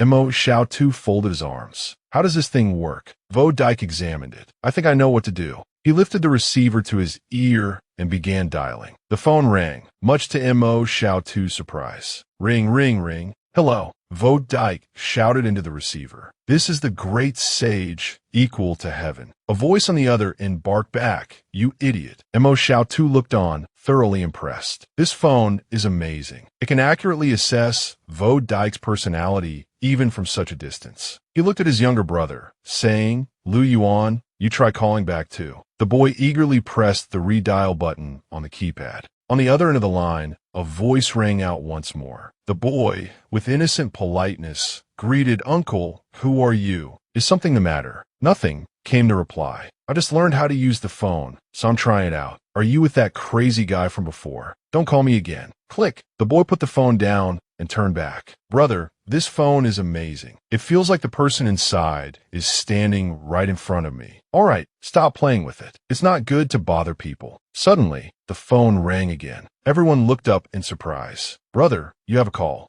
Mo Xiao Tu cautiously answered. Hello. Hello, sir. We understand you're the owner of a grocery store. We'd like to inquire about your recent business performance. We're willing to provide capital if you need it for a small fee. Mo Xiao Tu replied, I don't understand what you're talking about. We're offering you a loan. The interest is only 3%. Sensing something was amiss, Mo Xiao Tu scoffed. Isn't this just loan sharking? The person on the other end turned to speak to his boss. Boss, someone's calling us loan sharks. The boss angrily grabbed the phone. Hey kid, don't talk nonsense. We're not loan sharks. With that interest rate, you're saying you're not loan sharks. All you loan sharks are heartless. The voice on the other end grew impatient. Do you know who I am? That voice sounds a little familiar. Mo Xiao Tu's teasing question further enraged the man. Well, do you know who I am? Who are you? With utter confidence, Mo Xiao Tu replied, Lin Feng of West Sector. The man on the other end, stunned, choked on his cigarette. Damn it, I'm also Lin Feng of West Sector. Mo Xiao too couldn't contain himself any longer. He hung up the phone, chuckling. He giggled for a moment, then realized something. That's why the voice sounded so familiar. So, not everyone likes to introduce themselves. But when you do meet someone who introduces themselves, you just happen to meet this Lin Feng. Old Wang approached him. Xiao Tu, actually, I think we should cultivate some relationships with these local gangs. I hear this Lin Feng specializes in dirty work. He has quite a few men under his command. Regardless, knowing this kind of person isn't without its benefits. All right, next time he comes in for a checkup, find a way to have a chat with him.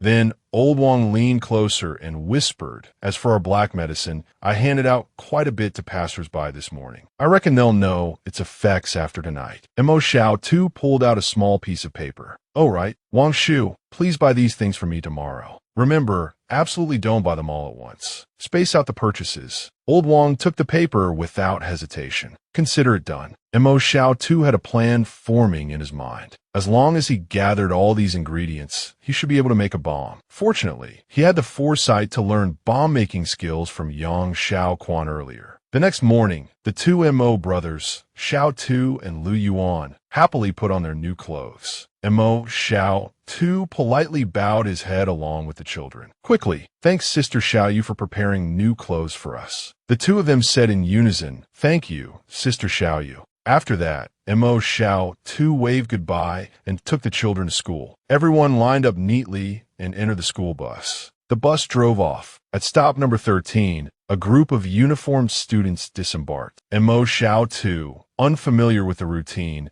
followed the flow of students off the bus and discovered a mysterious, fully veiled woman standing before him. Xiaokan glanced at him and blew a bubble with her gum. He approached her, surprised to find her here. He smiled amiably and asked, could you return that to me? She remained silent, offering no reply. A group of 3 male students approached, their demeanor suggesting trouble. Oh, aren't these the new students in our class? The girl with the impassive face gave them a cold look. Emboldened by her silence, they continued to taunt. Hey, little girl, why are you still standing here? She pointed directly at Mo Xiao Tu, accusing him, he's trying to steal my things. Mo Xiao Tu, hearing this, was flabbergasted, beads of sweat forming on his brow. What the hell? Seeing the group of boys preparing to surround him, Mo Xiao Tu quickly explained that he and Xiaokan knew each other. They didn't believe him and asked, if you know her, what's her name? Confidently, he replied, her name is Yang Xiaokan. If you don't believe me, you can ask her yourself. One of the boys scoffed, believing Mo Xiao Tu was lying. Clearly, her name is Mo Xiao Tuesday. Hearing this, Mo Xiao Tu was dumbfounded. If she was Mo Xiao Tu, then who was he?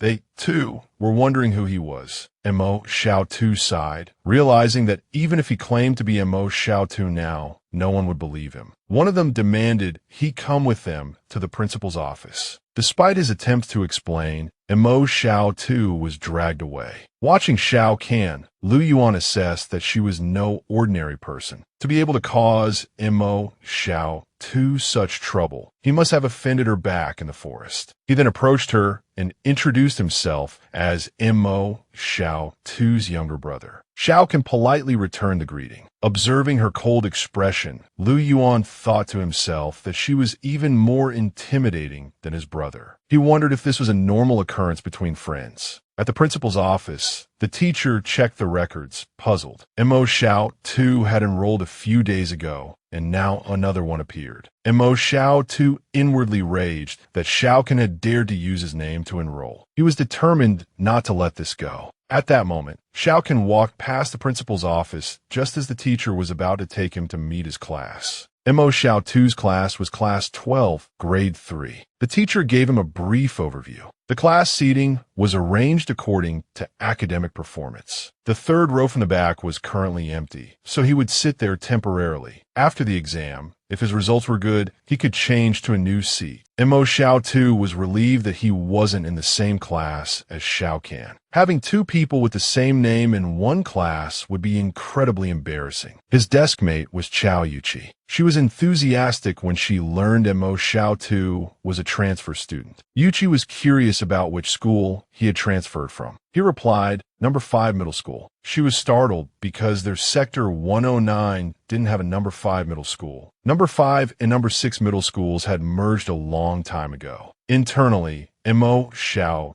panicked, unaware that there was no number 5 middle school within the 13 middle schools. Yuchi yelled, attracting the attention of the entire class. She suspected he had come from outside the fence and was worried he might carry germs. Just then, the teacher entered and called for order. As the end of term was approaching, they would be reviewing logarithmic functions. The teacher diligently wrote on the board. Mo Xiao rested his chin on his hand board. Before, when listening to Mr. Zhang's lectures, he could remember everything. But this time, no matter how hard he tried, he couldn't absorb anything. Time slowly passed, and the class finally ended. Mo Xiao slumped over his desk, listless and completely lost. Ignoring the stares of the other students as he walked down the hallway, Mo Xiao sighed inwardly. He hadn't expected school within the barricades to be so exhausting. Suddenly, a pair of shoes appeared in front of him. It was Lu Yuan, looking for him. The younger boy was distraught, having overheard classmates whispering that they carried a virus and that everyone who had come into contact with them had died. Mo Xiao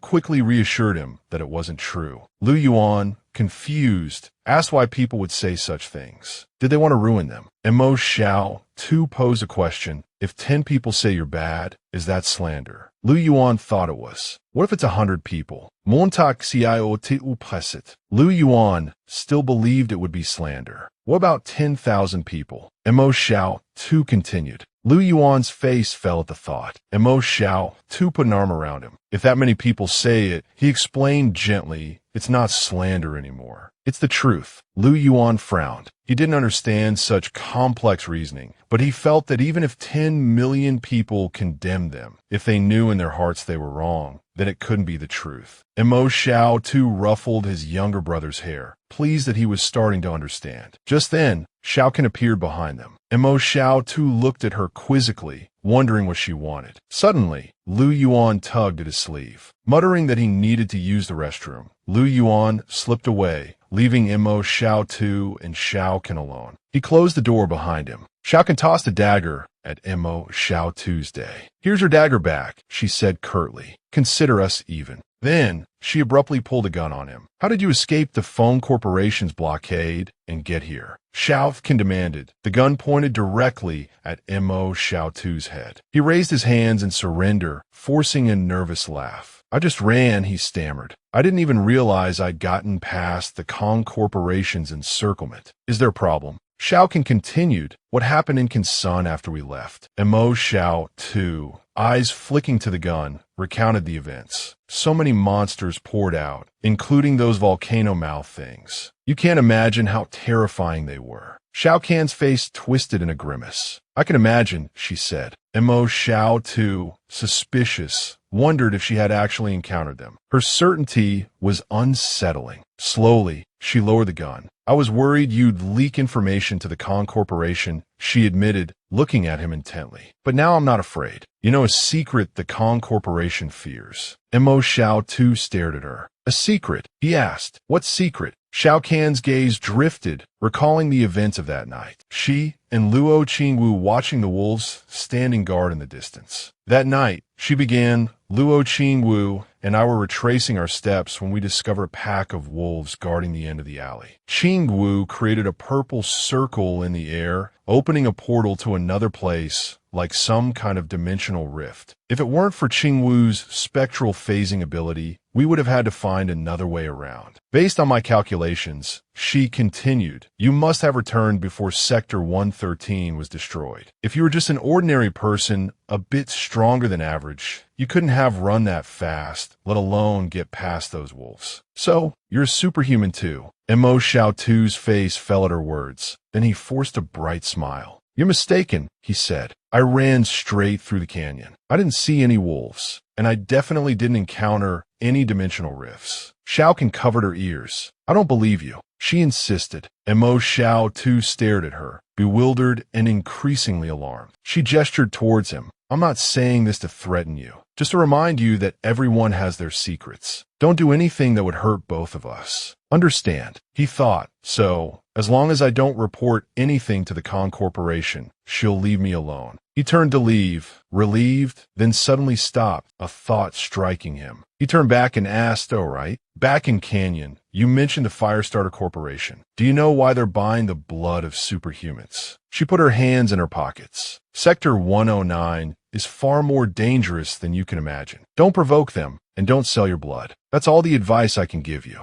He pressed. Sector 109 is dangerous. Are there other hidden forces here besides Firestarter? She turned away. It seems you've underestimated the level of hostility the residents here have towards drifters. You're not equipped to handle these matters yet. Both of them looked up at the roof. A girl appeared, her cloak billowing in the wind. He thought, as I suspected, Qing Wu is here too. He continued his questioning. So, do you know why there are superhumans? She adjusted her hood. Humanity evolves to compensate for its weak and fragile limbs. Back in Canyon, Zhang Jinglin from Sector 178 mentioned this. It's the great price of wisdom, right? So, naturally, there's a great reward for paying the great price. He didn't understand what she meant. She started to walk away. When faced with life and death, the will and spirit are the most dangerous weapons humanity has to contend with. He watched her go, bewildered. The scene shifted to night. The moon hung high in the sky, and the streets were bustling with people coming and going. Lu Yuan, puzzled, asked his older brother, Mo Xiao too, why is our shop suddenly so crowded? Old Wang, seeing Mo Xiao too approaching, grinned. Ah, you're finally back, young man. The crowd outside asked Old Wang, why are so many people gathered here? He leaned in close to Mo Xiao too, covering his mouth to whisper. Remember I told you I was going to promote the black medicine. These people are all here because they heard about it. Mo Xiao too raised an eyebrow. That actually worked. Old Wang chuckled. You young people are full of energy. You don't understand the struggles of us middle-aged folks. We all share the same ailments. You see, Mo Xiao too held up a hand. Still, we can't sell too much. Tell them we're only selling it once a week. No more than that. Old Wang's smile turned a bit sly. The black medicine has no side effects. What's the harm in selling a bit more? If we can increase sales, won't our shop become the most reputable health store in the sector? Lu Yuan, standing beside them, interjected, Uncle Wang, we can't just rely on quantity to succeed. Old Wang, sweating, scratched his head. What do you mean?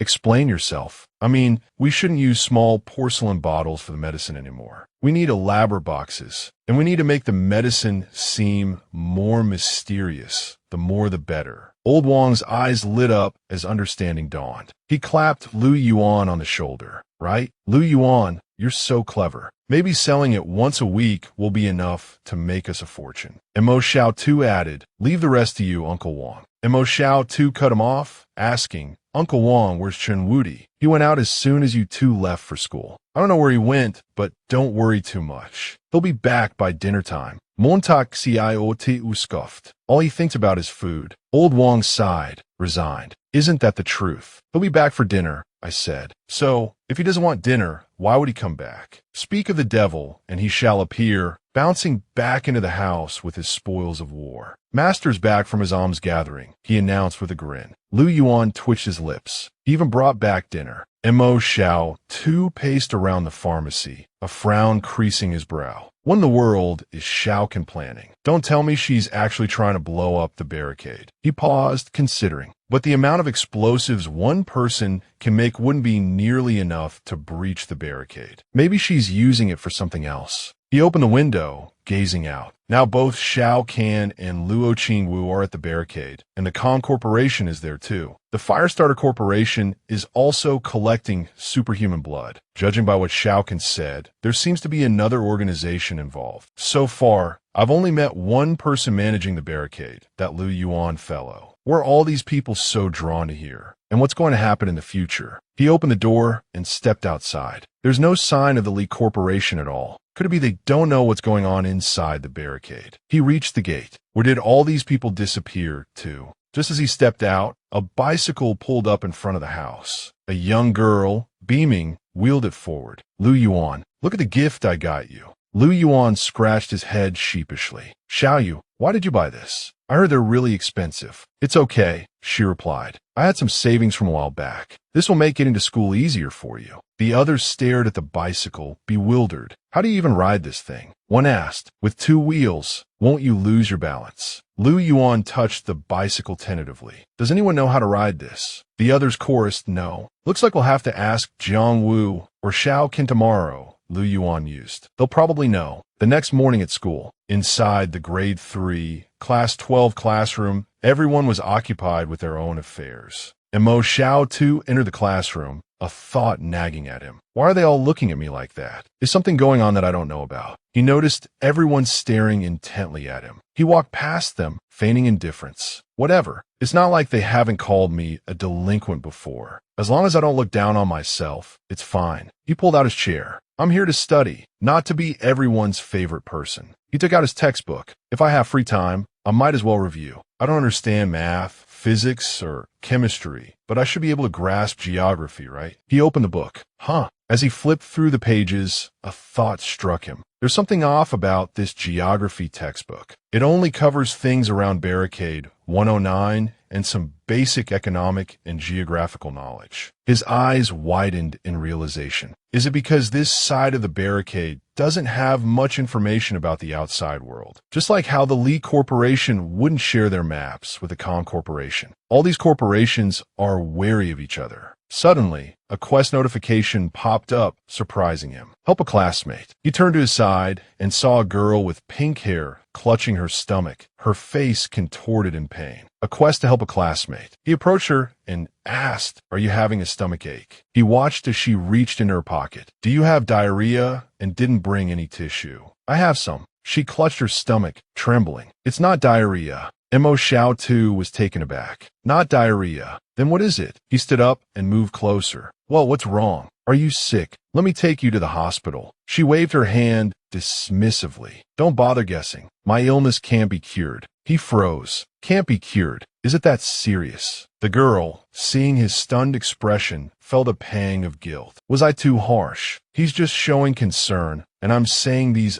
unpleasant things. This doesn't seem right. The teacher suddenly addressed the class in a loud voice. "Everyone, please pay attention. Our classmate, Wu Qi, has contracted a serious, incurable illness. I hope our classmates can help by donating a little money for him." Luo Qingwu's face paled at the announcement. Everyone stared at Mo Xiao too with confused looks. "Me, incurably ill," he thought darkly. "I'm just shedding skin. How can there be such a person?" A notification popped up from his system. Quest complete. Reward. Perfect level skill learning materials. Mo Xiao too smiled. So it's done. And it's perfect level too. This is huge, he thought. If I can copy Luo Qingwu's shadow travel ability, wouldn't I be invincible? Then I could go anywhere I want. He glanced at Xiao Kan and waved his hand dismissively. Xiao Kan is out of the question. Her skills are too random. If I end up with something like children's song singing, wouldn't I be at a loss? While lost in thought, the teacher called out, "Ren Xiaosu, could you come out here for a moment?" "Mo Xiaosu, surprised, responded-me." The teacher, scratching his head, replied yes. As Mo Xiaosu walked out, the other students snickered and exchanged knowing glances. He arrived in the meeting room, where the teacher introduced him. "These are the parents of your classmates." Mo Xiao too noticed the unfriendly looks directed at him. The teacher continued, "They say you might be carrying a pathogen from outside the barricade, and they hope you could transfer schools." Mo Xiao too felt a surge of frustration. "Transfer schools? Where do you want me to transfer to? I'm afraid no school will accept me." One parent spoke up, "If no school accepts you, then just drop out. It's not good for the safety of the entire class to be affected by just one person." Mo Xiao too narrowed his eyes at the man, clenching his fists. "What if I don't agree?" Another parent slammed their hand on the table and stood up. "If you don't agree, we'll go to court. I can sue you for endangering public safety." The woman yelled angrily, "I'm asking you, teacher, if your school doesn't make him transfer, can you bear the responsibility when an outbreak occurs?" The teacher forced a smile and tried to mediate. "This student was assigned here by Lu Yuan. Why don't you go and talk to Lu Yuan?" Footsteps echoed from behind. Luo Qingwu arrived. "What are you all doing?" The parent from before replied, "We're not doing anything. We can't just let a delinquent attend school with our children, can we?" Luo Qingwu countered, "Why not? Everyone is human. Who says a delinquent will spread disease? Did any of the children get sick after school last night?" The parent said nonchalantly, "Well, no, but I heard that someone inside the barricade has already been infected." Luo Qingwu placed a hand on Mo Xiaotu's shoulder. You heard a little gossip, and you have the right to ruin a student's future. As a teacher, I don't care if he's a delinquent or from outside the barricade. I only know he's a student. Mo Xiaotu glanced at her, thinking, even though this world is murky, there are still untainted people. The male parent from before sneered, "You're protecting him like this. Why don't you let him attend your class?" Luo Qingwu placed a hand on her chest. "I came here to talk about this. Now I'm going to request to transfer Xiaotu to my class." And me, a voice called out from behind, "I also request to transfer to your class." A parent raised their voice, criticizing Luo Qingwu. "You're a teacher, and you're speaking so irresponsibly. You're willing to let him attend your class, but what about the parents of your other students?" She said, her face etched with sadness. "My student no longer has parents. I only need to consult with the students themselves." Suddenly, a chorus of young voices rang out. "Teacher, there's no need to ask us. We agree to let Mo Xiaotu stay in our class. We support you, and we support Mo Xiaotu." One parent scoffed, "Interesting. What's the point of helping a delinquent?" A student retorted loudly, "Helping us isn't the same as helping him, and he doesn't need our help. If it weren't for him, we wouldn't even be alive right now." His face darkened as he recalled the past. "You people know nothing about the world beyond the barricade. I find this truly disheartening." Luo Qingwu spoke frankly. "Mo Xiaotu will stay in our class. Go ahead and process the paperwork." The teacher, seemingly resigned, agreed. All right, I'll do it shortly." The moment he turned his back, Luo Qingwu spoke angrily. "To be a teacher and not protect your student. I'm truly ashamed for you. You didn't even speak up for him." The teacher remained silent. A while later, the students at the school were laughing and chatting cheerfully. Mo Xiaotu walked over to Wu Qi. She glanced at him. "Why is he back so soon?" He looked at her and said, "I hope you get well soon." She remained silent. Nearby, Xiaoyu covered her mouth, stifling a giggle. Luo Qingwu approached and said, "Mo Xiaotu, let me take you to your new classroom." He readily agreed. "Yes, ma'am."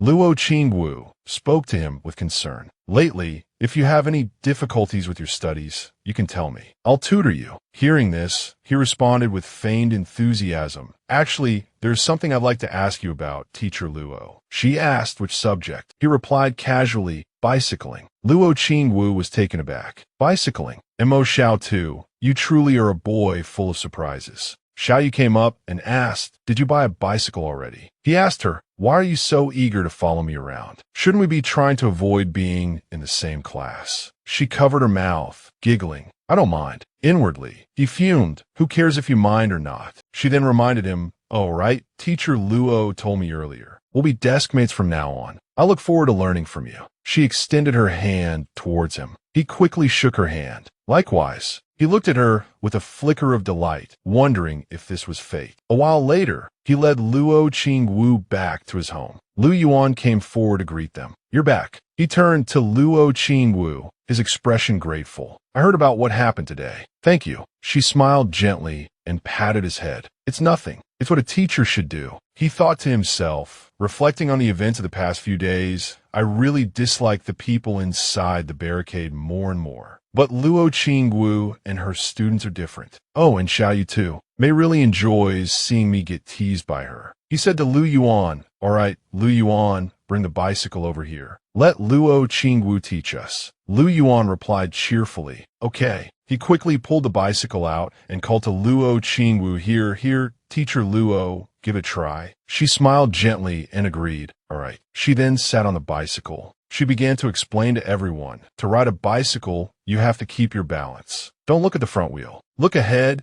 and overcome your fear. Just like this. She demonstrated, riding with such ease that everyone's eyes widened. "Amazing," they praised. He sensed something was about to happen. A loud explosion echoed, drawing everyone's attention. He inwardly guessed it was a bomb. Could Yang Xiao can be making her move? He wondered, though the sound wasn't quite right. He said to Luo Qingwu, "Miss Luo, why don't you take shelter with us for a bit? If anything happens, we can look out for each other." She immediately agreed. He turned and gave orders to two others. Lu Yuan, Wu Qi, you two take your weapons and lock up the shop. Don't open it until I return. Qin Wudi confidently replied, "Yes, master." "Don't worry, leave those punks to me." Lu Yuan, worried, called after him, "Where are you going?" He calmly answered, "Don't worry about me. Just stay inside." He leaped from rooftop to rooftop, lost in thought. The barricade seemed peaceful on the surface, but underneath, it teemed with dangerous elements. He decided he had to see what had caused the explosion. Only by gathering intelligence quickly could he make accurate judgments and lead everyone to survival. He quickly landed on the ground, eyeing a building. "This is the tallest one," he mused. "It should give me a good view of the situation." He swiftly scaled the wall. After a while, he grasped a railing on the roof. As he pulled himself up, a gun barrel suddenly pressed against his head, leaving him stunned. He instantly recognized the person. It was Xiao Can. She grinned, aiming the gun directly at him. He reasoned that if Yang Xiao Can was here, the explosion probably wasn't her doing. This location was quite far from the blast site, after all.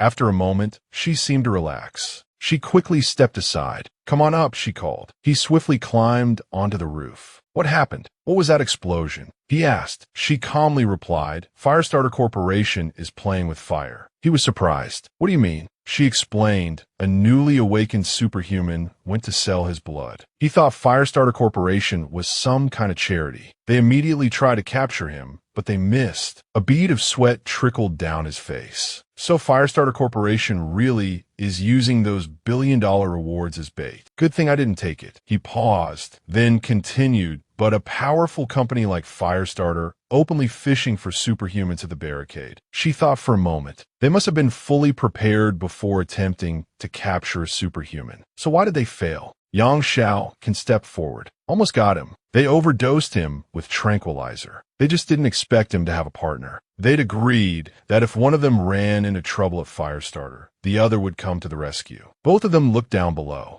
He remarked, "So even superhumans selling their blood have backup plans. If Firestarter slipped up, does that mean there's a chance to take advantage of the situation?" She gave him a serious look. "Don't underestimate Firestarter Corporation. Their Dawn Raid Squad is very powerful, even though there are only 5 of them." She explained the reason those 2 superhumans had managed to hold out this long was because the fat guy from Conti was also playing his own game. He, presumably a Mo Xiao too, was incredibly surprised. "Lalam, why would he have a conflict with the Firestarter Corporation?" She replied that the Firestarter Corporation had used this fishing tactic to capture one of Contran's subordinates who was on leave. Although Contran had rescued the soldier afterward, Conti had held a grudge against Firestarter Corporation ever since. Upon hearing this, he could only exclaim, "Wow, the power struggles between these corporations are really something else." He then asked, puzzled, "So why did you guys kill Contran? You're clearly against the Firestarter Corporation, and isn't the enemy of your enemy your friend?" She glanced at him. "An enemy is an enemy," she explained. "We don't subscribe to that kind of transitive logic." He then affirmed, "So it seems Yang Xiao Can's organization definitely has very clear goals or principles. Just touching their interests is enough to land you on their death list. Are you curious?" she asked. She then focused energy into her palm, summoning a sniper rifle. With a serious tone, she said, "Both the Firestarter Corporation and Contran are trying to grasp something they can never possess. Whether they succeed or fail, it will only bring disaster." She then aimed downwards. He remarked, "So, the motto of this organization is love and peace." Below, a large explosion erupted. The soldiers quickly rushed inside. He silently watched the scene below and commented, "Lai Ti arrived a bit late. Barricade 109 is their home turf." She explained, "They have more important things to protect right now. Anything that doesn't threaten those things, they don't care about." He started to ask what, when she suddenly reached out and covered his mouth. Still quiet. Seeing her aim the rifle, he instinctively looked in the same direction. Below, a manhole cover was flung open. "La lama marja, gruaning uk im exhausta." He was surprised to see him. "Lalam, Another person emerged from the sewer, being carried on the back of someone else. The carrier said, "Easy, easy." He mused, but he's the boss of Conti. Why is he using LITS sewers? Suddenly, she handed him a spotting scope. He turned to her, bewildered. "What's this? Do you think I'm your spotter? Get a grip." Ignoring his outburst, she asked distance. Feeling exasperated, he replied, 6,651 meters. Wind speed, half a meter per second. He asked, incredulous, "You want to kill La Lam?" She quickly fired a shot. An explosion rocked the area. She calmly looked down. La Lam roared in fury. "Damn it, who was that? Who dare blow up my car?" The soldier beside him cautioned, "Boss, calm down. A commotion like this will attract Li-T." La Lam sighed, conceding, Right. Run. We have to get out of here before we're spotted." The two quickly scrambled towards a manhole. La Lam descended and quickly replaced the cover. Before closing it completely, he glanced upwards. Seeing nothing, he sealed the manhole. He asked, bewildered, "You came out here this late just to blow up La Lam's car, just to mess with them?" She admitted that's right. Not happy. He gaped at her. "Happy? What's happy about this? Are you crazy?" She quickly said goodbye, wishing him luck. He stared after her, bewildered. She vanished swiftly. He roared in frustration again. From below, someone spotted him. "Sniper on the bank building." The man shouted. He laughed, but tears of relief welled in his eyes. Oh joy, he thought sarcastically. He quickly turned and fled. "If I don't get out of here, the Lee Corporation will have me surrounded." He pushed off hard, leaping and questioning himself midair. Why am I always caught in the crossfire? Landing nimbly, he sighed. Good thing I'm fast. Getting caught would be the end of me. Lu Yuan rushed over, worried. Mo Xiao Tuesday.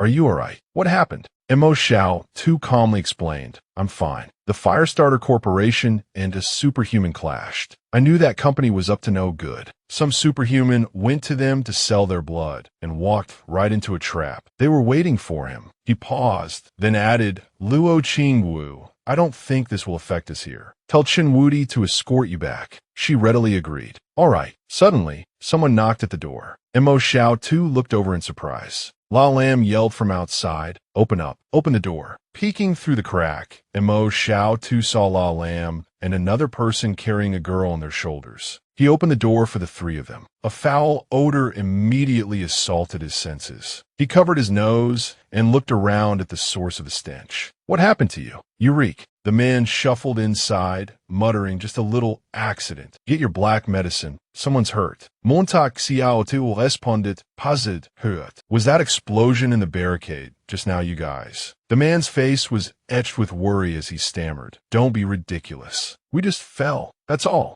Mo Xiao too gave a cold laugh and glanced outside. Oh, you walked here. Where's your car? The man replied, The black car is in for maintenance. He thought nervously, this kid keeps hitting the nail on the head. Montak Xiao tu responded innocently, Maintenance. What do you mean? The man explained, vehicles need maintenance every now and then. Don't you even know that? Mo Xiao too replied calmly, I've never driven a car, so I wouldn't know. The man said seriously, don't mention tonight's events to anyone, or I'll tell everyone that Chun Wudi is a superhuman. Mo Xiao too responded with equal gravity, don't worry, I won't tell anyone. Suddenly, the man's face darkened as he interrogated Mo Xiao. Tuesday, Ren Xiao too. Why are you so sweaty? Were you just outside? Startled, Mo Xiao too quickly said, No, I was just riding my bike in the backyard. He pointed towards Luo Qingwu to distract him. Look, Luo Qingwu came all the way here to teach us. The man looked surprised. He approached Luo Qingwu, confused. Luo Qingwu, you came here to teach them how to ride bikes. She forced a smile. Yes, they've never ridden before. He offered a few words of praise. Not bad, actively helping the less fortunate. Commendable. He turned back to Mo Xiao Tuesday. All right, kid, go check on his injuries. See how serious they are. Mo Xiao too agreed and, rolling up his sleeves, went over to the injured man. Two people helped the injured man onto a chair. As Mo Xiao too examined the wounds, La Lam feigned panic, yelling, Be careful. Don't kill him. Inwardly, he thought gleefully, once this superhuman wakes up, I'll use kindness and reason to persuade him. Then I'll have a superhuman bodyguard, just like Contran. He chuckled, a scheming expression plastered across his face as he continued his internal monologue. If this superhuman can surpass Chen Wudi, even better. I really admire that kid. Xiao Tuesday suddenly, Luo Qingwu exclaimed, I can't believe he's a she. Scrutinizing her, she added, looks to be around 27. La Lam's eyes lit up like headlights. Really? Are you sure? He took a closer look. Wow, she's quite the beauty. He grinned, clearly pleased. So, she really is a woman. And Woody over there, he gestured, was telling me her master is supposedly White Dragon Horse. He roared, cursing at Chen Wudi. Damn it, Woody. First you appoint yourself her disciple, and now you're trying to make her family. Seriously. Chen Wudi, unfazed by the outburst, calmly replied, You've got it wrong. She's older than White Dragon Horse. He brightened, his voice laced with relief. Oh well, that's good then. I'm glad. Wait, you're even checking their ages now. He thought to himself, thank goodness. Imagine if she actually went on a pilgrimage with him. I'd be left with nothing but tears and sorrow. Chen Wudi, aware of the woman's gender, calmly handed a bottle of medicine to Luo Qingwu. Sister Qingwu, if this person is female, could you apply the medicine for me? It's a bit awkward for me. Luo Qingwu took the bottle with a smile. Of course, leave it to me. She shooed everyone away. All right, gentlemen, avert your eyes while lady applies medicine. La Lam, slightly disappointed, glanced back at her. Chen Wudi and Lu Yuan casually walked away. Suddenly, the woman's eyes snapped open. Seeing the people around her, she bolted upright, assuming a defensive stance. Who are you? She demanded. La Lam, blushing and beaming, approached her. He lowered his voice, speaking gently. It was me. I saved you from the Firestarter Corporation. Do you remember anything? She responded coldly. You don't look like him. Inwardly, he fumed. How can I not look like me? I'm the one who rescued you from Firestarter. Suddenly, she swayed, losing her balance. Luo Qingwu, seeing this, spoke with concern. Don't push yourself. Your wounds haven't healed yet. You shouldn't move around too much. The woman turned, tears streaming down her face. Her voice choked with emotion. My brother, he's still in Firestarter's hands. La Lam was startled. The other superhuman is her brother. Two superhumans in one family. Montak si ote uvas ikvalizo paist. That superhuman is her brother. No wonder she went to rescue him. Suddenly, a voice piped up. He's probably dead by now. The man began to explain. When she pulled him out, the shockwave from a bomb separated them. We only managed to save her. In Firestarter Corporation, they only want the blood, not the living. The woman gasped, unable to believe what she was hearing. Mo Xiao Tu pondered this. Back when I first heard of the Firestarter Corporation, I thought they were helping humanity. But they just want the blood of superhumans, and they'll stop at nothing to get it. Is Yang Xiao can really a good person for opposing them? The complexities of human nature go far beyond the simple notions of good and evil. You can't just label someone as good or bad. That's far too simplistic. Having finished his thought, he addressed La Lam in a loud voice. So, Fatty La, you rescued her from Firestarter, right? Don't drag us into this mess. La Lam replied casually, don't worry, you won't be involved. Besides, I'm not asking you to heal and save people for free. Tomorrow morning, Duong Chao will bring you 30,000 NDT. After speaking with him, the man propositioned her. Why don't you join us? Coincidentally, we have a grudge against the Firestarter Corporation. We killed over 100 of them before. And Mo Xiao too thought happily to himself. She's a superhuman, even better than a bowl of spicy snail noodle soup, and beautiful too. She yelled at the man, I don't think you're a good person either. Being shouted at, the man sighed in disappointment. Why are you so ungrateful? I'm the one who saved you.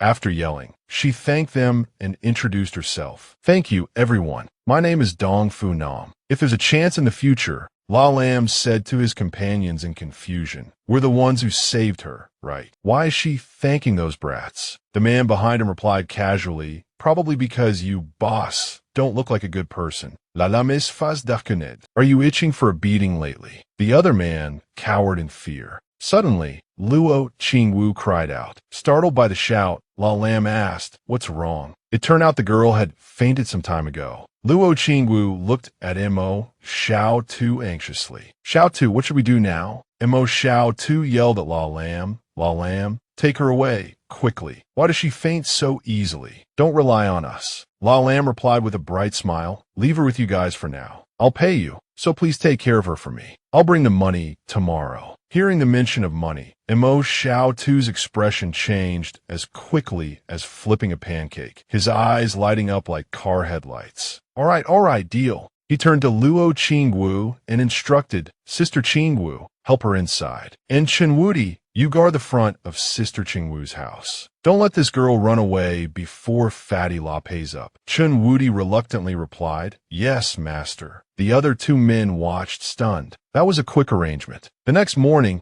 at Duan Chao School, Lu Yuan, looking pretty in her school uniform, suddenly heard someone call her name. It was Lu Yuan, waving at her. Behind him were Mo Xiaotu and Dai Long. Seeing Lu Yuan approach, she bent down and gently patted his head. Hello, I'll bring you some food tomorrow. Let your brother give it to you. He obediently replied, Okay. Mo Xiaotu thought to himself, since when did their relationship become so good? Lu Yuan changed her demeanor and looked at Mo Xiaotu teasingly. Xiaotu, didn't you ask Ms. Kwong to teach you how to ride a bike yesterday? Why aren't you riding to school today? Don't know how to yet. Montak xiao to u chocolate quickly. Something that's simple. How can I not learn it? She asked, Then why aren't you riding? He replied casually, Because my bike is being serviced. She frowned, confused, her mind filled with question marks. In front of the school, students were coming and going, the crowd growing. Suddenly, she spoke. You said your bike is being serviced. He replied, That's right. Hearing this, she burst out laughing. He asked, puzzled, What are you laughing at? She laughed heartily and replied, If you don't know how to ride, just say you don't know how to ride. Why make up such a silly excuse? Annoyed at being mocked, he said, Yesterday, I asked La Lam where his car was, and he said it was being serviced. She replied calmly, Cars get serviced to change the oil and filters in the engine. Your bike doesn't have an oil filter, so what's there to service? He drew out a long, embarrassed, dejectedly sighing. So, bikes don't need servicing. Being poor really puts you at a disadvantage. He felt utterly foolish. You don't know how to ride a bike. Do you think you could just ride it after one try? She replied nonchalantly. No, I'll learn in one go, she said. He was astonished. Really? Is that even possible? He thought. He willed the system to open up Yang Xiao Can's cycling skill palace. What level is it? The system quickly displayed the information. The target possesses no cycling skills. He roared in frustration. What? No cycling skills? Then why is she bragging to me, saying she learned in one go? Is she some kind of superhuman? The class began. The teacher announced, I'll be temporarily teaching you mathematics. Everyone, please open your textbooks. He continued, Today, we will be reviewing probability. He had no idea what probability was. He thought to himself, relieved, Thank goodness I brought the 10th and 11th grade textbooks Uncle Fugue bought me. I still don't understand what's being taught in class, so I better study ahead of time. He sweated, recalling Jiang Wu's words. With enough diligence, you can catch up on 3 years of high school in 1 year. If you're smart enough, it'll only take half a year. He sighed as he wrote and looked at the textbook. Finals are coming soon. I hope I can learn something before the exam. Suddenly, he looked towards Xiao Can in surprise. Xiao Can is actually dozing off. He thought. He flicked a wad of paper, hitting her squarely on the head. Startled, she woke up and picked up the paper ball. She unfolded it. It read, Aren't you studying? What are you doing at school? After reading it, she threw it back at him. He opened it. 3 short words stare back at him. To sleep, duh. He felt utterly exasperated. Why did she change her handwriting again? Is she trying to play dumb? And so, the two of them continued their paperball volley. He persistently questioned her, besides bicycles, what else can be maintained? She read the note, and her face darkened in anger. Annoyed, she scribbled furiously on a piece of paper and held it up for him to read. I'm the one who put that note in the shop. Just say what you want. He smirked, thinking, so you're not pretending anymore. Showing your true colors, are you? He quickly wrote his reply and held it up with a smile. So, you told me it wasn't convenient to stay here long because you were afraid I'd discover you were impersonating me, right? She remained silent, lost in thought. Noticing the exchange, the teacher interjected, You two, stop passing notes. What are your names? Both of them answered in unison. My name is Ren Xiaosu. The teacher raised his voice in exasperation. Do you think I'm that easily fooled? A boy in the class explained. Teacher, they have the same name. The teacher's anger subsided. The same name? He asked. The boy replied earnestly. Yes, sir. The teacher paused for a moment, then said, "The Xiaosu wearing the baseball cap, please answer the question on the board." She stood up. He grinned inwardly, thinking, "Yang Xiaocan, you have this day too." He gloated,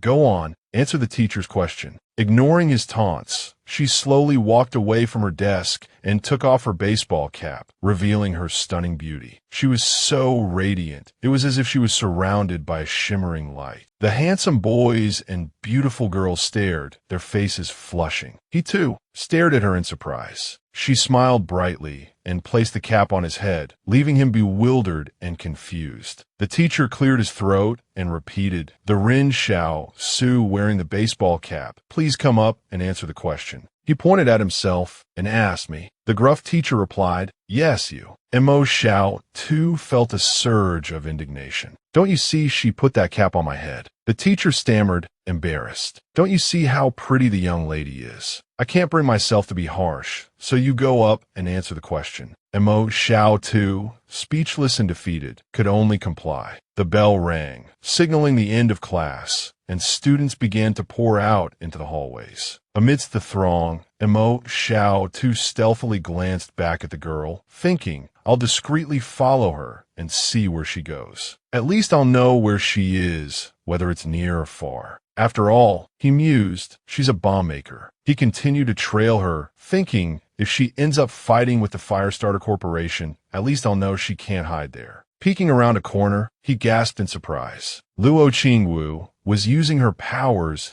to create a portal. Two figures stood within, looking back at them. Damn it, he thought angrily. Why didn't I think Luo Qingwu could take Yang Xiaocan home? This way, they can save on cab fare. Seeing the portal rapidly closing, he quickly activated his skills. Using elementary study material skill. Using perfect level study material skill. Watching the two figures recede into the distance, he thought, now I have two study materials. Even if I don't learn a superhuman ability, learning a Grandmaster level skill wouldn't be bad either. A notification from the system popped up. High-level skill extracted from the target. Advanced nose picking. Do you wish to learn? Mo Xiao too was filled with a sense of helpless despair. Question marks swirling in his mind. Advanced nose picking. What the hell is that? Doesn't mean I can pick my nose cleaner than usual. He angrily kicked at the system notification. Learn this crap. Don't these two have any normal skills? A one-star celebrity, and she has a skill like that. The system explained, a Grandmaster or superhuman level skill will be randomly extracted from the target. If a Grandmaster level skill is extracted and you do not possess the corresponding high-level skill, you cannot learn it. Target confirmed to possess Grandmaster level skills or higher. Superhuman ability randomly extracted. Shadow Gate. Do you wish to learn? Mo Xiao too glanced at the system notification, pondering. Shadow Gate. Excitement surged through him, and he clenched his fists in glee. Of course, he quickly replied. As soon as he learned the skill, a purple portal shimmered into existence. Standing before it, he thought, the first time I extracted a shadow skill, it increased my combat power significantly. I didn't expect to extract a superhuman ability this time. Curiosity piqued. He reached a hand into the portal. Is this the entrance? He reached through with his other hand. And this is the exit. He considered this seriously. The exit's position is a bit different from what I imagined. He approached the portal with a grin. But it doesn't matter. With enough practice, I'll be able to take Lu Yuan and the others through fences. Suddenly, he froze. Wait a minute. Something's not right. He tried to step through, but couldn't. Only his hand would go through. Frustrated, he exclaimed, why can I only get one hand in, but not the rest of me? His face hardened as he tried to figure it out. Could it be because of the study material? Luo Qingwu only stuck one arm through. The realization hit him, and he angrily cursed the system. You damn system. Can't you be more reliable? Why can other people go through with their whole bodies, but I can't? What the hell am I supposed to do with just one hand in there? Steal things. What if I encounter an enemy and need to escape? Is my hand supposed to run away first? After a bout of cursing, Mo Xiao too trudged down the road, optimistically thinking that having superhuman energy was better than nothing. At least he hadn't drawn the Grandmaster jump rope skill. After all, Xiaocan couldn't jump rope by herself, though he figured Luo Qingwu probably had that skill. He sighed. He'd practice opening the gate a few more times when he had the chance. He'd figure out what to do once he could open it properly. As he walked, he suddenly spotted Luo Qingwu up ahead. She noticed him too and called out, "Hey, Xiao Tuesday, why are you back alone? Where are Lu Yuan and the others?" Mo Xiao Tu's heart skipped a beat. He'd completely forgotten to pick up his younger companions. Flustered, he stammered, "I'll go get them now." Luo Qingwu waved him off, her voice laced with a hint of reproach. "What kind of older brother are you? Go get them so we can eat. Dinner's almost ready." Mrs. Kwong, walking up from behind with Lu Yuan, chimed in, "Weren't you supposed to be learning to ride a bike today? Why are you back so early?" Lu Yuan shot him a withering look. "I was stuck at school watching you, and Xiao can disappear." Embarrassed, Montak Cio te u chuckled nervously. Something came up. Mid-sentence, his eyes flicked toward something behind them. A flashy car screeched to a halt in front of them. La Lam leaned out, beaming. Montak Cio te u. "Come check out my new ride." Mo Xiao Tu's irritation flared. "So you got a new car? Big deal. Think you're hot stuff just because you have money." He launched into his demands. "Where's my money from Dong Funam? Pay up." Unfazed by the verbal onslaught, La Lam calmly replied, "I'll bring the money over this afternoon." Mo Xiao Tu narrowed his eyes. "Then what are you doing here?" La Lam gestured, and one of his lackeys emerged from behind the car, laden with packages. "I came to deliver these things to Miss Dong Funam. They're all for her recovery." The four onlookers shared the same thought. "Looks like someone's smitten." La Lam strode cheerfully towards Dong Funam's room and knocked loudly. "Miss Dong Funam, we brought you some nourishing gifts. Come open the door." From inside, they heard the distinct click of a lock. La Lam's face fell at the sound of the lock. Mo Xiao Tu couldn't resist a jab. "No need to be so formal, Mr. High and Mighty Khan T Corporation. Laying it on thick, aren't we?" Instead of taking offense, La Lam puffed out his chest and struck a pose. "What do you know? I used to be a real lady killer, but I kept myself pure. Now that this reformed playboy has turned over a new leaf, I realize that only Miss Dong Funam is worthy of me." Mo Xiao Tu stared at him with open disdain. "Pure. So all that medicine you bought ended up being used by Duong Chao. La lames fas paled. Don't slander me. When did I ever buy medicine?" After his outburst, he coughed and cleared his throat. "No more jokes. Can you lend me Chenwudi for a while?" Mo Xiao Tu was bewildered. "What do you need Chenwudi for? He's a living, breathing person. How can I just lend him to you? Go talk to him yourself." La Lam slung an arm around Mo Xiao Tu's neck like a long-lost brother. "I've noticed another force approaching the barrier these past couple of days. I heard there's some research nearing completion at that university in the unofficial Barrier 1. A lot of people want to get their hands on the results." Mo Xiao Tu pondered this. Research in unofficial Barrier 1. Is that the thing Xiao can said the Lai Corporation is trying to protect? It must be important enough to shift the balance of power between corporations if it's attracting this much attention. He looked at La Lam questioningly. "So, what are they researching?" La Lam shrugged. "I have no idea." He turned coldly, walking away as he spoke over his shoulder. "You don't even know what it is, and you want to borrow Chenwudi." He scoffed. "We're not monitoring this university, but plenty of other factions are, so it must be pretty valuable. If you can't get him that way," La Lam pressed, changing tactics, "then how about this? You order Chenwudi to protect me. I'll pay." Mo Xiao Tu glanced at the heavier man, thinking, this La Lam is definitely lying. There's no way he doesn't know what the research is about. He just doesn't want to tell me. Having reached this conclusion, he addressed La Lam. "You want Chenwudi to protect you. Then go talk to him yourself. I'm not going to order him around."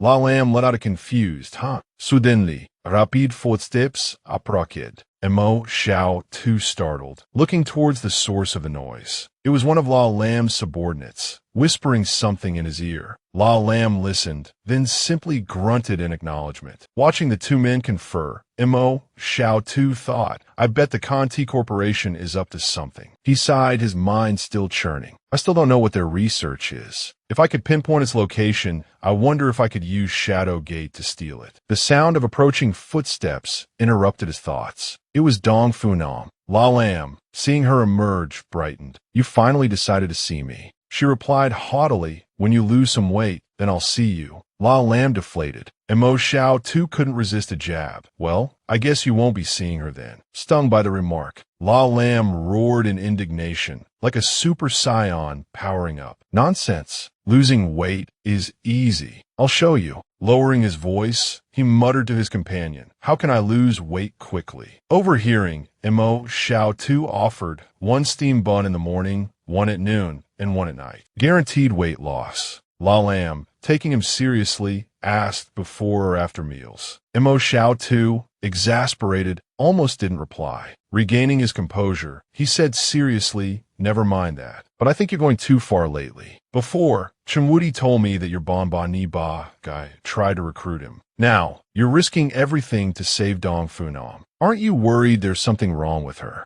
Lalam Chekilv, she looks so innocent. How could there be anything wrong with her? Suddenly, he froze, realization dawning on him. He rounded on Mo Xiao too, furious. You're the Bonbon Ba. Mo Xiao too continued. Shouldn't a high-ranking official like you investigate first? La Lam waved a dismissive hand. This isn't our barrier. Exasperated, Mo Xiao too headed inside, waving La Lam off. All right, do whatever you want. I have to go eat. Sighing wearily, he thought, this La Lam is truly useless. I should still be wary of her myself. Suddenly, the system notification appeared. Side quest. Rescue the victim. 7 days. 1-7. Completing the quest will unlock new items in the vending machine. He thought with a flicker of excitement. I thought the vending machine only sold black medicine. Turns out completing quests unlocks new items too. A few minutes later, he was eating with Lu Yuan, Dong Funam, and the others. Picking up some meat with his chopsticks, he asked Dong Funam, what's your superhuman ability? She replied coolly, I have super strength. Super strength. He pressed. How much stronger than a normal person? He thought privately. That seems like a pretty useless ability. Continuing to eat, she replied, roughly equivalent to 2 adults. But my strength is still growing. It might get even stronger later. Tell me the truth. Mo Xiao too pressed. With your abilities, you couldn't have escaped on your own. It was La Lam and his group who helped you, wasn't it? Luo Qingwu retorted, suspicion lacing her voice. He's incredibly shady. His eyes, his tone, something's not right about him. Mo Xiao too pondered for a moment. So what are your plans now? Luo Qingwu slammed her chopsticks down. In a few days, when my wounds heal, I'm going to find the Fire Seed Corporation and get my revenge. Mo Xiao too's eyes widened. Revenge? You can't just go charging in there. Luo Qingwu looked at him, bewildered. Why not? He sighed, launching into a lecture. Think about it. The Fire Seed Corporation has been expelled from the barrier. Even if some of them are still hiding within its confines, you're unlikely to find them. And what if you're caught? You'll be tortured, beaten. His expression shifted, a devilish glint in his eye. Besides, he thought, if she finds Fire Seed and exposes the fact that we captured her, what then? More importantly, if she leaves, how am I supposed to complete my mission? There's absolutely no way I can let her go. Lost in his scheming, he suddenly felt the sharp, knife-like gaze of Chunwudi upon him, causing him to abruptly change tack. Coughing nervously to mask his apprehension, Mo Xiao too said, Wudi, why don't you keep an eye on her for the next few days? Wudi simply nodded, but his expression was filled with a chilling intensity. Mo Xiao too frowned. What's with him? He doesn't seem very happy. Lu Yuan whispered something to Wudi, causing the latter to break into a cheerful grin. Confused, Mo Xiao too leaned closer to Lu Yuan. What did you say to him? He looks positively ecstatic. Lu Yuan replied, it's easy to make him happy. Just call him the great sage equal to heaven. Watch this. Turning to Wudi, Lu Yuan chirped, great sage equal to heaven. You're so amazing. Wudi puffed out his chest, his nose practically growing an inch longer. It was nothing, he demurred. Mo Xiao too shook his head in disbelief. That little Lu Yuan really knows how to push his buttons. Later, after dinner, Wudi shoved Dong Funam roughly, sending her tumbling painfully into her room. Her hand rebounded. She glared at him, resentment burning in her eyes. Striking a pose reminiscent of the Monkey King, Wudi challenged, what are you looking at? Dong Funam's voice rose in frustration. What's the meaning of this? Why are you keeping me locked up in your shop? This is a black market operation, isn't it? You're selling illegal drugs. Montak ciot uchakut. You got us. We're selling illegal drugs. Yang Xiao Kan, standing beside him, giggled softly. Dong Fu Nam stared at them, utterly shocked. Shaking off her initial shock, she roared, I can't believe you're this kind of people. Annoyed by her outburst, Chen Wudi stuffed a gag into her mouth. There, he muttered, just stay put. We're only doing this for your own good. And Mo Xiao Tu thought to himself, well, I did accept the mission, and Lalam's money, so I can't really let her go. And Mo Xiao Tu's voice echoed through the room. Lu Yuan, come here. I have something to tell you. Lu Yuan appeared instantly. I've acquired a new ability, and Mo Xiao Tu explained, I can open a shadow gate. Let's try it out and see if I can pull you inside. Lu Yuan's eyes lit up with excitement. Really? Let's do it. Step back a bit, and Mo Xiao Tu instructed. I'll open the gate in front of you. Lu Yuan obediently took a few steps back, and Mo Xiao Tu focused his energy, summoning the gate. A moment of silence hung between them. Nothing appeared. Both of them stared blankly at the empty space. Montak ciot faunet. Huh, where's the gate? Lu Yuan looked down, noticing something on the ground. A small crack appeared in the floor. What kind of gate is this? Lu Yuan asked, bewildered. It's just a crack. How am I supposed to get through that? He looked at Mo Xiao Tu with suspicion. Be honest, can you even control this gate? Mo Xiao Tu averted his gaze, remaining silent. He quickly regained his composure, exclaiming, it's just a minor setback. Everyone makes mistakes. Lu Yuan, sweating nervously, pleaded, please don't use me as a guinea pig anymore. I'm a little scared after hearing Lu Yuan say that. Gripping his hand tightly with newfound resolve, Mo Xiao Tu thought, she's right, I'm probably still not proficient. I should practice first. He then focused his power on the wall, attempting to create a gate. He mused, right now, I can only get an arm through. A gate this big is useless, and it's too noticeable. A sudden idea sparked in his mind. Maybe I can make the gate smaller, just big enough for a hand to pass through. He closed his eyes and focused. He strained to shrink the gate, but it remained stubbornly large. A cold sweat broke out as he thought, this feels so strange. It's like some kind of rule is resisting my will. Gritting his teeth, he exerted every ounce of his strength. Finally, a small piece of the gate detached. A small gate, just the size of his hand, appeared. It actually shrunk. Could the system be playing tricks? The system promptly displayed a notification, insufficient permissions. He turned to Lu Yuan with a grin. Tomorrow, when you and Xiaoyu go to the market, remember to buy a live chicken. Lu Yuan obediently nodded, but still puzzled, asked, but Brother Mo, what's the use of this ability? Mo Xiao Tu explained cheerfully, it has great uses. I can slip a hand through, maybe deliver a surprise attack when someone least expects it, and they won't even know who did it. Lu Yuan looked at him with exasperation. Really? Is that it? The sounds of their conversation mingled with the ongoing commotion in the room. Let's put this aside for now. Keep watch for me while I start making bombs. This is our trump card. Lu Yuan questioned, bombs again. Are you sure about this? Mo Xiao Tu replied, it's a long story. I'll tell you another time, but trust me, it's reliable. The next morning, at a shop, Old Wang was organizing his wares when 3 pairs of feet approached. The 3 men inquired, we heard you're selling some kind of special medicine. Old Wang, thinking he finally had a customer, eagerly began his sales pitch. Indeed, we're selling a special medicine, specifically for men. However, due to its complex production process, we only sell 1 dose per week for 2,000 ET.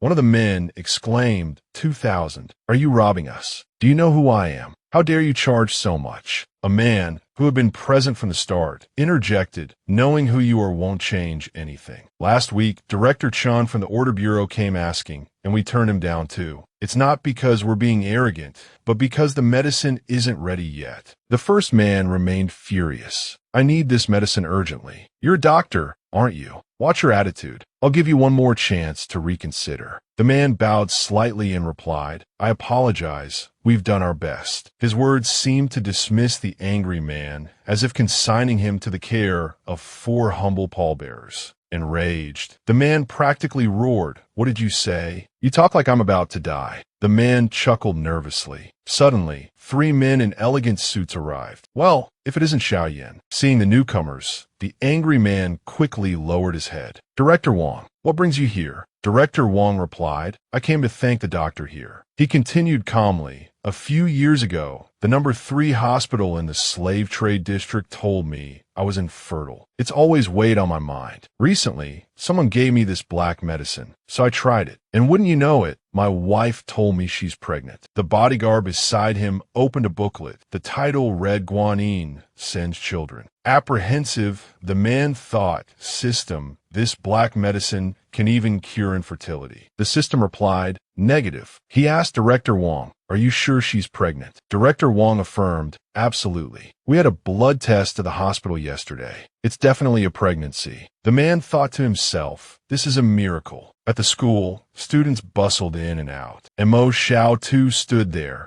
a nonchalant expression on his face as he glanced around. He sighed wearily, remembering the difficulty he'd had escaping the miraculous rejuvenation hands technique, only to end up transformed into a Guanyin sending children statue again. Inside the classroom, teacher Kwang Vo's voice rang out from the podium, silencing the students. As you all know, our class has just been formed. We still lack a class president and a vice president, as well as representatives for each subject. So, I want to use this review time to let everyone choose. A male student interrupted, no need, teacher. Let's appoint Nam Tutuc as class president. The class erupted in laughter at the suggestion. Nim Tutu, ha! Let's choose 2 Nam Tutucs. A male for president and a female for vice president. That way it's easy to distinguish them. From now on, we'll call them President Nam Tutuc and Vice President Nam Tutuc. Kwang Vo, amused by the students' enthusiasm, agreed. Let's settle on that then. The students responded in unison, yes, teacher. Hearing the murmurs around him, Mo Xiao too turned and whispered to Chu Qian, what do the class president and vice president do? Do they get any kind of allowance? She replied, no allowance, it's just to encourage everyone to study. And Mo Xiao too, politely enlightened, responded, oh, I understand. Thank you. Uninterested, she rested her head on the desk and dozed off. Seeing her like this, Mo Xiao too nudged her. Why are you sleeping already? The final exams are in a few days. Aren't you going to prepare? She replied coldly. La Lam has been plotting something dangerous lately. You'd best stay away from him.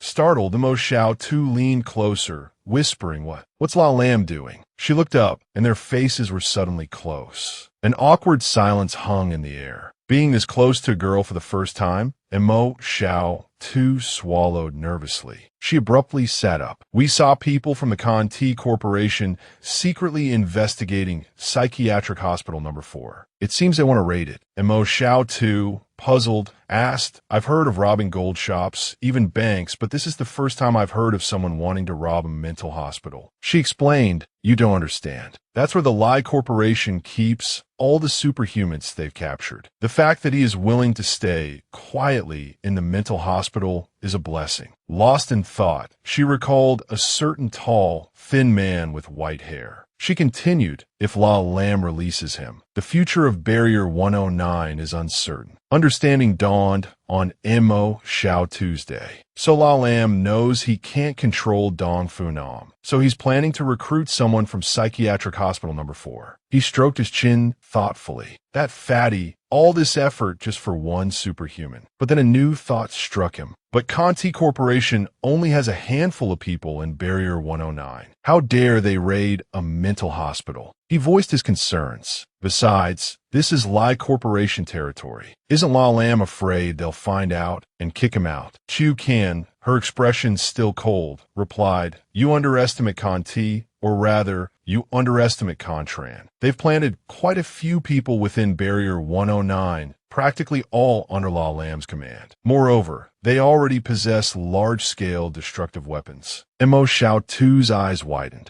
Large-scale destructive weapons. She continued, and you probably don't know how despicable La Lam truly is. Back in Barrier 113, he acted with impunity. Now, he relies on the fact that Lie Corporation can't control him. If anything happens, Contran will just pay them off. Lie Corporation wouldn't dare kill him. Hearing that, I understand partly, but I'm still wondering about the person in hospital number 4. Why are you so wary of him? he asked. She brushed off his words. It's not wariness, it's concern. We can't determine how he'll affect the current situation. He worried asked, so what's his ability? She quickly replied, hypnosis. She continued, right now, he's in solitary confinement in the psychiatric hospital. Every day, even the person delivering his meals has to wear noise-canceling headphones before pushing the food in. He was puzzled. Why so much secrecy? If you're so afraid of him, why not just kill him? She looked at him, surprised. He hasn't done anything wrong. Why would we kill him? Your logic is strange. He retorted, but how do you judge good and evil? The power to decide is in your hands. What if you're wrong? He remained indignant. She said, Conti Corporation and the Fireseed Corporation both want to control things they can't. But who decides this standard judgment? She bit her lip, unable to refute him. Recalling the image of a world destroyed, she said, the world was once destroyed by those things. We just don't want to see it fall into despair again. He stared at her, thinking to himself, so that means Chu Kan's organization is cleaning up the things that once destroyed the world. She spoke, interrupting his train of thought. That's right. The superhuman La Lam rescued is problematic. If she's with La Lam, you need to be careful. Surprised by how much Chukin had revealed, he thought, Chukin is talking to me so much today. She's even proactively telling me a lot of secrets. But is the superhuman she's talking about Dong Fu Nam? He asked seriously, what's wrong with that superhuman? She replied,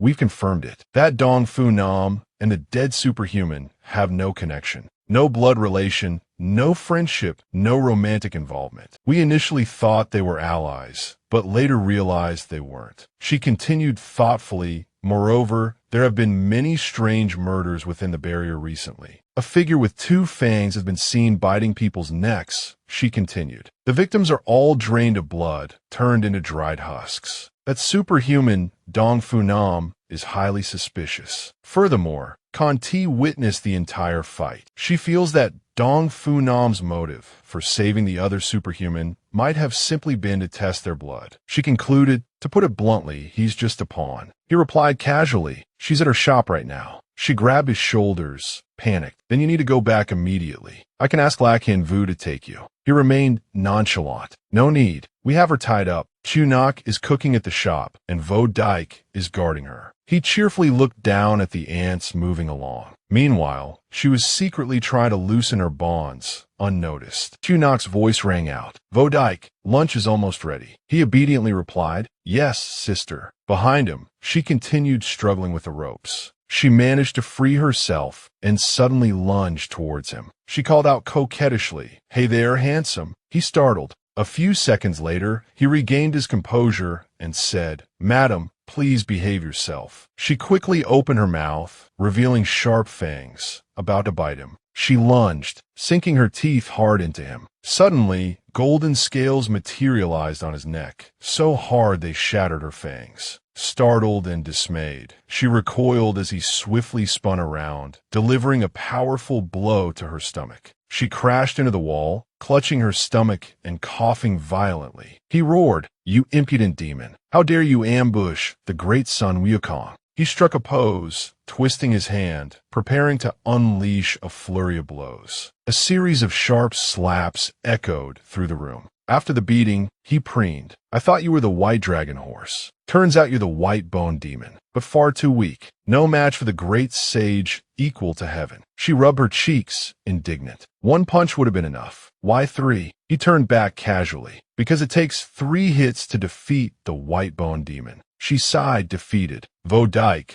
along with Lu Yuan and the others, stood before her, watching her cry. She wept, wondering what she had done to deserve this. She had planned to lurk near the Huochong Corporation, hoping to snatch a bit of blood from anyone selling theirs to enhance her own supernatural abilities. But she couldn't understand how she'd ended up in this predicament. The 4 of them stared down at her. Suddenly, she spotted Tu Nox standing nearby. Please, Tu Nox, she cried. You're the kindest one here. Tell them to let me go. Tu Nox smiled sweetly, but her words were a cruel blow. Tie her up tighter this time. He readily agreed. You got it. The woman gasped, shocked. Her cries intensified. Emo Xiao Tu mused. We don't like treating women like this, but these days danger lurks everywhere. You can't discriminate. Evil doesn't just come in the form of men. It can be women, the elderly, children, anyone. He continued, kindness is precious, but kindness without a weapon is weakness. By now, Vo Dike had finished tying her up. Mo Xiao Tu clapped Vo Dike on the shoulder, praising him. Good work.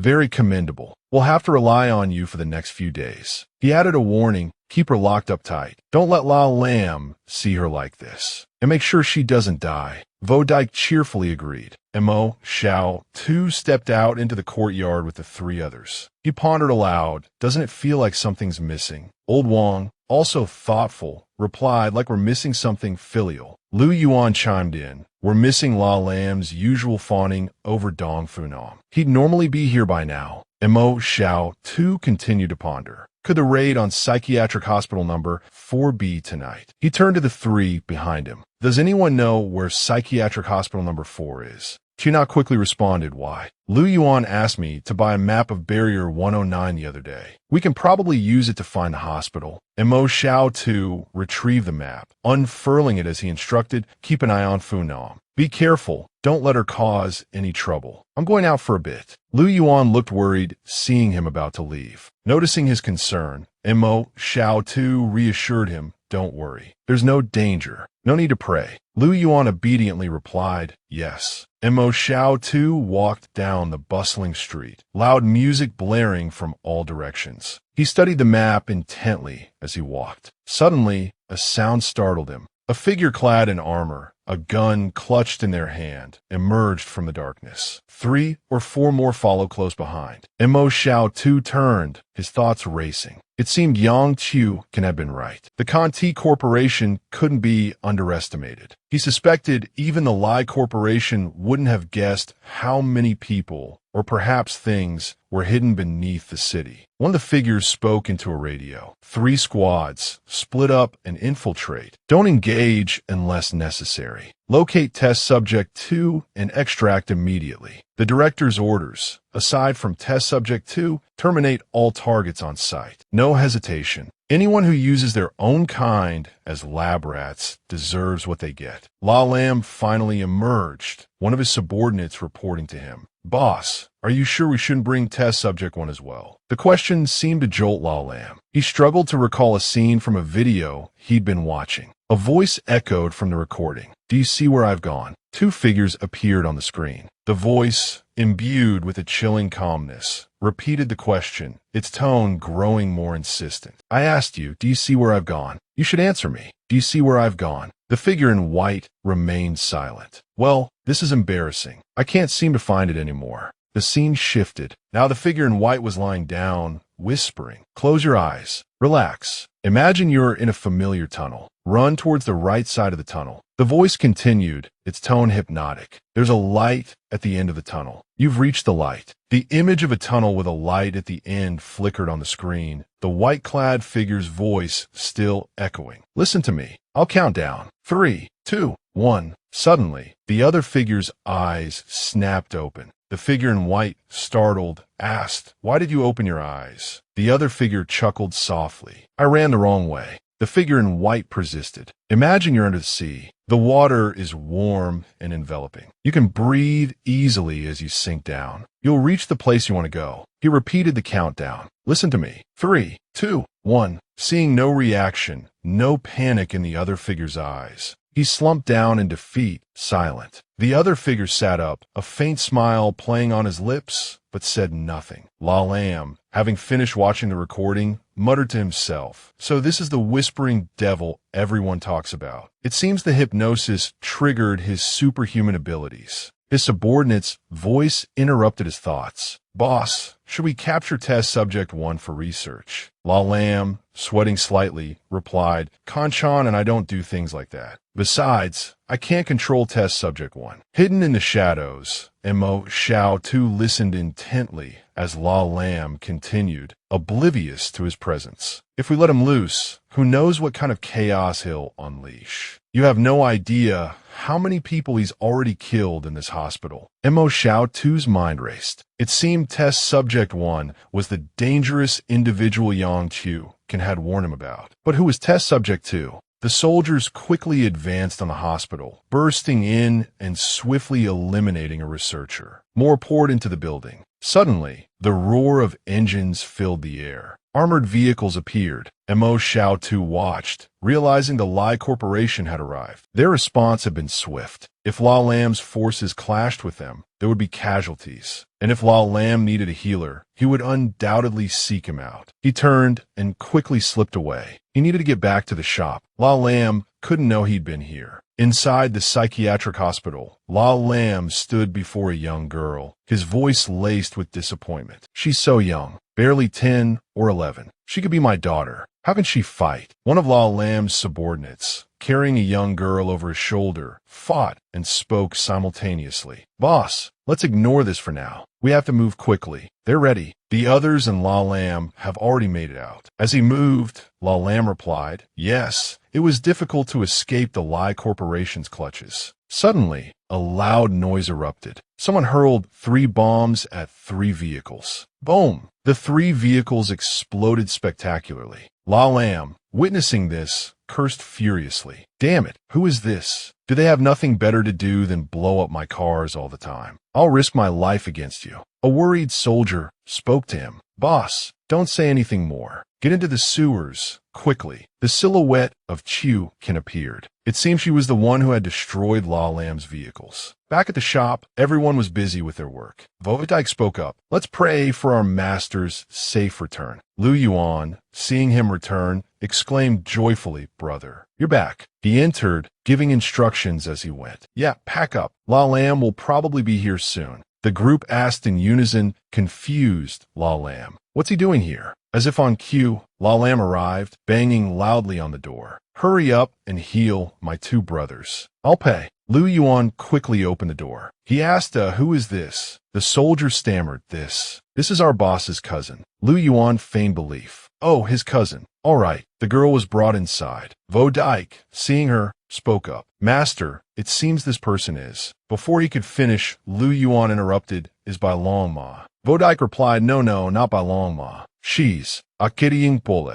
Hearing this, La Lam roared furiously at him. Do you think you're the great sage equal to heaven, son Wukong? Go on your own pilgrimage. Why are you always eyeing my people? Lu Yuan calmly replied, running around and causing trouble. What business is it of yours? La Lam grew even angrier. You say she's a carrying pole, so she's a carrying pole. Does she even agree? Suddenly, the girl made a noise as if about to wake up. Lu Yuan, seeing this, called out, carrying pole. The girl woke up and looked towards Lu Yuan, saying, big brother. La Lam stared, bewildered. He wailed and complained. How can a carrying pole just casually acknowledge someone as big brother? Do these 2 lunatics have a secret code? Why is such a lovely girl a carrying pole? Lu Yuan approached the girl. He asked cheerfully, little sister, what's your name in this life? The girl replied immediately, my name is Tu Lai Nan. Lu Yuan cheerfully asked again, so what's your ability? The girl smiled, raised her hands, and replied, I have great strength. Mo Xiaosu observed this and thought, great strength. It seems Dong Fu Nam said the same thing before. As he thought this, Linen easily lifted a young boy and showed off. Look at this. Seeing this, Lu Yuan chuckled awkwardly, thinking to himself, I can't believe Sa Tang is being carried by a carrying pole in this life. La Lam looked up, tears welling in his eyes. He thought to himself, I worked so hard to snatch her back, and now she's joined the journey to the West team. And she's on Mo Xiaosu's side too. He walked towards the 2 children who were talking and said angrily, I don't believe it. This girl must be brainwashed. Besides, Chun Vodike mentioned by Longma earlier, so maybe she guessed something. Lu Yuan smiled, pointed at La Lam, and asked Lai Nan, who is he? Si Jefalin Ziblit Bon Ba Ni Ba? Hearing her say this, La Lam's eyes blazed with fury. He raised his hand and yelled, damn it, how can this be? Lu Yuan asked her again, and what about me? Who am I? The girl replied instantly, your little white dragon. Seeing her answer, Lu Yuan said smugly, too bad you're wrong. Suddenly, a voice cut through the air, and everyone turned to look at the speaker. I suppose I couldn't fool everyone after all. Lai Nan, come here.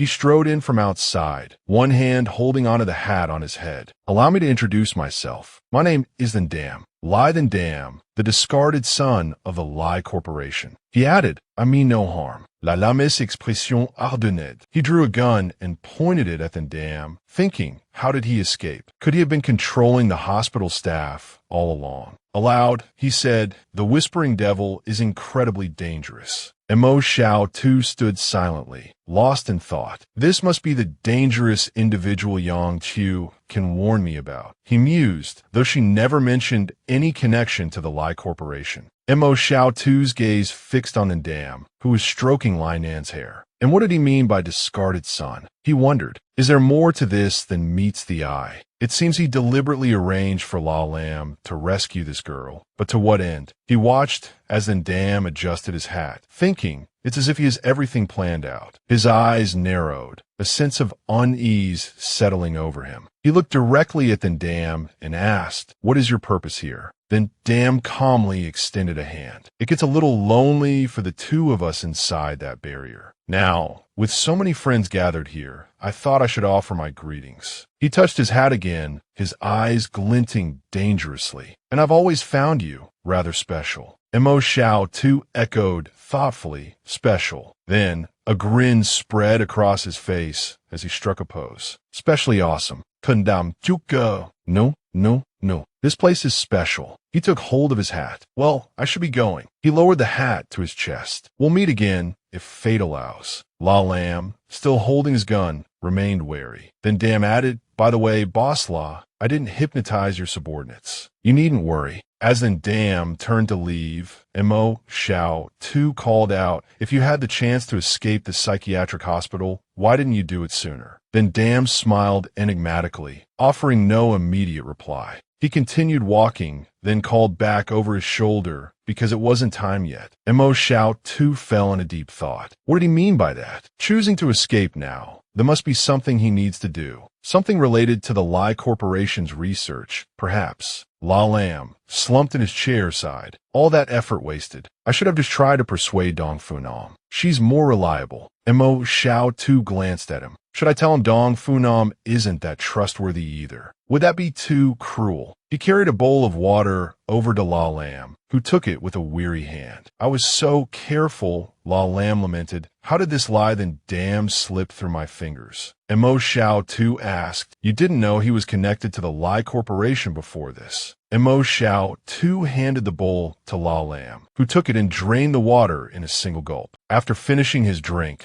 La Lam turned back to Mo Xiao too and continued. He said he was the discarded son of the Lie Corporation. I'm afraid he was actually imprisoned there by them. Xiao too stood up again and asked La Lam, why would the Lie Corporation imprison their own descendants? La Lam's face darkened. How would I know that much? Boss La pictured a figure standing triumphantly above a struggling crowd below. Internal power struggles within the corporation, the desire to surpass others in the family. It means stepping on the shoulders of your siblings to climb higher. Xiao too wondered aloud, so how many siblings have you? And Contran stepped on. La Lam's reaction to the question was noticeable, his brows furrowed. Thinking of Contran's face, he said, Contran and I had no other choice. Sitting in his chair, holding his cup, Boss La continued, Contran was born to lead. He was destined to reach the summit and admire the view. Xiao too thought to himself, it's surprising how much this fat La defends his younger brother. He then asked, and what about you? La Lam replied curtly, me. He said, my fate is lowly. It doesn't matter how I live. Taking the bowl from earlier, Mo Xiao too mused as he listened. Indeed, the Yang Corporation must have reached this barrier by now. The Firestarter Company also has people hiding. Now that the Whispering Devil is out causing chaos, who knows what will happen? La Lam, standing opposite him, recounted his frustrations, causing Xiao too to suppress a laugh. And those thugs showed up too. Don't they have anything better to do than blow up my cars all the time? He said, you've been too conspicuous lately. Don't invite trouble. Xiao too questioned, is it appropriate for you to be saying this to me? Aren't you the most prominent person at the barrier right now? La Lam, upon hearing this, responded with a smug grin. Oh really? So you think I'm that outstanding? Huh? Xiao too's face turned icy. What the hell are you so arrogant about? The scene shifted to the exterior of a house with red brick and antique wood. Mo Xiaosu's voice echoed, "With things this chaotic here, is the Conti Corporation really not going to send reinforcements?" La Lam's voice replied, "They're busy dealing with Barrier 113 and Kinsun. This isn't a big deal. I'm enough to handle it." The scene transitioned to a magnificent castle-like structure nestled beside a range of jagged mountains. The Conti Corporation headquarters at Ginkgo Mountain, Barrier 3. Inside a spacious meeting room, a large portrait of the chairman hung in the center. The chairman, seated amidst shareholders, inquired, "What's the progress with Manhwa?" Trambot Han, adjusting his glasses, replied, "They bypassed Kinsun a few days ago. They should reach Barrier 113 today." Imagining a group of strangers armed with guns attacking beasts in a forest, he continued, "Once they arrive, their first priority will be clearing out the remaining test subjects. After the post-disaster insect team arrives, they'll proceed to Kinsun to search for the creature within the volcano." Picturing gray-black fingers with long, sharp claws, Han added, "Currently, that creature has fallen into a deep slumber again. It doesn't seem to have any intention of leaving the volcano. We suspect it's dependent on the volcano's heat." The chairman spoke, "How can Manhwa handle this? The coal mine near Barrier 113 is crucial. Its reconstruction must be expedited." A man replied, "Manhwa has already led a combat team to deal with it. Dealing with a few hundred test subjects shouldn't be a problem." Steepling his fingers in thought,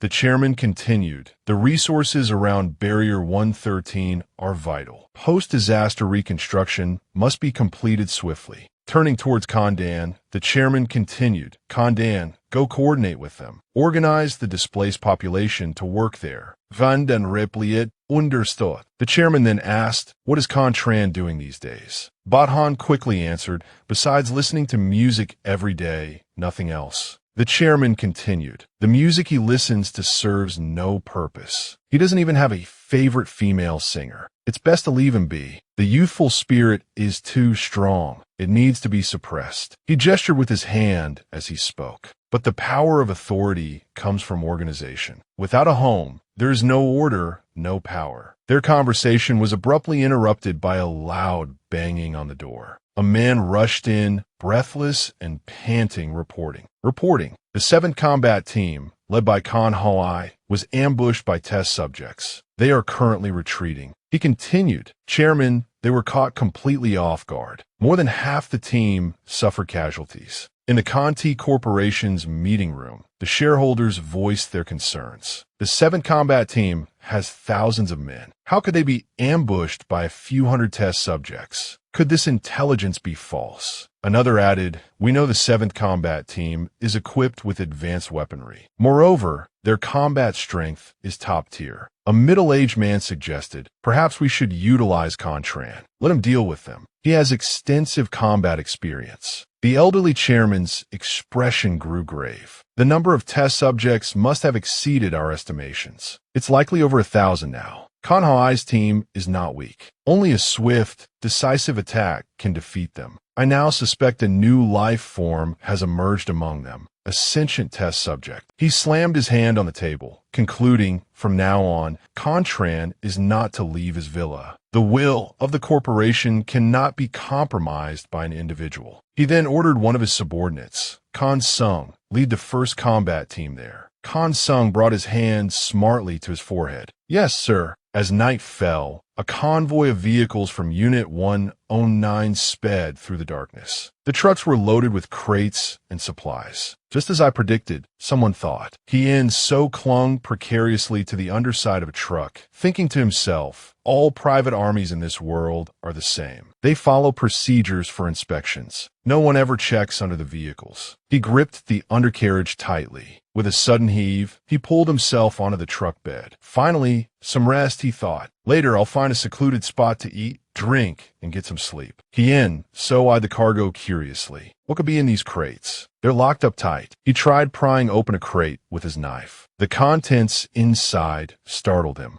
It was only when the truck turned onto a side road that realization dawned on him. Wait a minute, something's not right. This isn't Lie Corporation's munitions. This is smuggled contraband. The truck came to a stop. A polished, expensive shoe stepped out. La Lam approached Hien So's hiding place, filling him with a growing sense of dread. Seeing the man in front of him jump in fright, the corpulent La Lam shone his light and roared, "Damn you, Hua Hien So!" Hien So could only weep inwardly. Of all the bad luck, to run into La Lam and his men. And after all his efforts to stay hidden, he'd still been recognized. He jumped down from his perch. Old man Hua materialized instantly, ready to whisk him away. "We can't wait. If the Conti Corporation's combat team gets here, we're done for." La Lam quickly regained his composure and barked orders. "Get him. He's Hua Hien So. Try to take him alive. No shooting. We can't alert the Lie Corporation." By this time, Old Man Hua had already zipped past the soldiers with Hien So in tow. Hien So glanced back, astonished to see a whole pack of men chasing him like hounds after a rabbit. So many of them. Even if Old Man Hua could deflect bullets, he can't block them all. "I was just curious about the secrets of Kansan. I didn't even cross their blockade. Does the Conti Corporation really need to hunt me down like this?" He ran, his anxiety mounting. And what are they doing with all those weapons? Is the Conti Corporation planning to attack Barrier 109? The moon hung high above the sprawling buildings. Mo Xiao, too, pulled back the curtain, revealing a sweating and frantic La Lam. "Who are you chasing?" he asked. "La Lam Gapet, Hu Hien Sha. Ma Xiao Tu, Getchen Vodik Dogat Hu Hien Sha for me. I'll give you 100,000. Ma Xiao Tu Asket In Sdun Hu Hien Sha." "Are you sure it's Hua Hien So?" "Yes, definitely him." La Lam insistif. And Mo Xiao Tu stroked his chin thoughtfully. "Why would Hua Hien So be running around Barrier 109? If the Conti Corporation catches him, won't everything I've done be exposed? I guess I have to help him." Suddenly, a system notification popped up. "Mission. Help the person in distress escape pursuit." Hua Hien So has become a person in distress. And Mo Xiao too felt a pang of sympathy for him. Wow, that's pretty rough. He then let the curtain fall back into place. "Go ahead and chase Hua Hien So. I'm not getting involved in your affairs." As the curtain touched the floor, Mo Xiao too sprang into action. Tran Vo Dyke watched in bewilderment as Mo Xiao too leaped onto the roof. He started to follow, but Luke Nguyen blocked his path. "Master is angry. You need to watch Bakatin. If you let her escape, he'll definitely chant scriptures at you for 3 days and 3 nights when he gets back." Hearing this, Tran Vo Dyke sighed and turned back. "Ohat Anzai Luke Nguyen." Meanwhile, Mo Xiao too, with a single bound, reached the next rooftop. From his vantage point on the roof, Mo Xiao too watched Old Man Hua and Hien So fleeing. Logically speaking, Hien So's physical condition should be back to normal. Why is he running so slowly? He noticed something unusual around Hien So's waist. As he ran, he pondered, "How can I save Hien So without offending La Lam?" Finally, he chuckled, an idea striking him. "It's a good thing I just got that sneak attack artifact." La Lam, in hot pursuit of Hien So, was startled to see a circular spatial portal open above him. "What the?" he began, before a hand reached out and smacked him across the face. His subordinates, seeing him tumble to the ground, cried out in alarm. "Boss, damn you rioters, have you not had enough?" Suddenly, a hand grabbed the leg of one of the men. The man yelped as he collided with La Lam's chest. "Oof!" From behind the spatial portal, Mo Xiao too chuckled mischievously. "Oops, my hand slipped. I didn't know where that portal would open." The other thugs suffered similar fates. A hand reached out from a spatial portal, seizing their ankles and sending them sprawling. One of the men quickly scrambled to help La Lam to his feet. "Boss, what do we do now?" La Lam roared in frustration, whirling around. Do you see? This is what happens when you don't have any superhumans. Why are you all so useless? We need at least one superhuman among you." The thugs flinched, stammering nervously. "Why, yes, boss. We'll try harder." La Lam, defeated, ordered a retreat. Fall back. If we keep chasing him, we'll just attract every demon and ghost in the area." One of his men spoke up. "Boss, could this Hien So be working with the rebels? We're chasing him, and suddenly the rebels' kin Vu shows up. La Lam dismissed the idea. Impossible. Did you see how pathetic Yin so is back there? He's definitely not with the rebels. Meanwhile, Mo Xiao too watched from above, thinking as long as Hien so isn't caught, everything will be fine. Mo Xiao too slipped away once his work was done. He felt a pang of guilt. He'd framed Hien so pretty badly back in Kansan. The man hadn't done anything to him, but he had to maintain the charade. I should probably compensate him for the trouble, though, he mused. Hien so ran until daybreak, finally collapsing, exhausted, behind a large wall. Suddenly, a voice called out, startling him. Hien so instantly went on the defensive, readying himself for a fight, weapon raised. But it was Mo Xiao too, waving amicably. It's me, Mo Xiao too. Hien so stared in surprise. Xiao Tuesday, what are you doing here? Mo Xiao too jumped down, sighing. Don't even ask. After I got back, Barrier 113 collapsed. I made it here while escaping. He looked at Hien so. What about you? How did you end up here? Hien so sighed as well. I went to Barrier 112. That one collapsed too. He recounted his ordeal, his face etched with weariness. Then I went to Barrier 111, but I found out the Conti Corporation put me on their most wanted list. Mo Xiao too interrupted. How did you run into La Lam? I hid in a smuggling truck. Turns out it was La Lam's, the fat one, and it was carrying weapons. Mo Xiao too's eyes widened. Wait, were those weapons meant for you? I can't believe La Lam chased you all the way here. You have to be careful. He's brought a lot of weapons in. Mo Xiao too thought to himself. So Hien so doesn't know La Lam can't go back to Conti City. This gave him pause. What's La Lam doing with all those weapons? Surely he's not planning to attack the Lai Corporation. Could he be targeting the Firestarter Company's hidden operatives? Hien so let out a hearty laugh. Actually, while I was running, I heard La Lam yelling at Qin Vu. I escaped so easily. She must have helped me. I didn't know she was a superhuman. He clapped Mo Xiao too on the shoulder. His eyes shone with gratitude. It must be tough running from the Conti Corporation, huh? Mo Xiao too mumbled. Yeah, it's tough. Seeing his apparent distress, Hien so immediately offered him some food. Are you hungry? I have half a corn cake left. Mo Xiao too tried to refuse, but Hien so pressed it into his hand. I'm not hungry. You're a good man. Hien so, Mo Xiao too said, feeling even more guilty. God, he's making me want to turn myself in. While Hien so ate, Mo Xiao too seriously considered pulling something out. Hey, Hien so. Finally, he handed Hien so some money, saying, here's 5,000 NDT and a letter. Take this letter to Barrier 178 and find a man named Zhang Jinglin. He'll give you a bright future. Someone like you, Hien so, coming to the north is sure to achieve great things. Hien so cheerfully accepted. Barrier 178. That's perfect. I was just planning on going there. I don't know who Zhang Jinglin is, but thanks anyway. The system displayed. Gratitude from Hien, so +1.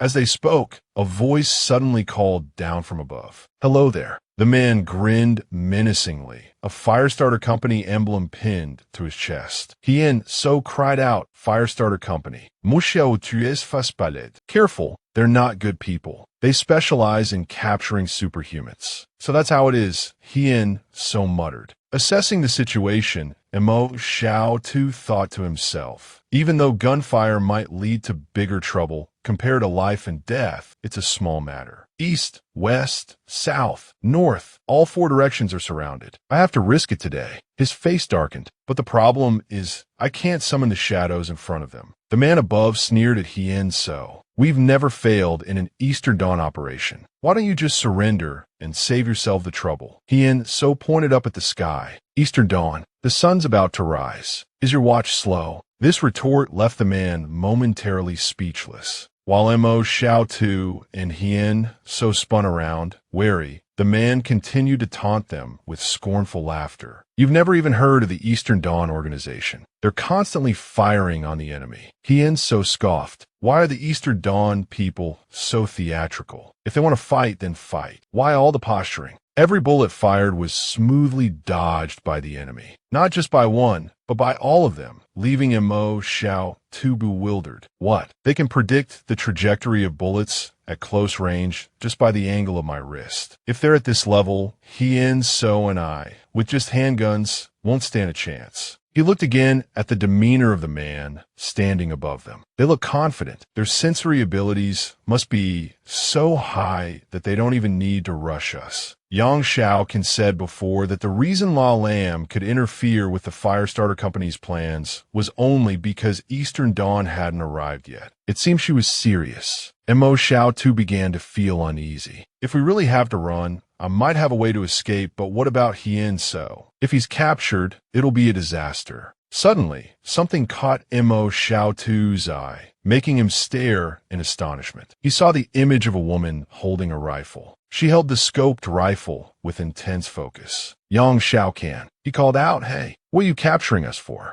Hoping to distract them. The man above smirked. To contribute to the survival of humanity. Genetically modified humans have shown a breakthrough. Your genes will become the progenitors, continuing to exist in the lives of all mankind. What a glorious thing. All of humanity will remember you. Mo Xiao too angrily ripped the bandage from his hand. So you're all beneficiaries of gene modification. Jealous. The man replied without hesitation. Being recorded in history is a truly magnificent thing, and the price to pay is merely the loss of freedom. What if I choose freedom? The man scowled, his anger rising. If you choose freedom, I'm afraid you'll suffer terrible consequences. Mo Xiao too raised his hand, the white bandage fluttering in the wind. The price of freedom is what makes freedom so precious. He shouted, the bandage rippling like a banner as he prepared to run. He gripped his weapon tightly. The instant the other man screamed his last words, the bullet found its mark. The fool coughed up blood and collapsed backward. The scope swung towards Mo Xiao Tu, radiating confidence. Thanks, Xiao Tu said, peering through his binoculars with a satisfied grin. He turned back to the chaotic fray and addressed Hien So. You take the right flank. Go. He leaped onto a higher vantage point, thoughts racing. The initial four-man encirclement had been broken by Yang Xiaoqin. Such swift movements, it would be difficult for even Yang Xiaoqin to get a clear shot. It looked like the rest was up to him. Two enemies pursued him relentlessly, a flicker of surprise in their eyes.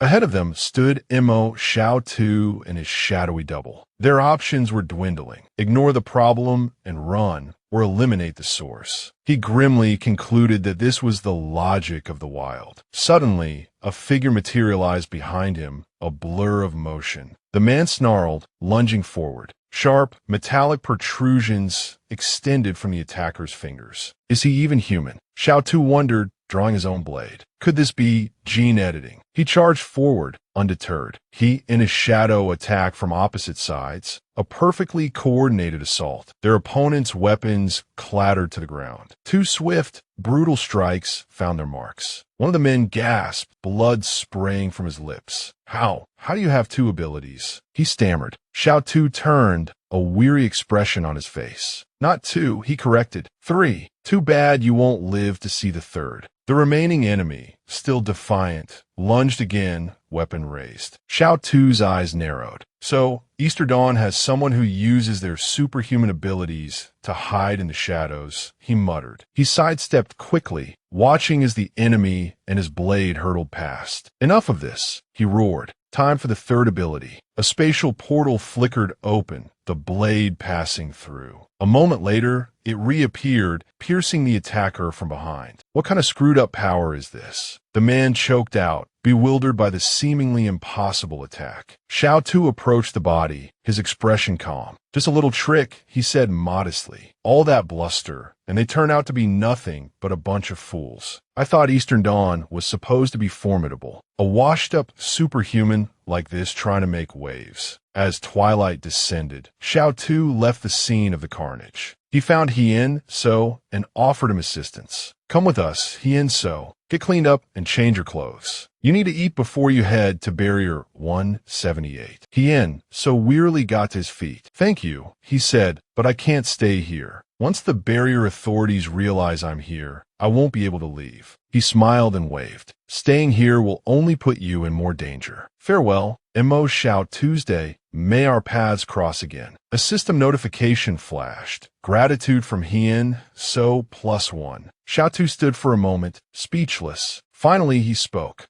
Perhaps we will meet again at Barrier 178. Take care. The vibrant hues of sunset bled into the city's hidden corners. Several soldiers approached Mo Xiao, murmuring amongst themselves. Things haven't been peaceful lately. Remember the massacre at the mental hospital a while back? Another voice replied, be careful. Listen to what they're saying. Mo Xiao strained to hear. Wasn't that explosion 2 days ago caused by Firestarter Company losing a superhuman? He drifted past them, oblivious to their conversation, but aware that this wasn't a typical skirmish. Those men are from Firestarter Company. Quickly, someone informed the Lee Corporation. The information relay system had completed its task, helping the fugitive escape with a burst of power. Mo Xiao looked pensively at his wrist. My power level has reached 8.5 now, and my agility is at 5.1. Next time I encounter a superhuman, the fight should be easier. Kinvu stretched beside Yang Xiaocan. Having 5 people act together was Eastern Dawn's plan. They've always favored overwhelming numbers. The result this time, a complete failure. After this, they'll finally understand. Against a superhuman, sheer numbers can no longer counter absolute power. She stood on the rooftop, looking down at the chaos below. But don't you find it strange? Even though those men weren't Eastern Dawn's main force, looking at the unconscious bodies scattered on the cold ground amidst the fading smoke, she couldn't help but comment, he killed them so effortlessly. Did I underestimate him before? Yang Xiaocan, his face grim beneath his hat, added, although I couldn't see the specifics, if Hien so faced one opponent, that means Mo Xiao had to deal with 3. Kinvu glanced at Yang Xiaocan. I thought his combat strength wasn't that impressive. I never expected him to take on 3 at once. I initially planned to give him an escape route, but his plan was to eliminate the entire Eastern Dawn group. Kinvu propped her chin on her hand. This guy is bloodthirsty. You can tell just by looking at his eyes. Anyone who poses a threat, he instinctively wants to eliminate. Wild superhumans are always more ruthless than those within the barriers. Yang Xiao can quietly turn away. It's understandable, given his circumstances. He just wants to survive. Kinvu, noticing Yang Xiaocan's fidgeting, smiled gently. Why are you so quick to defend him?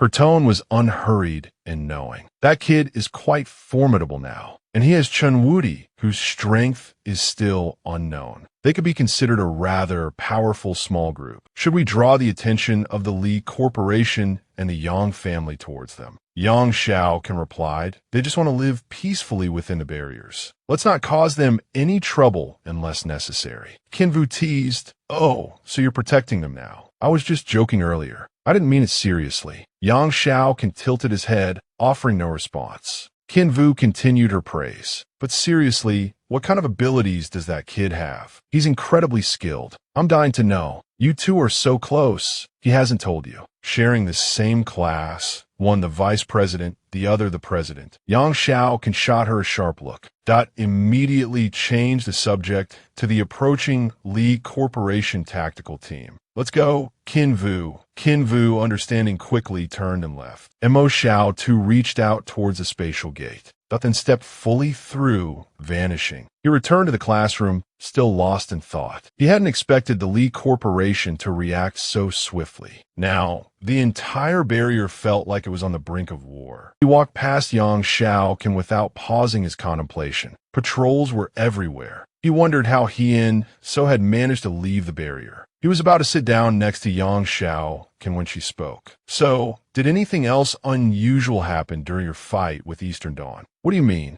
She turned to him, her expression serious. The Khan Corporation suddenly increased the bounty on La Kinvu. They wouldn't do that without a reason. Something must have happened that we don't know about. He recalled the figure emerging from the spatial gate to ambush La Lam. He said, I don't know anything else. I just saved Hien so. La Lam was chasing him, but they didn't catch up. She lowered her head. All right. I figured you probably didn't know the details. By the way, thank you. If it weren't for you, I would probably be dead at the hands of Eastern Dawn. She picked up her book, and opened it, replying coolly, Yang Xiaocan had another question. Why did you want to save Hien so? Is there another reason? He reacted strongly, his voice rising slightly. How could I have another motive? He's an acquaintance. We were all together in Kinsun Lao. We're practically teammates. If you were in trouble, I would risk myself to save you too. She seemed to be thinking something, but inexplicably gave him a knowing smile. Outwardly, however, she remained aloof, simply uttering Mo Xiao too turned away, breathing a sigh of relief. Good thing I managed to hide it, he thought. I feel like I'm keeping more and more secrets these days. She suddenly remembered something. Oh right, what are you planning to do with that Dong Funam? Should we let him go? You guys study superhumans too? Mo Xiao too asked. Yang Xiao can put down her book. We don't study superhumans. We study emotional reformation. This gave him pause. Reformation? What kind? Forced physical reformation. We still have 4 days left to complete the mission. The teacher quietly entered the classroom. Mo Xiao too continued talking. You can have him, but not yet. Wait 4 days. As thanks for your help, I won't charge you a fee.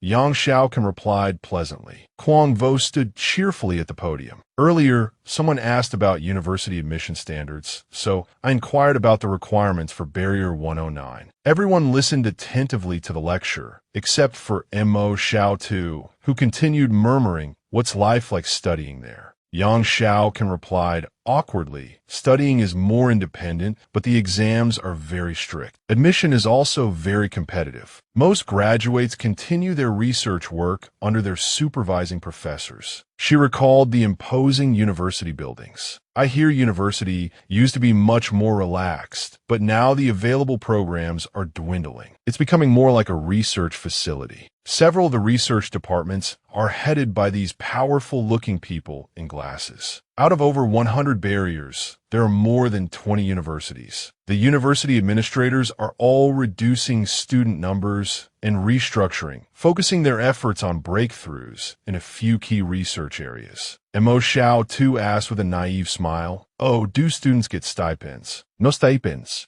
He couldn't believe his ears, asking again if it was real or fake. Yang Xiaokan, losing his usual composure, said directly, "You're not the type to go into scientific research, so stop harming the students." Kung Vu Fumet Inwali. I'm starving, and all he cares about is whether there's a stipend or not. Behind her, Mo Xiao too also ground his teeth in frustration. "What did you say? Who am I harming?" The lecturer continued writing on the board, unfazed. Entrance to the university within Barrier 109 requires exams in 4 subjects: math, physics, chemistry, and biology. Each subject has a maximum score of 150. The lecturer smiled gently. The qualifying score last year was 560. This means, to get into university, you need at least 140 points on each subject. This hit Mo Xiao too like a bolt of lightning. He panicked, thinking about his pile of low-scoring tests. In the last mock exam, my total score for all 4 subjects was only 140. Mo Xiao too asked Yang Xiao in exasperation, "How can I get 140 points?" Yang Xiao can, resting his chin on his hand, turned away slightly and replied, "Just leave out 2 multiple-choice questions." Mo Xiao too was utterly bewildered and helpless. Mo Xiao too turned away angrily, thinking, "Humph, a weak student like her, who pretends to be smart, has no right to lecture me." He thought to himself, "Let's ask the palace what Yang Xiaokan's math level is." The system displayed the words intermediate level. Seeing this, Mo Xiao too picked his nose confidently and scoffed. "Just intermediate level. Although she might be a little better than me, she's not exactly a genius." He pressed further. "Hey, palace, what's Yang Xiaokan's high school math level?" This time, the system painfully added the words perfect level. "WH what? What about her high school physics?" This time, the added word perfect level truly made him crumble. "So, am I the only weak student in the class?" The system didn't hesitate to add correct. Mo Xiao too buried his face in the floor. He looked resentfully at the girl in front of him. Before, seeing Yang Xiao always sleeping, I thought it was nice to have someone to share the bottom of the class with. I never thought things would turn out like this. Yang Xiao suddenly turned and asked him, "Do you want to go to university?" Mo Xiao too, dejected, buried his face in the desk and mumbled, "I'm not worthy." The next day was the final exam. All the students were present. The examination hall was filled with tension. Mo Xiao too held his pen and looked around, feeling a sense of unfamiliarity. "So this is an exam hall. There's no one I know here.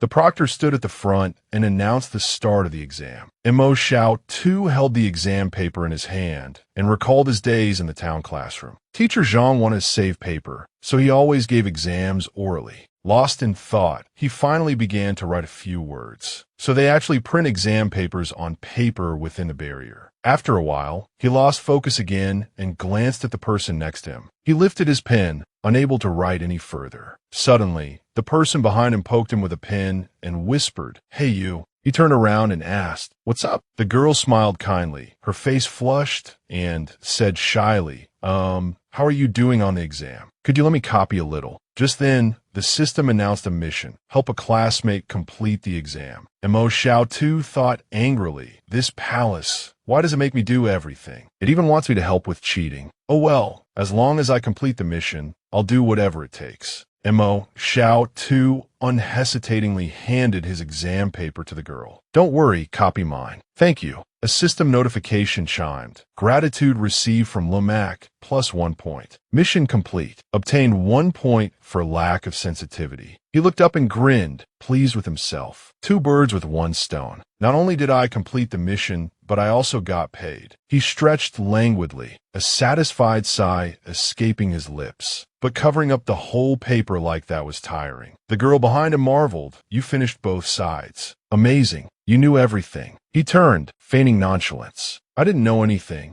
Lumac looked bewildered, then furious. "You didn't know anything. Then why did you let me copy?" As dusk began to settle, Mo Xiao too returned with Lu Yuan and Wang Delong. As soon as they arrived, Xiao Yu rushed towards them, her face etched with worry. "Xiao Tu, you're finally back. Old Wang has been taken." The 3 of them exchanged alarmed glances. Mo Xiao too tried to calm her. "What happened? Tell me slowly." Xiao Yu explained, her voice trembling. "Today, someone from the barrier security came and said we were selling medicine without a license. 2 officers took old Wang away." She continued, the distress evident in her voice. "They also said this clinic doesn't have a licensed doctor, so they wanted to arrest the person in charge." Mo Xiao too frowned, deep in thought. It seemed old Wang's arrest wasn't related to the superpowered individuals. "Did they say anything before they left?" he asked. "They said you should go to the barrier security office." He weighed his options. Rescuing Uncle Wang was urgent, but he couldn't act rashly. He needed to confirm the situation with La Lam first. He looked at Xiao Yu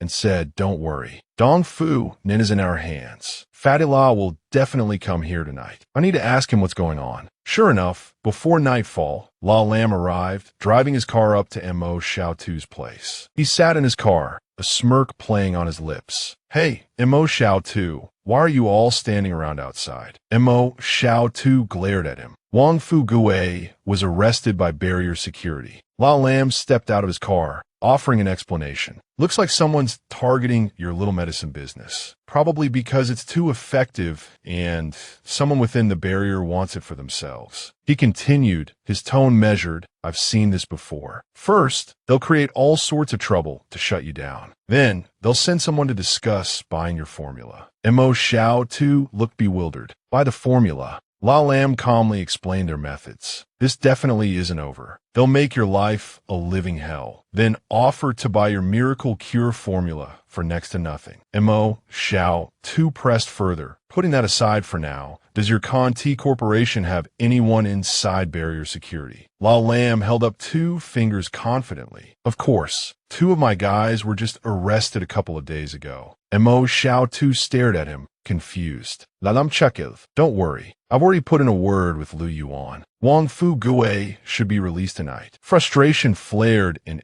Mo Xiao tu's voice. "Then why don't you rescue your own men?" Suddenly, La Lam's expression turned serious. He leaned closer, signaling for silence. They whispered conspiratorially, "Keep your voice down. We haven't revealed their true identities yet." Just then, a disheveled Wang Fu Gui returned, tears streaming down his face. "Xiao Tu, I'm back." The other 2 looked at him, bewildered. "Uncle Wang, weren't you arrested by barrier security?" He scratched his head, confused. "Well, I had just arrived at the barrier security office when they seemed to receive a notification from Lu Yuan and let me go." La Lam handed Mo Xiaosu a slip of paper. This is our number. Keep it. If anything comes up, I'll take care of it for you. Mo Xiaosu took the paper, grinning. Thanks in advance. But lately, your solutions seem to mostly involve violence. La Lam puffed up, stroking his chin. See, they still have to give me face. That Lu Yuan brat knows what's good for him. Mo Xiaosu and Old Wang exchanged a weary look. Even if Lu Yuan did respect La Lam, it wasn't to the point of having someone beaten up right before La Lam even stepped in. Something fell off. La Lam's expression suddenly turned serious. But don't let your guard down. The king of hell is easy to appease, but the little devils are tricky. That Lu Yuan isn't the true leader of Barrier 109. If the Li Corporation is targeting you, it won't be that simple. Mo Xiaosu thought about the Li Corporation. If in the wilderness they use knives to rob people outright, then do these people inside the barrier use dull knives to bleed you dry? In the end, it's all still robbery. Everyone dresses so nicely, but they're all just thieves. La Lam offered him some advice. If you're in the barrier, you have to adapt to the barrier's ways. You can't just rely on violence. He declared pompously, that's called strategy. Strategy. Montauk ciot ou scoffed. La Lame Sudani adopted a mystérieux.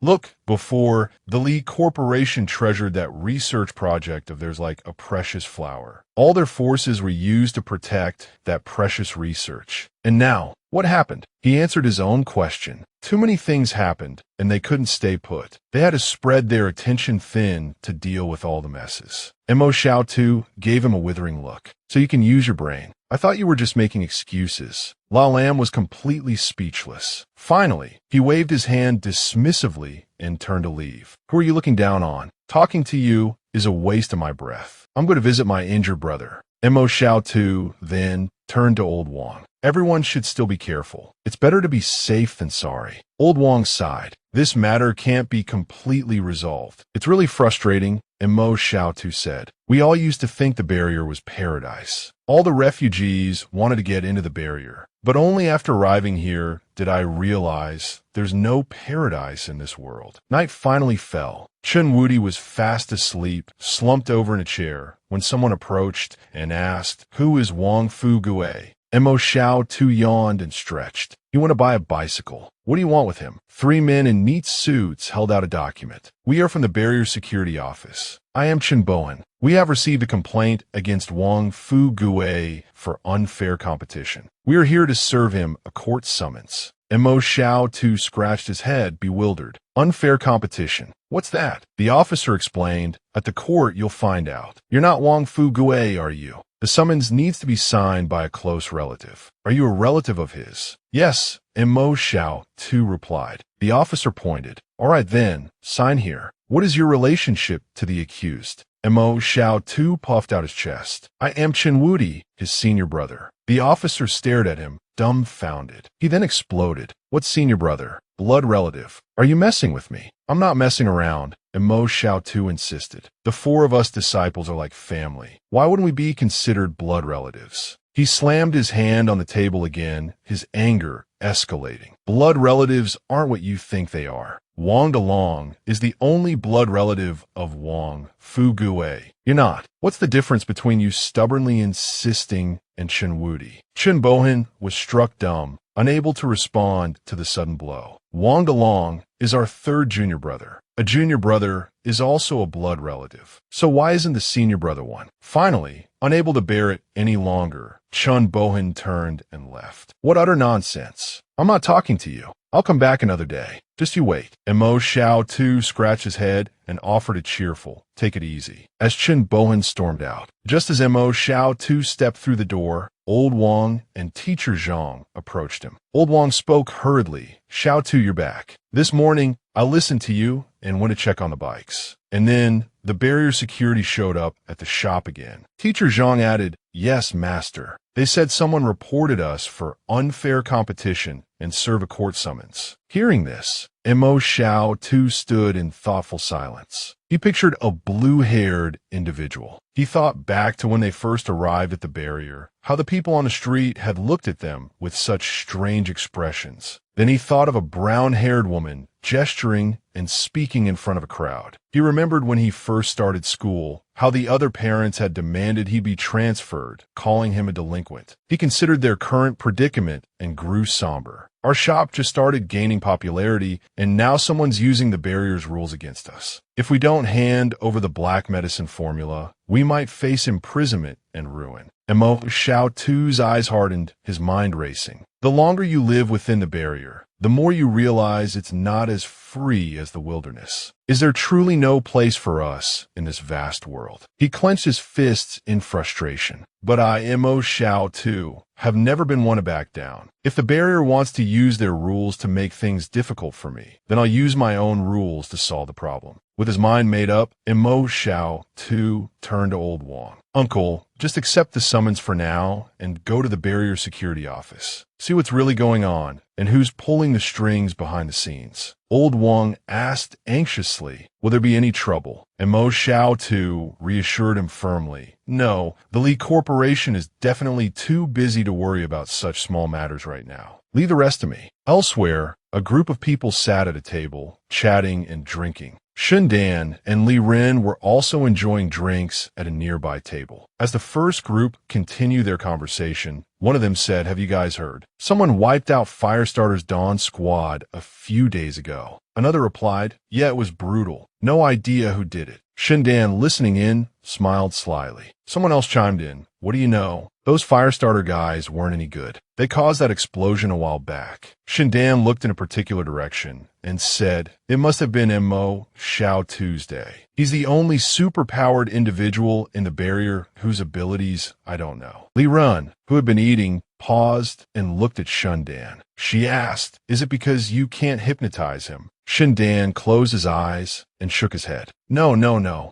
I've never tried to hypnotize him. Shundan opened his eyes, his gaze flat. My intuition tells me, he continued, that if I tried to hypnotize him, the one who'd fall asleep would probably be me. Of course, that's just intuition. Li Run turned, a playful lilt in his voice. So, should I just go kill him then? Shundan turned back, a hint of amusement in his tone. Kill him? Why? Have you forgotten? We just became friends with him. Li Ren paused, then exclaimed, oh yeah, we're friends now. Shundan smiled again. Besides, Li Run, you're not guaranteed to beat him. Under a crescent moon, a star-studded sky stretched over a desolate, ruined cityscape. Two rats scurried through the debris, searching for food. Suddenly, one of the rats sensed something, its head snapping up. A figure in armor was sprinting towards them. The rat, startled, darted away. A squad of figures, clad in armor and carrying weapons, ran in formation. They reached a dilapidated building and took cover behind it, silent and still. A figure, without a word, used hand signals to direct those behind him. Two figures, armed with rifles, moved forward while others remained concealed, observing from behind the building. Inside another building, a group watched the scene unfold on monitors. Kondan stood with his hands clasped behind his back, his eyes fixed on the screens. He thought to himself, Kanhoi died at the hands of the test subject. Now, the 7th Tactical Squad exists in name only. This is the perfect opportunity to absorb them and expand my power. His face impassive, he continued to watch, his mind racing. If this operation is successful, I can completely replace Contran in the chairman's favor. Ambition burned in Kondan's eyes. Everything is going smoothly so far, but this abandoned area is a little too quiet. Kondan turned abruptly to his deputy. Deputy, weren't you ambushed here before? The deputy turned, his expression grim. Yes, the test subject suddenly broke off the engagement mid-fight, disrupting the entire operation. He continued, they know this terrain very well, and their combat abilities are extraordinary. Ordinary bullets can inflict fatal wounds. You must be careful not to be ambushed again. Kondan smiled, a cunning glint in his eye. Don't worry, I'm not Kanhai. I'm waiting for them to come out. The figures outside moved with practiced stealth, their movements barely disturbing the quiet. They whispered to each other as they advanced. Where did the attackers go after hitting this place? According to intel, this area has become the test subject's territory. They continued, their weapons at the ready,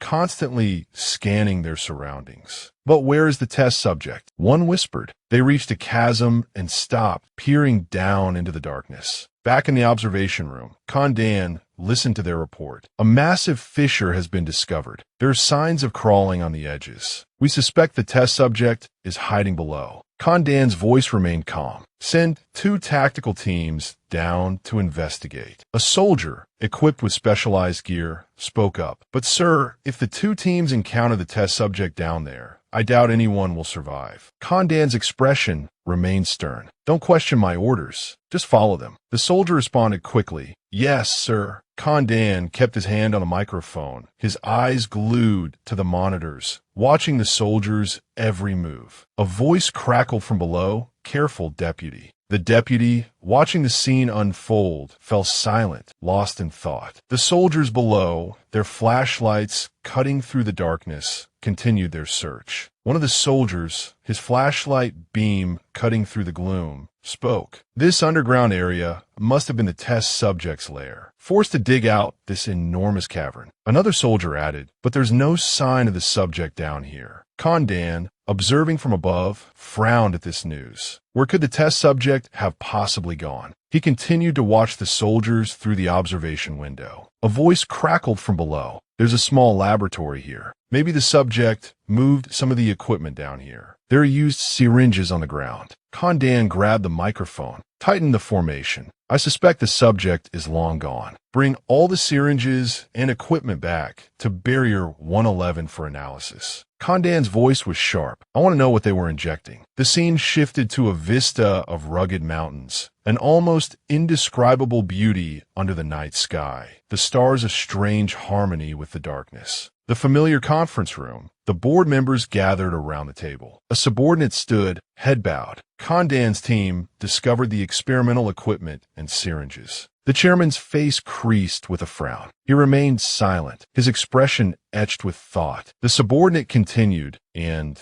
Kandan is missing. A convoy left the barrier a short while ago. I suspect Kandan is with them. Anger flared in the room. Investigate. How did Dan escape surveillance? Who was helping him? Another voice added, you can't even keep track of one Kandan. Steepling his fingers, the chairman spoke calmly. Which direction did the convoy take? Towards Barrier 109, the subordinate replied quickly. The chairman leaned back, considering. Condan.it seems he received news of the escaped test subject and went to Barrier 109 to rescue his brother, La Lam. He rested his chin on his hand. Knowing Kandan, he wouldn't go to Barrier 109 without backup. He likely still has a secret squad at his disposal. The image of Kandan behind the wheel of a vehicle flashed through his mind. That notorious shadow within the corporation. I'm afraid he's about to slip our control. The vehicle sped through the night. 3 days later, in a classroom, the teacher handed out papers. Mo Xiao too found himself thinking about Yang Xiaocan. He hadn't seen her since the final exams. Where had she gone? Was something about to happen within the barrier? Suddenly, the teacher stopped, staring at a test paper in surprise. He held up 2 tests, the scores vastly different. Which one of these belongs to Class President Mo Xiao 2, and which one belongs to Class Vice President Mo Xiao 2? He pointed to the higher scoring test, a challenging glint in his eye. The handwriting on this one is very neat. Doesn't seem like yours, does it? Mo Xiao 2's face darkened. He remained silent. The test paper bore the name, Class President, Class 12.7, Mo Xiao Tuesday. The teacher quickly backpedaled. Oh, it is yours. Impressive. I didn't expect you to score so high. Mo Xiao too thought the teacher's words sounded strangely condescending. The teacher examined the test, his mind seemingly elsewhere. Mo Xiao too wondered, why would Yang Xiao can do this? Was she helping him? A girl with pink hair, also looking at the test, fumed. If I'd known, I would have done it myself. Rolling dice would have gotten me a better score than this. Mo Xiao too, don't let me see you again. The school grounds were strangely beautiful. Mo Xiao too thought, this is definitely unusual. Walking amidst the bustling crowds, Mo Xiao too pondered. It wasn't just Yang Xiaocan's sudden disappearance that bothered him. La Lam hadn't been to the shop in ages, either. Even the Lee Corporation's operatives seemed fewer on the streets these days, leaving mostly private security and barrier security personnel. Suddenly, someone bumped into him. The stranger's hand surreptitiously slipped a secret letter into his. "Good fortune, Xiao Tu," he murmured. Xiao Tu accepted it, continuing on as if nothing had happened. He quickly made his way back to his shop. Once inside, he opened the letter. Inside, along with the letter, was a strange golden leaf. The message spoke of a large number of test subjects vanishing in the direction of Barrier 113, suspected to be en route to attack Barrier 109 within 3 days. He needed to find a way to leave. After reading the letter, Xiao Tu sat in deep contemplation, the gravity of the situation evident on his face. Clutching the secret message, he thought this could mean big trouble for the barrier in the next 3 days. Those who covet the Lee Corporation's research are definitely going to make their move. He tucked the paper into his pocket, his mind made up. He couldn't stay in Barrier 109 any longer. Returning home, he informed Old Wong that it was time to leave and began packing. Old Wong expressed his regret.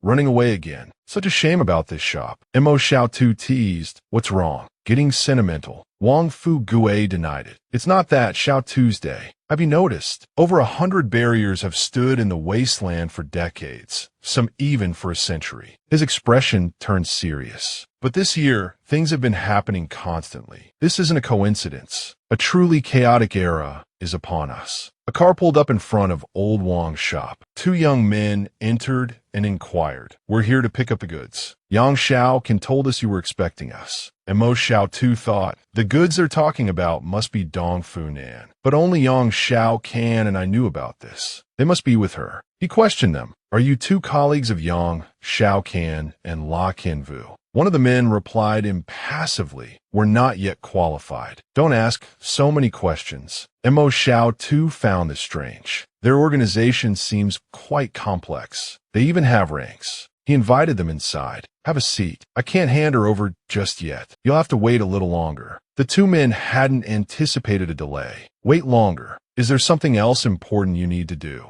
He answered vaguely, "Yes, something very important. Just wait a bit. I need to give her some instructions first." Inwardly, Xiao Tu added, "Of course it's important. I haven't gotten my reward yet. It's been exactly 7 days, give or take half an hour." The 2 men sat down to wait. A short while later, he brought Dong Funan in. As they walked, he said to her, "I trust you've realized the error of your ways through your labor." He gestured for her to sit. "Today, I'm transferring you over. I hope you'll start anew there, as someone who contributes to society. A superhuman who contributes to society." He lectured her for a good half hour. By the time he finished, not only Dong Funan, but also the 2 men sent by Xiao Kan were losing their patience. Suddenly, the system announced, "Quick quest complete. New item unlocked in the vending machine." Having received the reward, Xiao Tu immediately released the woman. "You 2 can take her now," he said, abruptly dismissing them from the shop. Dong Funan and the 2 men were all taken aback. Xiao Tu was busy receiving his reward from the system. Unexpectedly, this time it was a new item. He wondered if it would be more useful than the black pills. He stared intently at the new reward. It looked like a deck of poker cards, albeit a cracked and broken one. He inwardly groaned. "It took me so much effort to complete a mission, and you give me a broken deck of cards. What am I supposed to do with this?" Play landlord with Wang Fu Gue and Lu Yuan. Xiao Tu tentatively inserted a coin into the machine. A single card was dispensed. "Damn it," he exclaimed in frustration. "1 coin gets me 1 lousy poker card." Left with no other choice, he resignedly fed coins into the machine one by one. Xiao Tu pulled out a few cards. "For 3s, he muttered, puzzled. Could this be some kind of bomb? Soon, morning arrived. Standing in front of the shop, Xiao Tu spoke to Old Wong. "Uncle Wong, could you rent a house near the west gate of the barrier? We'll move there tonight." Old Wong looked surprised. So suddenly, Xiao Tu calmly replied, "Yes. I'm going to buy some supplies for emergencies. It's best to be prepared for a quick escape." His mind raced with speculation.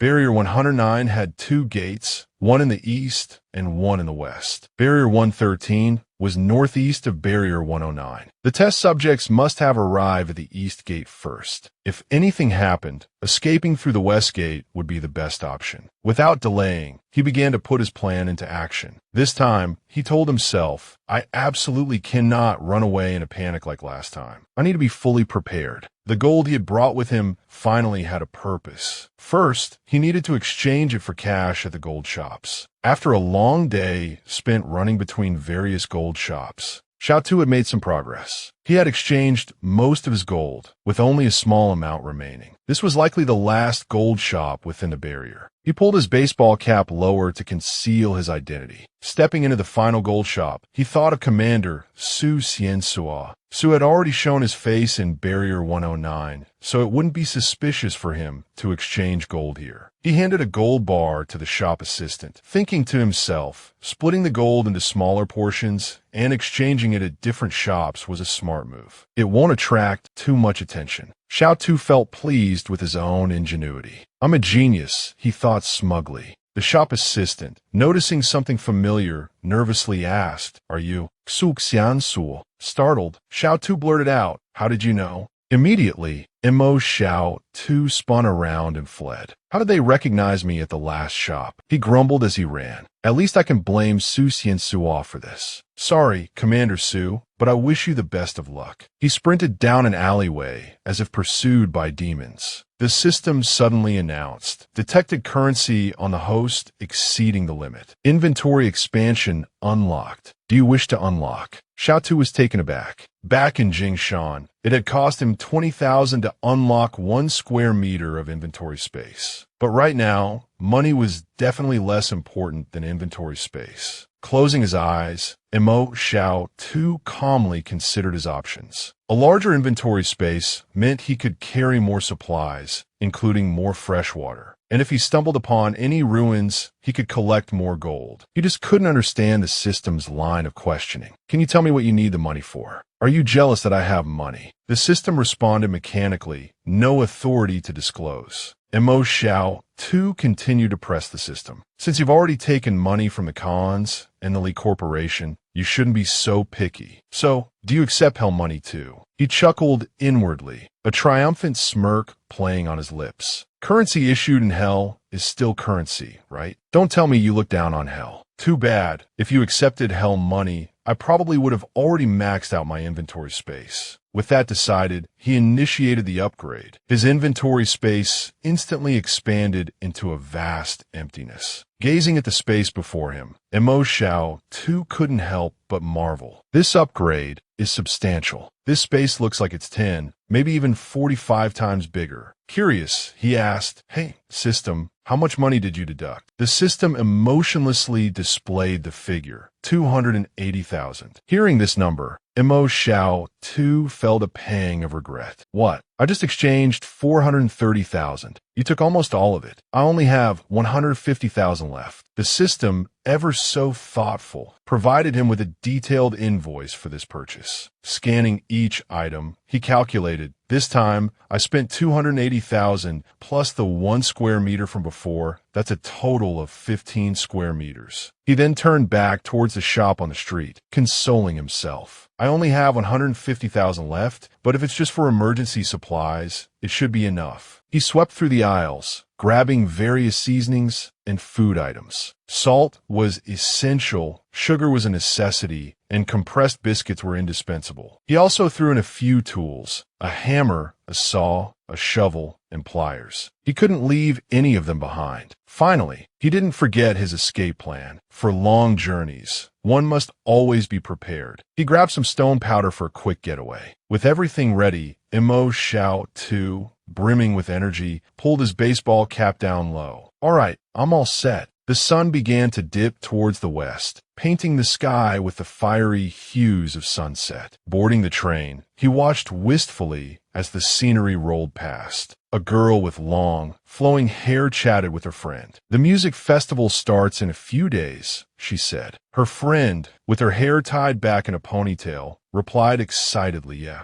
I heard Fong Yuxing is coming too. She went to Zhong Yi, you know." Overhearing their conversation, a pang of regret struck Xiaotu's day. The scenery before him was so peaceful and prosperous. But who would have guessed that this barrier was already riddled with danger? The peaceful days in human history were numbered. He watched the city slowly sink into darkness as the last rays of sunlight faded, a melancholic feeling washing over him. This era was inherently tinged with sorrow. The train carried him towards the western sector of Barrier 109. Mo Xiaotu caught sight of a familiar figure. Seeing Jiang Wu here, he was taken aback. Why is she here? 6-year-old Yuan tugged timidly at Mo Xiaotu's leg. I brought Miss Jiang Wu here. We can ignore the others, but we still have to warn Miss Jiang Wu. He softly replied, He reassured his younger brother, you did the right thing. Even if you hadn't told her, I would have gone tomorrow. Mo Xiaotu spoke seriously to Jiang Wu. Jiang Wu, I'm afraid this barrier won't be safe much longer. We rented a house here to make escaping easier. She softly replied,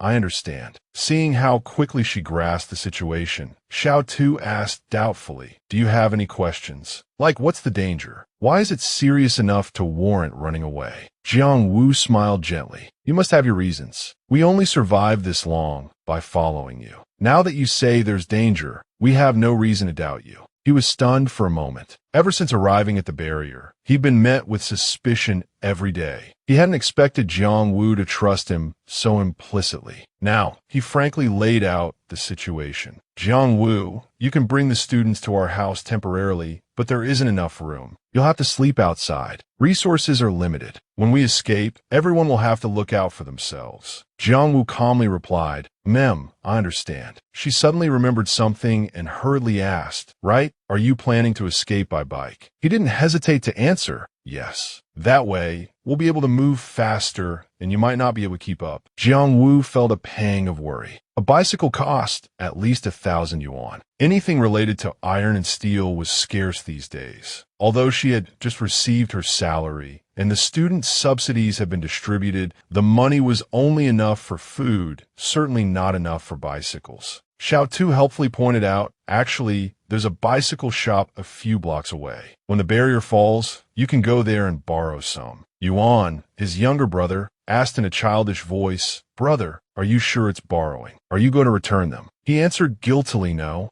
Jiang Wu interjected, that's not right. Don't teach the children bad habits. But she knew there was a bicycle rental shop in the barrier. 90 yuan a month. You just needed to leave your ID and a 300 yuan deposit to rent a bike. Mo Xiaotu asked, puzzled, what's the difference between renting and borrowing? We both know we definitely won't be returning them. Jiang Wu stammered, well, we should at least compensate the shop a little. He frowned, exasperated. Wouldn't that be teaching the children bad habits? Jiang Wu quickly replied, we just won't tell them. Seeing her like this, he fell into deep thought. Was this hypocrisy or true morality? He could see Jiang Wu's internal struggle as she spoke. She had always been a person of integrity. During their escape to Barrier 109, if she hadn't genuinely wanted to save the students, they wouldn't have survived. He pictured the gentlewoman, and the thought struck him that at this moment, she was even willing to compromise her own principles just to ensure the students had a means of escape. She wouldn't tell the students about this, choosing to bear the burden of wrongdoing herself, all to help them maintain their righteous worldview, outlook on life, and values. Just then, a voice called out from the neighboring house. It's just a few bicycles. It was Fang Yuxing from the riot squad. He said with a smile, we admire Jiang Wu's character. We'll sponsor those bicycles. Montak xiao uva so paist. Ah, I didn't realize we were renting next to Yuxing. What a coincidence.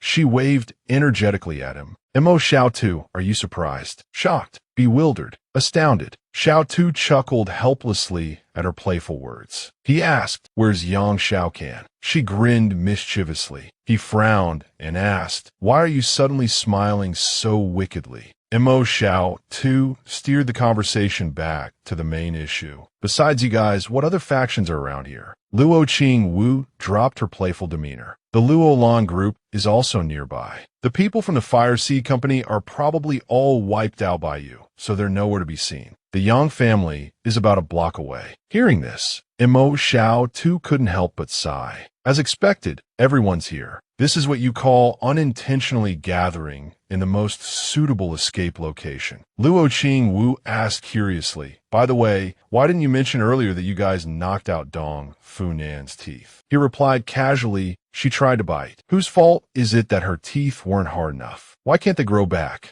Luo Qing Wu retorted indignantly. Can your teeth grow back after they fall out? From now on, she can only eat vegetarian food. And Mo Xiao Tu stroked his chin and asked vegetarian food. Eating vegetarian food means, from now on, she can only suck the blood of vegetative people. Luo Qing Wu explained helplessly. What I mean is, she can only drink pre-drawn blood. She can't bite people anymore. He feigned indifference. Oh, so she can switch to pig blood or cow blood. Huh. Drinking pig blood will give her the strength of a pig. Waiting in the courtyard, and Mo Xiao Tu grew increasingly impatient. It was already so late, and Yang Xiao still hadn't returned. Luo Qing Wu had also gone out, and he had a bad feeling about this. Looking at the bicycles parked in the courtyard, he thought, will he, bring the bicycles over quickly. Tossing aside his half-eaten apple, Mo Xiao Tu suddenly realized something was amiss. This isn't right. Could they be planning to make their move tonight? If they are, what would they choose? That university. Looking down at the spacious courtyard where training sandbags were gathered, he observed intently. This isn't a park. It's clearly a military base. No wonder Fatty Luo caused so much trouble, and the Li Corporation ignored him. Turns out their troops are stationed here. Suddenly, someone approached him from behind and yelled, "Kid, what are you doing here?" Mo Xiao Tu replied matter-of-factly, "This is a university. I'm here to do research." The man wasn't easily fooled. "Do you think you look like a researcher?" "Pretty funny." Mo Xiao Tu retorted defiantly, "I'm here to be a research subject. What's wrong with that? Looking down on someone, are you?" The man waved his hand, signaling his underlings to act. They pulled out smoke grenades and hurled them towards Mo Xiao Tu's day. Another one directly opened fire, aiming to take him down. Quickly dodging away from the smoke grenades, he cursed under his breath, "Damn, whose people are these? So reckless." The soldiers had no intention of letting Mo Xiao Tu go. They chased after him, guns in hand. The soldiers continued to throw smoke grenades and sent more men after him. Mo Xiao Tu assessed the unfavorable situation. There are only a few trucks. It'll be very difficult to break through the school's tight defenses, unless the trucks are full of explosives. Another smoke grenade was thrown, and smoke billowed everywhere.